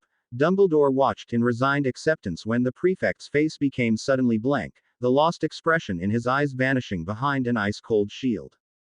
"It would appear you have had an interesting evening, my boy," Dumbledore said carefully, keeping his eyes carefully on the young Potter. "Indeed," the boy replied with a smirk, and Dumbledore nearly frowned as the cold smirk graced Harry's face. It was a valiant effort, the headmaster thought, but Dumbledore had played politics since before Harry's father had been born, and saw through the expression easily. "I will not ask you what happened tonight, Harry, just yet," Dumbledore began. "Go to the hospital wing immediately. Your hand is in serious need of assistance before the damage becomes permanent." He saw Harry look down at his hand, the flesh riddled with black, green and purple patches as the skin rotted away slowly, even under the effects of Harry's stasis charm. The boy nodded and turned on his heel. Dumbledore sighed, resting his weary head on his hands. Harry Potter had always been a cause of headaches to the headmaster. He was so unlike his father and mother, so unlike anyone Albus had ever met before, even the young Voldemort. When Minerva first regaled him with the tale of meeting Harry in the orphanage, he had been concerned that the boy was a carbon copy of the Dark Lord. However, from the first day in the school, Harry had proven himself to be different, better in many ways than the young orphan boy Tom Riddle. Dumbledore had watched with delight as Harry made friends. Even Miss Rookwood, who was unmistakably closer to the dark than the light on the magical spectrum, was a positive influence on the boy. Dumbledore had said it before and would say it again: love was the greatest weapon he possessed over Voldemort. Harry's love for his friends, and especially the intense love he felt for the beautiful Miranda Rookwood, was what kept him safe, kept him strong, and kept him free from being overcome by darkness. That didn't mean that Dumbledore wasn't concerned about young Harry Potter. The boy was brilliant, of that there was no argument. He was a prodigy in most every subject, and Dumbledore listened to glowing reports about his progress near daily from his staff. No, if Harry had only been an academic prodigy, it would have been fine. But Harry Potter had a long list of adjectives to describe him. Cold, cunning, ruthless, ambitious, charming, controlled, powerful, charismatic, logical, relentless were but a few. Dumbledore knew in his heart that should the boy desire it, he could win Voldemort the war. He could probably take over the country in a matter of years if he wished it, and Dumbledore was an old man. He didn't have the power to take on two Dark Lords. Despite Dumbledore's best efforts, Harry had slipped further and further from where he wished. The headmaster knew he was practicing dark magic, and Albus strongly suspected that the young Potter had only been partially truthful with his story about the Philosopher's Stone 2 years ago. And now there was this. Dumbledore refused to jump to conclusions, but it appeared that the sixth year had killed his father and a professor. Dumbledore felt a tear run down his cheek when he remembered the look in Harry's eyes earlier. Whatever had happened, whatever the crime, no child should have to bury their father. Albus! Came a shout from the fireplace. Dumbledore looked and saw Madame Pomfrey's head in his grate. Poppy, Mr. Potter has arrived, I take it? He asked, his voice very grave. The healer shook her head quickly. No, is he on his way then? I think you should come down here. I have Longbottom, Weasley and Granger with me, as well as Professor Black. Dumbledore quickly dismissed her with a promise of being down shortly. He had to get to the bottom of this matter, and fast. Throwing a pinch of flow powder into the fire, he alerted the Minister and Auror office of the developments, before hurrying down to the hospital wing. The first thing Harry noticed when he awoke was that something was tickling his nose, and whatever it was smelt delicious. He opened his eyes slowly, closing them quickly at the harsh light before opening them again slowly. He was in the hospital wing, and the thing tickling his nose was in fact a head of B's own hair, which was sleeping on his chest. With startling clarity, Harry remembered the events of the previous night and felt the feeling of failure and despondency spread through his whole body. He closed his eyes again, and to his very great shame felt tears leak from the corner of his eyes. He blinked furiously, reaching up to rub such evidence of ridiculous sentimentality out of his face. Unfortunately, the movement stirred Miranda and she looked up at him with sleep-filled eyes. She blinked blearily, before her eyes filled with amusement. Are you crying, Potter? She asked. Harry shook his head quickly, but she cackled slightly before shaking her head. I was merely unused to the morning light. Harry replied, feeling a small smirk play across his face at the familiar banter. Really? And the light caused the redness in your cheeks and that delightfully runny nose too, I take it? Her tone was innocent, but Harry could see the smile on her face. Yes, Harry replied, keeping his expression stable. Miranda eyed him carefully. All right. She bent down and gave him a kiss over both his eyes, before lazily smiling at him. I thought you might have gone soft on me. Harry grinned at her and gave a roguish wink. No chance. At that point there was a commotion by the door and a large group of people entered at once. Madame Pomfrey, the headmaster, Snape, McGonagall and Black, as well as a tall man in expensive robes who was twirling a lime green bowler hat in his hands. Harry recognized him as Cornelius Fudge, Minister for Magic. Mr. Potter, I am glad you have finally decided to stop sleeping. Snape said, his tone mocking. Harry removed his smirk, instead keeping his face carefully clear. Yes, we were all very worried about you. Cornelius Fudge, Mr. Potter, Minister for Magic, added Fudge quickly, his voice slightly whiny and grating. Harry gave a polite nod, and Dumbledore looked down at him. Harry looked at the headmaster and saw that the aged man's eyes were not twinkling. They were looking hard and fast at Harry, the expression very grave. Harry, as I'm sure you understand, we have to know what happened last night. Harry nodded, and idly noted that Professor Black's expression appeared both pained and upset. I don't quite know where to begin, Headmaster, Minister. Harry began, his tone neutral even as he held on tightly to Miranda's hand. I suppose it started in Professor Black's defense lesson. I disrupted the lesson by accidentally mastering a spell to fast, and was understandably given detention. Harry saw with vicious amusement Black's cheeks turning a colorful shade of pink as the other turned to give him reproaching glares. Dumbledore's eyes regained a small amount of their lost twinkle as he urged Harry to continue. Harry told his story with only a few modifications. He skimmed over his duel with his father, stating only that he was forced to duel the man to the death, and carefully leaving out any mention of the questionable nature of the spells he had used.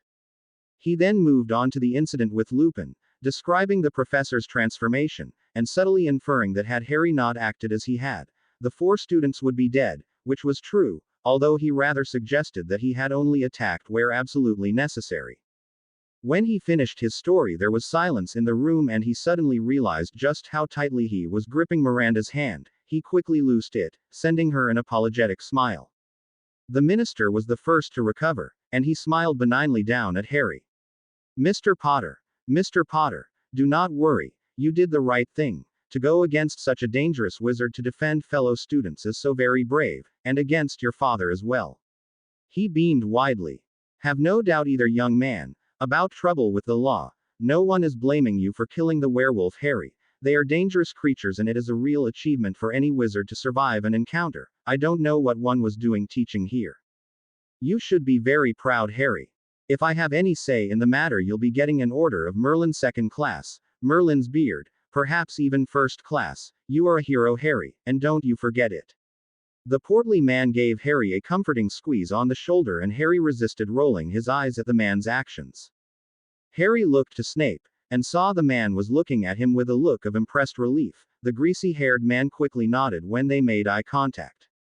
Harry, you have without doubt been very brave, and I will echo the minister's words. You will not be punished for your actions, but I expect you to join me in my study this afternoon, at 3 o'clock. Harry nodded and the teachers left, leaving Harry, Miranda and Madame Pomfrey.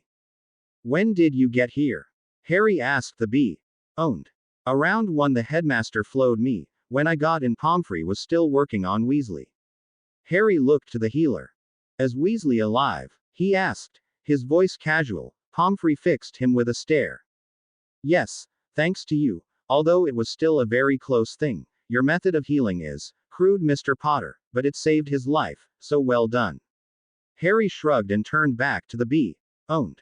So, he began, looking at her, plans for summer. She rolled her eyes. Well, we could watch a few Quidditch matches. Ireland got through to the quarter-finals, so we could beg tickets from Moran. Other than that, I have to work, so I'm afraid I can't fit in another international trip. I'm touched that you came to visit me last night, Miranda, though be careful, else someone may think you actually cared. He grinned and the bee owned adopted her usual haughty expression.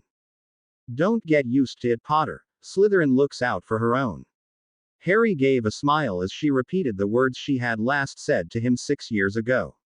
I have to go, I've missed an hour's work already. Harry gave her a lingering kiss and then she left. Madame Pomfrey bustled over as she vanished in the fire, performing her usual battery of diagnostic checks. Well, Potter, you're fine, have some breakfast and then I'll dismiss you. Harry accepted the tray of food and ate it quickly, before dressing and heading quickly out of the door. He was greeted warmly by his friends, who evidently had heard about what happened. It has apparently been published in the Daily Prophet that morning that the hero Harry Potter had killed his traitor father in a duel valiantly defending Neville Longbottom. Several students who Harry had never met came up to him in the hallways to hug him, which Harry allowed with a sort of bemused acceptance. The biggest surprise came from the 2 Weasley twins. Harry had only spoken to them very rarely, but like the rest of the school he was very aware of their reputation. They had approached him as he left the Charms classroom to shake his hand. Harry told them that saving Ron was nothing and that he did what anyone would do. The twins, however, had clearly been grateful, especially after Ginny's death last year. Arriving at Dumbledore's study, Harry knocked smartly on the door and waited. Shortly after there came the voice of the aged headmaster and Harry pushed on the door. Good afternoon. I must say, you look far better than you did last time you were in here. Dumbledore said, his blue eyes watching him intensely even as his tone remained jovial. Thank you, Headmaster. I feel much better too. Madame Pomfrey healed me up very well. The headmaster studied him briefly. Sorry about the mess I left. Dumbledore waved his apology with a careless hand gesture. Yes, Poppy was most surprised that with the exception of the wounds you suffered last night, you are the picture of health. You must live a very healthy lifestyle. Harry refused to let anything show on his face as he nodded. Did Dumbledore know about the stone? I look after myself, Headmaster. He said neutrally, and Dumbledore smiled. Of course. Now then, Harry, I believe we should get to the crux of the matter. And what is that, Headmaster? Dumbledore sighed and looked at Harry carefully. I believe you know, Harry. Harry shook his head carefully, keeping his head carefully blank.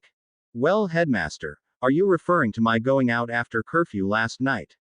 The fact that I fought my father or how I killed your defense professor?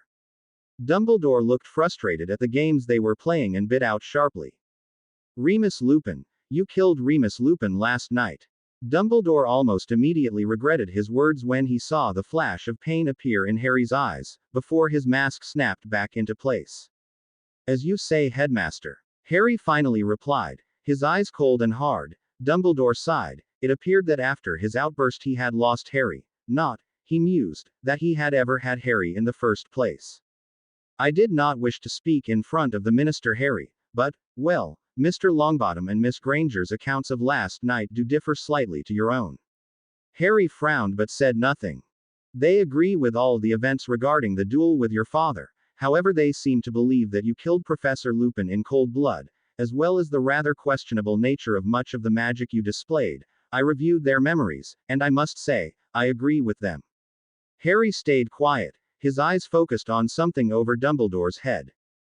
Headmaster. Harry, I am not here to punish you. What happened last night must have been torture. To have to defend yourself from your father, to have to kill your last relative, the man whose blood flows so strongly in your veins. Harry, please understand you have my most profound sympathies. Thank you, Headmaster. Harry's voice was polite as ever, but decidedly stony. Harry, my boy, I do feel I would be remiss if I did not at least ask if you were all right. Harry's eyes finally flicked back to Dumbledore's face, but they remained ice cold. I am quite all right, thank you, Headmaster. I do not regret any of my actions last night. I did the right thing. Dumbledore sighed and aged before Harry's eyes. I do not believe you believe that, Harry, he said, his voice kind. Harry resisted the urge to sneer. You are mistaken. Dumbledore didn't let his disappointment show on his face and instead smiled. Harry, he paused, clearly struggling with what he wanted to say. I am sorry, Harry, he said finally. Thank you, Headmaster, but I assure you, I am all right. The two looked at each other for a moment, before Dumbledore looked away. Whilst I cannot personally condone your actions, Harry, the school governors are very impressed by your heroics, and have decided to give you a second special award for services to the school. Harry blinked in surprise, before nodding his head graciously. That is unexpected, sir. Dumbledore's eyes remained fixed on Harry's face. It is. I must confess that I for one do not approve of rewarding patricide, however, I will bow to the will of our good governors on this occasion. Is there anything else, Headmaster? Harry asked. Dumbledore said nothing, and Harry made as though to stand. One last thing, Harry. I know I asked you this last year, but I will once again ask if there is anything you would like to tell me, anything at all. Dumbledore's voice sounded almost pleading to Harry's ears, but he ignored it. Thank you, Headmaster, but I once again have nothing to say to you. Dumbledore sighed, but didn't look surprised. Very well, Harry. In case I don't see you again before the summer, have a very nice holiday. Harry nodded, and just before he reached the door, Dumbledore offered one last piece of advice. We are never past redemption, Harry. Never follow a path because you feel you have no other choice. His back to the old man, Harry did finally roll his eyes. The man was just filled with helpful, vague tidbits of information. The leaving feast that year was a somber affair. Instead of the green and silver for celebrating the Slytherin House Cup victory, the hall instead was decorated with black curtains in remembrance of Professor Lupin. As the last plates vanished, Dumbledore stood up. He wore a somber expression and looked around the hall sadly. Students, the year is finished. It has certainly been a year of ups and downs. First, I suppose congratulations are in order for Slytherin for winning the House Cup for the 9th year running, which is officially a record, so well done, Slytherin. There was a loud cheer from the Slytherin table, but it sounded hollow in the somber, black decorated room and came to a halt quickly. It is a very great loss to us all that Professor Lupin died last week. I think it is safe to say that anyone who met the man was impressed by his kindness, selflessness and eagerness to pass on his knowledge. His death was unfortunate, and our thoughts are with him as he starts on the next great adventure we all must take in life. Therefore may we all raise our glasses to Remus Lupin. The hall quickly raised goblets. Remus Lupin. The words were said in hushed tones, and Harry saw some of the first-year Gryffindors weeping. Dumbledore let the silence continue for a moment. I wish you all a very good summer, and hope you return to Hogwarts for a new year with minds full and ready for what is to come. To our 7th years, I wish you all the best with your lives outside these halls, and I am sure you will all be a credit to your school and chosen profession. And you know you always come first. It feels like I've been struck by a curse. Harry frowned as he heard the poor rhymes issuing from the wireless in the living room. He checked his watch in confusion. Miranda wasn't supposed to be home for another couple of hours. With slow and cautious steps, Harry moved to investigate the source of the music, and when he arrived in his sitting room, he frowned. Riddle was sat there, elegantly reclined on the sofa, his eyes closed as he enjoyed the soft tunes. "Good afternoon, Harry," Riddle greeted, his eyes still closed. "Good afternoon, Tom." Riddle opened his eyes, and Harry stood slightly straighter. Riddle had the ability to create a sense of awe from him, and embarrassing as it was for Harry to admit, he was rather eager to impress the man. "You will address me properly, Harry. I let you have your fun with Lucius, however, I expect you to treat me with the respect you owe." The Dark Lord's voice was soft, his eyes however indicated that this was an order to be upheld always.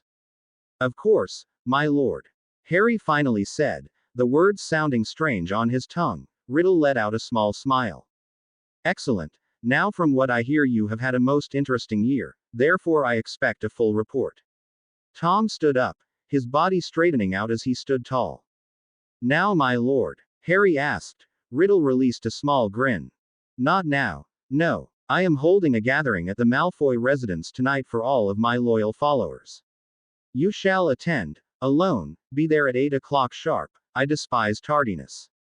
Harry nodded and the Dark Lord made to walk over towards the door. Harry waited for him to leave before he summoned Minnie to request a glass of the elixir of life. His hand, which his father had cursed, had been itching terribly lately, and whilst Madame Pomfrey claimed it would heal with time, Harry would rather speed the process up. The elf handed him a small tumbler filled with the golden liquid and Harry drank it down in one gulp, feeling the familiar sense of euphoria as the enchanted liquid spread throughout his body, clearing every problem he had in a matter of seconds. He watched the remaining scars on his left hand vanish into unblemished skin and grinned to himself. The evening passed quickly. Harry told Miranda about his meeting with the Dark Lord that night, and he was surprised by her reaction. Rather than being disappointed and frustrated at not having been invited, she seemed relieved. Harry considered that perhaps the time they had had the Dark Lord and Lucius over for supper had been more scarring than he had thought. At 7:55 exactly, Harry walked over to the flow. He gave the bee-owned a quick kiss before stepping into the fire with a pinch of powder. "Malfoy Manor," he called loudly, and with a whirl of green flames he vanished, his last image being the slightly concerned face of Miranda. Stepping out of the flow, the first thing he noticed about Malfoy Manor was the incredible wealth on display. He appeared to be in some kind of antechamber. The walls were tastefully decorated, although the colors were rather subdued and somber. The room was empty, so Harry walked towards the only door in the room, brushing a gray spot of soot of double B-easted gray coat as he did so. Pulling open the door, Harry's first impression was that the antechamber had been positively Spartan in comparison to the incredible wealth on display in here. Vast pillars of white speckled black marble rose from the floor, stretching all the way up to the ceiling around 40 feet above his head. The floor was black and white checkered marble, and with every step he took, the clack-click of his shoes seemed to echo around the vast room.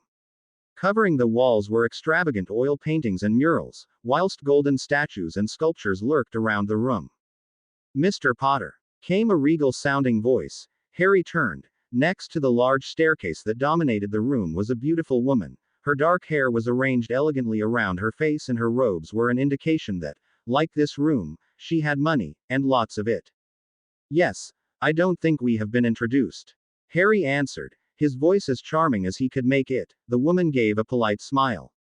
"Narcissa Malfoy, Mr. Potter, I believe you know my son and husband."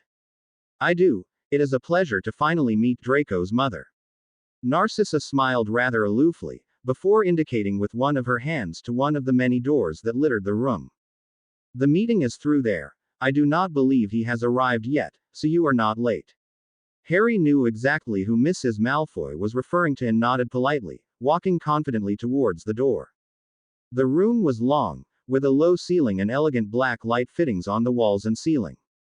The main feature of the room was a large table, easily able to fit 20 people, Harry thought, although currently only 5 were in attendance. Harry recognized Lucius immediately, although the others were unknown. One was tall, his light brown hair close cropped over thick features and scars which crossed all over his face. Next to him was a short rat-faced man. He had watery pale blue eyes and a shiny bald patch on top of his head. Harry, however, was far more interested in the man sitting opposite Lucius. He was medium height, with a dense, athletic frame, and from the toned muscles he could see, it was clear that this man was stronger than he may first appear. The last man had blue-green eyes and black hair. His face was handsome, although he had a rather dangerous look in his eye as he eyed Harry warily. "Mr. Potter." Lucius greeted coldly. Harry gave the man a neutral nod and took a seat next to the man opposite Mr. Malfoy. "Potter?" asked his neighbor. Harry nodded and the man him an interested look. "Evan Rosier." Harry shook the proffered hand, feeling the strength in the grip. "Why is he here?" "He's just a kid," asked the scarred man. Harry kept his face clear of emotion, before turning his ice-cold eyes to look at the brute. "Well," he drawled, "I was invited here at the Dark Lord's behest, so evidently he thinks I can be of some use to him." The man frowned. "Who do you think you are, kid? People who talk to me like that don't tend to survive very long come full moon." He leered at Harry and Harry raised one mocking eyebrow. The man stood angrily. "That will do, Fenrir," called the commanding voice of Riddle from the door. As one the Death Eaters and Harry stood as the Dark Lord walked past them towards the high-backed chair at the end of the table. "Mr. Potter, as he correctly pointed out, was invited by myself. As such, his loyalty and presence is beyond contestation." The Dark Lord kept his voice smooth, but the authority in his tone filled the room and the wizards all wisely kept silent. "Now, to start with, I have good news. I have found myself, that is to say, the part of me who was defeated 14 years ago." A few whispers were exchanged at this piece of news, but Harry kept his eyes on the Dark Lord. "The ritual to combine us will have to be done on the summer solstice, which sadly passed us by 2 days ago, therefore it will have to wait for 1 more year." Riddle gave a frustrated little hand gesture, but no sign of anger appeared on his face. Riddle faced his followers with a quirked eyebrow, evidently waiting for input. Lucius quickly opened his mouth. "My lord, there is no reason why we cannot begin operations again immediately. We may currently be few in number, but if you would permit me," he began, but silenced himself immediately when Riddle raised a hand. "No, Lucius. We shall not be repeating the same mistakes of the last war." Harry frowned at this, but Riddle continued immediately after. "This time around, we shall gain power not by force, or by might or by violence. Whilst they can gain an empire, they will rarely allow for you to maintain it." He looked at each of the confused-looking Death Eaters around the table. "I have considered this at length and have decided that we shall adopt a more legitimate approach. Through the Wizengamot we shall gain our strength, using force only where necessary." He smiled widely, and Harry was surprised, but then remembered Snape's words. Tom Riddle had been a political idealist. It was only the corruption of dark magic that made him the megalomaniac he had become. "However, we shall not be pursuing this just yet. The main topic for tonight is the coming year." Barty, the shifty-looking man at the end of the table, looked up sharply and nodded. "My lord, this year at Hogwarts is the Triwizard Tournament, as you know. I currently have information that Mad-Eye Moody is to be returning to Hogwarts as a teacher. Under the disguise of Polyjuice Potion, I shall take his place, whilst at the same time controlling my father." "That's risky," Rosier pointed out from next to Harry. "To make someone appear realistic with the Imperius, it needs your full concentration. It's risky." "Don't worry, Evan. I can handle it." Barty's voice was calm, confident. These 5 were evidently part of the Dark Lord's closest band of supporters, and Harry knew Riddle would never take advice from anyone who was anything less than extraordinary. To maintain such a strong Imperius, and to remain able to fool Dumbledore as Moody, is a difficult task indeed. Mused Riddle, gaining silence from the room. "Pettigrew, you will assist Mr. Crouch with any task he gives you. Am I understood?" The weedy-looking man nodded quickly, his eyes flicking furtively around the room, frequently coming to rest on the door. "Barty, you will get Neville Longbottom made one of the champions of the tournament. If I remember correctly, the names will be chosen by an impartial goblet, so perhaps a Confundus charm. I will leave the specifics to you. Once he is in the tournament, it will be far easier to make him vulnerable." "It will be done, my lord." "It had best be." Riddle smirked cruelly, his eyes on Pettigrew. Now, Peter, from your body language, one might almost think you didn't want to be here." "My lord," the ratty man cried in terror. Nothing could be further from the truth. I am overjoyed by your return. The man's voice was squeaky, high-pitched and roiling in terror. You are a liar, Pettigrew, and a poor one at that. Riddle's voice was darkly amused. He drew his wand, which Harry recognized was still Ginny Weasley's, and pointed it at Peter, who paled and fell from the chair to his knees. My lord, please, I have not deserted you. I have missed you, I swear, my lord. Riddle's lip curled disgustedly. Slowly the tip of Riddle's wand began to glow an ominous green.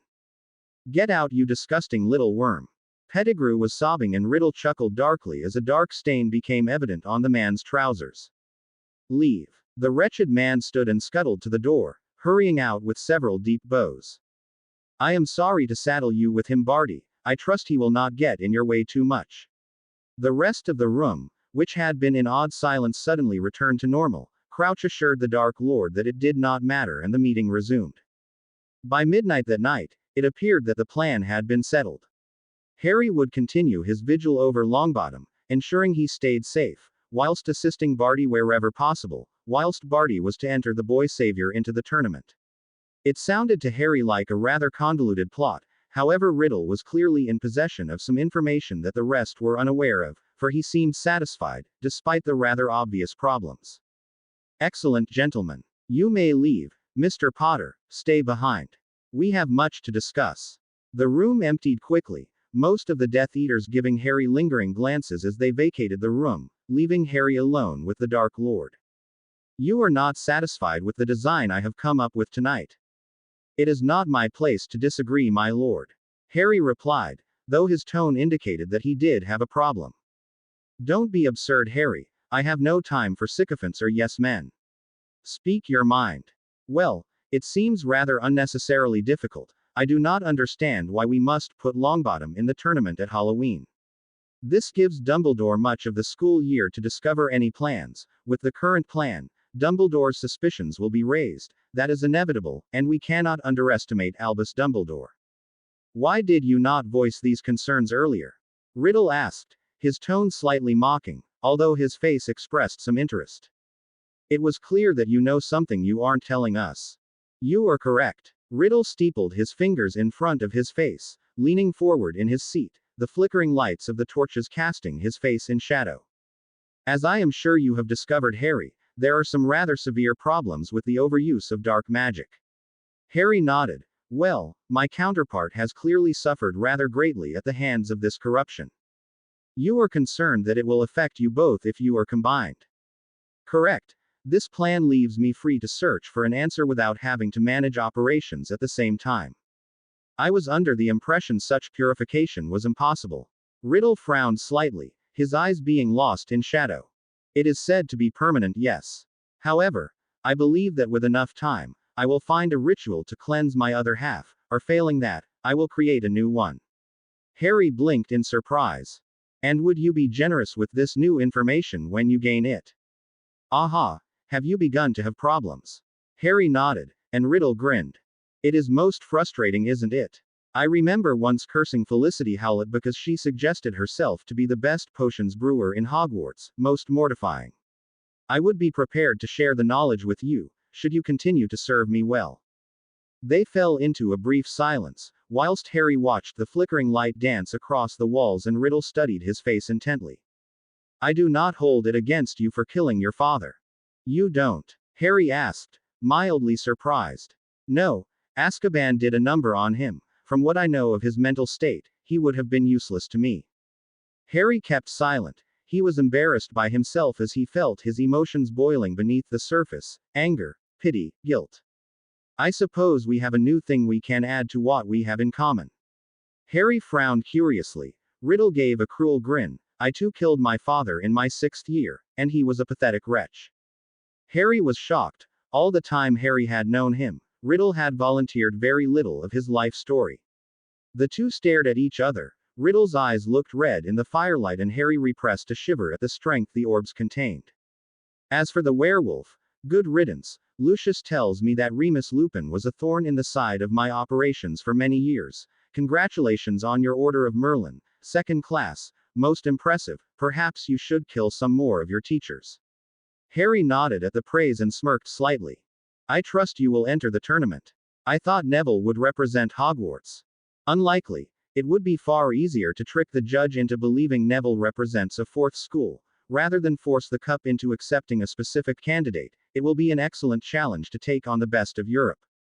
Harry nodded, and with a small grin agreed that entering the tournament would be enlightening. Following the meeting, Harry had enjoyed a rather relaxed summer, the highlight of which had been his 17th birthday. He had a great deal of fun simply charming objects around the house. After all, who would walk to pick up a plate, when he could summon one, or conjure one, or transfigure one, or gain a plate in at least a dozen other ways? He had very little planned, with the exception of joining Olivia in the family box for the Quidditch World Cup final. Ireland were playing Bulgaria, and it was speculated to be the best match of the decade. As Harry and Miranda appeared at the campsite, where they would be spending the night after the match, Harry grinned. The camp was so incredibly magical that it was laughable that anyone could ever think it not. As Harry passed a patrol of Aurors laughing at a couple of dancing leprechauns, he realized that the ministry must have abandoned the effort for subtlety. They spent the day comfortably. Several of Harry's friends were there, and as he wandered the campsite that afternoon he caught sight of what appeared to be most of Hogwarts. He greeted friends and argued the finer points of the game of Quidditch, and which team was superior. There was so much to do in the international magical gathering that the whole afternoon was spent busy. Before too long, the light had faded and the match was about to begin. A hush had fallen over the entire camp as the mass exodus towards the enormous stands began. Cheers and cries in a multitude of languages swam out towards Harry's ears and he grinned widely in anticipation, caught as he was in the middle of the Irish cheering and singing. "Tickets please," asked a harassed-looking wizard. Harry and Miranda handed over the shiny yellow pieces of parchment and the wizard looked at them under a light from his wand. "Player's box, penultimate floor, just below the top box. Take these stairs and keep climbing. Next." The man hadn't been kidding, the staircase seemed to go on forever. However, finally on level 34, they finally reached the box with the label "Player's Box, Reserved." It was a large and rather spacious room they found themselves in, at least 20 meters long, with one wall open to the environment. Of the 100 or so seats available, around 20 were already filled, and the two of them walked over to Olivia, who was completely decked out in green merchandise. "Harry, Miranda," she shouted happily, quickly pulling Harry into a hug, "isn't this amazing?" Harry grinned and nodded. Miranda tried to hide her smile behind a hand, but was rather unsuccessful. "Do either of you want something to drink? We've got butterbeer, pumpkin juice, chilled water or fire whiskey," she offered, gesturing to a crate at her side. If her attitude was anything to go by, it was apparent she had already had quite a lot to drink. "I'll have a whiskey, Miranda. Butterbeer. I think it wise if one of us stays sober." Harry rolled his eyes theatrically at Olivia as he accepted the generous measure of the amber liquid, sipping it deeply. They got to chatting as the seats filled up around them. A family of surly Bulgarians sat next to Miranda, and given the outfit of the young son in the family it was clear that they were supporters of Viktor Krum, Bulgaria's seeker. "Ladies and gentlemen," came a loud shout. "Ladies and gentlemen, quiet please." Slowly, a hush began to fall over the vast stadium, capable of seating 90,000 people. "Welcome to the final of the 1994 Quidditch World Cup." The quiet was replaced by a gargantuan roar, the crowd bellowing their approval, shaking the very walls of their box. Harry cheered whilst Olivia next to him was performing a small Irish dance and attempting to drink from her very full glass at the same time, the result being a large amount of fire whiskey pouring down her Moran jersey. Without further ado, let's introduce the teams. Representing Ireland: Ryan, Quigley, Connolly, Troy, Mullet, Moran. This was greeted with a huge roar from Harry and Olivia, whilst Miranda whooped, somehow appearing refined as she did so. "NNNDDDD.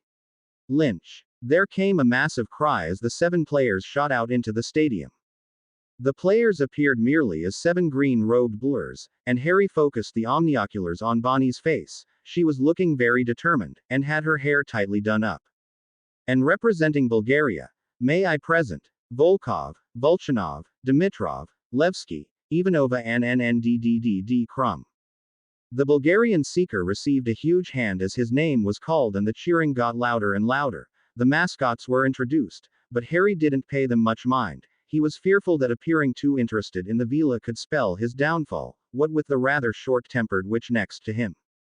When asked in the future what had happened in the match, Harry would honestly struggle to recall in detail, whether this was because he and Olivia had together managed to drink most of a bottle of fire whiskey between them or because he had been too caught up in the events. He wasn't sure. He knew that Ireland won, and that Crumb had caught the snitch, but that was about it. Following the victory, Harry, who was holding hands with Miranda, was dragged by Olivia back to congratulate her sister. The mood in the Irish tent was euphoric. There were press, families and friends singing and cheering and crying. Standing in pride of place amongst the happy players stood the World Cup. It was enormous, easily twice the size of the Hogwarts Quidditch Cup, and glowed with a soft golden light. The celebrations continued long into the night. Around 1 in the morning, the large party had all apparated to a vast mansion which had been chosen as the ideal place to spend the evening. Harry and Miranda, being 2 of only 4 English people in attendance, were slightly out of their depth as the Irish team and supporters forced them to jig on the table, which, considering the amount of alcohol consumed, was a rather bad idea. Harry. Quote. Harry jerked awake with a start. He immediately regretted his decision as his head pounded painfully. He cracked open his eyes, groaning painfully at the light. For goodness sake, Potter, here. Harry felt a goblet being passed into his hand and sipped softly. He recognized the flavor as that of a hangover draft and quickly gulped the rest down, feeling better immediately. Good morning, Quidditch champion. He grinned weakly. Bonnie rolled her eyes as she put her hands under his arms and lifted. Harry was impressed by her strength as she easily picked him up off the floor. You made a right fool of yourself last night, Harry, she said with a grin. Fortunately, so did everyone else, so I doubt you'll get too much trouble. Harry took a moment to take stock of his surroundings. He had been asleep under a bench behind the house, a large empty bottle of mead next to his bed, and a snoring Olivia passed out on top of the same bench. Where's Miranda? He asked dazedly, rubbing a hand through his short hair. She left bloody hours ago. I don't think she fancied looking after you, really. Harry took a deep breath to calm his roiling stomach. What time is it? He eventually asked. 10:30. Everyone's just getting up. I think we're having breakfast soon. Harry nodded. Breakfast sounded good. Followed by a shower. Then sleep. Maybe sleep. Then shower. Harry roused his unconscious Irish friend and together they made their way inside, stepping over the scattered bodies of unconscious Quidditch players, and wading through the empty bottles. Simply following their noses proved enough to find breakfast. The dining room table had been piled high with sausages, bacon, eggs, toast, beans and other fried food. With a grin, Harry set about making himself a large sandwich, 4 rashers of bacon, 2 sausages, a fried egg, grated cheese, another egg, 2 more slices of bacon and then a spoon of beans, the signature Potter post-party food. As soon as the greasy food struck his stomach he felt better, and also less likely to throw up at any moment. He yawned widely, which set off a chain reaction, as down the table, the 20 or so witches and wizards each yawned just as widely. Following the rather extravagant post-match party, Harry discovered that he was rather in the doghouse with Miranda. Apparently trying to prove he could dive off a broomstick into a swimming pool was not the correct behavior for a man of his age. The fact that Harry had no memory of this incident, indeed, no memory of nearly the entire night, made no difference. Harry was guilty. He therefore spent much of his time acting as the perfect boyfriend to Miranda. He took her out for spontaneous dinners, listened with genuine interest as she complained about her job and the corruption in the ministry. Harry rather thought that Miranda was having a bit too much fun punishing him, but dared not bring it up, lest she give him another lecture. Harry was rather delighted when, in addition to his usual Hogwarts letter, Harry received the headboy badge. Considering Dumbledore's growing skepticism of his morals, Harry rather suspected that the Board of Governors had had a rather significant role in choosing him. When the end of the holiday arrived, Harry spent a long time giving Miranda a tender goodbye, before with a final grin he apparated to platform 934S, taking his usual carriage and kicking out 2 Ravenclaw second years. Before long, Harry was joined by Clara and Graham, both of whom had clearly just returned from a holiday. They were followed shortly after by Olivia, then Marcus and Terence. The group easily chatted about their summers, and there was a lot of envy directed at Harry and Olivia for being able to party with the Irish Quidditch team, which they had taken with only a few smug smirks. "I don't believe you," Clara shouted at Harry as he showed her his head boy badge. "You kill a teacher and the natural response is to make you the most important pupil in the school." Marcus joked. "Naturally." Harry smirked broadly. The ribbing continued and Harry enjoyed the familiar sense of normalcy. His summer this year had been filled with rather obscure and concerning events. The opportunity to simply relax with his closest friends was someone rather enjoyable. "And I regret to announce that this year, there shall be no Interhouse Quidditch Cup. This is because," Dumbledore was forced to stop speaking as the roar of protest rose in the Great Hall. The noise and shouts continued for a few minutes, before Dumbledore used his wand to make a blast like a cannon, instantly quieting the student body.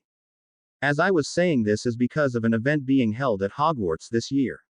Although it has been 2 centuries since it was last attempted, we have decided to reintroduce the Triwizard Tournament to Hogwarts."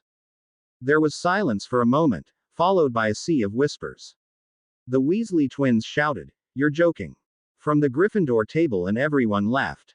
"I am not joking, Mr. Weasley, although that does remind me of an excellent one I heard over the summer. A witch, a warlock, a goblin and a hag all go into a bar." He noticed McGonagall's frown and Dumbledore cleared his throat with an embarrassed chuckle. "Another time perhaps." The Triwizard Tournament, for those of you who do not know, is a competition between the 3 top magical education institutions of Europe: Hogwarts, Beauxbatons and Durmstrang. Dumbledore raised his hands for silence before continuing. "This year, in addition to the normal 3 tasks facing individual school champions, we shall also have an interschule dueling tournament with 2 school champions, one of whom will be the individual school champion, organized by Professor Flitwick, an interschule Quidditch tournament organized by Madam Hooch, and an academic school tournament run by Professor Sinistra." This got loud cheers and Dumbledore smiled widely.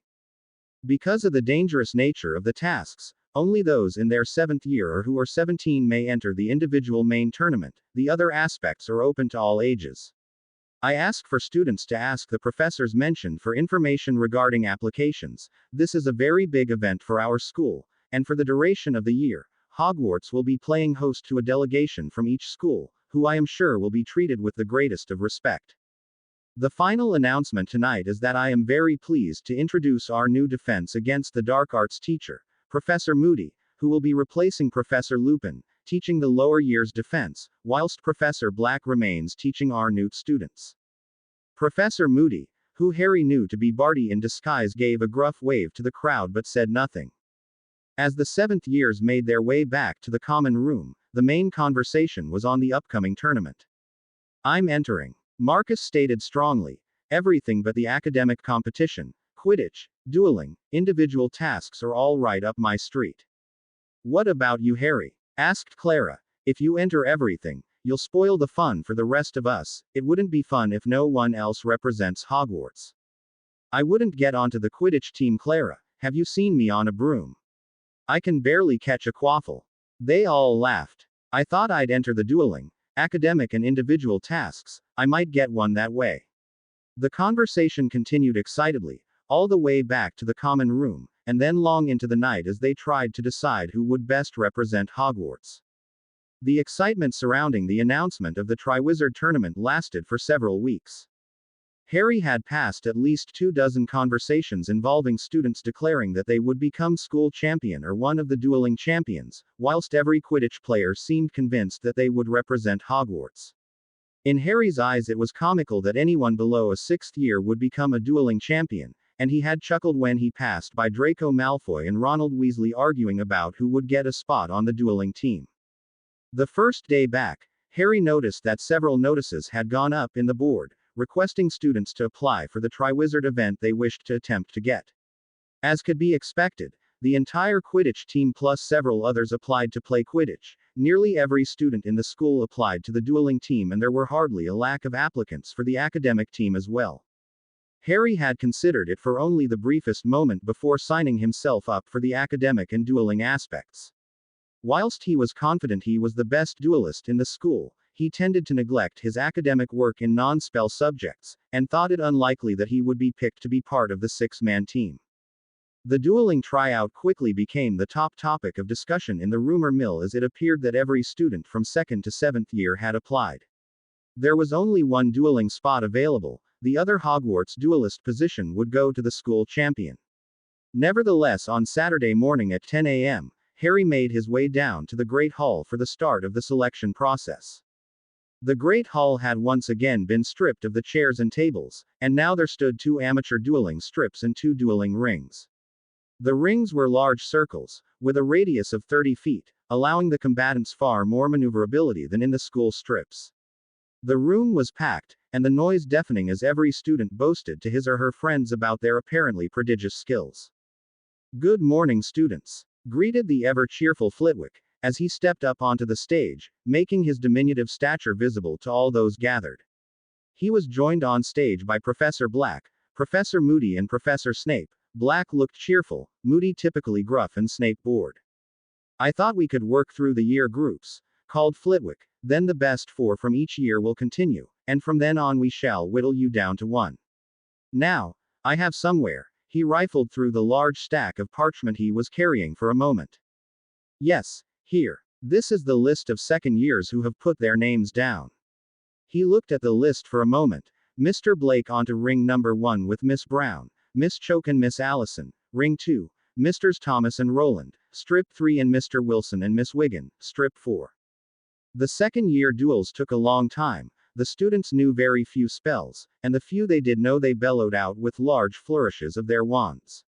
Unfortunately, only half the 2nd years knew how to disarm their opponents, and only 2 of them knew a basic shield, leading to painfully dull, long-winded duels. Finally, the 2nd years were reduced to 4 and the 3rd years began. It was slightly better. Most of them could disarm and had toned down their screaming for spellcasting, but they were still dull and lacked style. The same could be true of the 4th years. By 5th year, most students knew shield charms and had an array of offensive charms and curses at their disposal. However, very few appeared to have any effective dueling techniques, instead hurling spells around and hoping for the best. When the 6th years finally finished, it was lunchtime and Harry was starving. He knew that he could beat anyone he had seen duel so far with one hand tied behind his back, but as he knew, it was only during the summer term of one's 6th year that students were actually instructed in good dueling techniques, so it went without saying that the good opponents would be in his own year. Professor Flitwick had arranged for a service of house elves with sandwiches to be delivered to the students, and Harry sat down on the floor with the rest of the Slytherins and wolfed down several with a glass of pumpkin juice. Excited Harry looked over his shoulder and saw Professor Flitwick smiling broadly at him. "Very, Professor. I'm glad that I'll finally be able to do something. It's been a long morning." Flitwick laughed. "I agree. I don't understand how a 2nd year thought they could outduel the cream of the continent. However, we must give everyone a fair shot. Thank goodness we didn't have any 1st year applicants. None of them know any spells and it tends to be shooting sparks for half an hour." Harry grinned and the small professor chuckled warmly. "Can I offer you a sandwich, Professor? You are welcome to join us for lunch if you wish." Harry asked charmingly. Flitwick smiled appreciatively and sat down. "Thank you, Harry. Ah, Mr. Flint, Miss Moran, I'm glad you are here, as with you Mr. Higgs, all very talented at charms, so I'm sure we will have some excellent duels this afternoon." The small professor's enthusiasm was infectious, and the 7th years enjoyed their conversation. "Well, I think that's it. Let's get on with the 7th years him." He grinned broadly before hurrying off and hopping onto the stage with elegance unexpected from his size. "Students, I think the 7th years have waited long enough, so shall we have our first duels?" There were cheers from the crowd. The 7th year's duels would obviously be the most exciting and there was a high amount of anticipation in the crowd. Mr. Barrage and Mr. Flint, ring 1, Miss Walters and Miss Walters, ring 2, Mr. Whale and Mr. Stone, strip 3 and Miss Montague and Mr. Diggory, strip 4.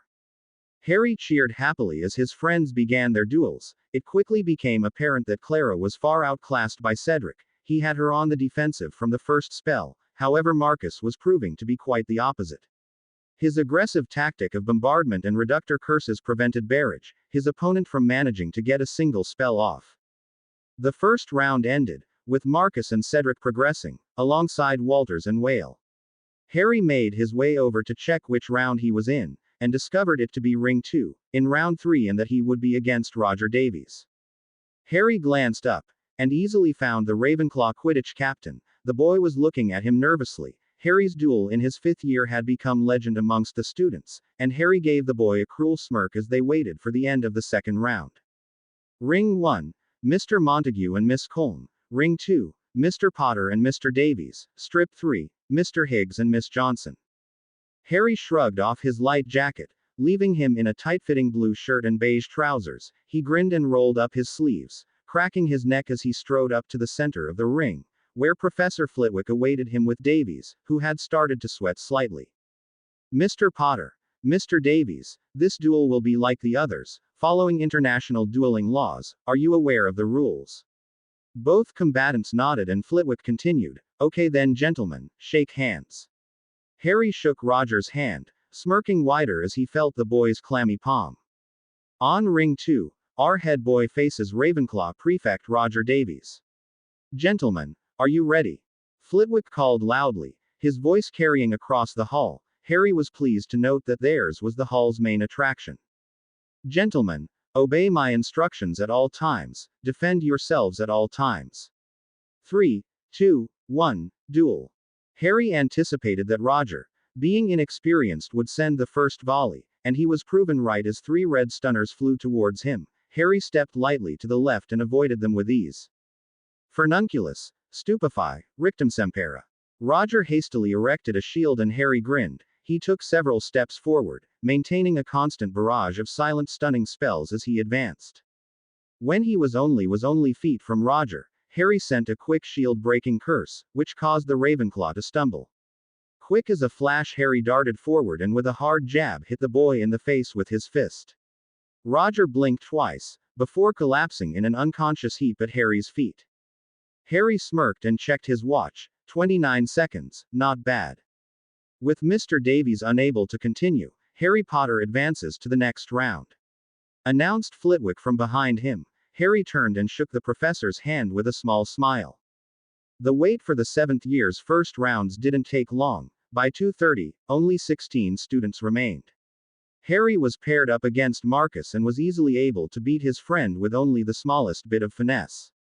His next opponent was Gryffindor chaser and head girl Alicia Spinnet. She looked confident striding around the stage, and Harry gave her a grin, which she returned. Mr. Potter, Miss Spinnet, obey my instructions at all times, defend yourselves at all times. 3, 2, 1, duel, cried out Professor Black, as he looked murderously at Harry. Alicia did nothing, and Harry stood stock still, balanced on the balls of his feet. 10 seconds passed, 20, 30. Harry caught Alicia's eye and winked as he saw the look of intense concentration on her face. With a sudden feint left, Harry dived right and snapped out a blistering charm. Alicia ducked below the spell and responded by summoning a flock of birds and sending them at Harry. With a flick of his wand, the 8 little finches suddenly merged into one eagle, which Harry sent towards the Gryffindor with a flick of his wand. Alicia gave a shriek as she saw the bird of prey racing at her, large talons extended.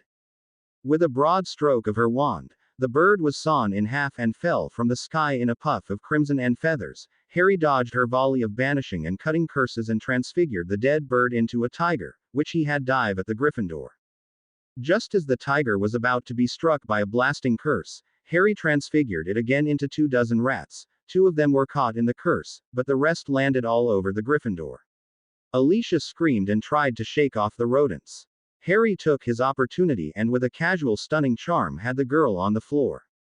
Miss Spinnet is unable to continue. Potter wins. Ground out Black, glaring at Harry with such intensity that Harry almost laughed.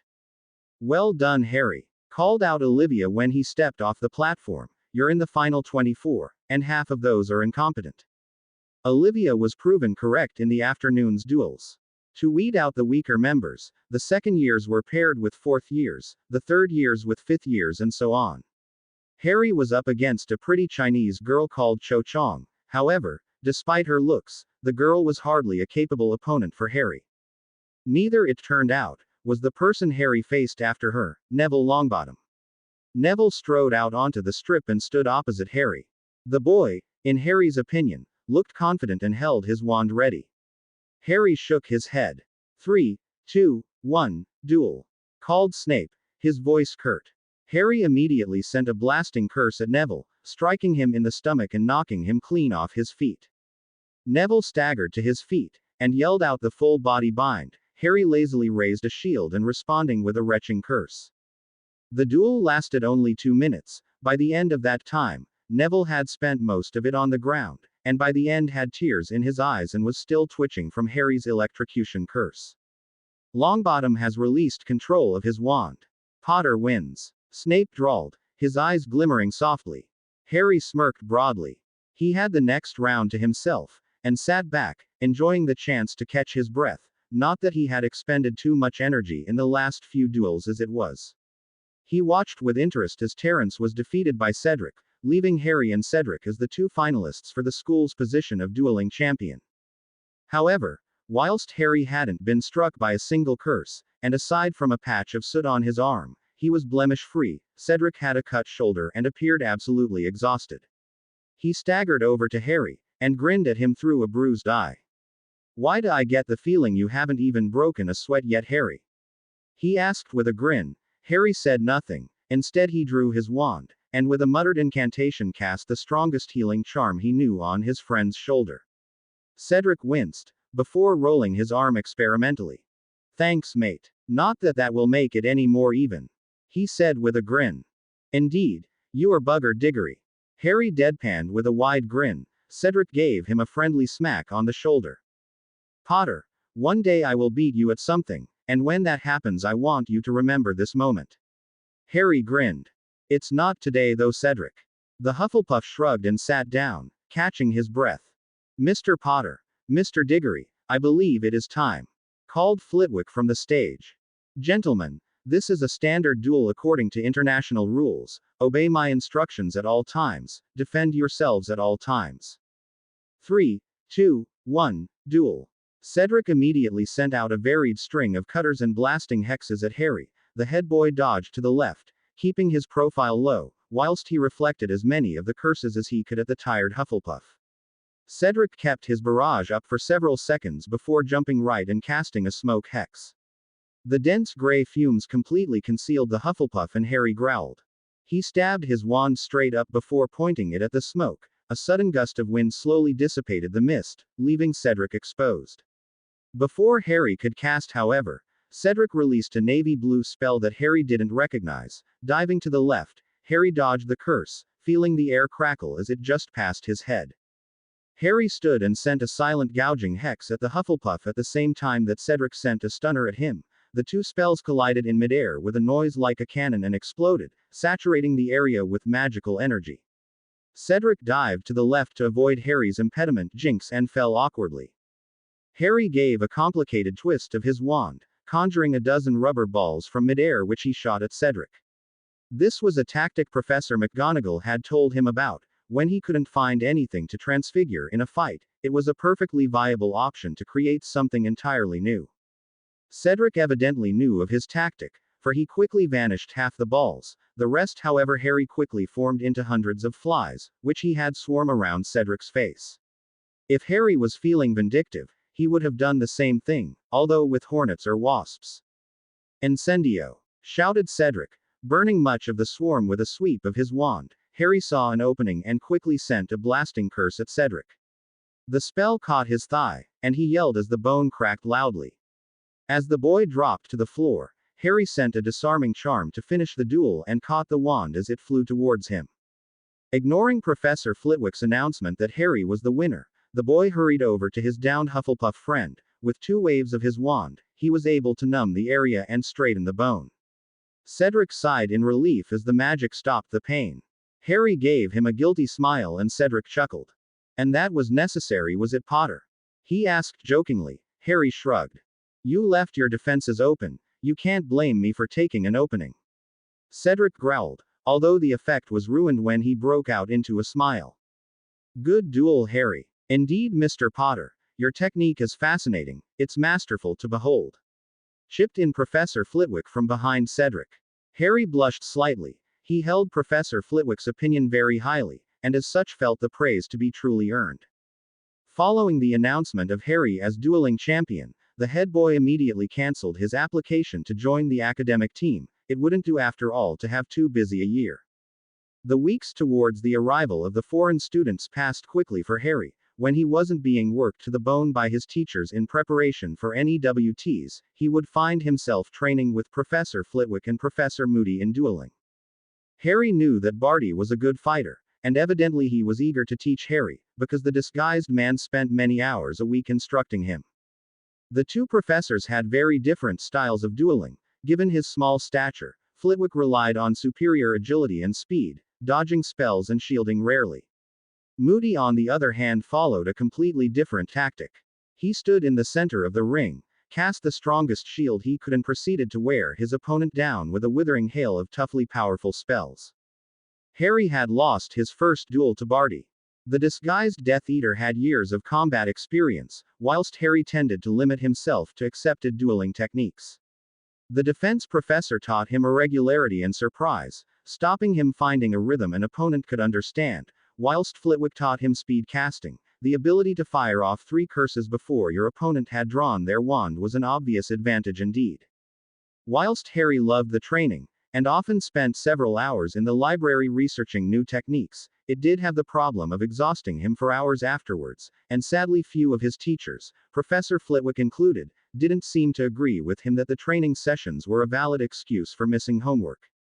On the evening of October 30th, the exchange students finally arrived, and Harry stood at the front of the body of students on the front lawn waiting to greet them.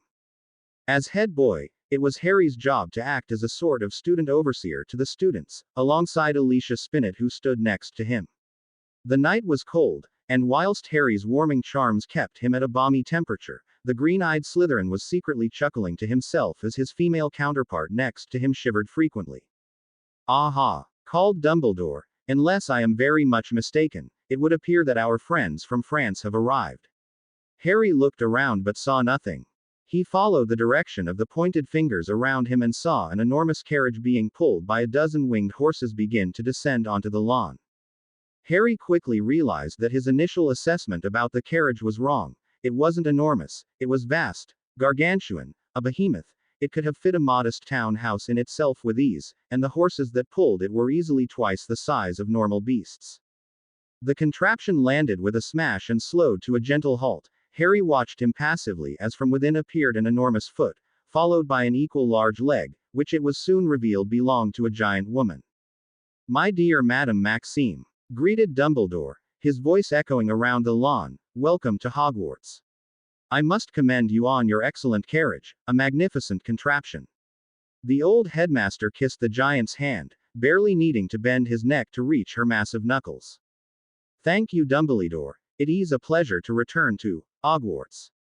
Her voice was deep and heavily accented. Behind her, Harry noted that around 15 people had gathered. Given their powder blue uniforms and age, Harry guessed that they must be the pupils of Beauxbatons. "Dumbledore, my pupils are very tired and cold, if they could be allowed inside?" she asked. Dumbledore nodded and turned to Alicia.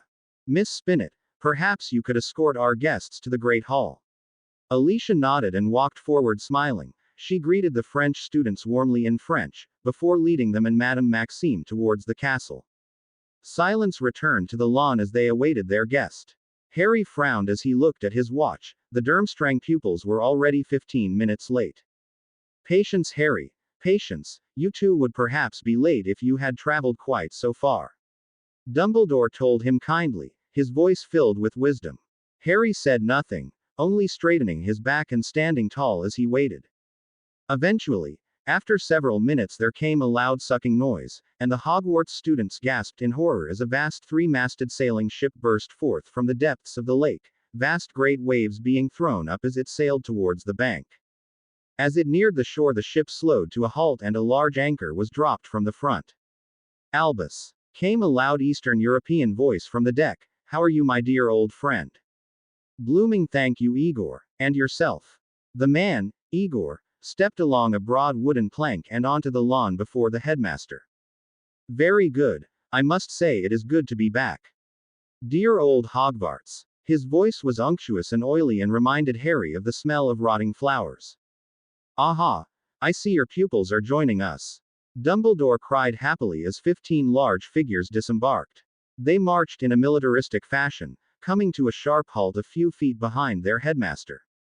Yes, yes, they have had a rough journey and look forward to the comforts of food. Igor laughed loudly. The noise was nasally and unpleasant. Of course. Madame Maxine has already arrived and awaits us in the hall. Harry. Dumbledore turned towards him and gestured.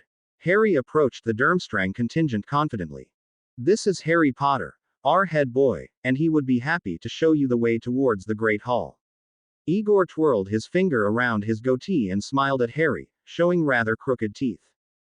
Thank you, Mr. Potter. I am Highmaster Karkaroff. Harry shook the man's hand confidently, feeling the rather weak grip the man exerted. If you and your students would follow me, Highmaster? Harry asked politely. Karkaroff turned and with a few harsh words of what Harry believed to be German, the Durmstrang students followed Harry in the same martial step, their movements contrasting with Harry's own graceful steps. The Great Hall was pleasantly warm after the cold air outside. Harry invited the students to sit at whichever table they wished before settling himself at the Slytherin table. Soon enough, the tables were filled with children once more and the feast began. Harry noted with interest that there seemed to be a larger variety of plates on offer than usual, and he presumed this to be aimed at impressing their new guests. You eat like this each day? Asked a sharp-faced Durmstrang girl next to Harry. He shook his head. I am afraid not. This is a special feast, but typically there would be an impressive spread of food available. The girl looked impressed. You do not have such variety in Durmstrang. No, we have food, of course. But is more simpler. Conversation was a little awkward between the aloof Slytherins and hard Durmstrang contingent at first, but as the meal progressed and people loosened up a little, Harry noted that conversation seemed to flow a little easier. Harry, called Marcus in a stage whisper. Harry turned to face with an amused smile. The boy was jerking his head at a Durmstrang boy and mouthing something at Harry. Crumb? Harry asked, puzzled. Marcus slapped his forehead in frustration. No, Crumb, Victor Crumb. Harry looked at the boy Marcus was gesturing at in shock and realized the Slytherin chaser was right. Victor Crumb, the best seeker in the world, was sitting just 6 chairs away from Harry. He seemed to be studiously ignoring the whispering going on around him, and was sat between 2 large boys who appeared to be taking on the role of bodyguards. Act natural, Harry mouthed to Marcus, who clearly understood as he went back to his food, although he did frequently steal glances at the Durmstrang champion. Harry went back to his plate, picking up a forkful of garlic-stuffed mushroom and putting it in his mouth. As he was chewing, a girl with dark blonde hair caught his attention. She was gazing around the hall, her gaze shrewd and calculating. I don't believe we've been introduced. Harry greeted her when they made eye contact. She smirked broadly at him. Her features looked like those of a predator. Maria Litvin, you are Potter. Her voice was so heavily accented that it took Harry a moment to understand what she was saying. I am, he said carefully. She grinned at him, showing sharp teeth. Don't mind Maria Potter, she is different. Harry turned and to his surprise saw it was Crumb talking to him. Much of your school seems to be familiar with me. Harry asked cautiously. To the best of his knowledge he had met no Durmstrang students except when leading them up to the castle. The Highmaster sought it best to know of opponents. His English was good, Harry noted, although accented. And I am an opponent. Crumb looked thoughtful. Order of Merlin. Sway of Ards to school. Yes, you are opponent. Harry felt rather flattered that he had been studied as a potential foe. He was about to answer when the food vanished from the plates and Dumbledore stood up. Welcome students, teachers, ghosts and most importantly, guests. He gestured broadly with his arms, a wide smile on his face. It gives me the greatest pleasure to welcome you all to Hogwarts. In a few moments I shall reveal our impartial judge for the individual school champions. However, before that, may I introduce to you all Mr. Bartemius Crouch, from the Department of International Cooperation, and Mr. Ludo Bagman from the Department of Magical Sports. The 2 men stood up. Crouch looking severe and imperious, Bagman looking chubby and cheerful. There was a small round of applause from the students. Misters Crouch and Bagman will be officiating the tournament as judges. Now, Mr. Filch, the casket if you please. The lights dimmed and Hogwarts watched as the wheezy caretaker dragged a heavy-looking casket covered in gemstones to the front of the hall. Dumbledore stepped forward and with a wave of his wand, the cask fell away, leaving behind a stone chalice, filled to the brim with dancing blue flames. "This is the Goblet of Fire," announced the headmaster. "Any student wishing to enter the tournament must write their name and school on a piece of parchment and place it in the goblet. The winner for each school will be announced at dinner tomorrow." There were murmurs of interest in the hall. "I feel I should perhaps remind the more forgetful of you all, that only those over the age of 17, or those in their 7th year may put their names in the goblet. I will personally be drawing an age line around the goblet, and I should warn you, any attempt to trick the goblet will be punished severely." There was a collective groan around the hall and Dumbledore's eyes crinkled as he chuckled. "Finally, a warning, the tournament is not to be entered lightly. It is very dangerous and designed to test students to the very limits of their imagination, strength and daring. Once your name is chosen to represent the school, it is set in stone, and you are bound to compete." There was silence following this rather sinister announcement. "Now, off to bed, the lot of you, chop chop." As the students struggled to lift full bodies off their chairs, Harry remained seated, waiting for the crowd around the door to thin. As he sat in his seat, Marcus and Terence sat next to him. "Got any parchment, Harry?" they asked in unison. Harry checked through his pockets and withdrew the letter he had received from Miranda that morning. "Entering your names already?" he asked amused. They grinned and he shook his head, tearing off a corner of the envelope and handing it to them. Marcus conjured a quill and they wrote their names down. "Going to join us, Harry?" Marcus asked. Harry sighed and tore off another piece of the envelope. "I suppose I've got to. God forbid either of you became Hogwarts champion." Terence rolled his eyes and together the three of them made their way to the goblet, each chucking their names in. The blue flames turned red, and the parchments vanished, before quickly returning to blue. "Stay behind, Potter," called Professor Black from the front of the room. Harry sighed, packed away his books. He had been expecting this moment for a while. Black had been glaring at him near constantly since term began, and evidently the man had reached the end of his tether. When the classroom emptied, the two men sat staring at each other. Harry tried to ignore the angry grief in the defense instructor, instead focusing his eyes on a point to the right of the man.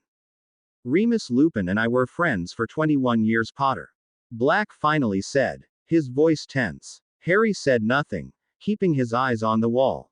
"I saw the memories that Longbottom gave. You didn't kill Remus, you murdered him." Harry felt his jaw clench, and he could feel a vein beating in his temple. "I did what I had to, Professor," Harry answered, his voice even. "Liar!" shouted Black, slamming his open hand against the desk. Harry flicked his eyes towards the man and saw that his face was furious. Surreptitiously, Harry felt to make sure his wand was still easily accessible. "It sickens me, Potter, to see you walk around, head boy, Order of Merlin, special award for services to the school, like some sort of fucking hero, when you are nothing but a cold murderer." Harry shook his head at the professor's words, but Black evidently didn't notice. He was too caught up in his rant. "The papers write it like you saved the fucking world. Remus was down, injured. You could have bound him. You could have stunned him. But you had to fucking kill him. Because you're nothing but a traitorous bastard, just like your father." "I am not my father," Harry finally yelled out. Cutting Sirius off, the man glared at him, and Harry stood up, his chair clattering to the floor behind him. "I understand that your friend is dead, and I am sorry. Remus Lupin was a good man. He was kind to me, and I killed him. I know that. You don't have to fucking remind me, Professor. I killed my father and a good man in the same night. You don't need to tell me, Professor. It's not the sort of thing you forget." Professor Black seemed stunned for a moment. "Get out, Potter." Black drew his wand and Harry tensed, but the man only flicked it viciously, causing the door to burst off its hinges. "Get the hell out now." Harry left quickly. He was furious at himself for losing control. The feeling in his throat grew more pronounced as he remembered the look in Black's eyes. Turning a corner, Harry stopped and leant his head against the wall, taking deep breaths as he regained control of his emotions, forcing them behind a shield of occlumency. He stood there, leaning against a wall with his eyes shut for a few moments, ridding himself of the emotions of self-pity and grief. As he finally got a grip of his emotions, he heard the familiar clunk clunk that mean Moody was approaching. All right, lad. The impostor asked. Harry nodded and Moody nodded gruffly. Follow me. The two made their way down to Moody's office on the floor below. The room was littered with objects. Harry recognized the sneakoscope and faux glass, but others, such as the thing that looked like a little satellite dish, or the piece of string balanced between two poles, was alien to him. Harry waited as Moody flicked his wand and erected a few advanced privacy wards. Is it done? Harry asked. Taking a seat in front of the desk, Barty took a long swig from his hip flask and grimaced. Disgusting stuff. He wiped his lip with the back of his hand. Aye, it's done. 4 champions. Harry nodded. He can't back out. There's no loophole. Moody shook his horrifically disfigured head. It's a binding contract. His name and magical signature are on that cup. No escape. Harry smirked and gave the man a nod. Good. We had best get to the feast. It starts shortly. Harry stood and left, Moody following a few minutes behind, and made his way to the Great Hall. The feast had already begun as Harry took his usual seat at the center of the Slytherin table. Greeting his friends warmly, he filled up his plate and ate slowly as he awaited the end of the feast. He felt a small knot in his stomach as the anticipation for the announcement began.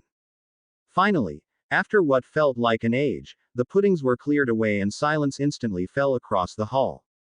Dumbledore stood proudly, his eyes twinkling madly and his face showing delighted excitement. I believe the hour has nearly come for us to learn the identity of our individual school champions. He paused. Whoever is chosen, I wish the very best of luck. I am sure you will represent your schools to the very best of your ability. There were scattered bursts of applause, but for the most part, the school was silent, staring in excitement at the dancing blue flames. Suddenly, with a flash, the flames turned white and a piece of parchment burst from the body of the goblet. With a deft hand, Dumbledore snatched it from the air and unfolded it. The champion for Durmstrang will be Viktor Krum. There was a storm of applause and several whistles. Krum stood from the Slytherin table looking surly and slouched over to Dumbledore, who directed him through a side door off the hall. The hall went silent again, and waited for a few moments. When the flames turned white again, Harry noted with surprise that the parchment which flew up from the goblet was pink and seemed to be decorated with patterns of leaves. Dumbledore's eyebrows raised as he caught the ugly paper, but he unfolded it gallantly.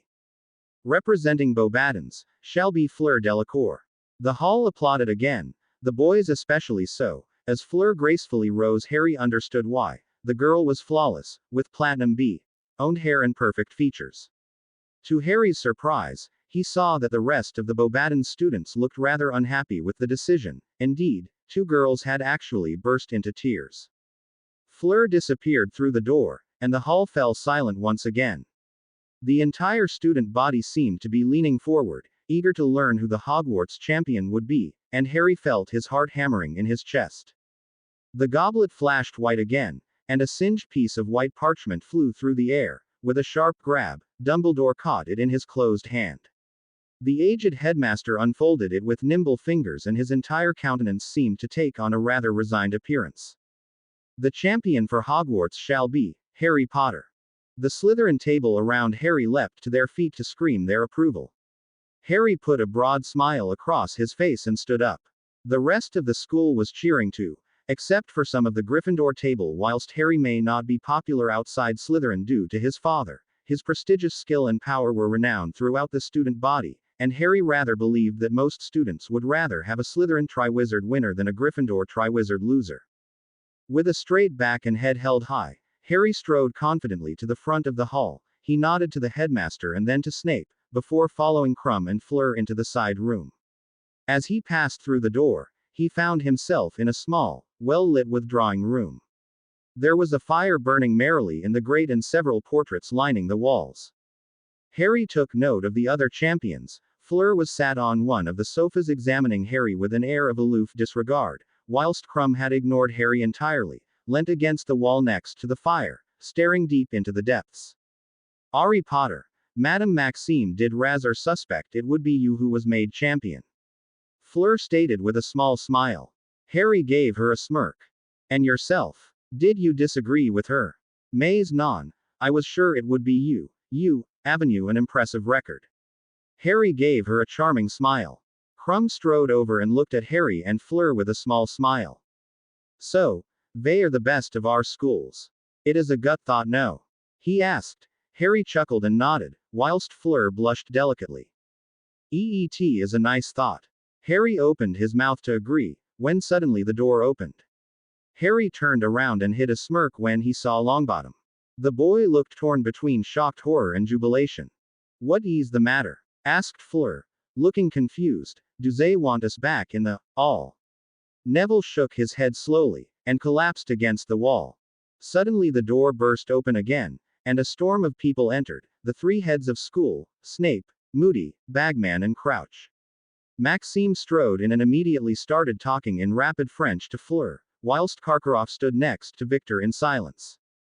Neville, began Dumbledore calmly, did you put your name in the Goblet of Fire?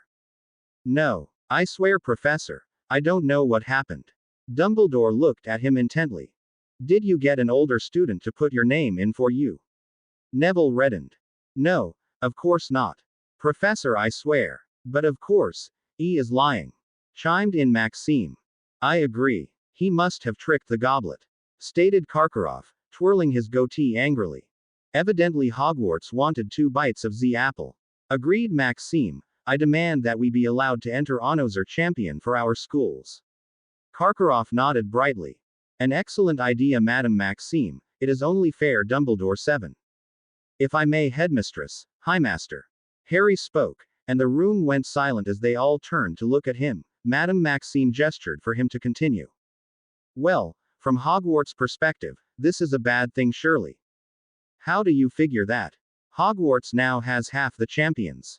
Spat Karkaroff angrily. Well, from my understanding, the champion and one other are to take part in the dueling competition. Hogwarts, with 2 champions, must now enter myself and Neville into the dueling ring. Karkaroff quickly cottoned on, and smirked coldly, but Maxime evidently didn't understand where he was going. Well, madam, Neville is a 4th year, and a subpar student at best. That would give the other schools an overwhelming advantage in that aspect of the competition at the very least. Neville bristled at being called subpar, but wisely kept his mouth shut. Mr. Potter, perhaps it would be wise not to make such derogatory accusations about other students whilst I am present. Dumbledore stated firmly. Harry held up a hand as an apology. Perhaps the boy has a point, my dear Olymp. Perhaps this is a blessing for our schools. Karkaroff stated, his eyes alive as the reflection of the fire glinted in them. Perhaps. Maxime conceded, but they will still have 2 people in the main tournament. Karkaroff shrugged. Are you suggesting your champion will be unable to best a 14-year-old boy? Asked Moody from the door, because if so, perhaps Beauxbatons is not quite the school I thought it was. Maxime flushed. We can certainly beat. He is a little boy, nosing more. Neville flushed a deeper color. Perhaps we should consult our judges, instead of arguing our cases like this. Suggested Dumbledore. The 3 heads of school turned to face Crouch. We must adhere to the rules. The man stated firmly, and the rules state clearly that those whose names come out of the Goblet of Fire are magically bound to compete. Dumbledore sighed gravely. I had feared as much. He stroked his beard thoughtfully. Well then, Neville, much as it pains me to accept, I am afraid you will simply have to do the best you can. Professor. Neville asked, shocked. I am sorry, Neville. The age limit was only introduced to add a level of safety to the situation. Rest assured I will investigate this matter fully. You will remain as safe as I can ensure. He will not be given special treatment in the tournament. Karkaroff stated firmly. He will be treated the same as the rest of the champions. Agreed. Stated Madame Maxime, and Dumbledore, Crouch and Bagman nodded. Dumbledore turned to face the 2 ministry men. Gentlemen, as it is unlikely we will sort this out tonight, perhaps we could instead inform our champions of their impending task. Crouch stepped forward. Yes. Agreed. His voice was clipped and businesslike. The first task of the main tournament will be held on November 24th, 1 week before this shall be the first round of the dueling tournament. He spoke as though he knew everything, and without any inflection at all. The first task shall be a test of your cunning, your daring and your ability to cope with danger in the face of the unknown. Therefore, you shall not be informed of the nature of your task. You may only bring your wands. The meeting dispersed soon after that. Fleur and Maxime hurried off, talking together in low undertones in rapid French. Crumb slouched out the door, throwing a nod in Harry's direction before leaving. Karkaroff followed soon after his champion.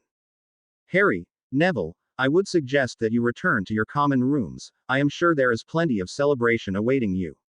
His eyes twinkled a little bit, and Neville grinned. Harry kept his face clear and left the room. As he approached the steps down to the dungeons, he was stopped. You're wrong, Potter, called Neville. Harry turned to face him and found the Gryffindor was standing against the banister. I beg your pardon, Longbottom, he drawled. You're wrong about me. I won't be a liability. Harry grinned mockingly, and turned, calling over his shoulder as he left. I pray you're right, Longbottom. I pray you're right.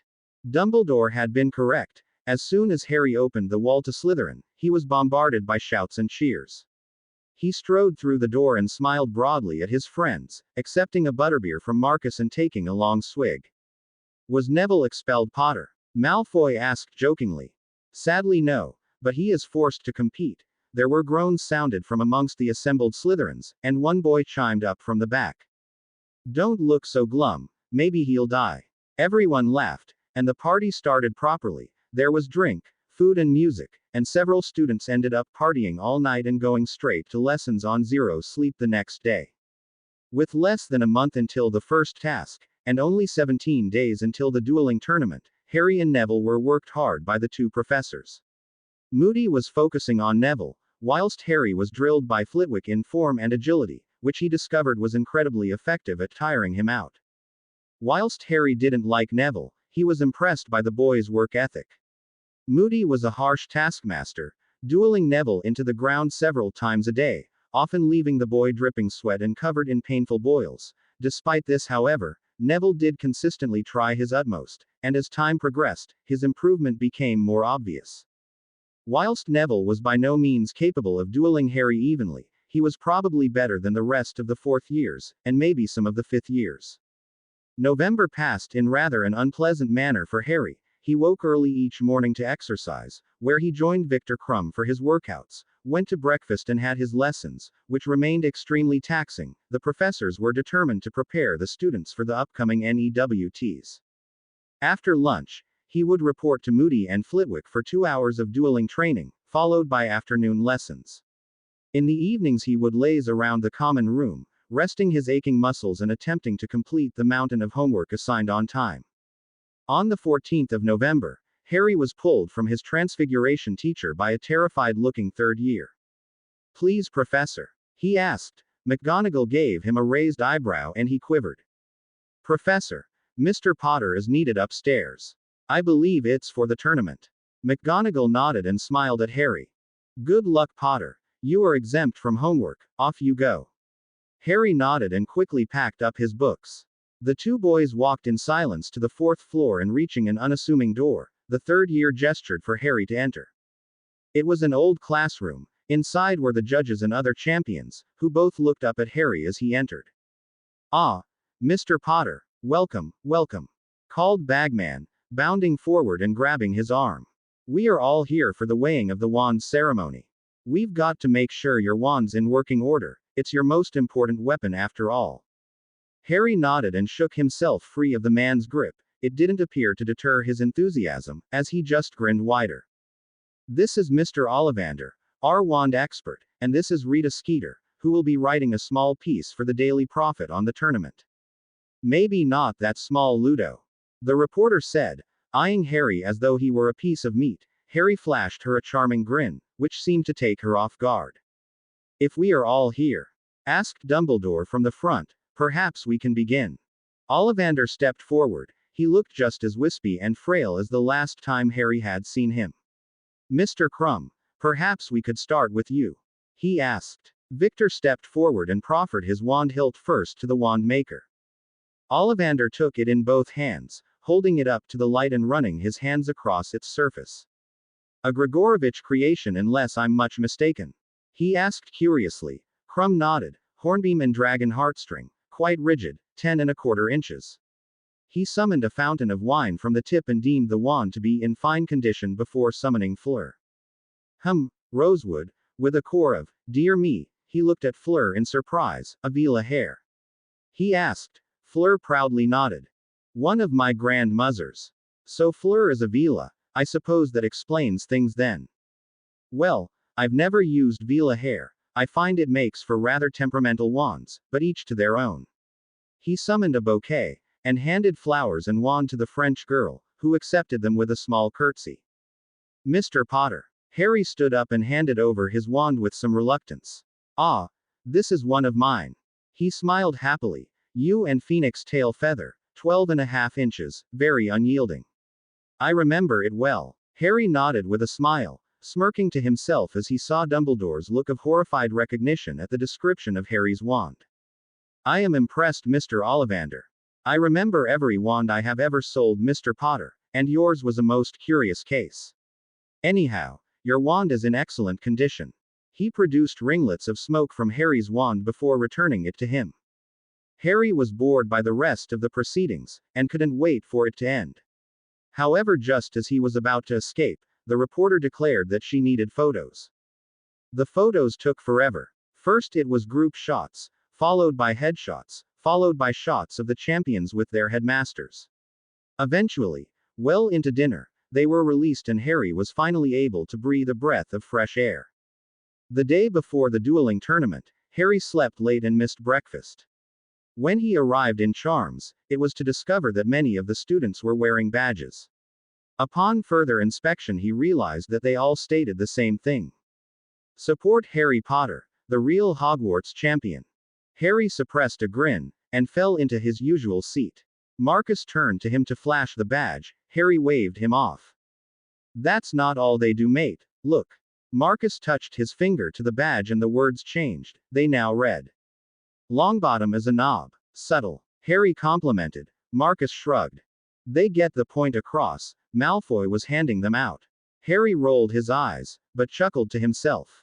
The day passed quickly. As the first round of duels were the next day, Harry and Neville were given the day off by their drill masters. Instead of duels, they were treated to a lecture.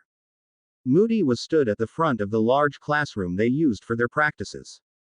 The dueling champions are the best of Europe, he stated fiercely, glaring at both Harry and Neville. Fleur Delacour is probably the worst duelist you will face tomorrow, but don't underestimate her. She is very skilled in charms. She took her OWL a year early in the subject, and is reckoned to be the best student practitioner in Western Europe. The other duelist from Beauxbatons is a tricky bastard. He won the French national dueling competition last year. From what I know, he's one of those cunning little shits, loves deception and tricks, but doesn't have too much power to back himself up. Is he the biggest threat out there? Harry asked. Paying close attention, Moody gave a bark of a laugh and grinned at Harry. You fucking wish. No, the biggest threat will be the Durmstrang edition, Krum and Litvin. Krum is a monster, overpowers his spells and wears you down. No finesse, no skill, just a battering ram who will hit you so hard your grandkids will feel it, and unfortunately he's the weaker of the two. Litvin I imagine is rather good.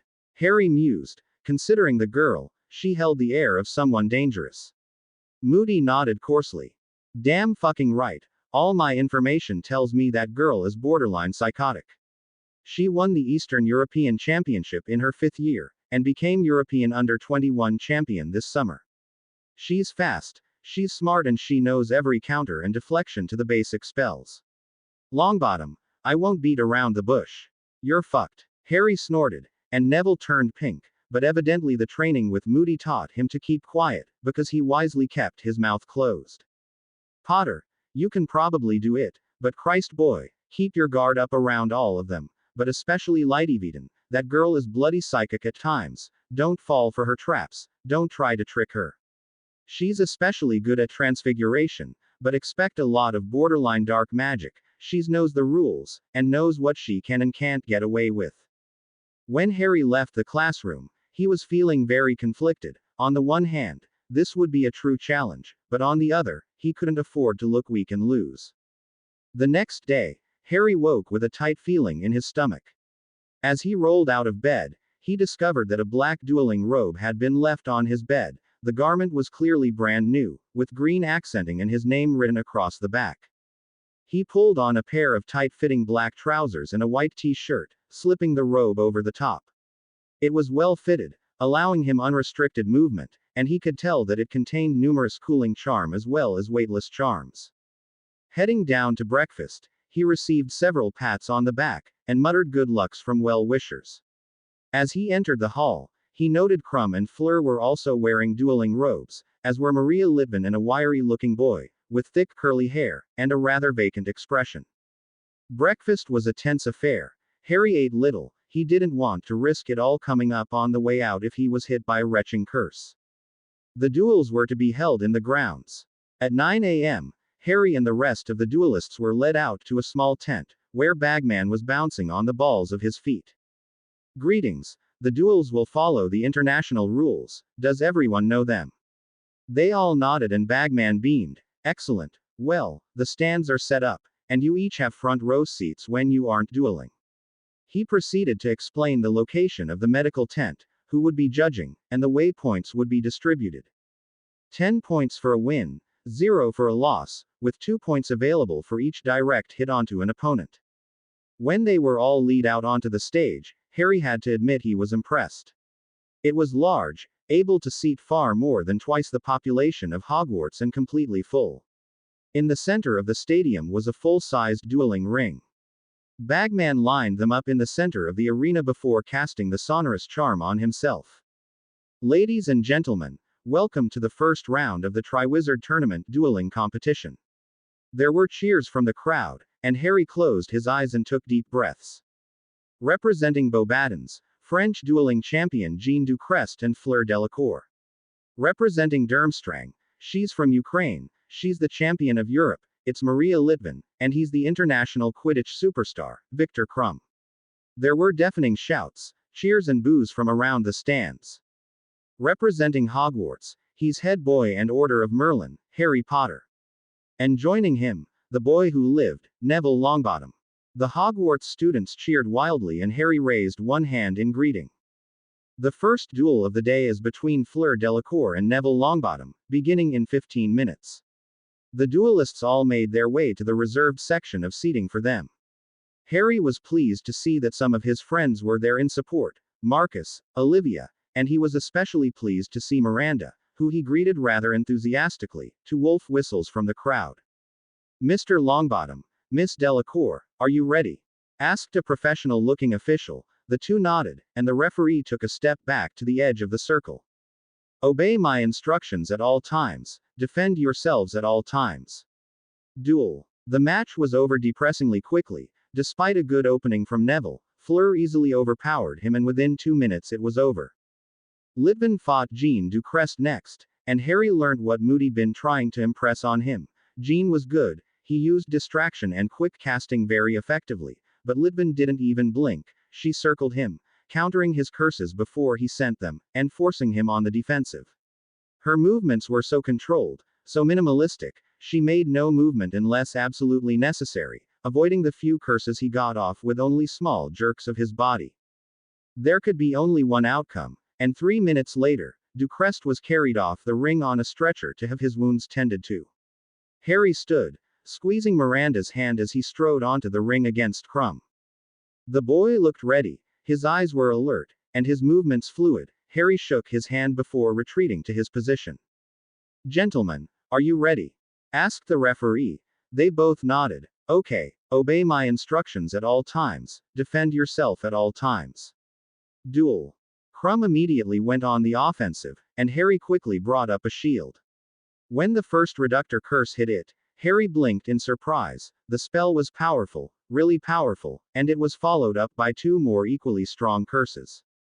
Dropping his shield, Harry rolled to the left, snapping off 2 cutters at the Bulgarian's legs. Krum paused the relentless stream of curses and shielded, barely pausing before he continued to hurl the powerful magics at Harry. Obscuro. Harry thought, and the black curse shot at Krum, who raised his shield. The spell hit the invisible barrier and spread like a splash of ink, remaining in the air, even after Krum dropped the shield. Evidently Krum didn't know this spell, because he fumbled for a moment trying to counter it, and during that time Harry was able to slip a piercing curse through his defenses. The curse struck him in his right arm, and Victor grunted in pain as a hole the width of a pencil and 3 inches deep cut through him. Finally removing the obscurement jinx, Krum continued his bombardment of Harry. Rather than shield against the freight train of spells, Harry kept mobile, dodging left and right and scoring points of small hits against Krum. After several minutes, Harry managed to hit the Bulgarian with a disarming charm, and Krum's wand flew from his hand. To Harry's surprise, this didn't appear to faze the Bulgarian, because he simply charged straight at Harry, arms raised. The Slytherin boy dived to his right and caught Krum with a stunning spell in the back. The Quidditch star dropped to the floor with a grunt. With the first round of the day over, Harry sat down and caught his breath, sipping on some water and munching on a snack bar. At the end of the first round, Durmstrang led with 18 points, Hogwarts and Beauxbatons tied with 16 points. "Who are you up against next?" Marcus asked, squinting at the board which held the schedule. "Delacour, which I'm told shouldn't be too hard." Marcus chuckled and the two of them started a discussion about the impending Quidditch match. Hogwarts was to be playing Beauxbatons the day before the first task. "The next duel is between Neville Longbottom and Maria Litvin," called the announcer, and Neville stood up. Harry immediately grabbed the round-faced boy's arm in a tight grip. "Longbottom, you're going to lose. Try to fail quickly. The longer you are out there, the more opportunities it gives her to rack up points." Neville scowled at him angrily and shook of his hand. Harry sighed and sat back in his seat, dreading the outcome of this bout. It was painful to watch. Litvin was toying with the boy. She sent disfigurement charms and low-powered cutters at Neville, most of which he failed to block. After only 4 minutes of dueling, Neville was sporting antlers, purple hair, his robes had been slashed open from numerous gashes, and the boy's savior was bleeding heavily. Harry saw Marcus next to him palm his face in exasperation as he looked at the scoreboard. Litvin had already scored 15 hits, putting Durmstrang far in the lead.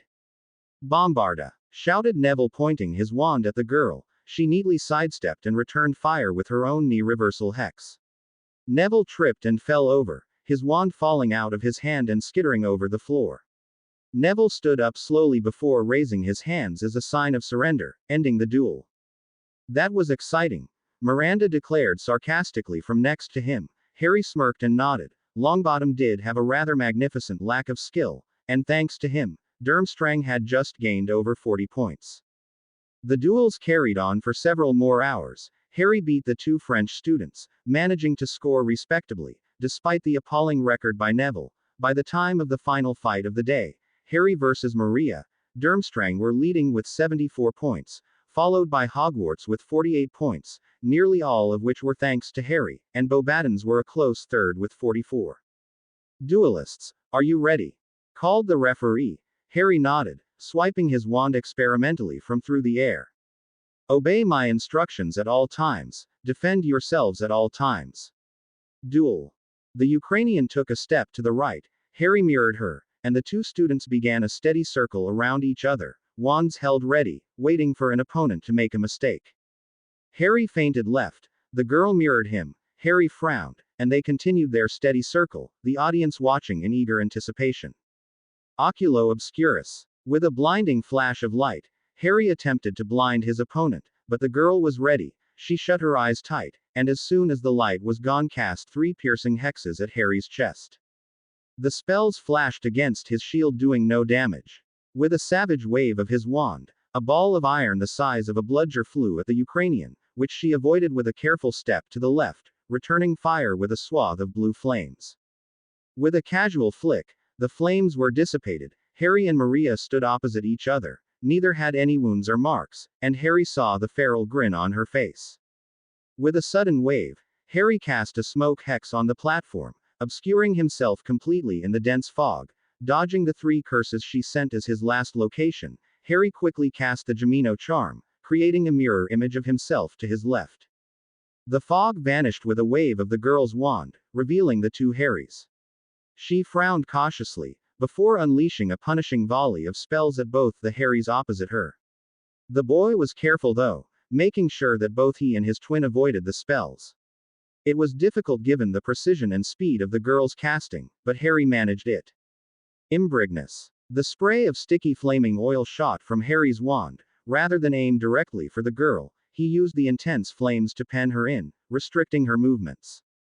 Before too long, the ring had been reduced to a sea of writhing flames. Litvin was stood opposite him, sweating from the heat and glaring at Harry.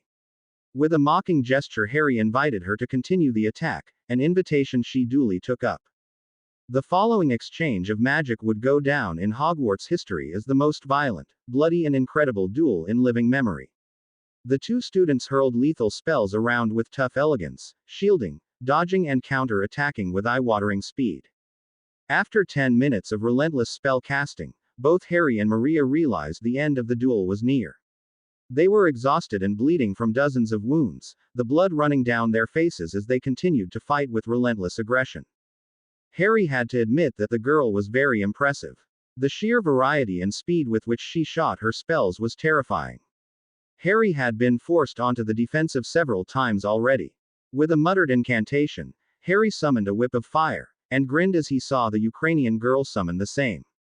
The strings of white-hot flame flashed and collided, bright sparks and screeches echoing around the stadium as the intense magic fought against each other. Harry drew his arm back and sent the whip flying at the girl. She dodged quickly and efficiently, dropping her own whip and casting a blasting curse at him. Harry intercepted the curse with the rope of fire before dropping the spell. What happened next was so fast and intense that Harry couldn't fully recall the exchange of spells. What he did know was that he had cast over a dozen spells in 20 seconds, which the Durmstrang student had matched. Harry felt a piercing hex pass through his shield, and gasped at the stabbing feeling in his abdomen. Evidently, however, he had also succeeding in breaking through her shield, because the girl was thrown through the air, crashing hard into the barrier that protected the crowd.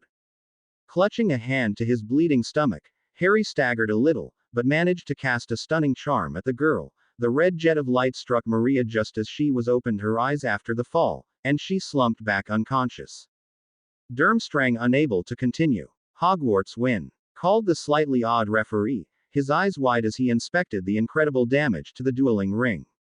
The once pristine surface had been pockmarked with holes and the decorative surface had been completely burnt off. 4 Medawizards hurried onto the stage and assisted both Harry and the unconscious girl out into the healing tent. Harry sat back in his bed with his eyes closed, feeling his skin knit itself together as the healers waved their wands and forced potions down his throat. Miranda walked in with a frustrated look on her face as she looked critically at the pink patches of flesh on his chest where the wounds were freshly healed. Potter, when I dated you, I was under the impression that you were a competent wizard. She looked away from him and inspected her nails. Harry chuckled softly, the noise hurting his bruised ribs. Apologies, Miss Rookwood. I understand how my defeat of the under-21 European dueling champion demonstrates incompetency on my part. Miranda shrugged, not looking up from her hand. Olivia evidently thought, however, that his achievement was worthy of more praise. She skipped over and gave him a tight hug, ignoring his gasp of pain. You were amazing, Harry. I wouldn't have lasted 10 seconds. How do you move like that? Harry gave her a grin but didn't answer, instead shifting to a more comfortable position and shrugging his shoulders. How many points did I collect in the end? 26. That Russian by.ch got 10, so Hogwarts is a comfortable second. Marcus informed him, still looking somewhat in awe of Harry's display. Harry was thankful Litvin spoke so little English, as he was sure the powerful girl wouldn't like Marcus's description of her. I can deal with second, Harry said with a smile, stretching out and closing his eyes. The following day was the first academic match between the 3 schools. Harry attended to support the school, as was his duty as head boy, and watching the students answer obscure questions on astronomy and Muggle studies. Harry was very glad that he hadn't joined the team. How the hell was he supposed to know what effect a new moon had on the growth of the rare African herb Mudgee Fakab? The week passed pretty quickly and the first task drew near. 2 days before it was due to begin, Harry was taken to one side by Professor Snape. The man had a serious look on his face as he led Harry back to his office. Potter, what I am about to tell you is highly confidential, and I want you to understand that my telling you is not meant to be interpreted as you being a subpar wizard. Harry looked in surprise at the greasy-haired professor. I always suspected you considered me something of a dunderhead, Professor. Snape sneered at him. though it lacked his usual venom. Over the years you have developed to be adequate, Potter. Harry grinned, and bit his tongue to stop himself releasing a sarcastic comment. Snape sat back in his high chair and surveyed Harry over his long hooked nose. Potter, it has come to my attention that the first task is to involve the champions going head to head with a dragon. Harry blinked, using his occlumency to quash the look of surprise that would otherwise have shown on his face. A dragon. Am I allowed to know the breed? Dragon breeds varied a lot. Even with Harry's limited magical creature knowledge, he knew that. I do not know, although several have been imported into Hogwarts grounds, one for each champion, I presume. Harry nodded. How did you acquire this information, Professor? He asked respectfully. Snape looked into a corner of his office, and Harry saw a slowly bubbling cauldron. I have been requested to brew large amounts of burn salve for the dragon handlers. I thought it prudent to inquire what it would be used for. Harry nodded and leant forward, staring into his housemaster's eyes. Why are you telling me? I thought it against the rules. Snape smirked coldly. Like I said, Potter, it is not because I was concerned for your welfare. I'm touched. Harry responded sarcastically. Snape quirked an eyebrow. 10 points from Slytherin for cheek, Potter. I know for a fact that Karkaroff knows, and Hagrid showed Longbottom and Maxime the Beasts last night, so the other champions know. I would not allow a Slytherin to be beaten by Longbottom. Minerva would never let me live it down. Harry chuckled and thanked the professor. Potter, it hardly needs to be said, but do not be a fool. A dragon is a very dangerous beast. I would prefer for Hogwarts to keep its current head boy. Harry nodded and stood, shaking Snape's hand. Harry sat tiredly in the library. The entire school was seemingly deserted. All the students and teachers had gone to watch the match between Hogwarts and Beauxbatons, but he had chosen to remain behind. There was an impressive stack of books on his table on dragons, and a piece of parchment on the desk before him. He flicked through one of the books and read the page quickly, before jotting his findings down on the yellow page. Dragon breeds. Welsh Green. Traditionally docile, poor in flight and relatively slow on land. Powerful fire and strong hide. Chinese Fireball. Fast on land, incapable of flight, very powerful fire, weakest hide. Ukrainian Ironbelly. Slow on land and in flight, medium fire, very strong hide. Swedish Shortsnout. Average in most every regard. Hungarian Horntail. Fast on land and in air, strong fire, relatively weak hide. Horned Tail. Peruvian Vipertooth. Very fast on land, medium in air, weak hide, weak flame, very poisonous bite. Hebridean Black. Endangered, smallest breed, fast in air and flight, weak flame and hide. The page held only limited information, but Harry knew that to go against any breed unprepared could very well be deadly. He groaned as he saw quite how large the pile of books before him was. With a sigh, he returned to the first book and began to read on effective ways to subdue and overpower the majestic beasts. 3 hours later, Harry gave up on his reading as he heard the trampling of hundreds of feet on the stairs. He stood and stretched, working the stiffness out of muscles that had remained still for too long, and made his slow way back to the dungeons.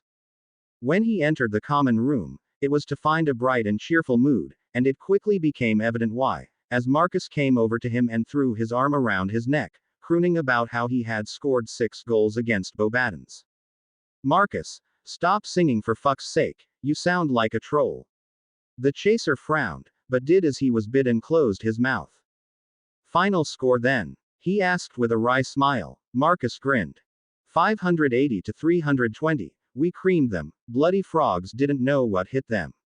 Harry grinned, and gave the massive boy a pat on the back. That's what Hogwarts stands for. Destruction of the French, great job. Marcus chuckled before wandering off to regale the rest of the house with stories of his brilliance.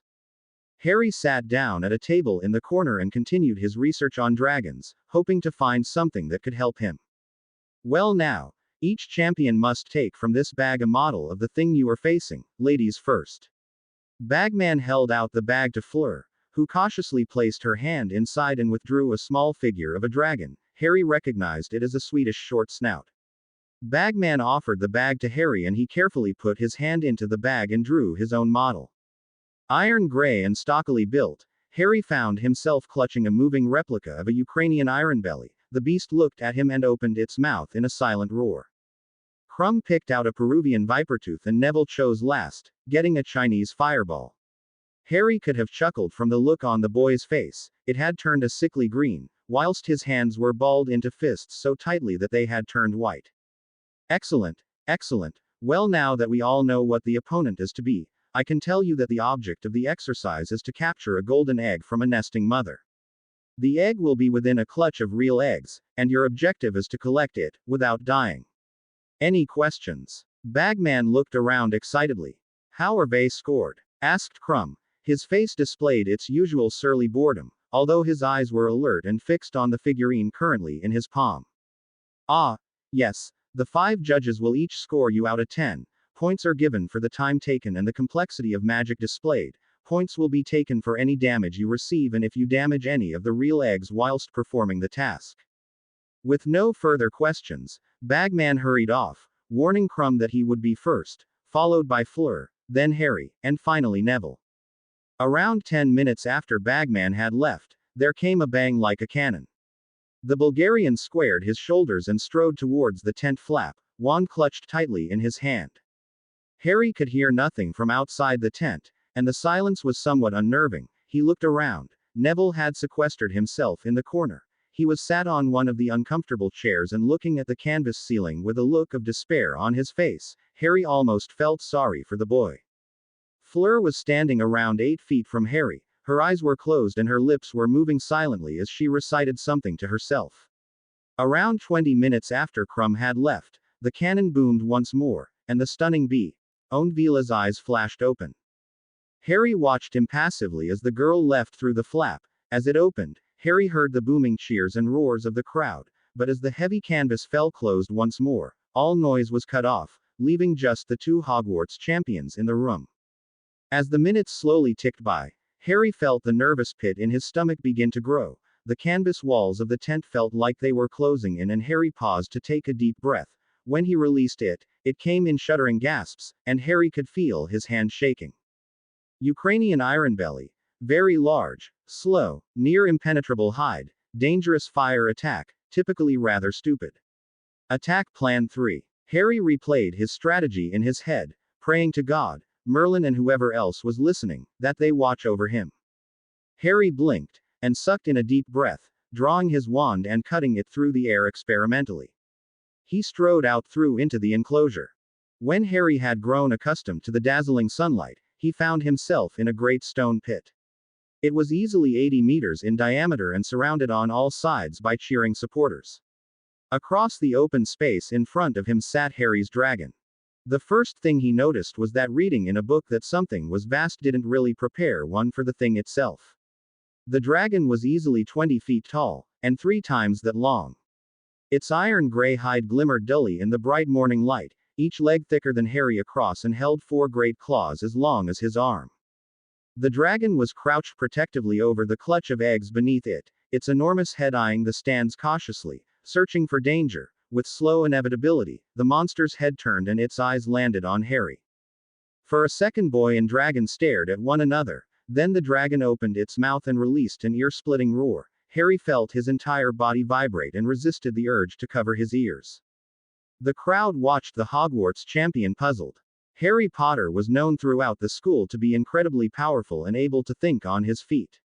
However, as they watched the task, the Hogwarts champion was simply crouched behind a rock.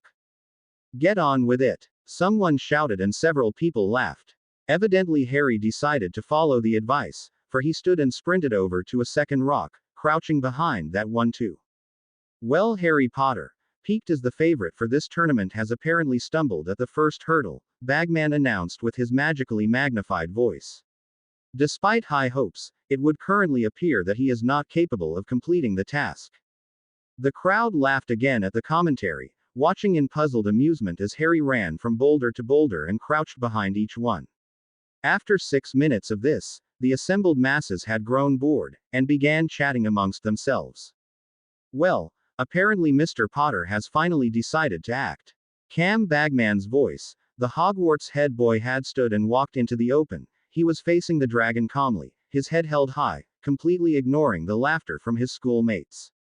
With a slow movement, Harry raised his wand to the heavens and yelled something, the sound lost over the cheers of the crowd.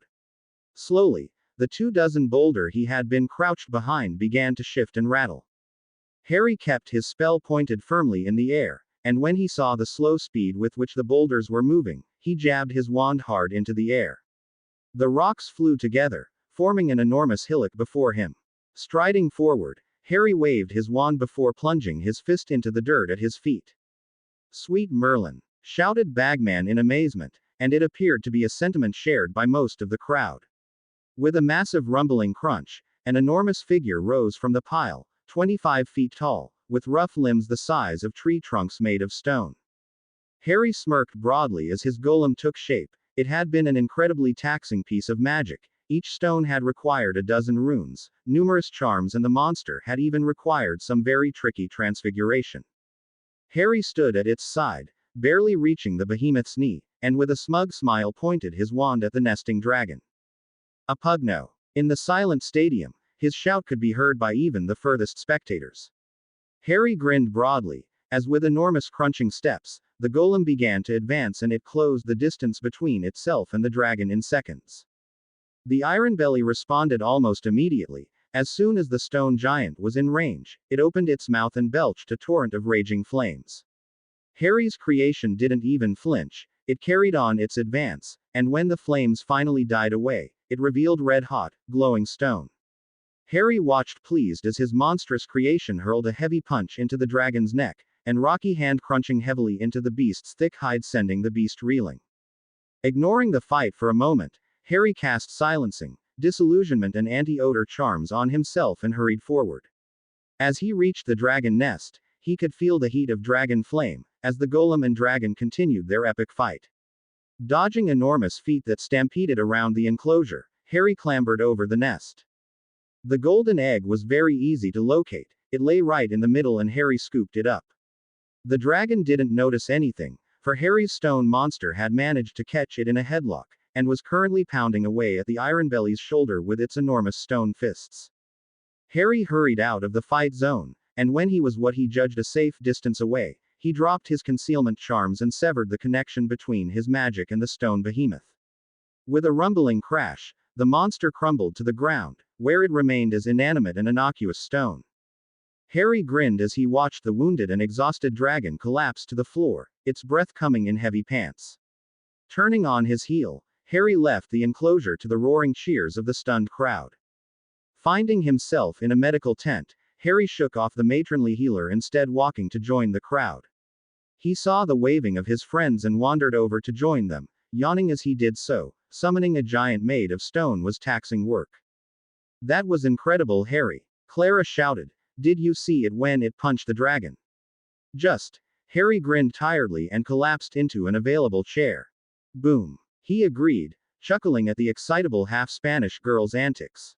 And, following that mind-boggling display of control and power, Mr. Potter collects his egg in 15 minutes, a minute faster than Miss Delacour but 2 minutes slower than Mr. Crumb. It should be noted that during Mr. Potter's trial, no eggs were smashed, and Mr. Potter himself was harmed in no way. "How do they score the champions?" Harry asked. "Judges shoot the score out. Judged out of 50, Crumb got 42, as some of his eggs got busted, and Delacour got 39, as she got burned." Marcus piped out. Harry nodded and turned to face the table of judges. The 5 of them were consulting together and seemed to be disagreeing over something.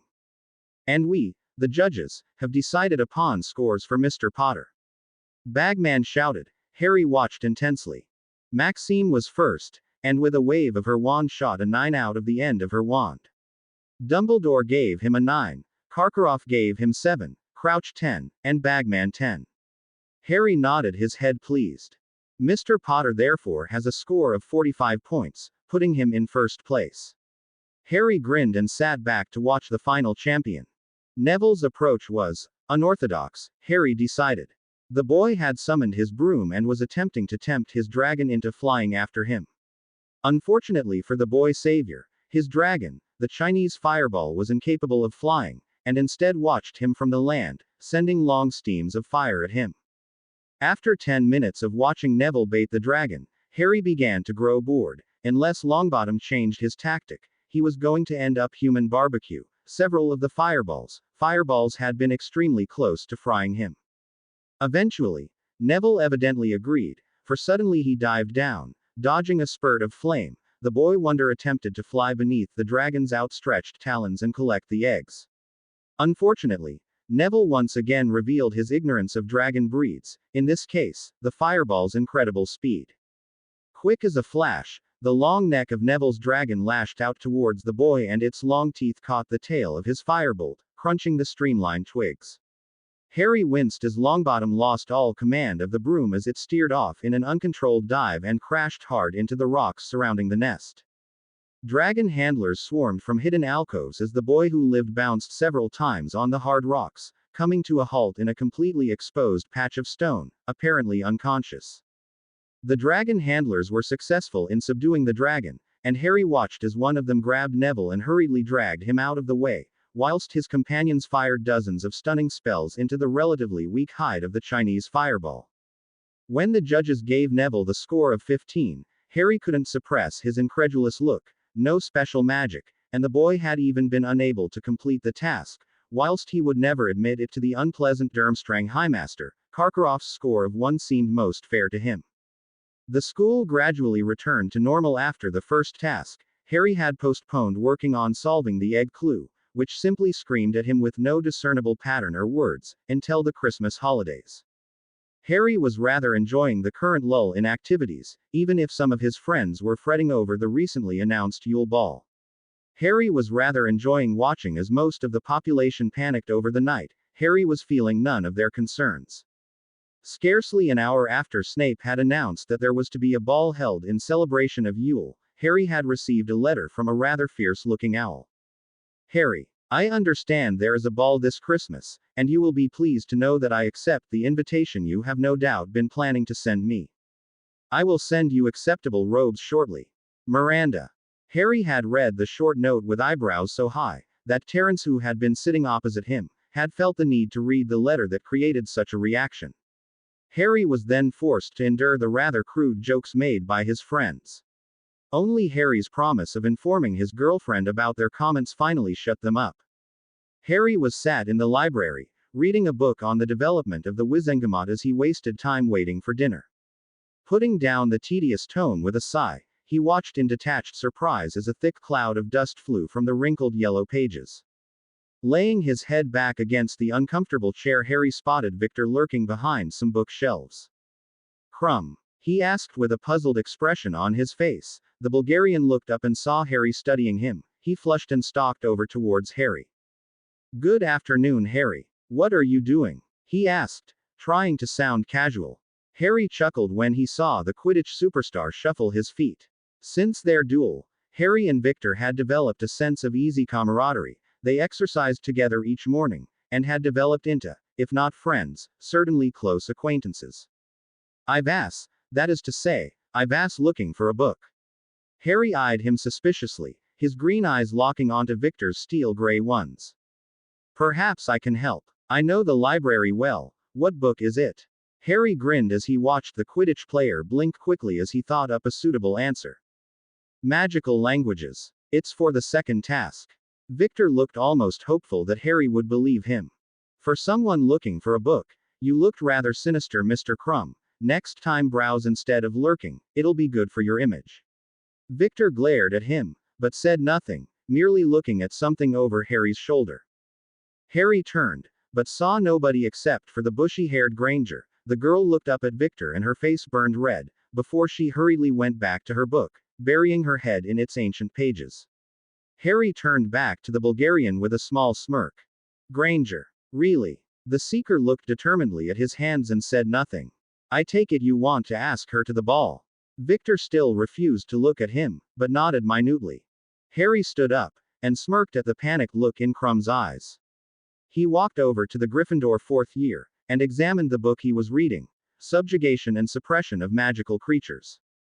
Granger. Harry greeted. The girl looked up at him stonily, her gaze meeting his head on. The level of dislike in her eyes confused Harry. Had he ever done something quite so malicious to her to cause such a feeling of dislike? He didn't think so. Last time they had met, he had saved her life, twice. Yes, Potter? She asked in clipped tones. Harry smiled charmingly, which seemed to disarm the renowned bookworm.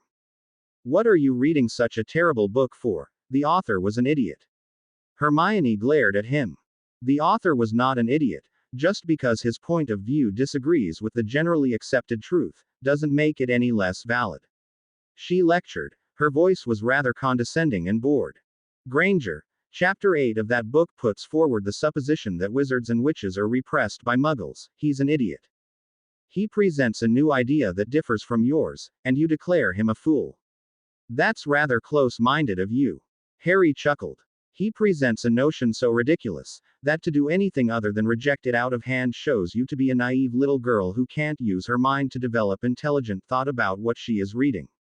Hermione flushed a deep color but said nothing. Harry stood there, briefly looking over the notes she had written for something called Spew, but decided that extended conversation with the girl would give him a headache.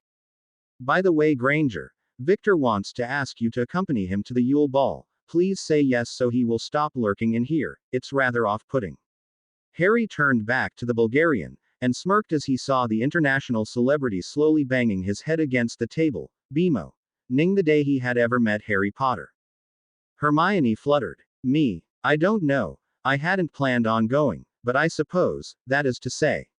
I barely know him. Harry headed off what had the potential to be the entire thought process of a lonely 14-year-old girl by holding his hands up. Granger, for goodness sake, I don't want to know your answer. Vicor's just a coward. I like doing him favors. Harry then turned and left, offering the Bulgarian a pleasant smile as he left the room. It was Christmas Day, and this year it appeared that the whole school had decided to remain for the celebrations. The staff had evidently decided to put in extra effort with the celebrations, so in addition to the usual 12 enormous Christmas trees, the entrance hall had been enchanted to snow gently. Suits of armor would recite Christmas carols and live fairies were dancing around the corridors sprinkling their dust wherever they went. It was 7:30, and the ball was due to start in 30 minutes. Harry was waiting in the entrance hall for Miranda, whilst Victor and Fleur were beside him. Victor was wearing a deep crimson, martial jacket, covered in gold braid and decoration, and Harry rather thought he looked rather intimidating.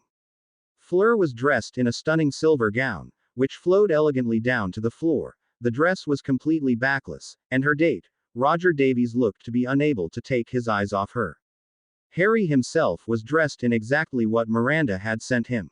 Rather than dress him up in the traditional dress robes, Harry was instead wearing a double B-easted dark gray, fitted jacket that did up to the collar. The buttons were connected by lines of a silver material, and the entire jacket's piping was in the same silver. Not that Harry would ever question her taste, but he did think he looked slightly pretentious. Longbottom was off to one side, talking quietly to a pale-eyed bee-owned, who was dressed in rather peculiar outfit. Harry would have thought she looked pretty, but the fact that she wore a necklace made of butterbeer corks, and radishes in her ears rather put him off. From the grand staircase, two figures suddenly appeared. Hermione descended. Her dress was a light pink and her apparently untamable hair had, somehow, been tamed. It was unfortunate therefore that she had chosen to reveal herself at the same time as Miranda. Whilst Harry thought she had always been beautiful, tonight he thought she looked stunning. Her golden bee-owned hair was elegantly arrayed in ringlets that cascaded elegantly down her back, whilst her dress was a dark gray and accented with silver in the same way as Harry. As she reached the bottom of the stairs, Harry approached and gave her a short bow. She smirked smugly, and accepted his proffered arm. Champions. Champions. Oh hello Miss Rookwood, what a pleasure to see you again. Greeted Professor McGonagall. Champions and their partners need to line up. Mr. Potter first, then Mr. Krum, Miss Delacour, and finally Mr. Longbottom, chop chop. They all hastened to obey the formidable Scotswoman, and Harry grinned as he looked at the angel beside him. The great doors to the hall opened, and Harry plastered a cheerful smile onto his face. With confident and assured steps, Harry strode through the corridor of happy students and made his way onto the dance floor. Whilst they waited for the musicians to start their song, Harry felt Miranda squeeze his hand tightly in her own. You had best be proficient at dance, Potter. She kept her happy smile on her face. So long as it's not Riverdance. Harry responded caustically through his teeth. The dance struck up a slow tone, and Harry led Miranda gracefully around the dance floor, at one point nearly getting crushed beneath the enthusiastic prancing and twirling Hagrid and Maxime were passing off as dance. The song ended, and Harry clapped politely along with the rest, before he led his date over to the champions' table for dinner. To his dismay, he found himself sat next to the preening Minister for Magic. Fudge smiled at him like he was a favored grandson and initiated conversation. Harry, knowing the value of friends in government, responding with the perfect amount of flattery and charm, and by the end of the main course, Harry felt that the tedious man would eat out of his hand if he asked. I find it incredible that you have managed to maintain your position for so long, Minister, coming on for 14 years, isn't it? Harry asked, cutting a slice of his steak into a manageable portion. Indeed, most ministers last for far shorter terms, around 8 years or so. Fortunately, the government has found my conduct to be satisfactory, and have deigned to keep me in office. Minister, you are surely too modest. It is your excellent record of managing government that has kept you in office. The public is a vicious beast, and would surely have called for your removal had you been anything less than perfect. Fudge chuckled with a smile, lapping up the blatant flattery with a practiced wave of his hand. Harry, you are too polite. You should become a politician yourself. The man laughed heartily and patted Harry benignly on the shoulder. Indeed, Mr. Potter would make a fine politician, Cornelius. He has most of the staff here singing his praises. Dumbledore offered from the other end of the table. Despite the friendliness of the headmaster's words, his usual friendly tone was gone. In its place, Dumbledore spoke coldly, his words sounding like more of an accusation. Headmaster, you are too polite. From such a veteran politician as yourself, that is high praise indeed. Next to him, he felt Miranda squeeze his thigh warningly. His gaze was directed towards the headmaster, and he had a friendly smile on, though his eyes displayed his anger at the subtle challenge from the grandfatherly old man. Harry was amazed to discover that despite the rest of the meal being steeped in tension between Harry, Miranda and Dumbledore, Fudge had remained completely ignorant. He continued prattling on about the first piece of legislation he ever passed, and the joy he got every time someone praised his actions. Even Delacour, judging by the piercing look she was aiming in Harry's direction, had noted the curious exchange. When supper finally finished, the tables stood up and began to dance again. Harry had Miranda tightly pressed against him, and they held a whispered argument throughout the first song. Reckless. I thought you knew better, she hissed. Reckless. The man challenged me in front of the minister.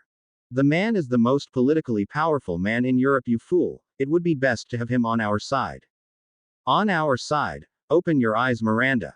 Dumbledore still have moved past me killing, you know, last year. Harry murmured, running the corner of his mouth against her ear. No, but there is no need to antagonize the situation. If he works against us, the future could get sticky. Very sticky. Dumbledore will move to attack us until we are a direct threat, of that I have no doubt. Harry stated firmly. Miranda sighed. You're probably right. Thank you. Now let's dance. They danced together for 2 more songs, before Miranda begged off to collect a drink. Harry collected Olivia from Graham, and the two of them danced together for a couple of songs.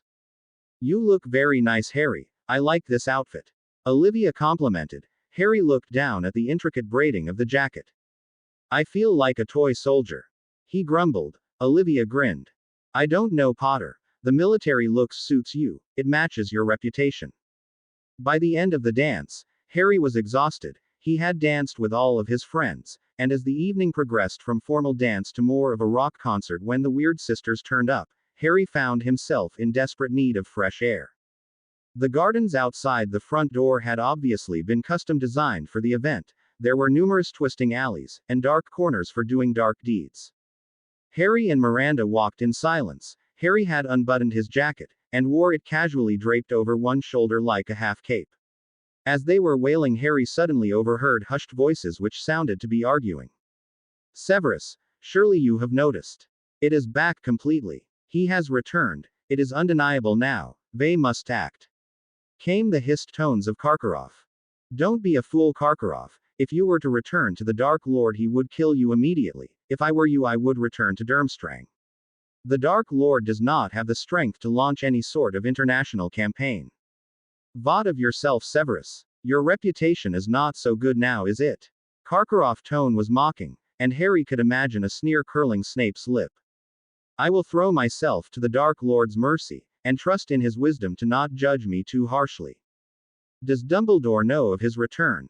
Karkaroff asked, his tone distracted. He suspects. It is hard not to when members of his Order of the Phoenix vanish without trace, but the Dark Lord has been keeping a very low profile. I imagine there are very few who could confirm his return. With a jolt, Harry realized that the voices were rapidly approaching in his direction. Thinking fast, Harry grabbed the listening Miranda around the waist and swung her into one of the alcoves, kissing her firmly until the danger was past. I suppose you thought that was very suave, don't you, Potter? She asked disgruntledly, running her fingers through her hair. Harry shrugged. His mind was a whirlwind over this new information. Snape was a Death Eater. With his mind still reeling, Harry led Miranda back up to the flow in McGonagall's office, and together they returned home for the Christmas holidays. Harry, for one, looking forward to a time where he could finally relax without worrying about dragons or mysterious eggs or duels. To be continued. I hope you enjoyed this story. Also remember to subscribe and like this video. See you in the next video.